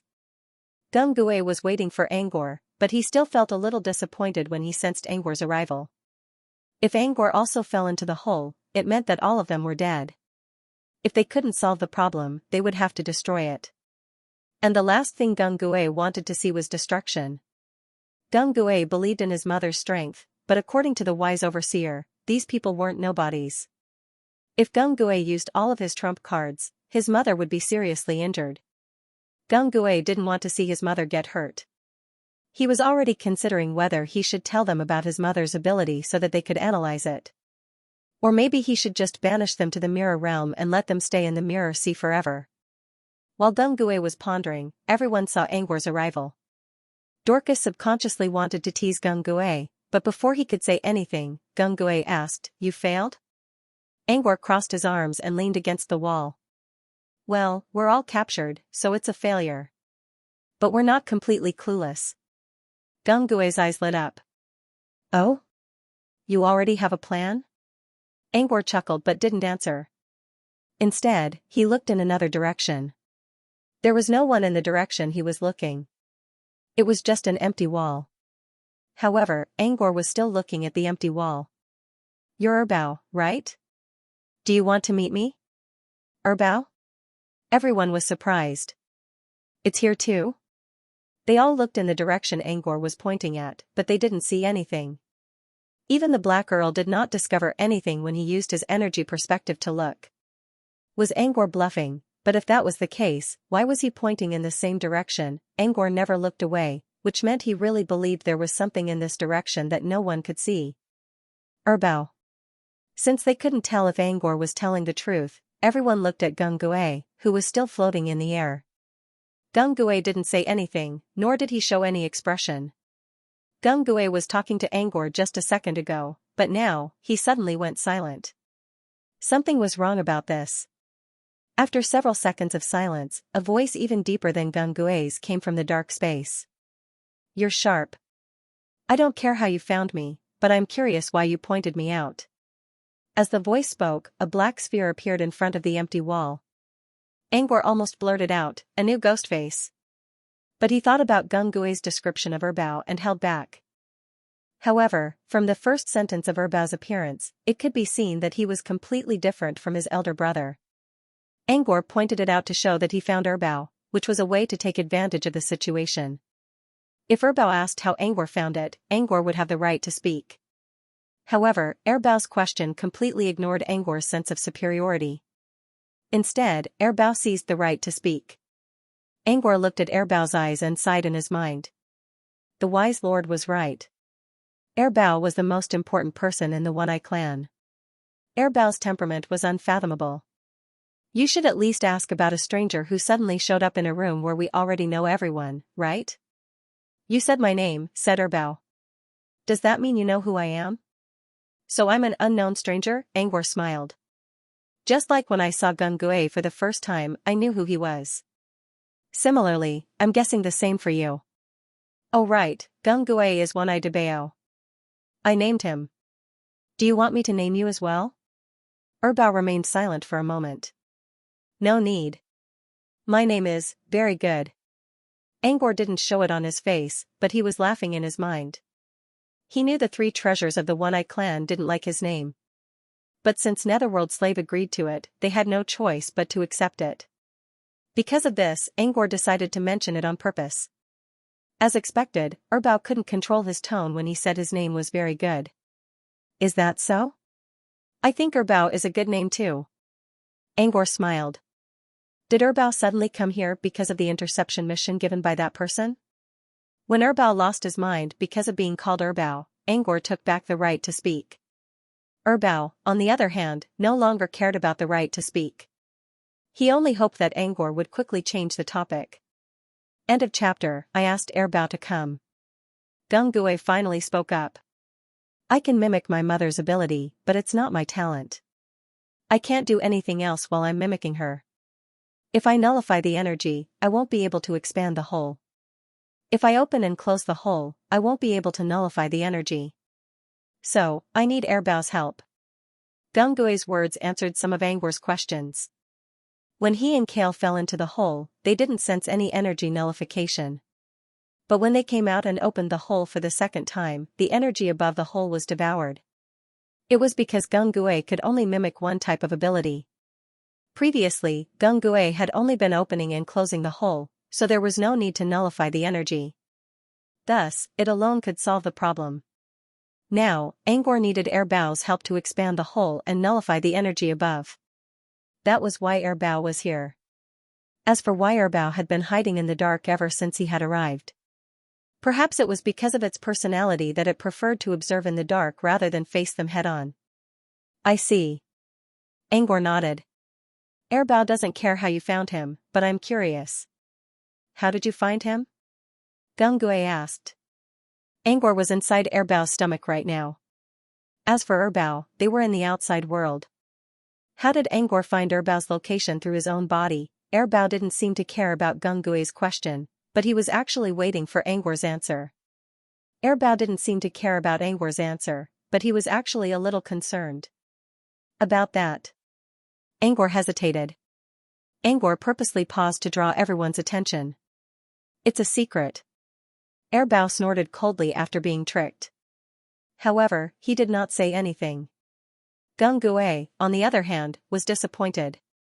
He was actually quite concerned about Erbao being found out by Angor. If Angor could find out about Erbao's secret, other people would be able to do it as well. If the underground waterway was destroyed one day, the entire Cyclops race would be exposed. Maybe it was because Gung was still holding a grudge, or maybe he just wanted to lower Gung expectations. After 3 or 4 seconds, he activated his right eye. The faint green runes began to come to life under Angor's control. A strange mask began to take shape near his right eye. Everyone was surprised, especially Gung who did not understand what Angor was trying to do. Gung did not even activate his talent to suppress Angor's energy. The strange green pattern and the glowing right eye seemed to be independent energy that was not restricted by space or Gung talent. What kind of ability was this? Gung wanted to take a closer look, but to his disappointment, Angor only activated his right eye to reveal the strange mask for a brief moment before withdrawing the energy. Only the faint green pattern in his right eye indicated that the previous vision was not an illusion. He then gave Gung a meaningful smile. Gung seemed to have thought of something. Is this your secret? Angor did not answer. He remained silent and mysterious at the same time. Gung seemed to have realized something and did not ask further. He was sure that Angor was able to find Erbao because of the green pattern in his right eye. As for what the green pattern was, Gung did not think it was important. Everyone had their own secrets. The wise overlord had his, and so did they. Judging from the surprised looks on Angor's companions' faces, Gung believed that Angor's ability was unique to him, just like how every member of the One-Eye clan had their own unique talents. Since it was not a common ability, Gung did not need to worry too much. They would not need to worry about being discovered when the underground sewer was breached. He didn't answer you because he knows he can't lie inside your body, Erbao spoke. When Gung heard this, he felt that it made sense. Angor looked at Erbao. Is it still a secret if I tell you? Then what were you doing? Acting? Erbao asked. You can think of it as acting if you want. I never said it was my secret, and I never said it wasn't my secret either. Angor saw that Erbao was still doubting him and was about to ask more questions.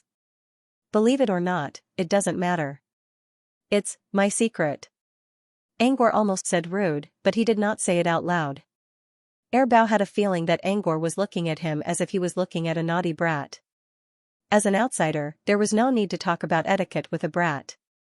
Such a look was even more insulting to Erbao than saying it out loud. Besides, Erbao could not get angry because Angor had been pretending to be magnanimous since the beginning, which only made Erbao look unreasonable. More importantly, Big Bao agreed with Angor's words. If Erbao agreed with Angor's words, it would only look more rude if Erbao kept arguing about it. Erbao remained silent. The others witnessed this small exchange of words. They also saw Erbao's changing expression and his silence in the end. They were all people who had lived for hundreds of years. Of course, they knew what was going on. To put it bluntly, Erbao was thinking too much, and that was why he was upset. Gung Gue, on the other hand, only looked at the surface and felt that everything was reasonable. Sometimes, thinking too much would only make one annoyed. After the small disturbance, Gung Gue returned to the main topic. You really have a clue? Angor nodded.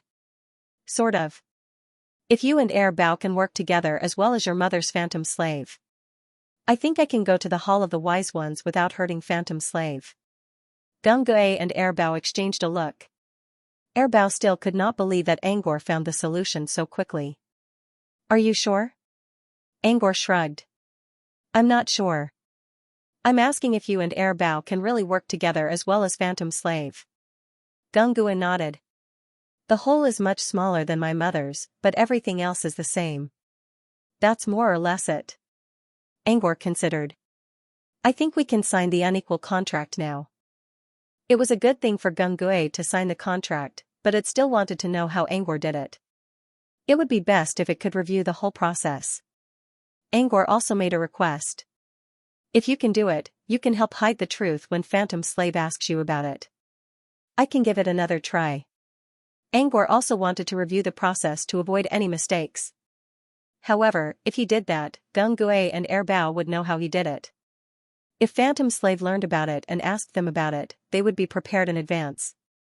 If so, Angor's current solution could be used to solve the problem. Therefore, Angor needed Gung Gue and Erbao to promise him before he could do it. Actually, it was just that he didn't trust their integrity. Mother won't ask, Gung Gue said confidently. Why are you so sure? Do you think your mother isn't curious? Maybe Phantom Slave treated you like a mother, and she's not curious about the childlike nature of a girl? Let's take a step back. Maybe Phantom Slave won't ask. But what if the one behind it knows and asks Phantom Slave to ask? Gung Gue was stunned and didn't know how to answer first. After a long time, he said, How do you know that mother has a young and childish heart? A woman who called herself Laplace, no, Laplace for short, gave it to us during the third period. Laplace? Her? Gung Gue and Erbao looked at each other and fell into deep thought. Angor could tell from their expressions that they were afraid of the name. A few seconds later, Gung Gue came back to his senses and did not continue asking about Laplace. Instead, as if to avoid arousing suspicion, he took the initiative to avoid any questions that might involve her. He said, If you care about this, I can add a clause in the contract that I will not tell anyone, not even my mother or the wise lord. Angor nodded and began to discuss the contract with Gung Gue. However, she secretly thought to herself, as expected, Laplace is a very special existence in the Mirror region. Otherwise, Gung Gue and Erbao wouldn't have avoided her so much and avoided her even when she was involved in their conversation. Unfortunately, Laplace had already left. Angor did not know when he would see her again. Gung Gue and Erbao signed the contract quickly. Erbao kept looking at the clause as if he was worried that they might cheat him. Angor had a feeling that Gung Gue brought Erbao here to check the terms of the contract. Regardless, Erbao did not find anything wrong with the contract. Overall, this was an unfair clause, but it was still within the scope of their acceptance. At least, they would not have to worry about being backstabbed by Gung Gue and Erbao. After signing the contract, Gung Gue let everyone out. However, this was not the end of it. Gung Gue would ambush them again to see if Angor's solution would work. When everyone was back on the ground, Dorcas looked at Angor and asked, You really have a solution? The others also looked at him curiously. Angor did not answer. Instead, he picked up the stone tablet given by Dark Earl and began to observe the energy veins in the area.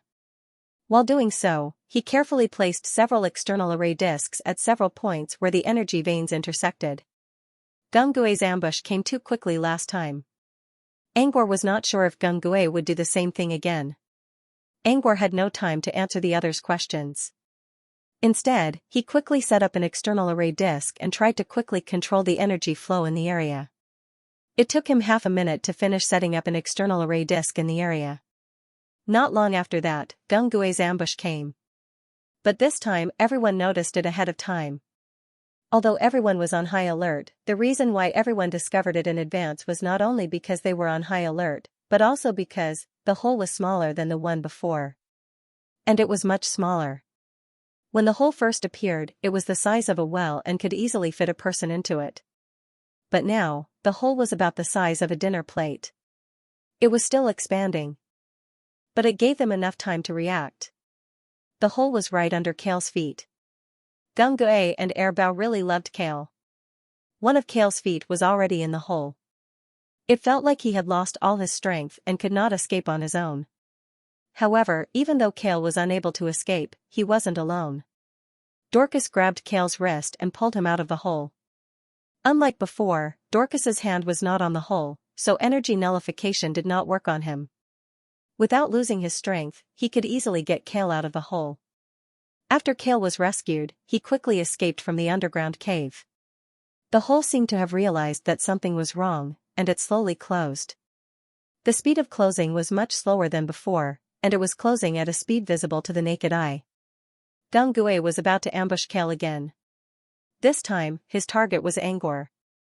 However, Angor had been observing the ley line record and quickly noticed the change in energy flow.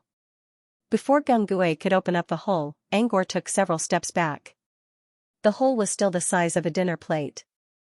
After struggling for a while, the hole finally expanded to the size of a dinner plate. And it took them half a minute to do so. It was difficult to make it bigger because the energy flow around it was being squeezed. In the end, Gungue and Airbao gave up on the idea. Gungue and Airbao flew out of the hole. They did not look at the others first. Instead, they looked at the scattered array discs. So it's done by controlling a magic array. Airbao muttered. Airbao looked at Angor, who was holding the stone tablet, and spoke for the first time. You're a master of magic arrays. Angor chuckled but did not say anything. Instead, it was Y who spoke proudly, of course. The wise ruler said that only you can get through the phantom slave unharmed, sir.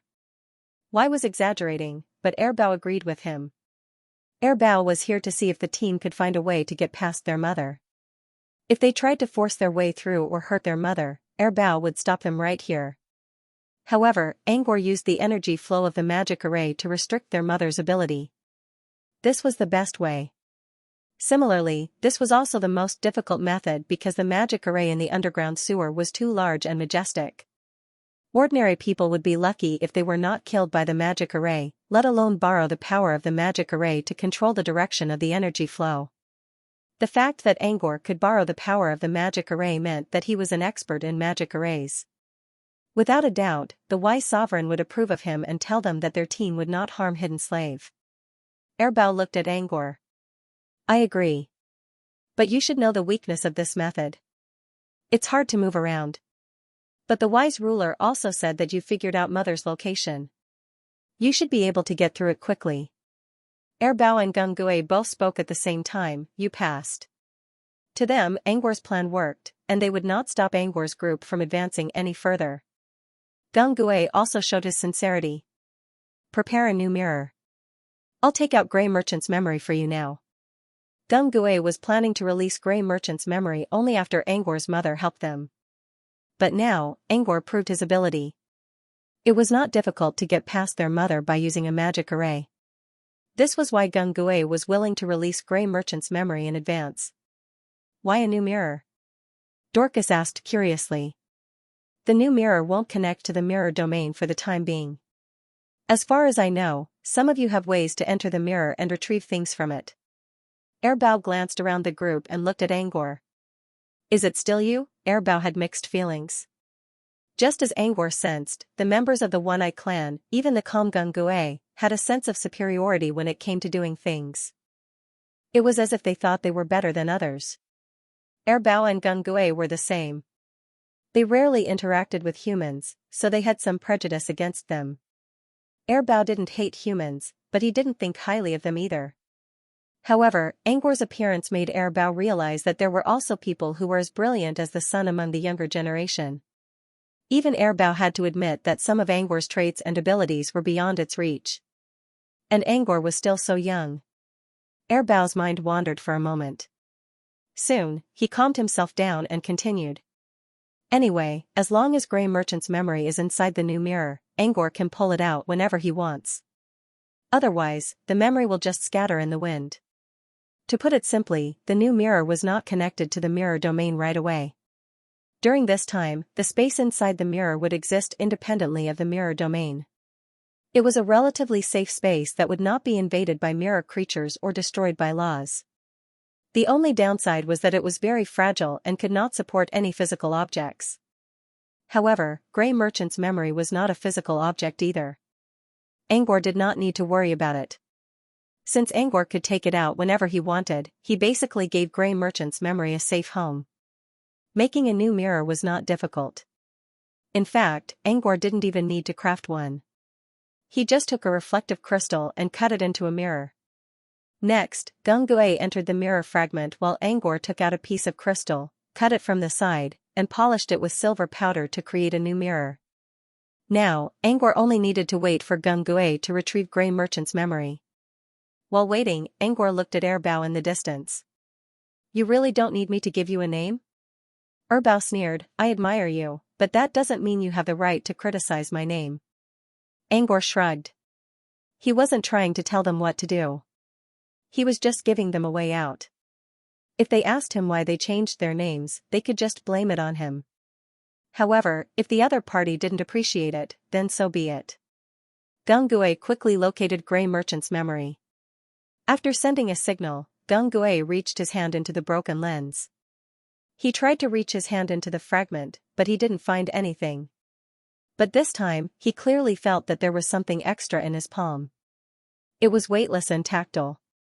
It felt like air, but Angor was sure it was there. As its presence grew stronger, Angor began to see more images in his mind. The main characters were all Grey Merchant. He stood silently in front of the burnt ruins. He sat on the ground, hugging a masked female corpse in his arms. He sat under a pink velvet tree, leaning against a tombstone as he gulped down a mouthful of wine. These images were fleeting, but Angor could feel that Grey Merchant's emotions were slowly turning cold as he lost his memories again and again. At the same time, Angor's strength did not change much, but he was getting closer and closer to the path of truth that all wizards longed for.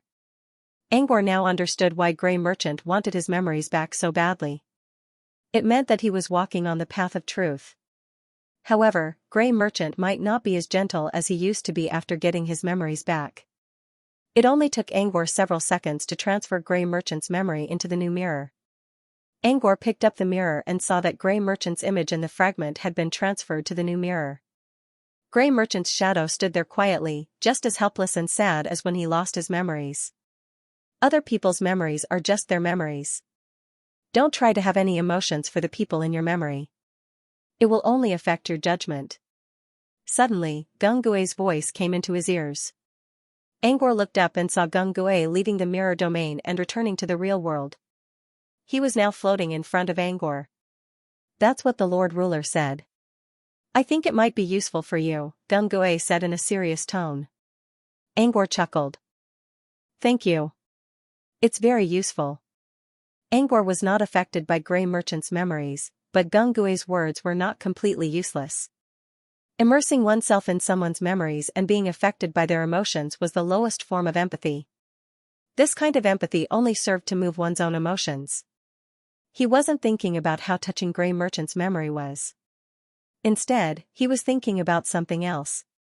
Was Grey Merchant's path a path of heartlessness or a path of loss? It seemed like heartlessness, but it was actually a path of loss. Which would bring him closer to the path of truth. If losing Grey Merchant's memories, Would it be good or bad for him to regain them? Angor was also stuck at this threshold, which was why he began to think about these memories. The path of truth was like the awakening of a demon from the abyss. It was a metamorphosis. It was not as powerful as the awakening of a demon, but it was enough to lay the foundation for one's future. If he made a mistake, or if it did not suit him, he would not be able to turn back. I'll leave Grey Merchant's memories to you. Bao and I will go now. I hope you don't break the contract. Gung Gui floated to Bao and slowly sank into the ground with him. Wait a minute, Angor called out. Gung Gui gave Angor a puzzled look. I have one more question. Do you know which incarnations your mother will send this time? This was an important question. If it was only one incarnation, it would be easy to deal with. If it was more than one incarnation, they would have to be more careful. Gung Gui glanced at Bao and did not see any reaction. I don't know. But I don't think it's child's heart. In other words, it was either the heart of a maiden or the heart of a mother. Angor nodded. All right, I understand. Gung Gui did not say anything else and sank into the ground with Bao. After Gung Gui and Bao left, Angor began to collect the array discs on the ground while thinking about how he should deal with the heart slave and the heart slave at the same time. About half a minute later, Angor finally finished collecting all the discs. Dorcas watched Angor put away the discs one by one and asked, Have you thought about how you're going to collect the discs after using them against the heart slave? Angor glanced at Dorcas. Why do you need to do that? So you don't want them? Do you think we have enough time to do that? Setting up a disc array could be done quickly, but collecting it required resetting the energy nodes of the array, which was much slower. Just like this time, it took him half a minute to do it. Against the heart slave, 1 or 2 seconds could cause casualties, let alone half a minute. There was no way Angor could collect the discs. It was not an extravagance. It was a necessary expense. Dorcas understood this, but he still felt reluctant when he thought about the value of the discs. If you're interested in them, I can teach you how to make them when we get to Phantom Island. I need an assistant anyway. Angor stroked his chin. Dorcas's pained expression disappeared in an instant. His entire body became sluggish and wooden as he pretended to be a wooden person, unable to hear anything from the outside world. Angor could tell that Dorcas still did not want to follow him, but at least it was better than when Dorcas kept yelling about how freedom is priceless. Angor did not want to hurt Dorcas' feelings. Instead, he stood up, stretched, and tossed the stone slab back to Dark Earl. You don't need it anymore? Angor nodded. The ley lines you recorded helped me a lot, sir. They're the main reason why I was able to find the breakthrough point. But I don't need them for now. A magic array as large as an underground sewer has a very strict structure and logic. It's like solving a problem. As long as you know a few necessary conditions, you can find the corresponding patterns. It's not hard. The stone slab was the anchor point, while the magic array was the changing surface. As long as the anchor point was fixed, no matter how the surface changed, one could always find the pattern to solve it. Of course, by magic array, Angor did not mean the entire underground sewer. He only meant the energy nodes of the array. The method he used to stop Gung Gui and Bao only involved a part of the energy nodes. You're the only one who would say something like that. It wasn't a difficult task for him, but for 99% of wizards, it was an insurmountable obstacle. Just like the Black Earl, even though he could draw the so-called ley lines, he was at a loss as to how to achieve his goal through these records. Even now, Dark Earl did not know how Angor did it. Dark Earl was not someone who would hesitate to ask questions. Since Angor did not know how to do it, he would simply ask. Angor was going to explain the theory to prevent people from panicking when they encountered the Phantom Slave. Now that Dark Earl asked, Angor took the chance to explain his method. The wise man said that the Phantom Slave's devour ability ignores all defenses. As long as you're within its range, you can't do anything no matter how strong you are. Gung Gui and Bao worked together to simulate the Phantom Slave's devour ability, which proved it. Angor's explanation reminded everyone of the previous situation. As long as they stood on top of the hole, they would lose all their strength and energy. They were like cattle waiting to be slaughtered. Even if the hole was only the size of a bowl, they would lose control of their entire body if they stepped on it. This showed how powerful the phantom slave's devour ability was. How did Angor get rid of such a powerful ability? The answer was, by borrowing power. Using the stone slab Lord Dark Earl lent me, I saw the energy veins in the ground around us. I noticed something. No matter how strong the phantom slave's devour ability is, the energy veins in the ground are still as balanced as before. This means that the phantom slave's devour ability is still weaker than the suppressive force of the magic array. In other words, the phantom slave's devour ability is unbreakable in the outside world. But here, the phantom slave's devour ability is completely suppressed by the magic array. Now that I know this, the way to get rid of the hole is simple. I just need to borrow power. Borrow whose power? The magic array's power, of course. Angor's explanation was simple, but everyone knew that Angor was the only one who thought it was simple. They just needed to listen to the theory and pretend to be enlightened. As for learning how to do it, it was impossible. They were aware of their own limitations. From my observation, I'm sure that Gungui and Airbao's hole did pass through some energy veins in the magic array, but there were only a certain number of them. Since the magic array had backup energy veins, it was not a problem to cut off a few of them. Maybe 3 or 5 veins are the limit. Any more and the energy veins will cause a backlash, which will reduce the pressure on the magic array. The hole will be affected by the magic array's suppression. I just need to control the energy veins in this area through an external array plate, and I can control the energy veins at will. Once they appear, I just need to direct a large amount of energy veins to the hole to stop it from opening. The reason why they couldn't open the hole before was because of the magic array's suppression, which hindered their ability. Everyone nodded in agreement after hearing Angor's words. The method was simple, and Angor could explain it in a few sentences. But if they really wanted to do it, they would not be able to do it even if there were 10 or 100 of them. So, they just listened to the theory. Dorcas asked curiously, "You said 3 or 5 veins are the limit. How many veins did you use to suppress their hole?" "About 20, I think." Angor considered. "Actually, that's only the capacity of the 2 external array plates. With the number of plates I set up just now, I can use more than 100 veins." He did not use all of them because he was testing the lower limit of the capacity. As for preparing more disk arrays, it was just in case. Besides, Gungui was Gungui, and Phantom Slave was Phantom Slave.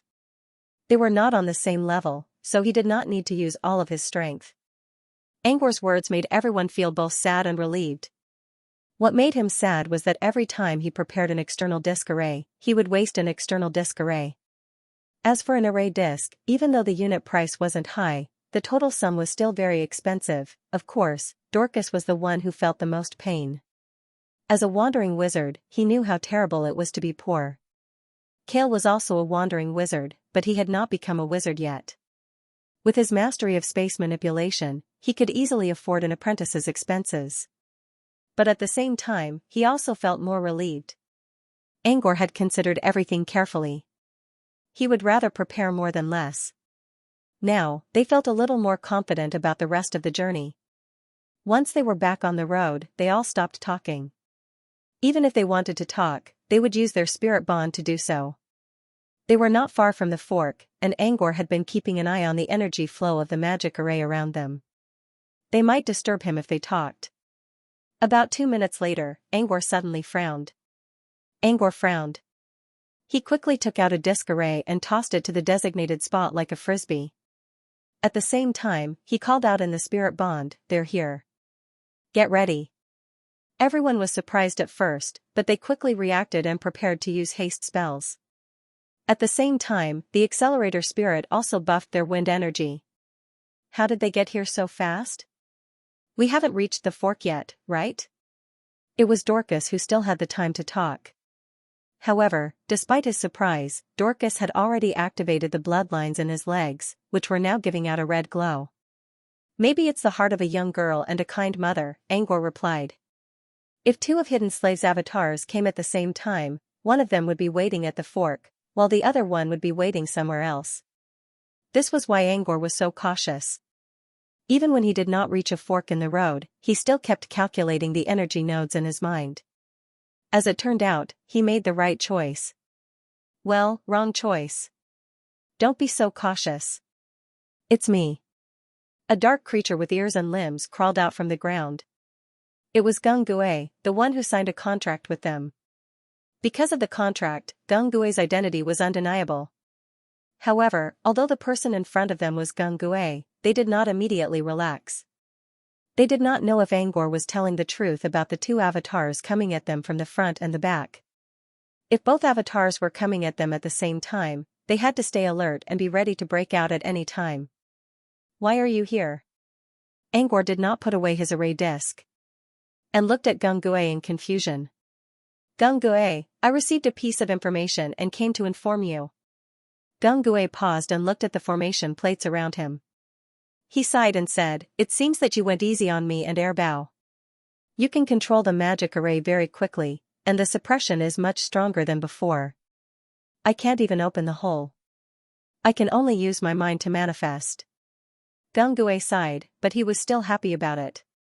It meant his son would not face any trouble when he met his mother. A piece of information?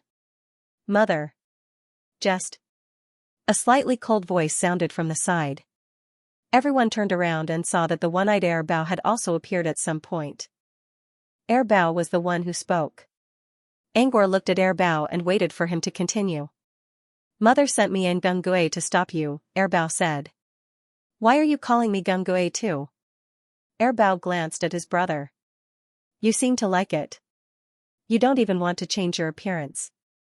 Gung Gue said, this looks better than our original appearance. Most importantly, Gung Gue felt that his current appearance was especially like that of an elder brother in the One-Eyed Clan, imposing and mighty.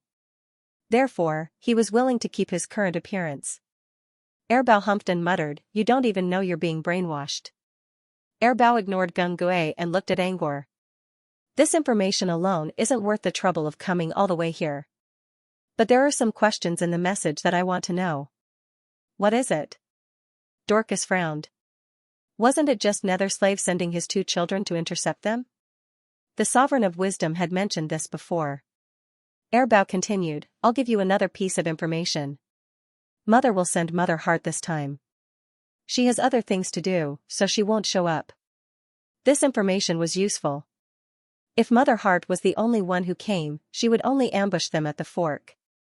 In other words, they wouldn't have to be so tense until they reached the fork in the road. What did you do? Airbao looked at Angor in the eyes after a moment of silence. Angor was puzzled. Huh? What did I do? The others also looked at Angor curiously. Angor had been with them all this time. What could he do? Airbao said, Gung Gue and I were sent to stop people going to the abandoned site. But Mother never asked us to kill them.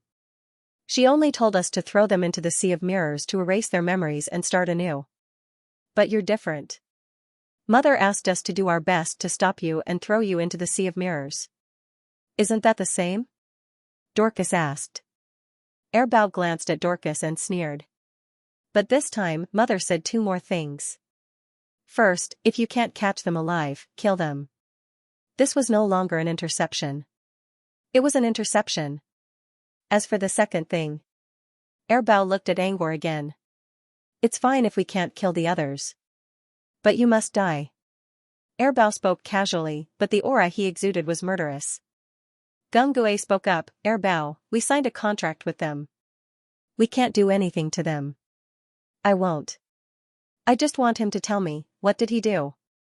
Airbao didn't really care about killing everyone. This time, Noah's descendants did what their predecessors could never do. Not only did they make it this far, but they also convinced the wise ruler to help them. Therefore, this group of Noah's descendants was very special. It was understandable that they would attract the killing intent of His Holiness. But Airbao didn't understand why Angor was so important. It didn't matter if they couldn't kill the others, but Angor was their target. Why? What did Angor do that made him a thorn in Mother's side and a thorn in Her Majesty's side? Everyone was confused by Airbao's question. If this was the first time Airbao mentioned something like this, they wouldn't mind. But this wasn't the first time. During the previous duel, the wise ruler made it clear that Angor had to fight. The wise ruler didn't know why either. He only said that it was her idea. And now, Angor was being targeted for the second time. The others could be killed or released, but Angor had to die. What happened to make the mastermind hate Angor so much? Angor shook his head. I don't know. You can use word of truth or use an oath to restrain me. You can ask me anything you want. He just didn't know that he was also kept in the dark. Airbao observed carefully and confirmed that Angor wasn't lying. Then why did you come to the underground sewers? You're not a descendant of Noah. Why did you go there? Since Angor didn't know the reason, Airbao decided to figure it out himself. Perhaps he could find out why Angor wasn't welcomed by the goddess. It's just a sudden decision. As for the underground sewers, I want to take a look. Angor didn't refuse to answer. He still spoke his mind openly. There was no doubt that he was telling the truth. Everyone here, including Airbao, could tell. However, be it Airbao, the Black Earl, or Dorcas, they all felt that something was amiss. Angor's words might be true, but there might be something else hidden behind them. What Angor didn't say was the biggest truth. But since Angor didn't want to talk about it, no one dared to ask. However, they were too embarrassed to probe further. However, Airbao was not in the mood to do so. He asked directly, just want to take a look? Why don't I believe you? Are you sure you don't have other intentions? Something you don't want to tell us? Angor smiled and admitted for the first time, yes, I do. But none of them will cause any harm to the underground sewers or the underground sewers. In fact, I won't be here to carry out this goal in the short term. To me, this is a long-term goal with expectations, not a short-term goal that must be achieved. You can think of it as my path of growth. It has nothing to do with anyone but myself. And it won't harm any creatures in the underground sewers, including your mother, Yoker Slave, and the she behind Yoker Slave. Angor sounded sincere, but he still didn't reveal his secret. But that was enough for now. Airbao did not have to find out Angor's secret. He was still worried that Angor might bring harm to his mother. They had already signed a contract, but the contract only restricted direct harm. What if Angor did indirectly harm his mother? What if Angor caused harm to the underground sewers, the goddess, and his mother? This wouldn't violate the contract, but it would still hurt his mother. This was why Airbao had to know. Angor seemed to know what Airbao cared about the most. So, he would mention everything about Yoker Slave. He clearly told Airbao that he wouldn't harm any creatures in the underground sewers, either directly or indirectly. At this point, Airbao also knew that he would not get anything out of this if he continued asking about this topic. But he didn't give up right away. Instead, he changed his question. I agree with you, and I believe you don't know why the goddess hates you so much. Airbao stared into Angor's eyes. But don't you have any guesses? Angor considered for a moment. I do. But my guesses have something to do with my purpose here. Like I said before, my purpose for coming here isn't that simple. But my goal has nothing to do with the underground sewers in the future. If it has nothing to do with the underground sewers, why are you being treated differently? Before Angor could say anything, Dorcas spoke first. You're back to square one, aren't you? He's right. We came here on a whim, and he wasn't prepared. He's been with us since we came here, so we're curious why he's the only one who's being treated differently. But as you can see, he's telling the truth. If he doesn't know, he doesn't know. As far as I'm concerned, the only possibility is that it's because of him. What do you mean? Airbao looked at Dorcas. Maybe she doesn't like him. Or maybe she misunderstood who he is, or who he's related to, and wants to kill him. Because of Dorcas's interruption, this private conversation had turned into a public discussion. Gung Gue didn't say anything before, but now he said, could it be that he offended the goddess before? Dorcas pointed at Angor's face. Would you believe me if I told you that he's not even 20 years old yet? Angor glanced at Dorcas coldly. The latter slowly lowered his finger and no longer dared to point at Angor. However, Dorcas' words made Gung Gue, Airbao, and Gung Gue fall into silence. They didn't think Angor was this young. Compared to them, Angor looked like a newborn baby. Wasn't that a little too harsh? How could such a young wizard offend the goddess, Perhaps it was just as Dorcas had said, that this was a misunderstanding. Bao and Gungue were still doubting Angor's explanation. However, after Dorcas' rampage, they began to doubt themselves instead of Angor. Angor probably didn't think about this. Although Dorcas looked like he was trying to help Angor, there was one thing in his words that Angor did not want to say. Perhaps she misunderstood who he was, so she wanted to kill him. He had no idea why he was being treated differently. The only thing he could think of was that the man and the woman inside the mirror demon were opposing each other. During the duel, the man sent some friendly messages to Angor through the monsters in the air. Maybe that was why the woman, or Adonis, found out about it and became hostile toward Angor, which led to the current situation. Still, this was only Angor's guess, and he didn't think it was logical either. Because before the man contacted him, Adonis had already given him special treatment. He has to fight during the duel. That was a special treatment. Angor's guess wasn't right. It was Adonis who treated Angor first, which led to the man contacting him later. Angor couldn't think of anything else other than this. He was still confused. He only came here to check out the ruins to prepare for his future trip to the Nightmare Realm. How did he become public enemy number 1? Gungue and Bao seemed to have accepted Angor's explanation and did not pursue the matter further. However, they did not come here just to ask this question. There was something else they wanted to know. You met Child's Heart? Bao asked. You mean Child's Slave? Angor shook his head when Bao nodded. No, I didn't. Dorcas chimed in, if you're talking about after we came to the underground sewer, then I don't think he saw Child's Slave. Like I said, he's always with us. But if you're talking about before, then I don't know. Bao was a little annoyed by Dorcas' support, but he did not say anything. He stared at Angor and spoke in a grim tone, Child's Heart said you broke his finger. Broke his finger? Angor was surprised. He seemed to have thought of something. We did sign a contract, but if you really broke Child's Heart's finger, the contract is useless, Bao said coldly. Bao's words carried a strong threat. This time, Gungue did not say anything to stop them, which meant they were really angry about Child's Heart's finger being broken. The others did not think Angor would do such a thing at first. But when they saw Angor deep in thought, their hearts skipped a beat. Dorcas kept saying that they were with Angor since they came to the underground sewer. However, Angor did go alone sometimes. For example, Angor once left the stairs of Hanging Prison's work area, which was filled with witches' eyes. It was possible that Angor really broke Child's Heart's finger during that time. Angor did livestream later, but the livestream was not real. It was just an illusion created by Angor. Who knew the truth? Angor finally looked up when the others were still hesitating. I think I know who you're talking about. While speaking, he lifted a hand and pointed at the air. The air seemed to have turned into water as ripples appeared on the surface of the water. As the ripples spread and disappeared, an illusion appeared in front of Angor. Or rather, an illusion screen. The main body of the illusion was a flat mirror. In the center of the mirror, there was a line of glowing bloody words, frowny face, leave this place, or I'll give you a permanent residence permit. Angor exchanged a look with Black Count and then looked at Bao. Child's Heart's slave left this? When Bao saw the glowing words, he widened his eyes and glared at Angor. You really did it. Gungue also floated to Bao's side. His body was emitting a cold aura as he looked at Angor with a more serious look.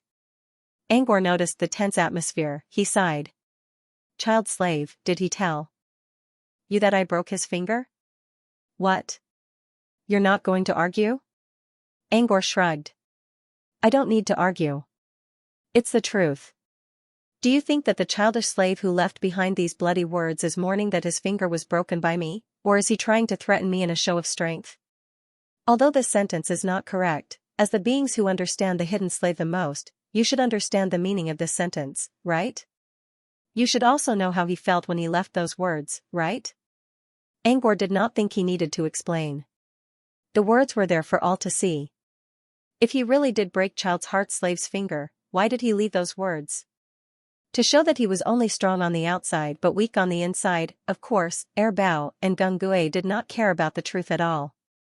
As long as their mother's slave told them something, they would believe it even if it was a lie. On the other hand, Er Bao and Gung Gui fell into deep thought. As a matter of fact, Er Bao and Gung Gui were much more rational than Xiao Bao. So when Child's Heart told them the truth, they did not believe it immediately even though they were angry. Child's Heart's slave proudly claimed that he drove anger away, and then complained that his finger was broken. The contrast between its emotions before and after was too great, making it hard for people to believe its words immediately. If it were young girl's heart or mother's heart, they would believe it without hesitation. But Child's Heart was stubborn. In other words, he was both naughty and naive. It was possible that Child's Heart was lying. And he had a history of lying. Therefore, even though they wanted to take revenge on Child's Heart, they still needed to listen to Angor's explanation. Even though Angor didn't say it out loud, the bloody words he left on the table clearly showed what was going on. And this was why they felt something was wrong when they talked to Child's Heart. How could these two unrelated emotions appear at the same time? They could not figure it out. There was no doubt that Child's Heart wrote those words. Because this kind of person who wanted to show off that he was sensible and also showed off his literary attainments could only be done by a child. They also understood that Child's Heart was threatening Angor. Besides, judging from the words reflected on the mirror, Child's Heart's little finger must have been broken before he wrote those words. Otherwise, where did the blood come from? First, Child's Heart broke his finger. Then, he used his blood to write those threatening words on the mirror. Was this something Child's Heart would do? No, it was not. If Child's Heart really lost his finger, his first reaction would be to attack. And if that failed, he would run away and complain. Child's Heart could move freely in the mirror domain and could find helpers in a very short period of time, just like how it found them so quickly in order to convey His Highness's order. But Child's Heart did not do that. He did not attack or complain. Therefore, Angor was sure that Child's Heart did not feel wronged. From the way the words were written, it sounded more like Child's Heart broke his own finger and wrote those words on the mirror to threaten Angor. Self-mutilation sounded unbelievable, but it was not the first time something like this happened. Back then, when the loving mother asked Tong Xian to teach Xiaobao how to read, Tong Xian broke 2 fingers of the hand that she had painstakingly reconstructed. She used the blood that oozed out to write on the ground to teach Xiaobao. According to Child's Heart, this was the only way Baby Treasure would remember it forever. And just like Child's Heart said, Baby Treasure would never forget that lesson. But every time he thought about it, his face would turn pale and he would tremble in fear. With this thought in mind, Er Bao and Gung Gui exchanged glances and had a vague guess in their hearts. However, Angor needed to verify his theory. If you don't admit it, then how did Child's Heart break his finger? Gung Gui asked in a gentler voice. He broke it himself, Angor replied. And don't forget that he's inside the mirror, while I'm outside. Do you think I'll go inside and do something to him? Er Bao and Gung Gui believed Angor's words because it was in line with their speculations. Angor also sensed that Er Bao and Gung Gui already had a general idea of what happened. But even so, Child's Heart still broke his finger, and Angor did have something to do with it. Angor was curious to see what Er Bao and Gung Gui would do after learning the truth. Are you still going to put the blame on me? Or would they get angry out of humiliation? Or would they just leave it at that? Angor could tell that both of them were thinking about how to deal with this mess. While Er Bao and Gung Gui were thinking, Angor warned everyone through their spirit bond. If the negotiation failed, they would have to face Yok and Gung Gui's children again. Earlier, the wise ruler told them that Angor and Gung Gui would have a better chance against Yok and Gung Gui. The wise ruler also admitted that he did not want to face the two of them. Er Bao and Gung Gui must have something special up their sleeves. Similar to Yok's devour ability, there was no way to deal with it unless there was a way to counter it. If they really wanted to fight, they had to be extra careful. If anything went wrong, Dorcas would activate a plain passageway and get everyone ready to escape. Why me again? Dorcas frowned. If we're forced to leave because of this, I'll pay you the materials, Angor said. Dorcas relaxed his frown after hearing Angor's request. However, he was still curious about Angor's words.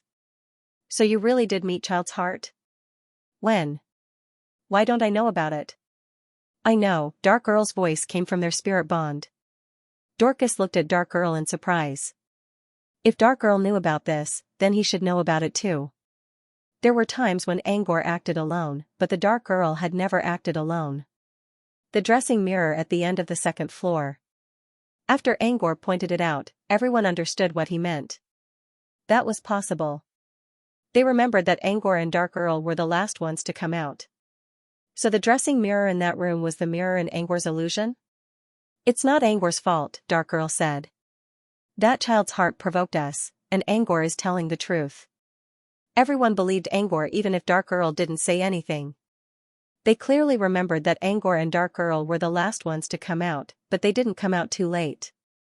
They didn't sense any signs of battle from that room either. If Angor really wanted to do something, they would have sensed it already. So child's heart is framing Angor? Dorcas stroked his chin and turned to Wai. Wai, if your mother is slandering an innocent person, who are you helping as a son? Wai glanced at the Black Earl and muttered, my mother would never slander an innocent person, she would only slander me. Dorcas, oh right, I seem to remember you saying that you were lectured by your parents many times because of this? Wai glanced at Dark Earl again and didn't say anything. What about you? Dorcas looked at Cal. Cal smiled awkwardly and didn't know what to say. However, Cal didn't have to answer very soon because Air Bao and Gung Gue finally spoke up after pondering for a long time. Air Bao was the first to speak, but he didn't seem to be in a good mood. I've told you what I know, and I have your questions answered. I'll be on my way. Air Bao glared at Gung Gue in dissatisfaction, as if he wanted Gung Gue to leave with him.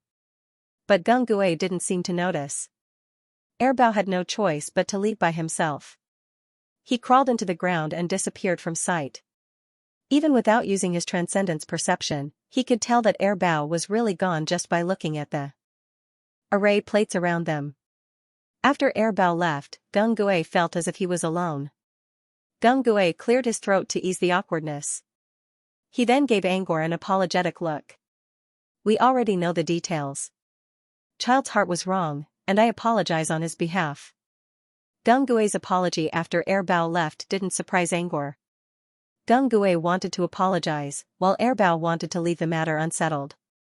Since they couldn't come to an agreement, Air Bao left on his own, leaving Gung Gue to apologize to Angor. Whether the apology was sincere or not, Air Bao and Gung Gue didn't want to fight Angor head-on. Angor didn't expect this at all.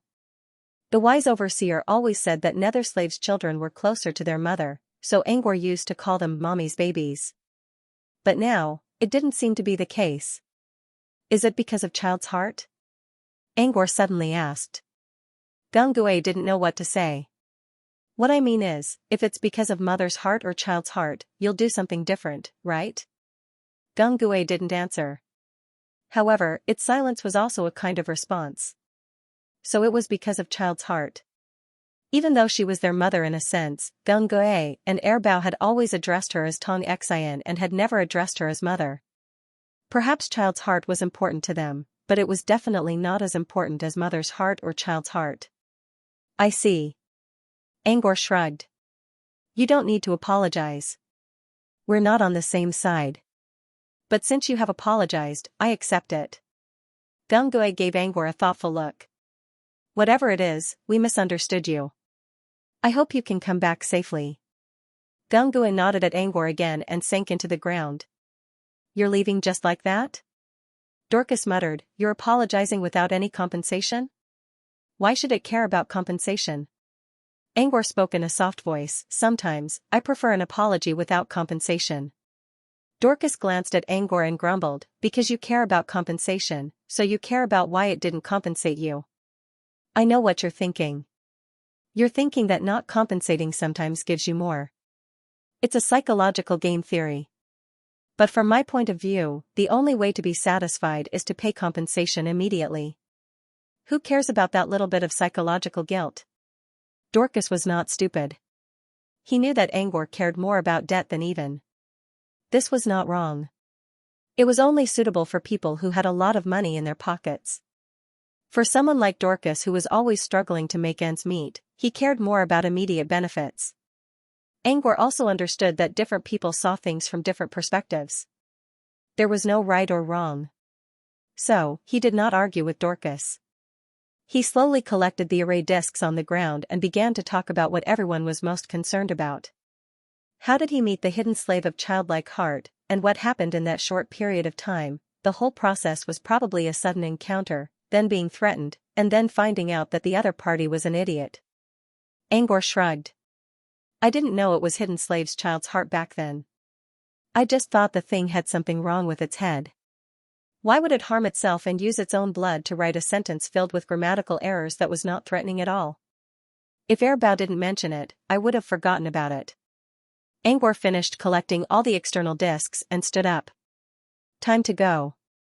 Our next opponent should be Child Slave. It's not far from us. I think it will sense us soon. Child Slave was a small interlude. The real test for them was Child Slave. Child Slave was basically the complete form of Child Slave, and it was probably the strongest among the three. More importantly, Gung Gue and Airbao cared about Child Slave the most. If Child Slave was hurt, they could treat it rationally and apologize. However, if the heart of a loving mother was hurt, the probability would be different. However, they already had a plan on how to get around Slaveu, so they didn't panic. He was more worried about the path beyond the Sage Hall. How terrifying was the baby spirit that the person who had passed the message to him had mentioned? This was still an unknown. Everyone set off once again, but this time, their expressions were not as relaxed as before. According to the energy flow, they were getting closer and closer to the mother slave. Perhaps the crossroads were not far away, or there could be an ambush waiting for them at any corner. Because of that, everyone was on high alert. After all, they were facing a transcendent creature that wasn't even recorded in Where Are the Magical Beasts? In fact, he was only pretending to be serious. Using the energy flow of the magic array to determine the distance between him and Netherworld Slave was also a lie. The energy flow of the magic array didn't mean anything. He only knew that he was getting closer to the crossroads because he had already walked past it. Since he already knew where the crossroads were, he didn't panic. Besides, he already calculated in his mind that the best time to release the disc was to place it. Compared to the previous two times when Gung Gue suddenly showed up, Angor was much more confident this time. After all, Gung Gue's ambush was a moving target, while Slaveu was a fixed target whose location was already known. Angor could easily set the location in advance to increase his confidence. However, he couldn't say this out loud. Like everyone else, Angor had to put on a serious expression and frown as if he was thinking about something. As a matter of fact, Angor's meditation was nothing more than him simulating all possible scenarios in his mind. He was also trying to find a balance point among all possible scenarios so that he could set up an external array disk with this balance point as the foundation. In other words, he would optimize the placement of the external disk. Angor didn't dare to do this when he was ambushed by Gung Gue. He was afraid that the hole would become bigger if he was 1 second late. However, he could try to optimize the layout to achieve the best result when facing Netherworld Slave. After walking for another 100 meters, the light in front of him grew dimmer, as if the light was being corroded by an unknown darkness. Even the originally flat walls began to show signs of potholes. They also smelled something rotten in the air. We're almost at the crossroads. Be careful. Angor warned them again through the spirit bond. What they saw and heard did make them more cautious. Angor knew that there was still a long way to go before they reached the crossroads. The sudden change in the environment had nothing to do with Netherworld Slave, but it did make Angor feel safer. The same thing happened in the Nightmare Realm. The Nightmare Realm probably reflected the Nether City from 10,000 years ago. So, this place was already damaged 10,000 years ago? Maybe something happened to this corridor 10,000 years ago. Angor took a closer look. The wall was damaged, but the magic array was still intact, which made him feel better. If even the magic array was damaged, it would be hard to say whether they could go further. The further they went, the dimmer the lights around them became. The previously brightly lit and spacious passageway now resembled a tomb passage in a graveyard, narrow and dark. This kind of narrow environment was good for supernatural creatures like Netherworld Slave, who could create large, long-distance, and almost unbreakable tunnels. Narrow meant that it was hard to hide, while long and narrow meant that they could only run along the narrow paths. There were no other escape routes, which was perfect for Netherworld Slave's ability. As long as Netherworld Slave hid underground and waited for someone to come, he could easily devour them. Even if Netherworld Slave was discovered, it would be fine. There was only one way out. Either turn back or keep moving forward. Moving forward meant being devoured. Turning back was not completely safe either. There was a long, narrow path without any crossroads. Even if Netherworld Slave chased after someone, he wouldn't have to worry about getting away. Hidden Slave's plan was very good. In fact, this was indeed the best place to hunt. Unfortunately, Netherworld Slave ran into someone who knew magic arrays. Angor learned them from Margaret's secret room, which was an enhanced version of the ones available in the Nightmare Realm. And all the magic arrays around here, including the ones left behind by Margaret, were set up by Margaret. So, Netherworld Slave ran into an iron wall. When the lights were so dim that the shadows on the walls were almost drawn into a dark grid, Dorcas suddenly spoke in their spirit bond, "Don't you think something's wrong?" Of course Angor knew something was wrong. There was a corner in the darkness, which led to the path where Netherworld Slave was hiding. Angor was wondering if he should use the energy flow in the magic array as an excuse to tell everyone that he already found Netherworld Slave. But now, it seemed that he didn't need to. When Dorcas was talking nonsense, everyone could ignore him. But when he warned them, no one would take it as a joke. They had already seen how powerful Dorcas's senses were, so they all became cautious when Dorcas gave them a warning. "Is there a fork in the path ahead?" Y asked through the spirit bond. Dorcas couldn't tell if there was a fork in the path, but he could feel something pressing between his eyebrows. The further they walked, the stronger the pressure became. Angor finally spoke, "Y's right. There's a big chance that there's a fork in the path ahead." Angor paused and continued, "If there's a fork in the path ahead, we need to be careful. Netherworld Slave might have found us already." Everyone believed Angor's words because the atmosphere around them was getting weirder and weirder. The dim light didn't scare them, but the bone-chilling coldness made them feel numb all over. This wasn't a good sign. As Angor said, if Netherworld Slave was right ahead, it must have noticed them already. Perhaps the strange coldness around them was caused by Netherworld Slave staring at them. As for why Netherworld Slave didn't do anything, it was probably waiting for them to walk right into its trap. Since there was only one path ahead, Netherworld Slave could easily wait for them without wasting any effort. Regardless of whether Netherworld Slave was ahead or not, everyone's mental pressure had already reached its peak, and they began to slow down. However, this didn't mean they were afraid. It was a way to build up their strength. With Angor's reminder, they began to construct all kinds of cantrips and spells that could increase their speed in their mind space. If something unexpected happened, Angor would throw out his array disc, and they would unleash all their strength to rush through the fork without hesitation.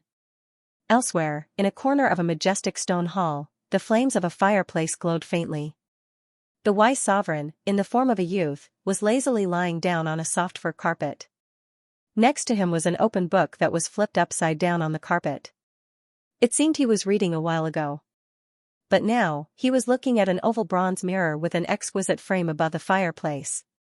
Within the copper mirror, a young girl whose silver-white hair took up most of the surface of the mirror was staring at the Sovereign of Wisdom with a pair of emotionless eyes. If Angor and the others were here, they would recognize the silver-haired girl as Laplace Gleipnir Luigi, the one they met before.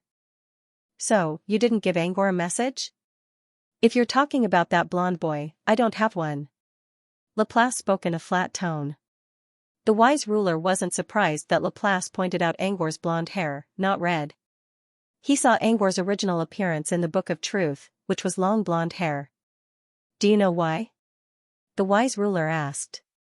Laplace seemed to be a bit hesitant. After pondering for a moment, he replied, according to him, it might be an alchemy tool gifted by the time thief to cover the connection.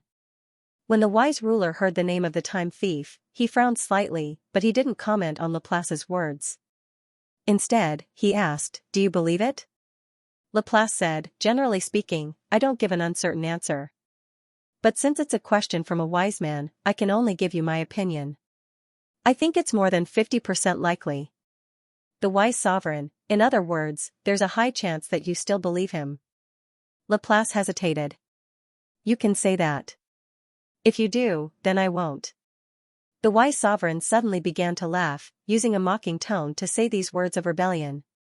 Laplace asked, "Why?" "Because I'm always partial to the minority." Laplace humphed. She didn't believe the reason, but she didn't ask further. My message didn't work this time, so I'll have to repay your kindness next time, wise ruler. Angor was the only one who failed, but in Laplace's opinion, failure meant failure. If there's nothing else, I'll be on my way. The wise ruler nodded. How's your main body? Laplace's figure slowly disappeared into the mirror. Before she disappeared, she spoke again, my main body still needs to sleep. As soon as he finished speaking, Laplace completely disappeared. The Sovereign of Wisdom quietly stared at the copper mirror. After a long while, he gently shook his head, casting aside his thoughts regarding Laplace's true form. Angor. I can't see his message on the mirror. Interesting. The wise ruler chuckled. He sent Laplace to deliver the message to his people so that he could find out more about them. However, he didn't expect that someone as powerful as Laplace couldn't find out anything about Angor. The wise ruler wasn't disappointed at all. Instead, he found it more interesting. To be honest, the wise ruler didn't think that Noah's descendants were any different from the ones who came here before. Even if the presumptuous overseer who wanted to ascend to a high position was here, what could he do in the legacy lands? Angor, on the other hand, intrigued the wise ruler. Even the goddess had taken the initiative to view him as the greatest threat. It was as if he was shrouded in mist. Now, Laplace's words made the wise ruler even more certain that Angor was an anomaly. If it was any other matter, the wise sovereign didn't like anomalies, because anomalies would often lead things that were already set in stone in an unknown direction. But when it came to the ruins, the wise ruler was happy to see Angor. As long as there were no anomalies, the ruins would remain as ruins forever under the control of that entity. As for the departed clear sky poetry room, perhaps it would never return. The wise ruler didn't want Angor to bring any surprises. As long as Angor could bring change, he was willing to accept it, even if it was for the worse. The ruins, the goddess, and himself were all like a fixed wheel that was heavily ingrained. Even if the wise ruler could move the wheel, he wouldn't be able to do so because of the rules and promises. If an outsider could move the wheel, even if it wasn't for the best, the wise ruler was confident that he would be able to turn the situation around. In the worst-case scenario, the God of Wisdom would have to reset this heavily internalized wheel. And, resetting would mean that everything would have to start all over again. The God of Wisdom was confident that he would be able to break through this internalized system. Most importantly, after starting over, the wise ruler would not break the rules he had agreed upon with the goddess. He would not go back on the promise he had made to Augustine. Therefore, he was looking forward to Angor's arrival. He hoped that Angor could bring the wind of a new world to this old world. A gentle breeze, a hurricane, or even a gust of wind would do. As long as the wind could reach this place, it would be considered a success. How far will you go? The wise ruler muttered and looked into the distance. His eyes seemed to be able to see through layers of barriers to watch Angor's approach. Suddenly, the fire in the fireplace flickered. The wise sovereign retracted his gaze, gently observing the flames. His brows furrowed for a moment before slowly relaxing. He closed his eyes and immersed himself in his thoughts for several seconds. When he opened his eyes again, the emotions in his eyes were gone. The worried look was gone, replaced by the lazy young man he once was. The goddess is here. Why don't you show yourself? The wise ruler looked at the bronze mirror above the fireplace. The surface of the mirror was clear. At first, nothing changed, but after the wise ruler spoke, a figure slowly appeared on the surface of the mirror. Judging from her silhouette, she was a beautiful and graceful woman. However, she didn't show her face. Instead, she let the shadow of the mirror cover her body. The only thing that could be seen was a dim, luxurious robe covered in gems and crystals. Goddess, you don't want me to pay my respects to you? The wise ruler used a lot of respectful words, but he didn't show any real respect. In fact, his words sounded harsh to Adani's ears. Adani snorted. When did you learn to be so sarcastic? The wise sovereign's expression didn't change as he chortled, I wouldn't dare. It's just that I didn't think that Her Majesty Goddess would come and find me at this time. So what if she came to find me? She didn't even show up. I'm a little disappointed. Adonis didn't believe the wise ruler's words at all. She didn't plan on following the wise ruler's words. Instead, she said coldly, "That woman came?" "That woman? Are you referring to?" The sovereign of wisdom feigned ignorance.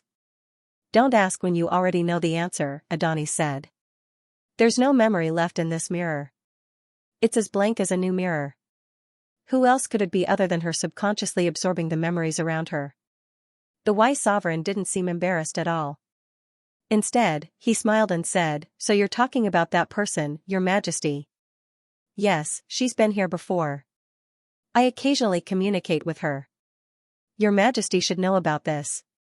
Adonis silently stared at the wise sovereign through the shadows. After a long while, she said, "Although I can't wait for an old fellow like you to fall, as a collaborator, I still have to warn you not to get too close to that woman. If her main body wakes up, this mirror region will definitely ripple again. This isn't good news for either you or me. You don't want those 3 brats from Yunu's family to have their homeland destroyed, do you?" The wise sovereign said, "Your Majesty, you're worrying too much." Adonis said, "As a life form from the material world, you won't understand the meaning of her existence. Don't be fooled by her current appearance. She's a special entity born from this mirror region. She's like a cult among you humans. When she wakes up, she'll only clean things up. A stable mirror space isn't something the laws want to see. The laws want all stability to disappear, and all mirror spaces to fall into the empty mirror sea.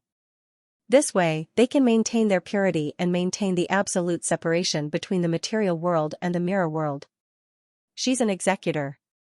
Once she wakes up, she won't know what she's doing. Memories can be instilled, thoughts can be self-consistent, and logic can be fabricated. This is her. You should understand this better than I do." Adonis paused for a moment, then sneered, "Or, do you really think you owe her a debt of gratitude?" The wise sovereign didn't react to Adonis' words. He wasn't stupid and had long since guessed what Laplace's main body was. But so what? Adonis said that the wise sovereign was a life form from the material world, so he wouldn't understand Laplace's existence. However, Adonis had forgotten one thing. The wise sovereign was indeed a life form from the material world. For this reason, it was very difficult for there to be any structural conflict between him and Laplace. Instead, it was Adonis who had to worry about herself. Also, Adonis felt that there was no debt of gratitude between them, and that it was all fabricated memories. This was just Adonis' guess. She believed that the wise sovereign couldn't have come into contact with Laplace's main body because he couldn't come into contact with the empty mirror sea. In reality, the wise sovereign really had come into contact with Laplace's main body. As for debt of gratitude, that depended on how one defined it. As for comparing Laplace to the supreme cult, that was even more ridiculous. The supreme cult seemed to be following the world will, but that was only on the surface. In truth, they were using this banner to secretly gain quite a bit of profit. The supreme cult, on the other hand, was able to use this banner to do all sorts of shady things in secret. Was Laplace really going to follow the principles of the mirror sea? It could only be said that Adonis overestimated Laplace, while also underestimating the wise sovereign. This was what the wise sovereign was thinking, but he didn't show it on his face. "If that's all you've come to talk about, I feel that you don't need to worry too much. According to the information I've received, her main body won't be waking up anytime soon." After pausing for a moment, the wise sovereign said, "Why don't you get to the point, Your Holiness?" Adonis definitely hadn't come here to gossip about Laplace. She definitely had something to tell him. Adonis said, "I originally only came for one thing, but since that woman is here, I've added another." The wise sovereign had a rough idea of what was going on, but he didn't say anything. Instead, he waited for Adonis to speak first. "That woman wouldn't have come here for no reason. You were the one looking for her, weren't you? You wanted to see the heart reflections of those brats, right?" Adonis directly exposed the truth. The wise sovereign chuckled. "Heart reflections? I'm sure Hidden Slave spent a lot of time explaining this." Adonis hadn't interacted much with Laplace, so there was no way she would know about her abilities. Thus, the only possibility was that someone close to the wise sovereign had told her. The only ones who knew of Laplace's existence were Hidden Slave and his 3 children. This was because the wise sovereign had brought them along when he first met Laplace. If Debao, Airbao, or Xiaobao had told Adonis about Laplace, they would have definitely told the wise sovereign. However, since they hadn't told the wise sovereign about this, the only answer left was hidden slave. The wise sovereign wasn't surprised by this. In fact, he had already guessed that hidden slave would tell Adonis about this. After all, compared to himself, hidden slave cared more about his true master. Adonis coldly harumphed. I actually hoped that Heir Bao would explain this to me. Next time, perhaps I can have hidden slave call Heir Bao over? The wise sovereign's words were hinting that hidden slave had actually been sent by Adonis to keep an eye on him. Adonis didn't back down, and she mocked the wise sovereign for instigating hidden slave's 3 children. At the same time, Adonis also expressed her opinion, I know you're trying to instigate them. I saw it, and I didn't stop you because I was giving you face. However, don't forget that I have ways to control them. What Adonis said was true. Although the one-eyed clan listened to the wise sovereign's words, they cared more about their mother than the wise sovereign. It could be said that they were currently hurting each other. The one who had the upper hand was undoubtedly Adonis, who was in control of hidden slave. The wise sovereign inwardly sighed. He didn't want to continue arguing with Adonis on this matter, so he could only take the initiative to back down. Her Majesty is correct. I did indeed have her cast a heart reflection on these people. Adonis said, tell me the results. The wise sovereign had guessed Adonis's goal, and he didn't refuse, because according to the contract he had signed with Adonis, or rather the rules he had set, he couldn't refuse when it came to matters related to the people in the ruins. Your Majesty, who do you plan to listen to first? Although the wise sovereign couldn't refuse, it didn't stop him from trying to find out who Adonis was more concerned about. Adonis said, as you wish. Adonis clearly didn't want to fall into the trap the wise sovereign had dug. However, the wise sovereign didn't mind. Since he had asked, he was confident that he could indirectly test Adonis's true intentions. Alright, then I'll start with this person. The wise sovereign gently tapped the air, creating an illusion. Within the illusion, a tall, handsome, red-haired man appeared. Yep, that's right. It was Red Sword Dorcas. When Adonis saw Dorcas' appearance, she frowned slightly. She wasn't interested in information from an outsider like him. However, she had just said as you wish. If she changed her words now, she felt that it would be a bit inappropriate. Adonis could only remain silent, restraining her temper as she listened to the wise sovereign talk about Dorcas. After the wise sovereign began to speak, Adonis felt that something was off. At the start, the wise sovereign first gave a speech, then an explanation, then a definition, and then a description of Dorcas' background. He even added in a bit of Laplace's opinion. At first glance, it all sounded reasonable, but it was too long. Adonis wanted to interrupt many times and say enough. However, every time she was about to do so, the wise sovereign would intentionally mention Laplace's opinion, or set up some suspense, especially the suspense with Dorcas' teammate. Many times, he mentioned the people Adonis was truly concerned about, so she could only patiently listen. But as she listened, it became longer and longer, longer and longer. As the wise sovereign, his speaking skills were definitely extremely high. If he could explain something in one sentence, he could analyze it for an entire season, and you wouldn't even have the heart to interrupt him. No matter how good Adonis' temper was, she couldn't help it, and her temper wasn't good either. However, the wise sovereign's grasp of emotions had reached a godly level. Just as Adonis was about to explode, the wise sovereign suddenly said, "All right, that's about enough of his speech. Let's talk about the next one." Adonis had no place to vent her anger. She could only take a deep breath. "Next one, make it simpler." "All right, make it simpler. Then I'll talk about this person this time." The wise sovereign tapped the air, and a noseless man appeared. "This person." Adonis frowned. She wanted to say something, but before she could say anything, the wise sovereign spoke first. "Your Majesty is correct. This person is a descendant of Noah. Presumably, Your Majesty pays a lot of attention to him. Thus, I'll talk about him first." Adonis really wanted to ask, "I didn't say anything. How did it turn out that I was right?" Also, Adonis really wanted to retort that she wasn't interested in this person. But just as the wise sovereign had said, this person was a descendant of Noah. Given her position, how could she not be interested in a descendant of Noah? Thus, even if Adonis wanted to retort, she was too embarrassed to do so. She could only listen. She thought that this was an acolyte, so he should be able to finish quickly. But she had underestimated the wise ruler. Even an outsider who had nothing to do with him, the treasure hunter Dorcas, could speak with such confidence, let alone this descendant of Noah, the loner hidden in the crowd Ve. When the wise sovereign talked about Ve, he used all sorts of vocabulary.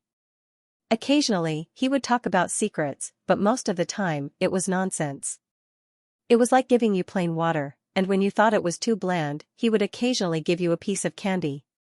Adonis only felt her heart itch and uncomfortable. She wanted to continue listening, but she felt that most of the things she listened to were useless, and that there was no need to continue listening. In this state of confusion, the wise sovereign finally finished talking about Ve. Adonis let out a sigh of relief. They had said that there weren't many people left. It should be that person's turn soon. However, Adonis didn't want the wise sovereign to talk too much nonsense. Thus, just as the wise sovereign was about to talk about the third person, she said, "Enough with the nonsense. Also, don't mention any more boring people." "Does your majesty mean to say that you want to hear about someone interesting?" the wise sovereign asked. Adonis nodded noncommittally. The wise sovereign thought for a moment, then laughed. "All right then. I was going to talk about someone else, but since your majesty wants to hear about someone interesting, then I'll talk about someone interesting. Then I'll talk about someone who isn't boring, and who is especially interesting." The wise sovereign tapped the air again, and an illusion of a person slowly appeared. The person in the illusion wasn't the one Adonis had been expecting. Instead, it was another acolyte apart from Ve. This acolyte had a scholarly aura, but was dressed rather sloppily. "Searching for the past," Cal said. Adonis was about to interrupt the wise ruler when she saw that it was Caer. She wasn't interested in an unrelated magus like Dorcas, let alone an unrelated apprentice. However, before Adonis could say anything, the wise ruler's first sentence caught her attention. "Speaking of which, this person is the one who started their exploration of the underground waterways. This person is very interesting. He has a remnant soul attached to his body. With the unconscious help of the remnant soul, he became an innate talent. Under the influence of the remnant soul, he began an ancient ruin exploration project. This remnant soul seems to care a lot about the ruins. Perhaps he wants to use this opportunity to find some ruins." As the wise sovereign continued to explain, Adonis' interest gradually grew. The main reason was that the wise ruler's way of speaking made Adonis think that the ruins the remnant soul was looking for were the underground waterways. Moreover, Caer was the one who started their exploration of the underground waterways. This made Adonis think that this remnant soul might have something to do with the ruins. This time, Adonis didn't rush him. Instead, she listened carefully to the wise ruler's narration, trying to guess who this remnant soul might be. Could it have something to do with Augustine or Margaret, or Warden Franklin? Adonis pondered as she listened, but didn't notice that the wise ruler hadn't mentioned Laplace's words yet. It was yet another long and tedious narration. By the end, Adonis could tell that something wasn't right. She asked about Laplace's words. At this moment, the wise ruler spoke slowly. "Search for the tracker of the past. Your home is not here." Veins popped out on Adonis' forehead when she heard this. "Are you messing with me?" The wise ruler's expression didn't change. "How would I dare? I'm just following His Majesty's instructions and introducing them one by one. If His Majesty wants me to say something interesting, then I'll say something interesting. Isn't that right?" How could Adonis not understand the wise ruler's intentions at this point? He was using this as an excuse to find out who she really cared about. Moreover, at this point, Adonis understood that the sage had probably guessed who she wanted to hear the message from. Adonis took a deep breath and said, "That's enough. Tell me about the other red-haired wizard." The other red-haired wizard was none other than Angor, who had changed his appearance. At the beginning of his story, the sage wondered if Adonis would pay more attention to Angor. Now, it seemed that he was right. The sage didn't show it on his face, but he was getting more and more confused in his mind. What did Adonis see in him? Why did he pay so much attention to him? "It's about his words of wisdom," the wise sovereign sighed. He had originally wanted to suppress his emotions, but before he could do so, Adani's gaze suddenly froze. The wise sovereign seemed to sense something as well. He looked in the direction of the tunnel and muttered, "Are we finally going to meet?" "Let's put his words aside for now," Adani said. "The second reason I'm here is to get control of the magic array near your hall." The wise sovereign glanced at Adani's. "This request exceeds the scope of our agreement. Allowing your majesty to come and go as you please is already the most I can do. I'm not asking for control of your hall." Adani's rebuked. "Your majesty, you seem to have forgotten that the magic array around my hall belongs to the core node of the hall. Giving it to your majesty means that you're indirectly controlling my hall." The wise sovereign clearly didn't want to cooperate. Adani's also knew that her request was a bit excessive. She only brought it up for another purpose. "You can't give me control, but you can at least give me supervision, right?" This was Adani's true goal. She wanted to see Angor and his companions being devoured by the phantom slave.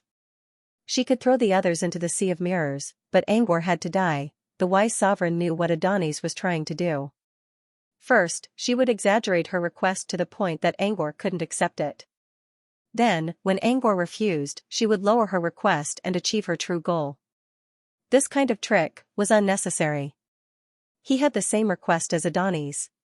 He also wanted to use the magic array to see if Angor could get past the phantom slave and reach the hall. Therefore, Adani's didn't need to use any tricks. If she asked directly, the wise sovereign would fulfill her request. "Your majesty wants the right to supervise. Do you want to admire how the netherworld slaves devour outsiders?" Adani snorted coldly, not giving any comment. "If that's the case, why don't we watch the livestream together?" "Livestream?" Adani's looked at the wise sovereign in confusion. The wise sovereign chuckled. "It's a term I learned not long ago. Don't worry about it. Just watch." With that, the wise sovereign tapped on the wall beside him. The thick wall suddenly turned into a transparent screen, which showed Angor and his companions groping their way forward. They were about 50 meters away from the fork where the phantom slave was. However, they seemed to have noticed that something was wrong. They all slowed down and put on serious and cautious expressions. "This is the livestream?" Adani's was surprised. The wise sovereign didn't give them the right to watch the livestream, but they could still see what was going on outside. "Sort of. What I saw before was a holographic livestream. But I don't have the ability to do that." "Using the right to watch the livestream, it shouldn't be a problem," the wise sovereign explained. Adani's kept her eyes on the screen. "He can see the livestream too?" The wise sovereign looked back and saw Angor looking straight at the camera as if he was looking at them through the screen. The wise sovereign was surprised. "Angor can't really see us, can he?" When the wise overseer was still doubting him, Angor quickly shifted his gaze away as if everything that happened just now was just an illusion. The wise sovereign thought for a moment, then said in a confident tone, "That's impossible. How could he have discovered us?" Although Adani's had her suspicions as well, seeing how certain the wise sovereign was, she believed him. Since Angor's group was still moving forward, Adani's asked the wise sovereign's question again. "Now, you can tell us about this wizard's message. May I know why you're interested in his message, your majesty?" "It's none of your business," Adani said in a flat tone. The wise sovereign said, "All right then. The answer your majesty wants is..." "I don't know." Adani's frowned. "What do you mean? Are you threatening me?" The wise ruler shrugged and said innocently, "I believe that the goddess has misunderstood my intentions. What I meant was that she was unable to see the reflection of this magus heart." "Which means he didn't say anything." Adani's was stunned for a moment before she realized what the wise lord meant. Her heart's reflection can't see this wizard? The wise sovereign nodded. Adani's mumbled to herself, "That's impossible. She was born in this mirror domain. How can she not see through a human wizard with the ability granted by the mirror domain?" The wise ruler, "I don't know about that. Perhaps the sorcerer's background is not simple?" Adani's looked up and stared at the wise sovereign. "What do you know?" The wise sovereign was about to speak when Adani's cut him off. "Don't try to fool me. You can talk nonsense with other people, but you can't even talk nonsense when it comes to this guy." The wise ruler, The others can deduce, and with the words of bestowment as evidence, we can more or less say something. But as for him, he was a very shrewd lad. Everything he did was watertight. Plus, he didn't say anything. I don't know much about him. Adonis snickered. His name, who he is, what kind of power he has. You don't know anything about him? Let's not talk about that for now. I thought your majesty already knew who he is since you're so concerned about him. Adonis raised an eyebrow but didn't say anything. Then I'm curious. If you don't know who he is, why do you care so much about him? Adonis said coldly, I said this has nothing to do with you. All you need to do is tell me everything you know about him. You don't need to worry about anything else. The wise sovereign, as for him. I really don't know much about him. I only know that he's an illusionist or a space manipulator. He also has some alchemy skills. As for his name, his team calls him Gold. Adonis asked, what about other information? What's his purpose here? What's so special about him?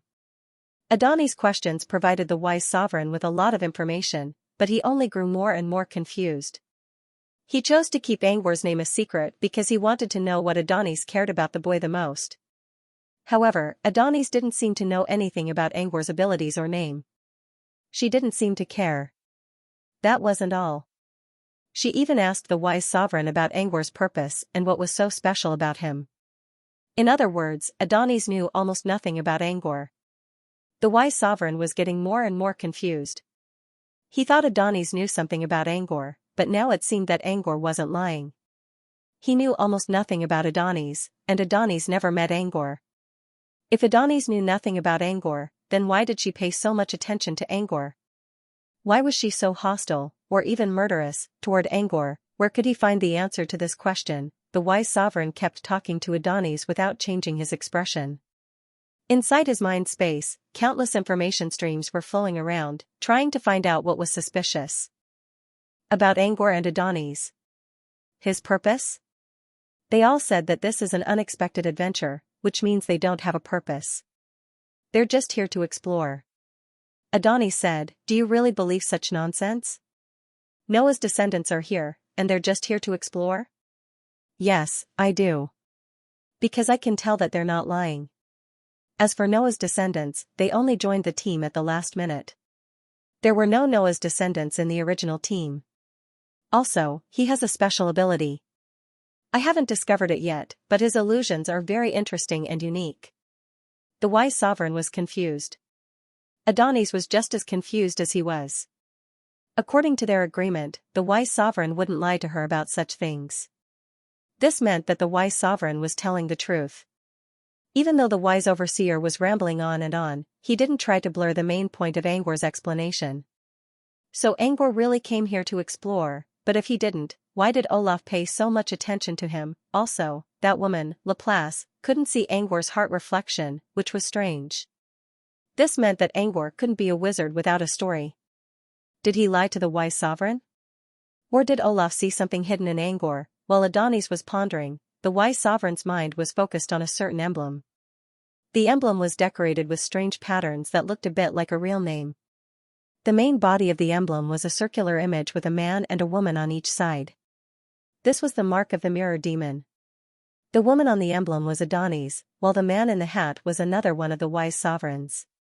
The wise sovereign knew about this man, but in the wise sovereign's 10,000 years of memories, he couldn't count the number of times this man showed up. The last time he talked to the wise sovereign was 10,000 years ago. Adonis was the only one who kept in touch with the wise sovereign. She seemed to have gone into hiding. However, the sovereign of wisdom knew very well that he was the one who had been left behind by Augustine. He was the most orthodox guide. Adonis was born later. She hadn't even seen Augustine and Marguerite in person. However, even though Adonis was born later, she was blessed by the heavens and possessed even more power than that person. The wise sovereign even guessed that Adonis was already free to leave the wise sovereign's place. This meant that she was now an independent individual who no longer needed to stay in the underground sewer. However, she didn't leave. Instead, she stayed in the wise sovereign's place. The wise sovereign didn't know why, but he guessed that it had something to do with him. So, Could it be that this him also had something to do with her attention to Angor? End of chapter. A unique illusion technique? I don't think so. He can enter the mirror space, but that's not something an illusion can do. She would never forget how Angor destroyed her painting. In response, the wise sovereign shrugged. As for his abilities, I can only observe. There's no reason for me to ask. Adonis said, so, it seems that you're quite friendly with them? What if they're enemies? No ifs. I don't think they're guilty. Guilty? Adonis narrowed her eyes. That's not the wise ruler I know. The wise sovereign didn't refute her words. Instead, he went along with her words and said, although he's innocent, it's still important to observe carefully. That's my opinion. I won't force them to do anything unless they've done something wrong. Besides, coercion also depended on who it was. After learning about Angor and Black Earl's identities, the wise ruler didn't intend to force them to do anything. The Noah clan was no longer a wizard clan protected by Nether City 10,000 years ago. They now stood at the top of the southern wizarding region. As the leader of the Noah clan, Black Earl's strength was unquestionable. With Black Earl in the team, the wise ruler wouldn't dare to do anything reckless, even if it was just a clone. He didn't want to see the Guardian destroyed by a new generation of wizards. Adonis asked, so, you've been going easy on me when I gave you the mission? The wise ruler, since I won't use coercive means, the obstruction mission can only be based on the previous test that Noah's descendants have to pass every time they come. They passed the test with their own strength. How can you say I'm going easy on them? Besides, didn't Her Majesty Goddess do it herself? The wise ruler pointed at Phantom Slave, who was hiding in the shadows on the screen. He's a traitor, so I had to ask Phantom Slave to do it for me, Adonis said. The traitor wise ruler chuckled. He didn't say anything, nor did he intend to refute. He and Adonis had always been at odds with each other. They only managed to make peace with each other because of their agreement. Thus, to each other, the other was a traitor. However, a rebellious person was a rebellious person. As long as they didn't go against the underground sewers and hell, they could still talk peacefully. Just like now, they were constantly arguing, but they were only arguing with their mouths. No one had the intention to fight. It's fine if you didn't ask, but when you observed his abilities, did you have any thoughts? Adonis asked. The wise ruler, thoughts? I wonder if your highness has heard of Lady Mirror. When Adonis heard the name Lady Mirror, her pupils shrank slightly. Her heart skipped a beat, but her expression did not change as she said, I have heard of Lady Mirror.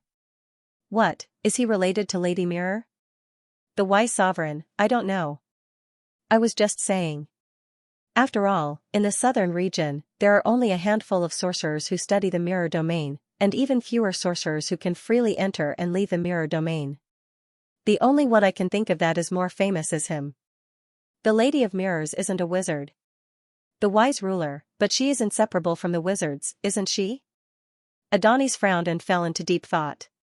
The wise ruler, I wonder if your highness has any thoughts on Lady Mirror. Adonis frowned. I don't have any thoughts. The wise ruler laughed. Your highness has asked me so many questions, and I have answered all of them. However, I only asked an unimportant question, and your highness is already impatient. Although the wise sovereign was smiling merrily as he spoke, Adonis could sense that the wise sovereign was rather dissatisfied with her constant questioning, or rather, questioning. After a moment of silence, Adonis replied, to the creatures within the mirror domain, Lady Mirror is no different from the mirror domain. The wise ruler, your highness, do you think so as well? Adonis, I don't agree, but if that woman, I mean Laplace, in the end, she might become an existence on the same level as Lady Mirror. Putting aside Lady Mirror's strength in the material world, she was a revered existence within the mirror domain. The reason for her reputation was that she had once created an absolutely stable space within the mirror domain. It had not been invaded by outside forces for thousands of years, and it had protected the creatures within the mirror domain. This sort of absolutely stable space was extremely rare in the mirror domain. To have the courage to create such a space, Lady Mirror was worthy of respect. Why was there still fear? Because the creatures within this space worshipped Lady Mirror to the point that they called themselves her subordinates. After thousands of years of recuperation, the creatures within this space were extremely powerful. They would have no problem sweeping through the mirror domain. Even though Mirror Concubine didn't know how much these creatures worshipped her, she almost never came to the mirror realm. To her, the mirror realm wasn't her home. It was a different world. The material world was where she spent most of her time. However, even if she didn't come to the mirror domain often, she was still quite famous there. Even Adonis had heard of her before. I didn't expect Laplace to have such potential. The wise ruler chuckled.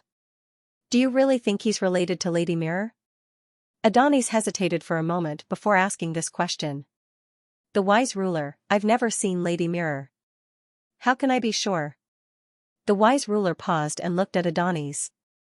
He's here for the legacy anyway. Why don't you ask him yourself, Your Majesty? Adonis humphed. He won't come here. Even if he's related to Lady Mirror, he'll still die here. The wise ruler didn't say anything. Instead, he looked at the transparent screen on the wall. Then let's see what they can do. Adonis didn't say anything else. She focused on Angor's group. She didn't believe that Angor could pass the test.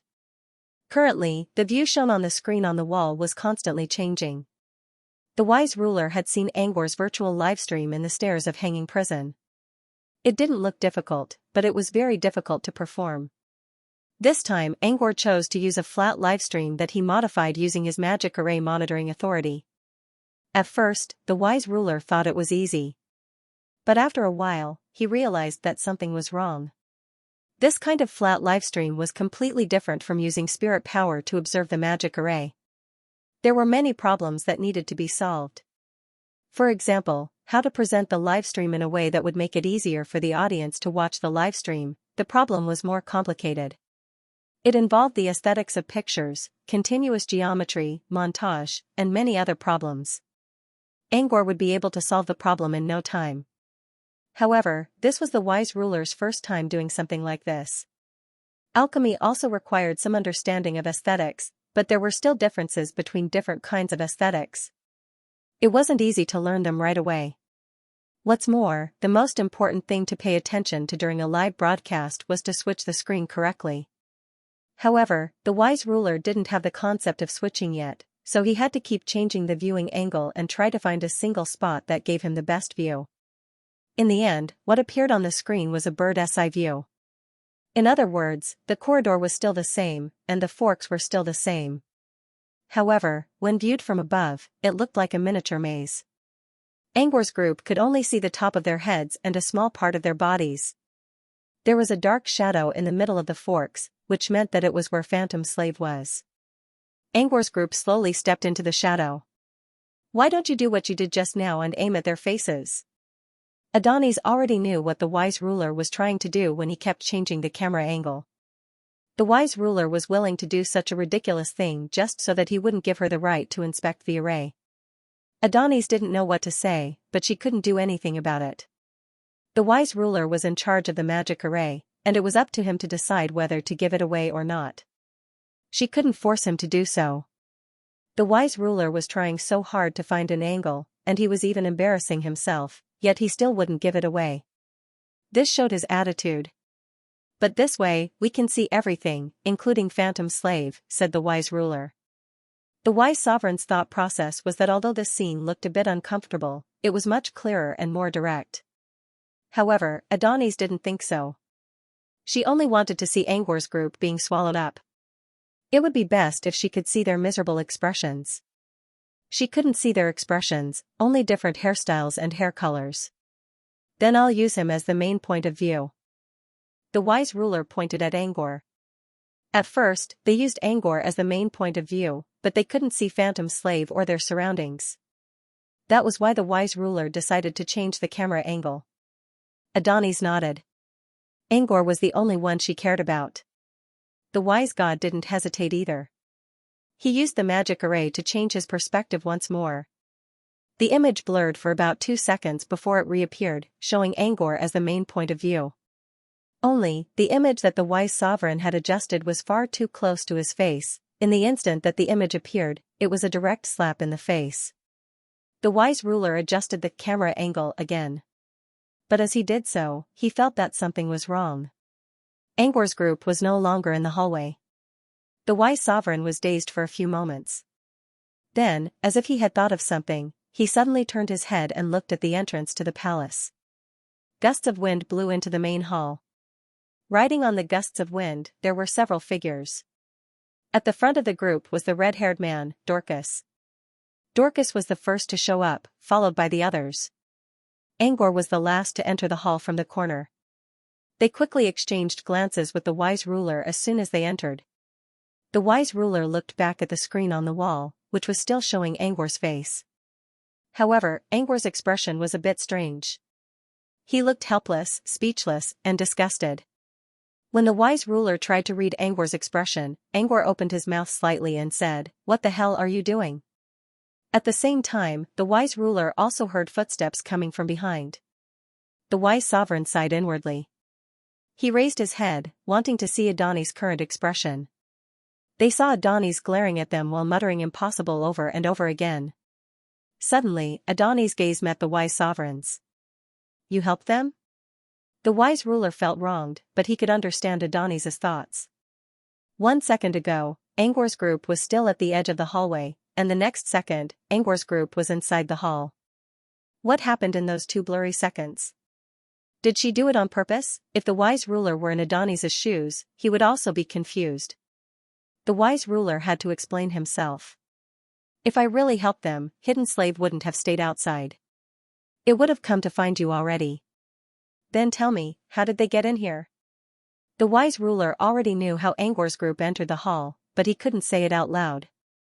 "I was adjusting the screen and didn't pay attention to them." "You saw that. As for how they passed the test, Hidden Slave should know better than me." Adonis knew the wise ruler wouldn't lie to her. Moreover, Hidden Slave had indeed sent her a signal through the light in the mirror. If Adonis wanted to know the truth, she could just drag Hidden Slave here and ask. However, she didn't do that right away. She didn't want to embarrass herself by scolding Hidden Slave here. She took a deep breath and looked away from the wise overseer to Angor.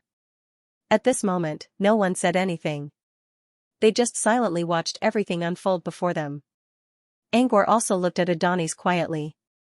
His previous encounters with Adonis were mostly superficial. They either saw her side profile in the badge, or an oil painting, or just her voice. This was his first time meeting Adonis in person. Angor still didn't know why Adonis treated him so well. He thought it was because he destroyed the painting of stairs of hanging prison, which angered Adonis. But he didn't think that was the case. Now, it seemed he was right. When Adonis looked at the others, there was not much emotion in her eyes, nor was there much hatred. She was cold and emotionless. She only looked at Angor with a complicated expression. Among these complex emotions, there was hatred, but that was not the main thing. There were more feelings of surprise, doubt, and curiosity. It was obvious that Adonis was more concerned about Angor than anything else. "Tell me, why did you come to the ruin?" Adonis's voice came from the simple bronze mirror above the fireplace. Angor chuckled. "It's a long story. I have a lot of questions too." "How about," Adonis cut him off. "You don't have the right to discuss anything with me. You don't have the right to step into the ruin." Angor's polite expression slowly disappeared. He grinned. "So, someone as honorable as you is going to leave the mirror realm and come to the material world to kill me yourself? I'm looking forward to it." "You think I won't?" Adonis narrowed her eyes. "Yeah. Wanna give it a try?" Dorcas and the 2 apprentices were terrified by Angor's words. However, the Dark Earl didn't react at all. If it were him, he wouldn't even try to be polite before resorting to force.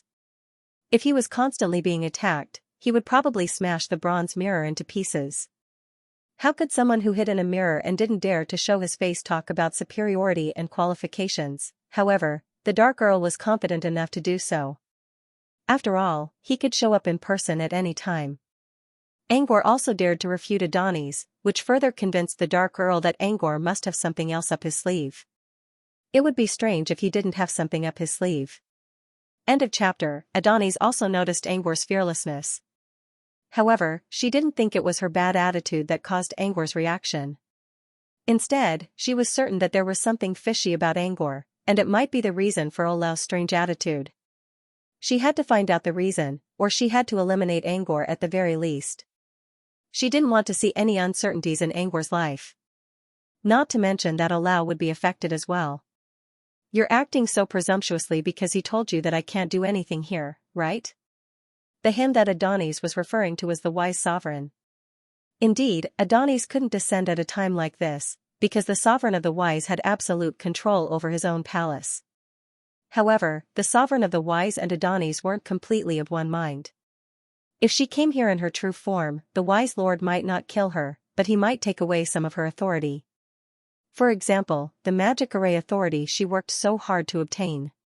She didn't want to see that happen. Therefore, she wouldn't do anything to Angor right now. However, even if you have his protection, it's only temporary. If you insist on going forward, you'll face eternal nightmares. I'm good at dealing with nightmares. Angor glanced at the wise overseer who was watching the show from the side. Adonis ignored Angor's joke and stared at him with a grim expression. So you're not going to leave? Very well. One last question. What's your relationship with Lady Mirror? Angor raised an eyebrow. What? You know Lady Mirror too? She's a good friend of mine. Since you're so close to Lady Mirror, I'll see if she'll show up if I banish you to the Mirror domain. Angor frowned. Well, I'll see if she'll show up if I banish you there. With that, Adonis didn't say anything else and disappeared from the bronze mirror. Inside the tunnel filled with a mysterious light, Adonis's figure kept flickering. Every time she moved, she would pass through countless mirrors. Soon, Adonis arrived at a space dominated by the reflection of the mountains and seas. In this mirror space, other than the illusory reflections of the mountains and seas, there were spider web-like cracks all over the sky. These cracks meant that this was a space that was about to shatter. Life and death were all too common in the mirror realm. Adonis did not care about it at all. All her attention was on the dark abyss in the reflection of the mountains and seas. Adonis landed lightly on the edge of the abyss. The moment it landed, a black fog rolled in the dark abyss. A few seconds later, a figure surrounded by black fog slowly rose from the center of the dark abyss. After the figure left the dark abyss, the black fog faded a little, but it was still difficult to see the true appearance of the figure inside. He could only vaguely see that the figure inside should be a woman. Her entire body was faintly glowing like crystal. Netherworld slave, are you injured? What happened? Adonis's tone was much gentler when talking to Hidden Slave. She wondered why Hidden Slave didn't ask them to stay, but she still paid attention to Hidden Slave's condition first. The figure in the black fog was Slaveview from the Mirror Realm. Don't worry, Your Majesty. I'm not hurt. It's just that I don't know what happened. You don't know what happened? Tell me the details, Adonis asked. Yunu thought for a moment, then told him what had happened in detail. Just as Angor and the others thought, Hidden Slave already noticed them. However, Hidden Slave did not chase after them. Instead, he waited patiently at the fork in the road. They would come sooner or later anyway. However, when Angor and the others reached the fork and Hidden Slave was about to open the abyss, Hidden Slave suddenly realized that he could not move. His main body inside the mirror realm was not affected, but he could not open the abyss outside the realm as if something was holding him back. Hidden Slave thought about using his main body to fight, but it seemed that the enemy was prepared. After confirming that Hidden Slave could not open the abyss, the enemy used all of his speed buffs. Even if Hidden Slave's main body came, he would not be able to catch up. In the end, Hidden Slave could only watch as Angor and the others easily crossed the fork and ran toward the Sage Hall. When Hidden Slave finished telling the story, Adonis still could not figure out what the problem was until Hidden Slave mentioned a small detail. The red-haired wizard threw a lot of plates on the ground. I don't know what they are, but I tried my best to open up the abyss and brought one of them in from the material world. Hidden Slave began to move the abyss, and various objects slowly rose from the abyss. This space is going to shatter soon.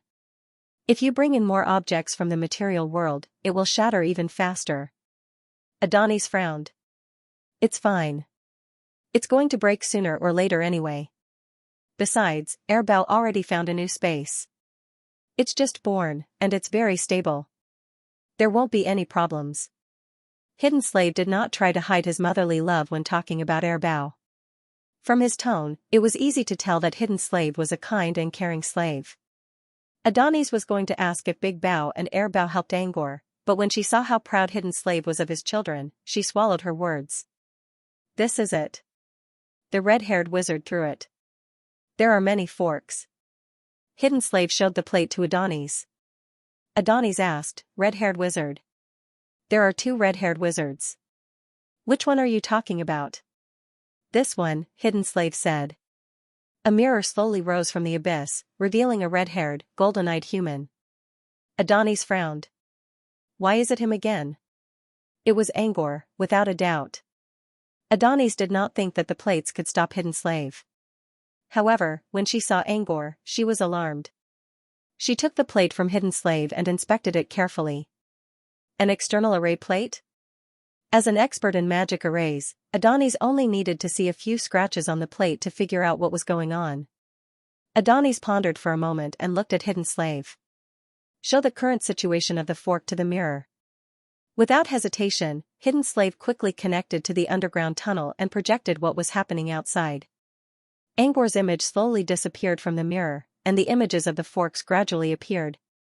Hidden Slave carefully recorded the positions of all the array plates in the forks.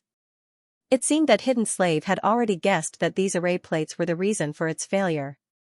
Adonis carefully looked at the images on the mirror and compared them with the array plates in her hand. She finally understood Angor's plan.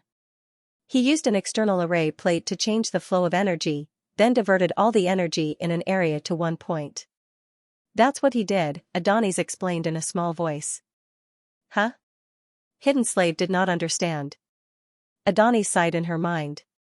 She did not need to explain this to Debao or Airbao.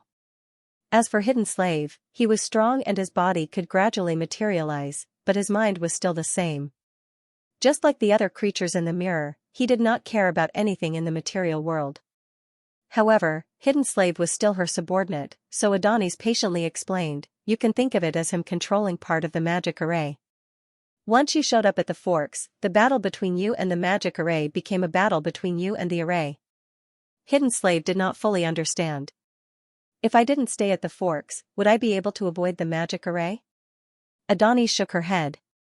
If he could find the energy flow of the magic array at the forks so quickly and throw out the array plate in less than 1 second to stop you from showing up, then he would have no choice but to do so. As long as you're in the underground tunnel, he can use the same method to restrict you no matter where you go. I see. He can control the magic array. No wonder Debao and Airbao couldn't stop him.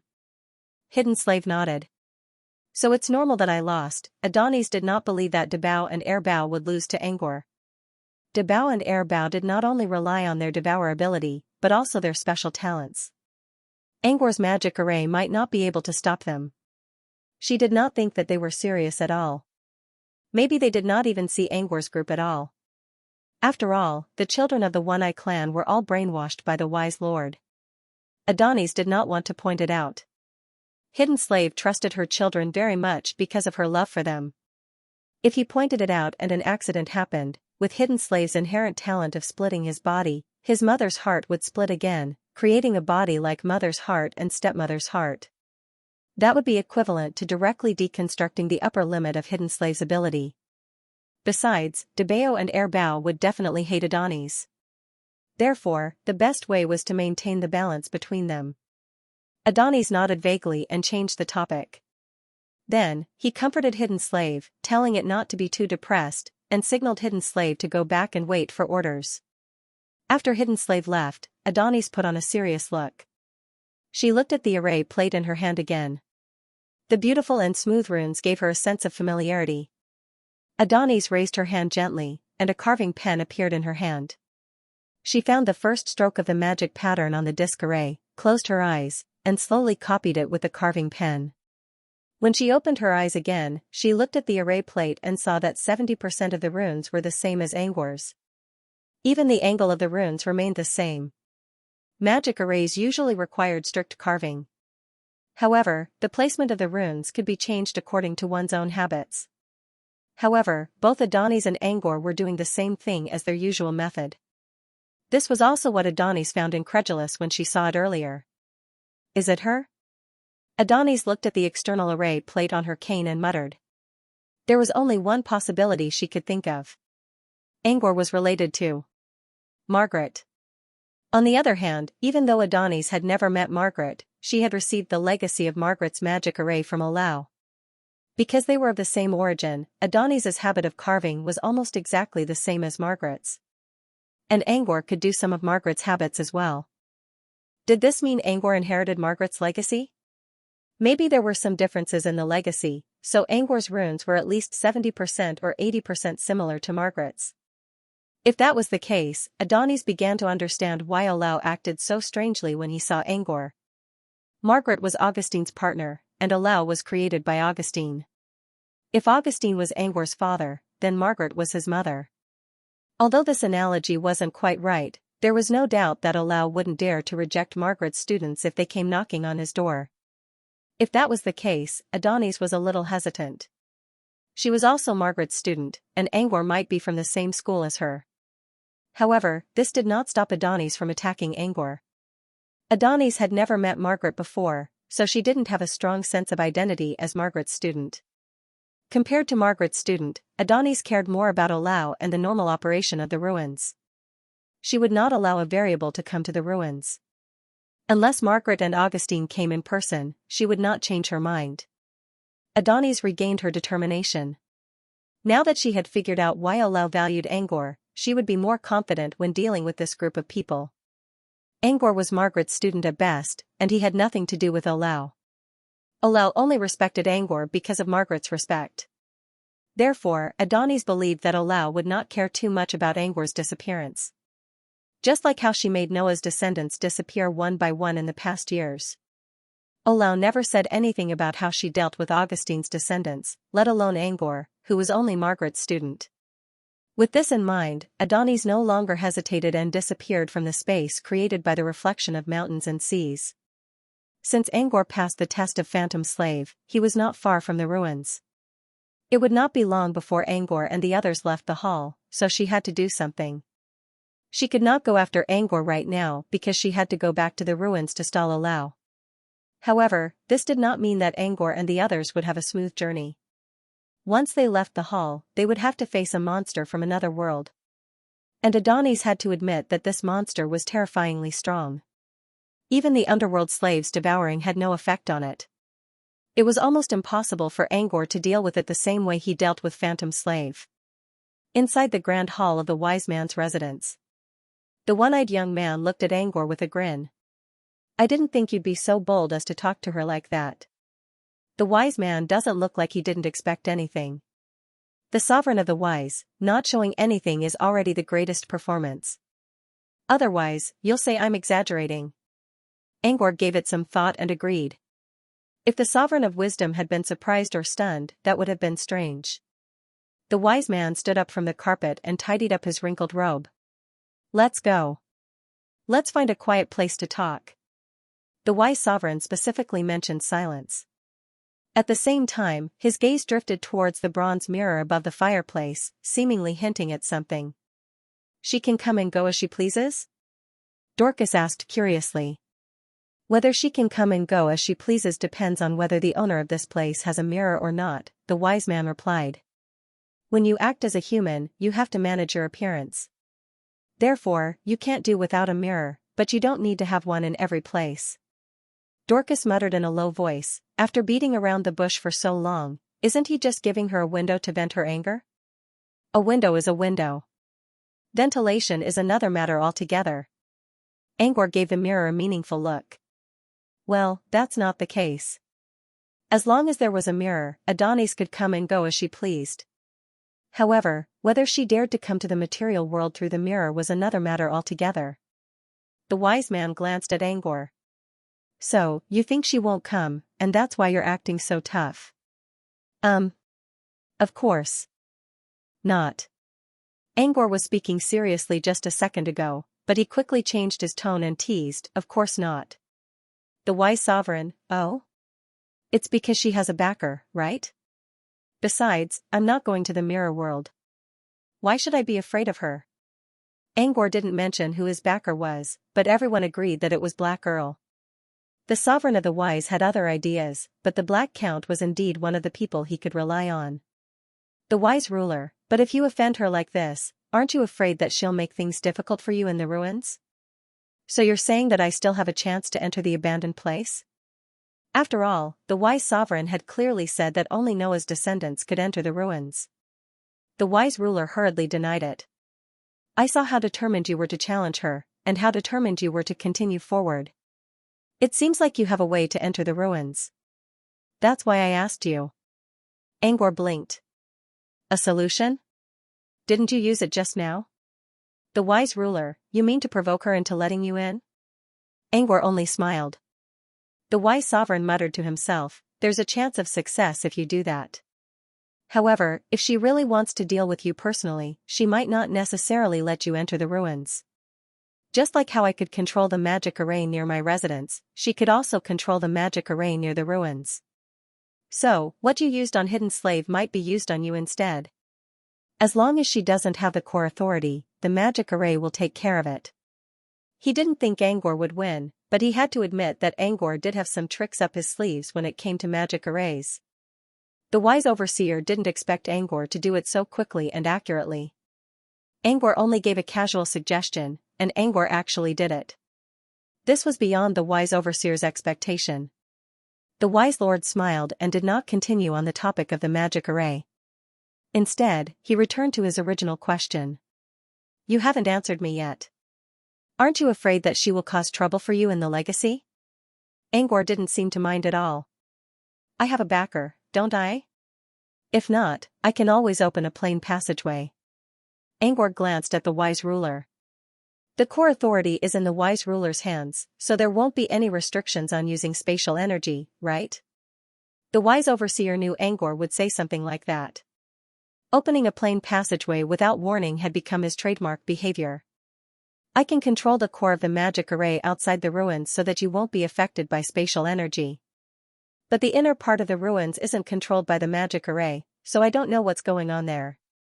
I don't know if there's a planar passageway restriction. There shouldn't be.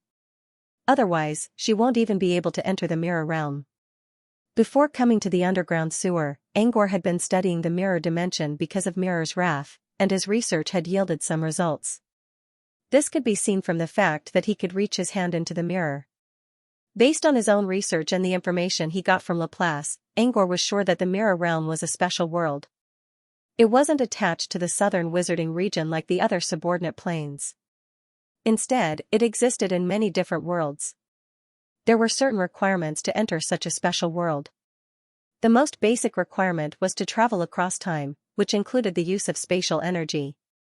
In other words, both Angor and Adonis would need to use spatial energy to enter the mirror realm. If the ruins didn't allow the use of spatial energy, Adonis wouldn't be able to enter the mirror realm either. Therefore, Angor was sure that he could open a plain passageway in the ruins. Since that was the case, he didn't need to worry about anything else. The wise ruler looked at Angor's nonchalant expression and shook his head without saying anything. Outliers had their own ideas. If an old antique like him forced his own ideas on Angor, what kind of outlier would Angor be? While they were talking, they had already followed the wise sovereign to a bookcase on the other side of the hall. They didn't see any path or door. Just as everyone was wondering what was going on, the wise sovereign reached out with his hand towards the bookcase next to the wall. He gently slid his hand down the surface of the bookcase. There was a flash of white light, and the bookcase disappeared. Instead, a giant oil painting appeared on the wall. It was the same bookcase that appeared in the material world. Did the world change from three-dimensional to flat? The path is on a flat surface. Angor immediately recalled his first meeting with Magic Painter, which was in an oil painting. Did this painting have something to do with foam? Angor soon realized that he was overthinking. The path wasn't inside the painting. It was behind it. The wise ruler pushed the oil painting from the side like a sliding door. As the oil painting moved, a passageway that didn't exist before appeared in front of everyone. Let's go. This is where we won't be disturbed. After the Sovereign of Wisdom finished speaking, he led the way in. The others didn't seem surprised by the wise ruler's actions. In the wizarding world, there were all kinds of encryption methods. This was why some people found nothing when exploring ruins, while others found treasures by solving puzzles. There were simply too many ways to encrypt something. Some of them were impossible to understand, while others just happened to fit your needs. Speaking of which, Kale was able to obtain the alchemy blueprints of the ruins after solving a certain riddle. Therefore, most people didn't care about the wise ruler's secret method. The only one who cared was Angor. The reason was simple. There was a bookshelf in Nether City that looked exactly the same. Angor visited the wise ruler's hall on his way to Nether City's underground sewer. Only the alchemy boiler and some bookshelves were still intact. There were still some books on the shelves. Angor also recorded the contents of the books, but they were all ordinary and worthless. But if the projection in the nightmare realm was the same as the one in the real world, did that mean that there was actually a path hidden behind the bookshelves in Nether City? Angor thought about it carefully. If there really was a path, would there be other secrets hidden behind it? Following this hidden path, the group arrived in front of a stone door. The wise ruler stopped and opened the door, revealing what was inside. Behind the door was a place that looked like a study. However, this study referred to as a reading room. The walls of the room were filled with wooden bookshelves that reached all the way to the ceiling. In the center of the room, there was a velvet blanket and a luxurious sofa, as well as some unknown food on a table. The standard desk in the study room was not available here. It looked like a place for reading and leisure. Angor could tell how casual the owner of this place was just by looking at the food on the table. At the very least, Angor would never eat in a place where he was reading. Whether it was fruits or other foods, once they were stained with books, it was a sign of disrespect to books and knowledge. This was what Angor was taught since he was a child. But now, he didn't really care. He could use a simple cantrip to get rid of the stains on the food. Still, he rarely relied on food to replenish his energy. Most of his meals were formal ones, such as Grea's cooking. If he did something else while eating, Grea would definitely feel humiliated. Angor could only say that he would try if he had the chance. Most of the time, he didn't have the chance. Come in. This is where I read when I have nothing to do. The wise ruler entered the room first and gestured for the others to follow. Everyone followed behind, but Angor didn't do anything. He stood outside the door and looked into the corridor. It's bigger inside, isn't it? Angor didn't use his spirit feelers to check. It would be rude to do that in front of the wise ruler. Su Ling only came to this conclusion by observing the flow of the wind.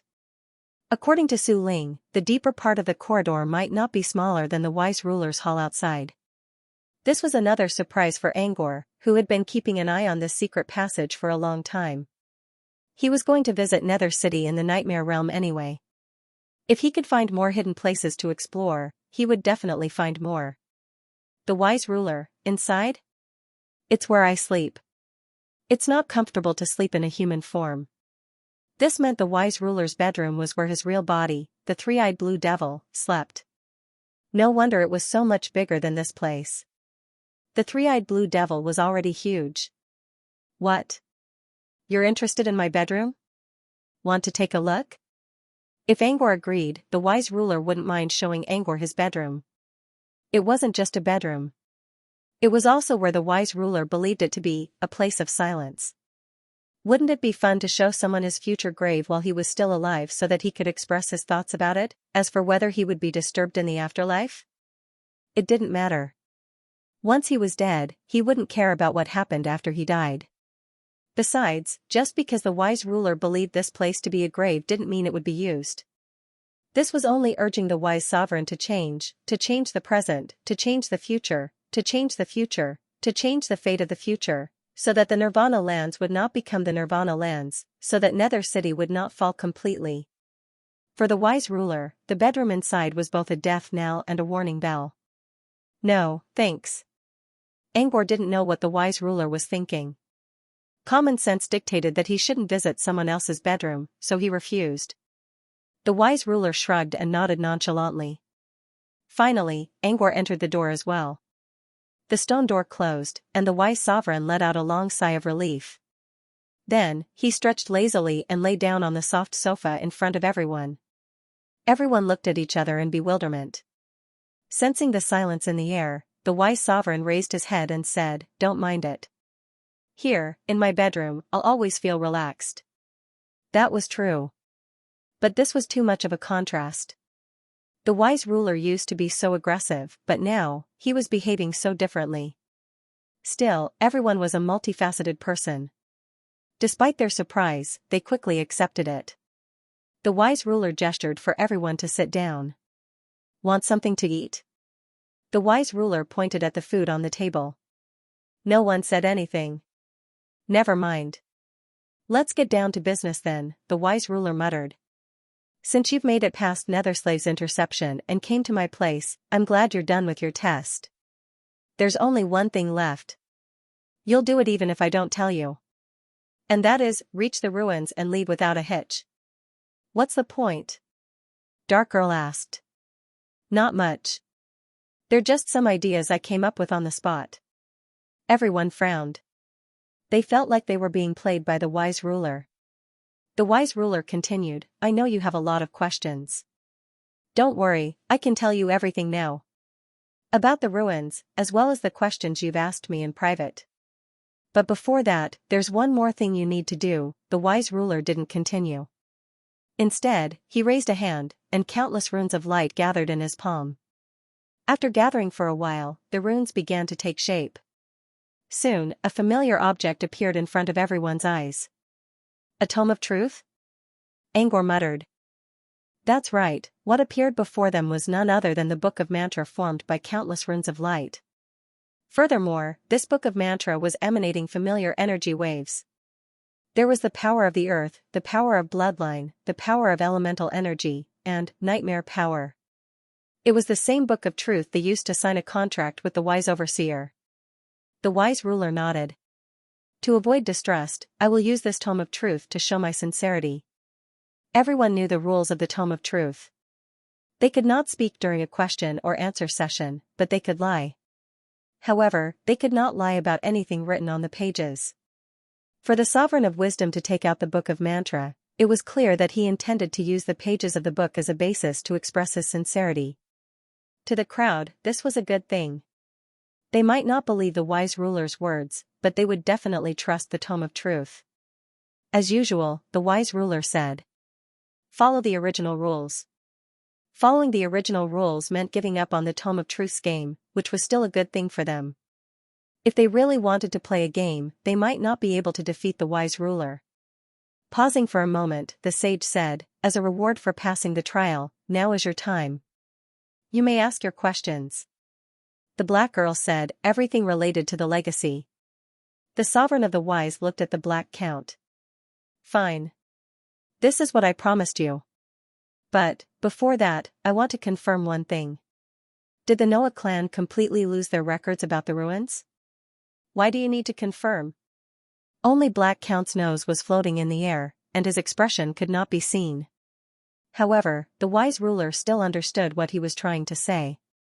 Is he trying to calculate how much he should tamper with the tome of truth? "Do you think I'll tell you if I'm going to lie?" "Then what do you mean?" "I just want an answer." The wise dominator paused for a moment. "I've only been to the ruins when it was first built. I haven't been there in all these years, so I'm only guessing as to what has changed inside and what Augustine left behind. I need to get some answers from his descendants so that I can better explain things to you." While speaking, the wise ruler reached out a finger and injected mana into the tome of truth. Unlike before, the special images did not appear again. This was normal. Only when magic power was input for the first time would the special image of each person be displayed. This book already contained everyone's magic power, so the special image was no longer displayed. With the infusion of mana, the words of the wise ruler appeared on the page. This meant that he wasn't lying. However, the meaning of this sentence itself was vague, and the book of truth could not be used as absolute proof. This was why the wise ruler's words. Right at this moment, the chief sovereign spoke out once more. "It seems you are still hesitating. How about this, I won't ask you how many records you have about the ruins of the Noah clan. I'll only ask you 2 questions. You can decide if you want to answer them on the pages or verbally. The black girl thought for a moment before nodding. Sure. The wise ruler did not immediately ask. Instead, his gaze swept over everyone. I'll ask the questions on the pages of the Tome of Truth, so you have to answer my questions. Similarly, each of you is free to choose whether to answer verbally or on the pages. The Tome of Truth contained everyone's mana, so they were also the ones being asked. They had to answer. This was the rule of the Tome of Truth. The answers on the pages had to be the truth, while the verbal answers could be true or false. This required the wise ruler to make his own judgment. Everyone was puzzled as to why the wise ruler did not directly ask the black girl verbally so that they would not have to answer. However, when they thought about how there was more than one Noah descendant present, they did not say anything. This way, they could save time. The first question, I've already written it in the Tome of Truth. You can look at the pages in front of you. The wise ruler quickly raised the first question. Do you know the Chamber of Solitude? Everyone looked at each other. Chamber of Solitude? What was that? They did not know where the Chamber of Solitude was. However, the question was not meant for them, so they all expressed that they did not know. Most of them only answered verbally. Even Y, a descendant of Noah, did not write his answer in the Tome of Truth. The only two who wrote their answers in the Tome of Truth were Angor and Black Earl. Black Earl was planning to let the wise ruler guess whether he knew the place or not. But he did not want to go in such a roundabout way. Besides, the wise ruler might not notice it anyway. As for Angor, he did not mean to join in the fun. He had a feeling that the wise ruler was spreading the questions from Black Earl to everyone else. It was likely that the wise ruler was not targeting Y, but Angor himself. Angor had shown himself to be too familiar with the place. Everyone present would have a hard time not suspecting him, let alone the wise ruler. Since the wise alchemist was probably testing him, he didn't mind answering the question.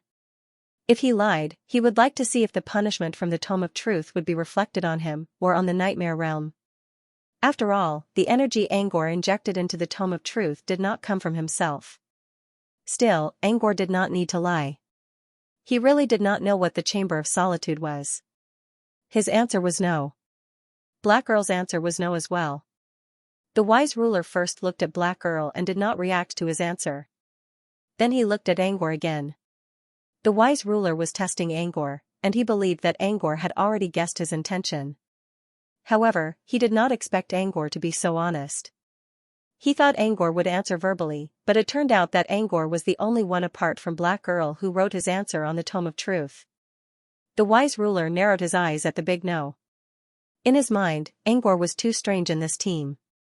Besides, Adonis also paid a lot of attention to them. Logically speaking, Angor should know about the Chamber of Solitude since he already knew a lot about the ruins. However, the Tome of Truth's calm reaction meant that Angor did not know about the Chamber of Solitude. Although the wise ruler was suspicious, he didn't show it.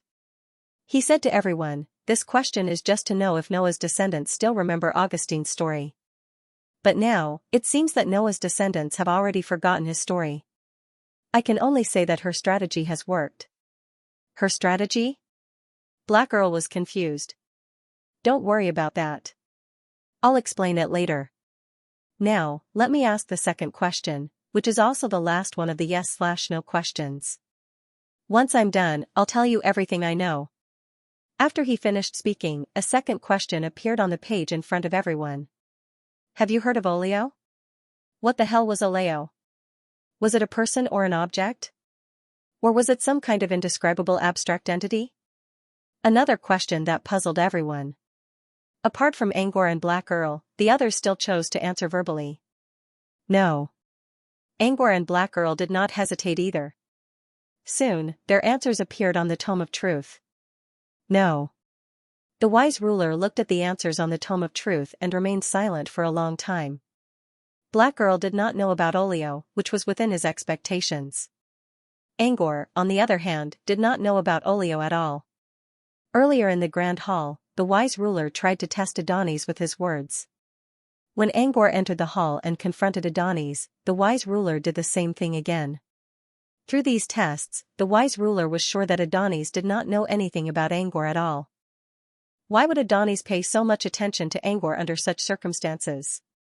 She even seemed to want to get rid of him as soon as possible. There was only one reason the wise ruler could think of. It had something to do with him.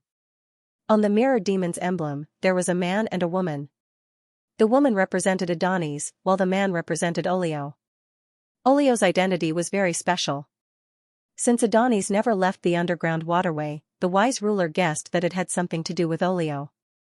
As far as the wise sovereign knew, the only thing that could affect Adonis' emotions without directly dealing with her was something related to Olio. Even the wise sovereign had secretly asked Adonis about Olio's situation multiple times, but Adonis was still able to turn hostile, much less an outsider. Therefore, the wise ruler believed that Olio was the reason why Adonis wanted to kill Angor. This time, the wise ruler purposely asked Olio about Angor, not Black Earl. But to his surprise, Angor's answer was no, and the tome of truth really did show the answer, which meant Angor was not lying. Angor really never heard of Olio. The wise ruler was a little confused. So what was the real reason Adonis wanted to kill Angor? The wise ruler pondered for a long time but still could not figure it out. Other than this answer, what other answer could there be? Or did Angor know Olio but not the name Olio? It was not impossible. Olio might have used a fake name to talk to Angor, just like how Black Earl, Angor, and Dorcas all used pseudonyms to talk to each other. With this in mind, the wise ruler looked up to ask Angor about it. However, when he raised his head, he realized that everyone was staring at him with suspicion in their eyes. This time, the wise sovereign had been deep in thought for far too long. He hadn't said anything for 10 seconds straight. Who knew what he was thinking? The wise ruler cleared his throat to ease the tense atmosphere. He took another piece of dark food from the table and stuffed it into his mouth. I was thinking about something. Let's continue. The wise sovereign, the third question? Dorcas asked. The wise ruler kept a straight face. It's a temporary question, and it's a yes or no question. Don't worry, it's really the last one. I promise. Everyone was still confused, but the wise ruler's previous 2 questions were also strange. They did not know how to answer them, so they did not show too much resistance. Angor looked at the wise ruler's smiling face and felt a little surprised. He had a feeling that the wise ruler's last question was not meant for Black Earl, but for himself. Soon, the page in front of them displayed the yes or no question the wise ruler mentioned earlier. This time, the topic was very special. There was actually a painting. None of them were unfamiliar with this painting. It was the mirror demon god's emblem that they had found in the first residential area after entering the underground sewer. Now, he could confirm that the blonde woman with her side profile in the emblem was Adonis. They had seen Adonis before, and her side profile was exactly the same as the one in the emblem. She must have been one of the people who helped the mirror demon's followers. As for the man in the emblem, they had never seen him before. When they asked the wise ruler about it, the wise ruler did not say a word about it. Now that the wise sovereign had displayed this emblem on the page, the question he raised was related to this man. Have you ever seen or spoken to the man in the emblem? Everyone was confused by this question. Just as they were about to answer, the Black Earl answered first, no. This time, Black Earl did not write his answer on the page. Instead, he chose to answer directly. This was completely different from before. Everyone was a little surprised. However, after thinking about it for a while, they understood what the Black Earl meant. The wise ruler came up with this question on the spot, but it was clearly not meant for Black Earl. Everyone, including Black Earl, asked the wise ruler about the man in the emblem, and the wise ruler should have known that Black Earl did not know who the man in the emblem was. Now that the wise ruler suddenly mentioned the man, it was clear that he did not mean to ask about Black Earl. They were not stupid enough to know that the wise ruler was actually asking about Angor. Angor's behavior after entering the underground sewer was indeed suspicious. Also, some of the information he obtained was too strange. For example, the tunnel outside the wise ruler's hall. Before this, Angor was certain that there was only one tunnel leading from the stairs of Hanging Prison to the wise ruler's hall. Because of this, they were able to determine Phantom Slave's location. But how did Angor know that there was only one tunnel outside the wise ruler's hall? Before this, Angor still needed to rely on Dorcas' spiritual sense to find the right direction. How did Dorcas know everything as soon as they reached the stairs of Hanging Prison? Angor claimed that he had a special information channel, but he only had information about important entrances and exits. How was that possible? Also, Angor told them about Adonis's name at a strange time. In their eyes, Angor was just as confused as they were 1 second ago, and then he knew everything like the back of his hand the next second. It was as if Angor had the help of an invisible person who could provide him with timely information. Could this person be the man in the emblem? This was probably why the wise ruler asked this question. The wise ruler wanted to know if Angor had ever met the man in the emblem before. Everyone understood what was going on, but they didn't want to question Angor on the wise ruler's side. So what if Angor didn't tell them? They were bound by the contract, and Angor couldn't harm them. Besides, Count Black had already expressed his opinion. Yes, his opinion. Count Black didn't use the pages of the Book of Truth to express his opinion. What they needed to do now was to follow Count Black's example and answer the wise ruler. Of course, they still had to answer with their mouths instead of writing it down. Angor was the only one who didn't say anything. According to Count Black's plan, Angor should also answer with his mouth. This way, the wise ruler would have to make his own judgment. Even if Angor really did interact with the man in the emblem, as long as he didn't admit it, the wise overseer would still consider other possibilities even if he didn't believe Angor's words. However, Angor didn't do what Count Black wanted him to do. He nodded lightly at the Black Earl. He appreciated the Black Earl's good intentions. Again, he chose to write down his answer on the Book of Truth. As the page glowed, a large no word appeared. The energy ripples from the Book of Truth were as stable as ever. The word no didn't disappear. This meant Angor was telling the truth again. He never met the man in the emblem, nor did he have any contact with him. Dark Earl and the others were surprised. They did believe that Angor had someone backing him up. But now, it seemed that they were wrong about Angor after all. As for the Sovereign of Wisdom, a look of surprise appeared on his face. Frowning, he once more fell into deep thought. Did he get it wrong again? Did Angor really not know Alao? Where did Angor get so much information? And why did Adonis pay so much attention to Angor? The wise overseer couldn't figure it out. Angor, on the other hand, was staring at the word no on the Book of Truth with a blank expression. Everyone thought Angor was annoyed. The wise overseer's sudden question was obviously aimed at him. As a matter of fact, Angor already knew this would happen. The reason why he was still staring at the word no was because his answer this time was not completely from his heart. The wise sovereign's question was, have you seen or interacted with the male in the emblem? The key was seen and contacted. If it was only the former, he could give a straight no because he had never seen the man in the emblem before. But if it was the latter, it was a bit hard to say. Interacted was a broad and vague word. For example, if you talked to someone, even if you only said one sentence, it was still considered contact. Also, contact could be explained as meeting, which meant that even if it was one-sided contact, it was still contact. In other words, even if you didn't talk to the man, it was still contact. Angor was sure that the wise overseer used this word on purpose to expand the scope of the question. Did Angor ever talk to the man in the emblem? The answer was yes. That was the answer Angor had in mind. He believed that the man who possessed the unicorn whale was the man in the emblem. The most important proof was the words the man said before he left. Please come to the ruins. I've been waiting for you for too long. The meaning of this sentence was simple and straightforward. There was no need to explain. In other words, the man who spoke to Angor was actually in the ruins. And according to the words of the wise sovereign, it could be inferred that there were no outsiders in the ruins, only Adonis and the male in the mirror demon god's emblem. Angor talked to a man in the ruins during the duel, and the only one in the ruins was the man in the emblem. There was no doubt that he had met the man before. But there was another problem. Everything he said was just his own speculation. The so-called speculation was just to cover the unknown with a layer of self-righteousness. In the end, skin was only skin. What was important was the true body beneath the skin. In other words, the truth. Angor did not know the truth. Even if his speculation was 99% correct, there was still a slight possibility that it was wrong. After all, he never saw the man talking to him, and the man did not tell him that he was the man in the emblem. From this point of view, Angor could easily assume that he had never met this person before.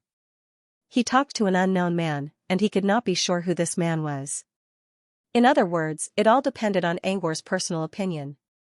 Angor preferred the former. He believed that he should answer the wise sovereign's question with yes instead of no. There was a 99% chance that he was the man in the emblem. As a rational person, Angor could not ignore such a high probability. Instead, he focused on the almost zero probability. But, Angor still wrote down no without hesitation. He did this because he wanted to see how the Book of Truth would react. Under normal circumstances, the Book of Truth would definitely have a strong reaction to the answer. However, the book did not react at all, as if it believed that no was the correct answer. Angor was puzzled by this. In his opinion, there were only two possibilities why the Book of Truth did not react.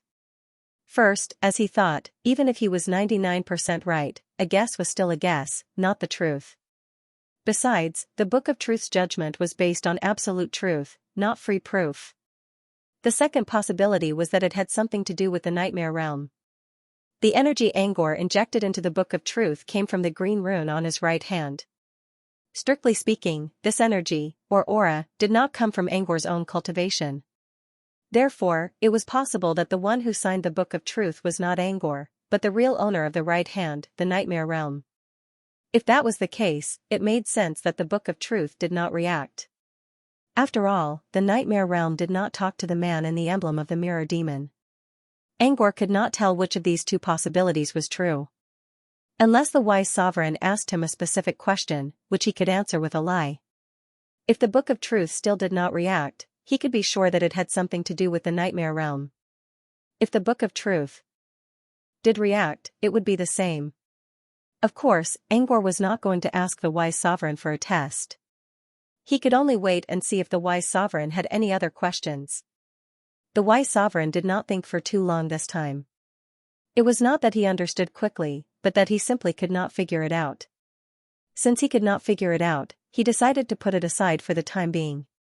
When they first signed the Book of Truth, the wise sovereign made it clear that he would not look into Angor's secrets. Since he did not find anything this time, he might as well give up. After giving up, the wise sovereign felt a lot more relaxed. Angor was not even a fraction of his age, but for some reason, he always felt like he was facing a complicated formula when talking to Angor. He thought he had figured it out, solved it, and figured it out, only to be slapped in the face in the next second. His train of thought was wrong from beginning to end. Then he had to change his mind again, and when he came up with an answer, the Book of Truth would slap him in the face again. This made the wise sovereign very uncomfortable. For the first time in many years, the wise sovereign, who was known for his wisdom, felt troubled because he could not figure out the answer. Choosing to give up actually gave him a sense of relief. The wise sovereign gave Angor a thoughtful look and decided not to think about it anymore. He then turned to Black Earl. "That's all for now. Now it's your turn to explain," Black Earl said. The wise sovereign chuckled. "Don't worry. I'll explain why I brought this up. I'll also keep my promise and tell you about the ruins." The wise sovereign paused for a moment. "The first question I'll ask you is about the Clear Sky Poetry Room. I'm a little surprised that a descendant of Noah doesn't know this name. Because the Clear Sky Poetry Room was built by an ancestor of your Noah clan, Augustine. It might be a little far-fetched to say that it belongs to your Noah clan, but it's not wrong to say that it's your ancestral home." Black Earl seemed to have thought of something. "Is the Clear Sky Poetry Room?" The wise sovereign nodded. "Correct. The Clear Sky Poetry Room is the ruins you keep talking about." Next, the wise sovereign began to tell the story of the Clear Sky Poetry Room. "Let's start from when Augustine and Margaret, the daughter of the warden of the Stairs of Hanging Prison, back then, Augustine and Margaret met each other and became friends because of love poems. However, the Noah clan was too weak back then. Even though Augustine was a genius, Warden Franklin still didn't want his daughter to get in touch with Augustine. Another point was that Augustine was indeed a genius, but Margaret was also a genius. In fact, her brilliance wasn't any less than Augustine's. Augustine couldn't find any other way to please someone as dazzling as Margaret. He could only use love poems to express his sincerity. This showed how difficult it was for him to do anything in front of Margaret. However, Warden Franklin's interference didn't stop Augustine and Margaret from loving each other. They began to secretly meet and pass notes and love poems to each other. At that time, Margaret was the middleman who helped them pass notes and love poems. At that time, Margaret and Margaret were best friends. But later on, Margaret had some problems and chose to fuse with the box. Since then, the matter of the love poems had been put on hold. However, this didn't hinder the development of the young couple. Margaret used her talent to attract the wise sovereign. In order to communicate with Margaret, the wise sovereign even lived near the stairs of Hanging Prison. After all, Warden Franklin was one of the rulers of Nether City at that time, and the wise sovereign was also a ruler. They were of the same rank, so logically speaking, they shouldn't have been arranged to live so close to each other. But because of Margaret's astonishing talent, the wise sovereign broke the rules and chose to live near the stairs of Hanging Prison. He built a residence there, and this residence was the wise sovereign's hall. Margaret was truly very talented, especially in the field of alchemy and magic patterns. She could be said to be the strongest person in Nether City at that time. Margaret's suggestions were used for most of the magic arrays in the underground sewers. She was unparalleled at that time. The wise sovereign sighed emotionally. To be honest, I didn't expect that such a proud daughter of heaven would take a fancy to Augustine. What I didn't expect even more was that Margaret's final reason for communicating with me was because of that stinking little, Augustine. After all, the Black Earl, a descendant of Noah, was present.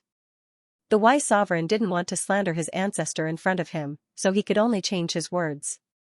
After the wise sovereign's hall was built, Margaret often came here in the name of communicating. Warden Franklin had no excuse to stop her. After all, the wise sovereign's status was extraordinary. But was Margaret really here to communicate with him? A small part of it was, but most of it was to meet with Augustine. In fact, in order to meet, Augustine and Margaret had secretly built a private meeting place. And this private meeting place was the Clear Sky Poetry Room.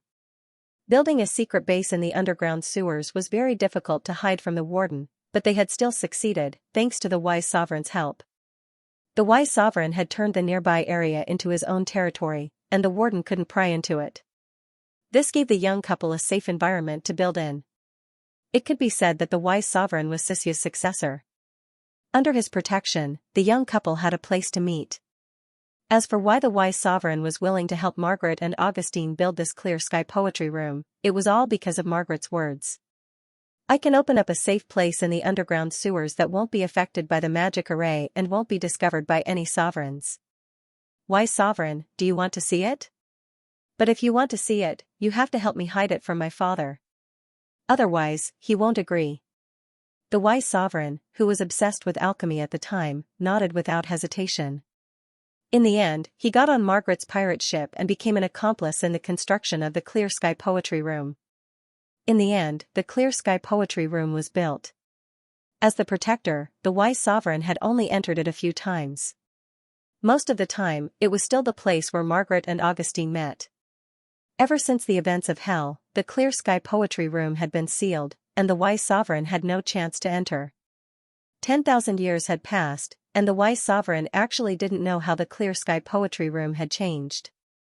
As for the Clear Sky Poetry Room from back then, I remember the layout of the room, but that's only on the surface. Augustine might have built a secret room inside, but I don't know about these places. After saying this, the wise sovereign pointed at the Book of Truth.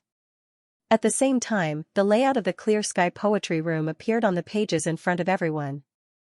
The Black Count looked around, but didn't find anything special about the Clear Sky Poetry Room.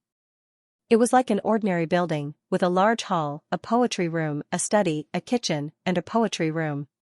There doesn't seem to be a bedroom? Dorcas muttered. The wise sovereign glanced at Dorcas. There is indeed no bedroom. This is also why I feel that Augustine might have built a secret room. But then again, even if there was a bedroom, Augustine and Margaret might not have taken me to see it. As for the reason, they all knew. Apart from the bedroom, the others didn't find anything wrong with the Clear Sky Poetry Room. Angor was. the only one who was puzzled by the layout of the room. Angor remembered that the man who possessed the whale told him something. Don't fight it. Find a way to enter the secret room. I'll be waiting for you there. It referred to the infant spirit from another world that the man mentioned. It was the enemy Angor and his companions would face soon after they left the Hall of Wise Men. But when he thought about it again, he realized that it wasn't about the infant spirits but about the secret meeting room. The secret room would be inside the ruin, which was the Chamber of Poetry. However, Angor did not see any such room on the map given by the wise man. If that was the case, then the wise ruler's guess was correct. There really was a hidden secret chamber in the clear sky poetry room? Hey, what's wrong? Why do you look so serious? Dorcas suddenly asked. Angor didn't want to talk to Dorcas, but he had no choice. He was still under the influence of the Book of Truth, so he had to answer. I'm just thinking, if Margaret and Augustine agreed to meet in the Chamber of Poetry, where would they meet? Angor asked in a small voice. Where? Dorcas pondered for a moment and suddenly put on a perverted expression. He even began to chuckle. Tell me what you're thinking, and I promise my master won't let you get away with it. Whale's voice quietly reached Dorcas' ears. Dorcas followed Whale's voice and looked at the Black Earl. The Earl didn't react at all. Instead, his nostrils were pointed at Dorcas like two dark cannons, ready to blast Dorcas into pieces at any moment. Dorcas's thoughts, which had originally been filled with thoughts, were instantly censored. Dorcas gulped nervously and cleared his throat to ease the awkwardness. Then he looked back at Angor. I think it's in the hall, or the study. Maybe the poetry room too. It's called Poetry Club after all. Angor spoke in a plain tone. You mean they'll meet in the lobby, then go to the study to talk about business, and go to the poetry room to look for love poems? Oh, you missed something.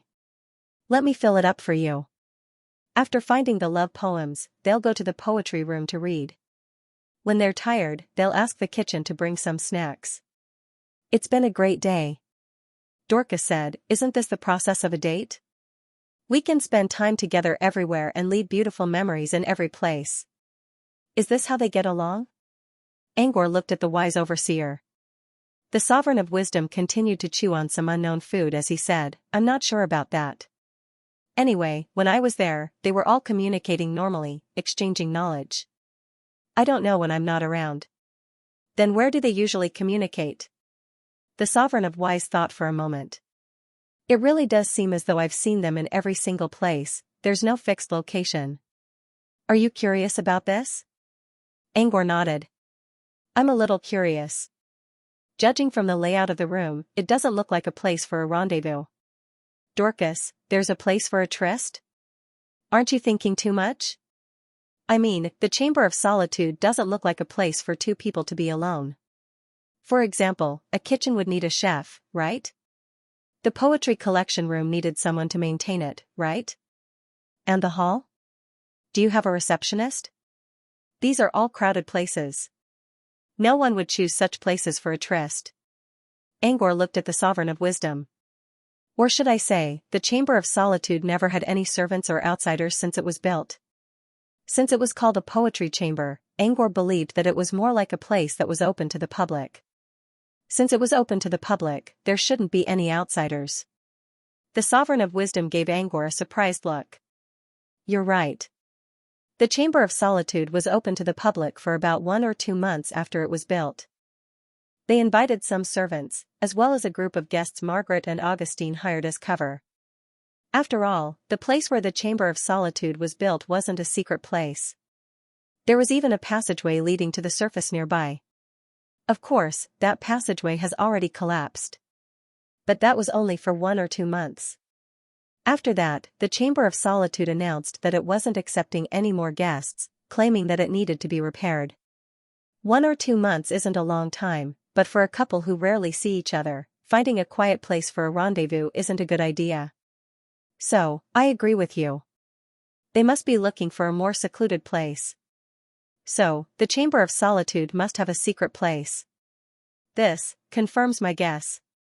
The Sovereign of Wisdom didn't expect Angor to know that the Chamber of Solitude was open to the public.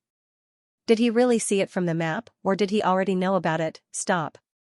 As the Sovereign of Wisdom's thoughts began to drift away, alarm bells began to ring in his heart. He hurriedly returned to his original position. He had to put aside his suspicions about Angor for now. Who knew how long it would take for him to think further? Besides, what he came up with might just be false conjectures. After all, he had been so confident before, and Angor had slapped him in the face every time. Anyway, that's what the map says. If you agree with my guess, you can go to the Chamber of Solitude and see if there's a secret room, the Sovereign of Wisdom said. The wise ruler looked at Angor.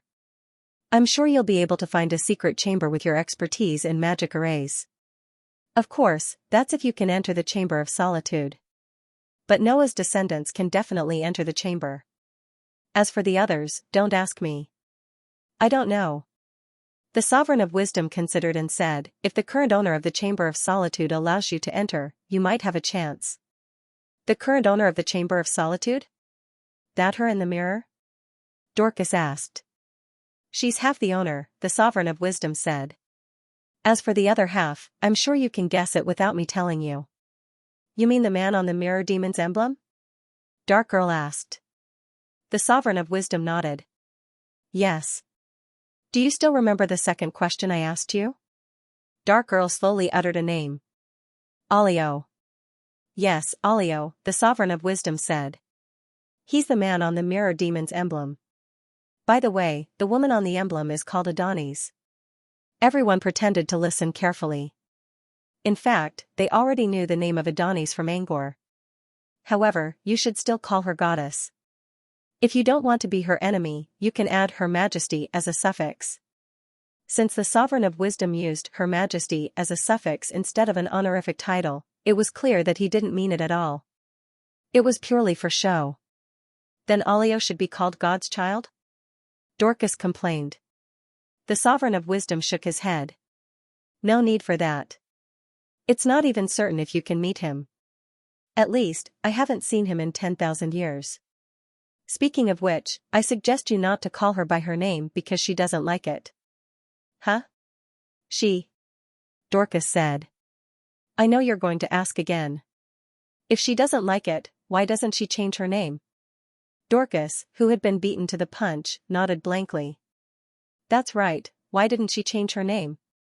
The Sovereign of Wisdom shrugged. Unfortunately, I don't know. Maybe it has something to do with Alio? Anyway, it's a puzzle for me. Since you're going to the Chamber of Poetry, maybe you can find the answer yourself. If you find it, I sincerely hope you can share it with me. Life is so empty when you don't have something to use against others. Everyone was speechless. The wise lord leaned lazily on the sofa. Let's put aside the other questions for now. I'll continue talking about the ruins. However, I'll leave the matter of Augustine and Margaret for now. What I want to talk about now is the story of Olaf and Adonis. Hey, wait. Why don't you keep talking? About Alio and Adonis? Dorcas said. I think the gossip from 10,000 years ago is quite interesting. Go on. The Dark Earl wanted to ask as well, but Dorcas beat him to it, so he didn't have to say anything. Still, the Dark Earl was a little annoyed that Dorcas treated the story of Noah's ancestors as gossip. Since Dorcas asked the question on his behalf, the Dark Earl decided to forgive him for now. The Sovereign of Wisdom, there's nothing else worth mentioning. Something happened in Nether Village, and during that time, they all left. However, some of the things I'm going to say later might mention a little about them before the change in Hell. Before I continue, I have a question. Don't worry, you don't have to write it down in your book of truth. Why do you think Alio and Adonis showed up in the Chamber of Poetry? What do you think they are? The two apprentices shook their heads and said they didn't know. However, the three wizards still gave their own guesses. Is it a friend related to them? Apprentices? Or an elemental companion? This was Dorcas' guess. The Dark Earl considered and said, they're guardians of a legacy.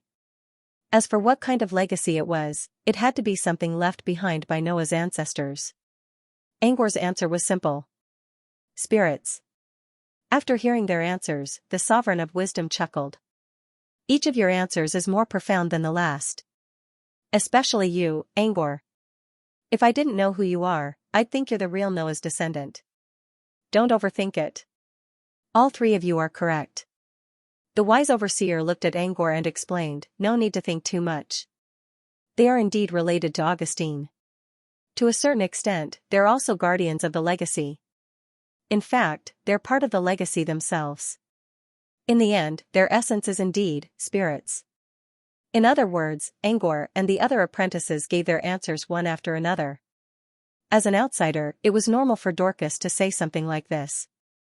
As a descendant of Noah, it was normal for the Dark Earl to assume that they were guardians of the legacy. On the other hand, Angor, an outsider, clearly pointed out that they were spirits, which surprised the wise overseer. But when he thought about Angor's history, the Sovereign of Wisdom understood. You should have met Xianxia before. Xianxia and Augustine are very good friends.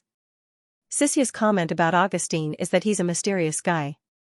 The Sovereign of Wisdom looked at Angor. I think that's a good description for you as well. You're also a mysterious young man who's full of mysteries. Angor pursed his lips. I'll take it as a compliment. But I think it's better if you don't call me young. The Sovereign of Wisdom chuckled. Of course it's a compliment. The Sovereign of Wisdom paused for a moment before he continued, let's talk about Olau and Adonis. What I'm going to say next is my personal guess based on some information I've gathered. It may not be correct. I'll make sure to point out where I'm wrong, so you can judge for yourselves. Olau appeared before Adonis. Olau appeared about 3 months before the fall of hell. I met him for the first time in the hall outside my residence, in the bronze mirror you saw just now. Yes, the Sovereign of Wisdom saw Olau for the first time in the mirror. It was also because of Olau that the Sovereign of Wisdom first heard about this strange world called the Mirror Realm. At that time, Olaf had used the bronze mirror to send a message to Margaret, who was visiting the Sage Hall at that time. The content of the message was probably that Augustine wanted Margaret to come to the Clear Sky Poetry Room. He had written a poem that he wanted Margaret to appreciate. When Margaret saw Olau, she wasn't surprised at all. It was clear that Margaret had known about Olau even before the wise overlord. Margaret left the hall with a blushing face and went to discuss the poem with Augustine. The Sovereign of Wisdom, on the other hand, had a chat with Olau out of curiosity. Back then, Olau was still a naive boy who knew very little. He only knew that he had to serve his creator, Augustine. From this, one could tell that Olau was created by Augustine. Later on, Olau showed up more and more often, and each time, he would summon Margaret away from the Sage Hall. The Sovereign of Wisdom even suspected that Augustine had created Olau to make it easier for him to communicate with Margaret. Afterwards, something happened in Nether City overnight. Augustine and Margaret left in a hurry, leaving behind only the Clear Sky Poetry Room and Olio. At the time, the Sovereign of Wisdom was busy dealing with the aftermath of Nether City, and didn't have time to pay attention to Olau and the Chamber of Clear Skies. After a long time had passed, and Nether City had completely fallen. The residents who lived here had all scattered, and the sovereigns had either died or fallen into a deep slumber. The underground waterways had also been mostly destroyed, and the explorers had abandoned them. Only then did the Sovereign of Wisdom think of Olau. At this time, the Sovereign of Wisdom discovered that he had lost the right to enter the Chamber of Clear Skies. However, it was also at this time that the Sovereign of Wisdom met Olau once more. This was also the last time the Sovereign of Wisdom saw Olau. At the time, Olau's appearance was already very housekeeping. He wore a standard tuxedo, and his hair was neatly combed. He also held a hat and a cane in his hands at all times. Looking at the size, it wasn't for him, but for Augustine. It was just that Augustine hadn't returned for many years. Olau became the temporary owner of the Chamber of Clear Skies, and as the housekeeper, he took care of the Chamber of Clear Skies. It was also at this time that the Sovereign of Wisdom met Adonis for the first time. At that time, Adonis already had some of the elegance she had now. She was smart, elegant, cold, proud, and stubborn. Moreover, Adonis had already made some achievements in the field of magic arrays. When the wise ruler and Adonis first met, they talked about magic arrays. At the time, although Adonis' understanding of magic arrays was still immature, her talent was astonishing.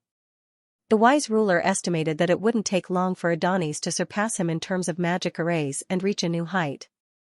The wise man loved talent but was not jealous of it because he was very open-minded. He was very clear that everyone had their own talents and strengths, and this kind of innate spirituality was very difficult to be envied. Because of this, the wise ruler had a good impression of Adonis during their first meeting. However, the second time they met, the wise ruler and Adonis were already at each other's throats. Have we reached the point of confrontation? Did she do something? Angwar asked. The wise ruler sighed. You know that she called herself the mirror demon. Aren't you curious about why she did that? To steal the warden's treasure? Angwar considered. According to the records they found in the underground church, this group of believers who called themselves the Mirror Devil were after Warden Iname's treasure. However, the records they found didn't mention what kind of treasure it was. The wise ruler nodded. That's right. Angwar wasn't sure if the wise ruler could figure out the answer. Since Angwar could find the church where the Mirror Demon's followers lived, it shouldn't be hard for them to find the records. Nether City fell overnight, but that's just an exaggeration. How could it only last for one night? The city had powerful fighters, magic arrays, and all kinds of alchemy items. It didn't just last for 1 or 2 days. I don't know how long it lasted. I was busy dealing with all kinds of matters in the dark underground, so I didn't have time to calculate the time. But I do remember that the last living area in the underground sewers was breached 3 years after the fall of Nether City. From the upheaval in Nether City to its fall to the point where all the residential areas were destroyed, it might have lasted for 5 years. A few years later, the wise sovereign finally had the time to go to the Clear Sky Poetry Room and meet Adonis for the first time. At the time, the wise sovereign didn't know what Adonis had done. He just felt that she was a very intelligent person. But later on, when the wise overlord was dealing with the aftermath of the sewers, he discovered that Warden Franklin's residence had been destroyed.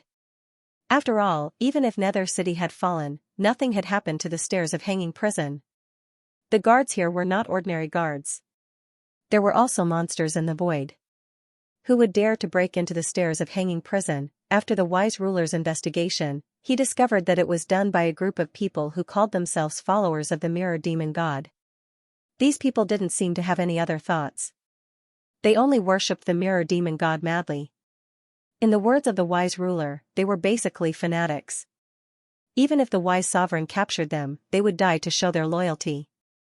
In the eyes of extraordinaries, a person's death didn't mean that their information would disappear. They could still find clues. But what surprised the wise sovereign was that even if these fanatics died, their souls would be blank. They wouldn't have any memories. The only memory they had was their worship of the demon god. The memories of their souls are blank? Hearing this, everyone seemed to think of something. Hollow people? Empty mirror ocean? The wise sovereign nodded. That's right. It was the empty mirror ocean that caused them to lose their memories and become fanatics of the mirror demon god. However, at that time, I didn't know about the existence of the mirror domain. Later on, the wise sovereign investigated the mirror demon god's emblem. After comparing it, he discovered that one of the characters on the emblem resembled Olio, while the other resembled Adonis. The wise sovereign thus came to the Clear Sky Poetry Room once more. But this time, the wise sovereign was refused entry. No one came out to meet him. The Clear Sky Poetry Room wasn't controlled by the magic array, so the wise sovereign couldn't force his way in. I used some tricks. In the end, I still forced Adonis to appear. The wise sovereign didn't say what tricks he had used, and no one asked. There were many things that didn't need to be explained. She admitted to her actions, but her reason was that she wanted to help the Noah clan take back what belonged to Augustine. At the same time, she wanted to take back Margaret's things and place them in the Clear Sky Poetry Room for better preservation. The wise sovereign naturally didn't believe him. The warden's room had a magic array that had never been broken. Even the wise sovereign didn't know what was going on inside. But Adonis had instructed the demon god's followers to break the magic array. Who knew what she had taken or what she was thinking? The main reason the wise sovereign didn't believe Adonis was that this was only their second meeting. The wise sovereign didn't even know Adonis' background. How could he believe her words? The wise sovereign wanted to see Olio. But no matter what the wise sovereign said, Olio didn't appear. The wise sovereign could only think of capturing Adonis first before talking about anything else. And so, the wise sovereign and Adonis were at daggers drawn. However, that was all. There was no further result. This was because Adonis didn't show herself at all. She was talking to the wise sovereign in the mirror. Although the wise sovereign already knew about the mirror domain, he didn't know much about it. He forcefully broke the mirror, but he still wasn't able to capture Adonis. In the following period of time, the wise sovereign confronted Adonis multiple times, but he was never able to capture her. Moreover, as the years passed, Adonis grew stronger and stronger. The wise sovereign didn't want to see her continue to grow, so he made a painful decision to get rid of her as soon as possible. As for what the wise sovereign planned to do this time, or what the process was like, he didn't go into detail. He only mentioned the result. The result was, he signed a contract with Adonis, reaching a balance. This contract was still in effect to this day. Judging from the result, the wise sovereign seemed to have lost out, and in reality, he really had. However, it wasn't as if he hadn't gained anything. Back then, underworld slave had been assigned to him by Adonis in order to help the wise sovereign clean up the filth in the sewers and prevent any accidents from occurring with the magic array. Not long after underworld slave came to the wise sovereign's side, the one-eyed clan was born. Perhaps out of consideration for underworld slave's love for his children, or perhaps out of consideration for the balance, Adonis didn't forcefully summon the one-eyed clan back. As a result, she allowed the one-eyed clan to be educated by the wise sovereign, resulting in the current Big Bow, Little Bow, and Little Bow. Apart from underworld slave and the one-eyed clan, the wise sovereign also gained something else, Laplace's friendship. The wise sovereign didn't go into detail, only giving a vague hint. However, since the wise sovereign mentioned Laplace, everyone couldn't help but guess that perhaps the wise sovereign had entered the mirror domain after his battle with Adonis. In the real world, the wise sovereign might have been able to easily defeat Adonis, but in the mirror domain, it was hard to say. It was no wonder that the wise sovereign didn't mention what had happened, only the result. At this point, the wise sovereign had roughly sorted out his relationship with the ruins, the mirror demon god, and Adonis. He didn't continue, because he had already noticed that everyone's confusion was about to overflow. I can guarantee that everything I've said is true. If you have any doubts, you can ask now. After saying this, the black girl rushed to ask, what exactly did she take away? Why did she say that she helped the Noah clan take it back? The wise sovereign shrugged his shoulders, I don't know either. Perhaps it was Augustine's letter? Or perhaps it was something else. As for why Augustine's things were in the warden's room, I think I mentioned that Margaret is the warden's daughter, and that they both live at the top of the stairs of Hanging Prison. It's normal for Augustine to leave something with Marguerite. However, Adonis once said that she would hand these things over to the descendants of the Noah clan. When the Sovereign of Wisdom spoke up to this point, he glanced deeply at the Dark Earl and Vey, and then he continued, but both of you are aware that Adonis' thoughts have changed throughout the past 10,000 years. Her tests for Noah's descendants grew stricter and stricter, and in the end, practically all of them fell into the Mirror Ocean. This is why your ancestors left fewer and fewer records about the Chamber of Poetry. Every Noah clan descendant who knew about it was washed away by the Mirror Sea and turned into a hollow. So, even if you go to the Chamber of Poetry, I can't guarantee that she won't hand over Augustine's things to you. While speaking, the wise sovereign also wrote down his own words in the Book of Truth to prove that he was not lying. The book did not respond, which meant that the wise sovereign really did not know what Adonis had taken away. Black Earl looked at the words written on the book and fell into deep thought. Angor spoke up, when was Adonis born? Is she a mirror realm creature, or a spirit? The wise ruler, when I first met Adonis, she was already very intelligent and had her own style of doing things. She must have been born for some time, or she must have learned a lot before she was born. I don't know when she was born, but I'm sure she never saw Augustine and Margaret's real bodies. So, she must have been born after Augustine and Margaret left Nether City. As for what she is, I'm sure she's not a native of the Mirror Realm. She has a real body in the real world. But I don't know what her real body is. Maybe she's a mirror or something. What about Olau? What's Olau? Olau is a spirit. I'm sure it's a spirit created by an alchemy item. I once asked Augustine before the fall of hell, but Augustine's answer was very vague. He only said that it was a mirror. So, there's no mistake that Alao is a mirror spirit. However, based on the information I've obtained from Adonis, Hidden Slave, and the One Eye family over the years, I can roughly confirm one thing. Alao lost her real body. That's my guess, so I won't write it down in the Book of Truth. But I'm pretty close. Think about it. Why didn't Alao leave the Chamber of Poetry? I think it's sleeping most of the time. Since it lost its real body, it had to find other ways to keep its body intact. Also, why did Adonis become stronger than Alao so easily? Because she has a real body, while Alao doesn't. As for why Alao lost his original body, my guess is that he was taken away by Augustine or Margaret. They thought they'd come back soon, so they took away the alchemy item. But they didn't expect that after so many years Alao would become weaker and weaker without a real body. And now, Adonis is the owner of the Chamber of Poetry.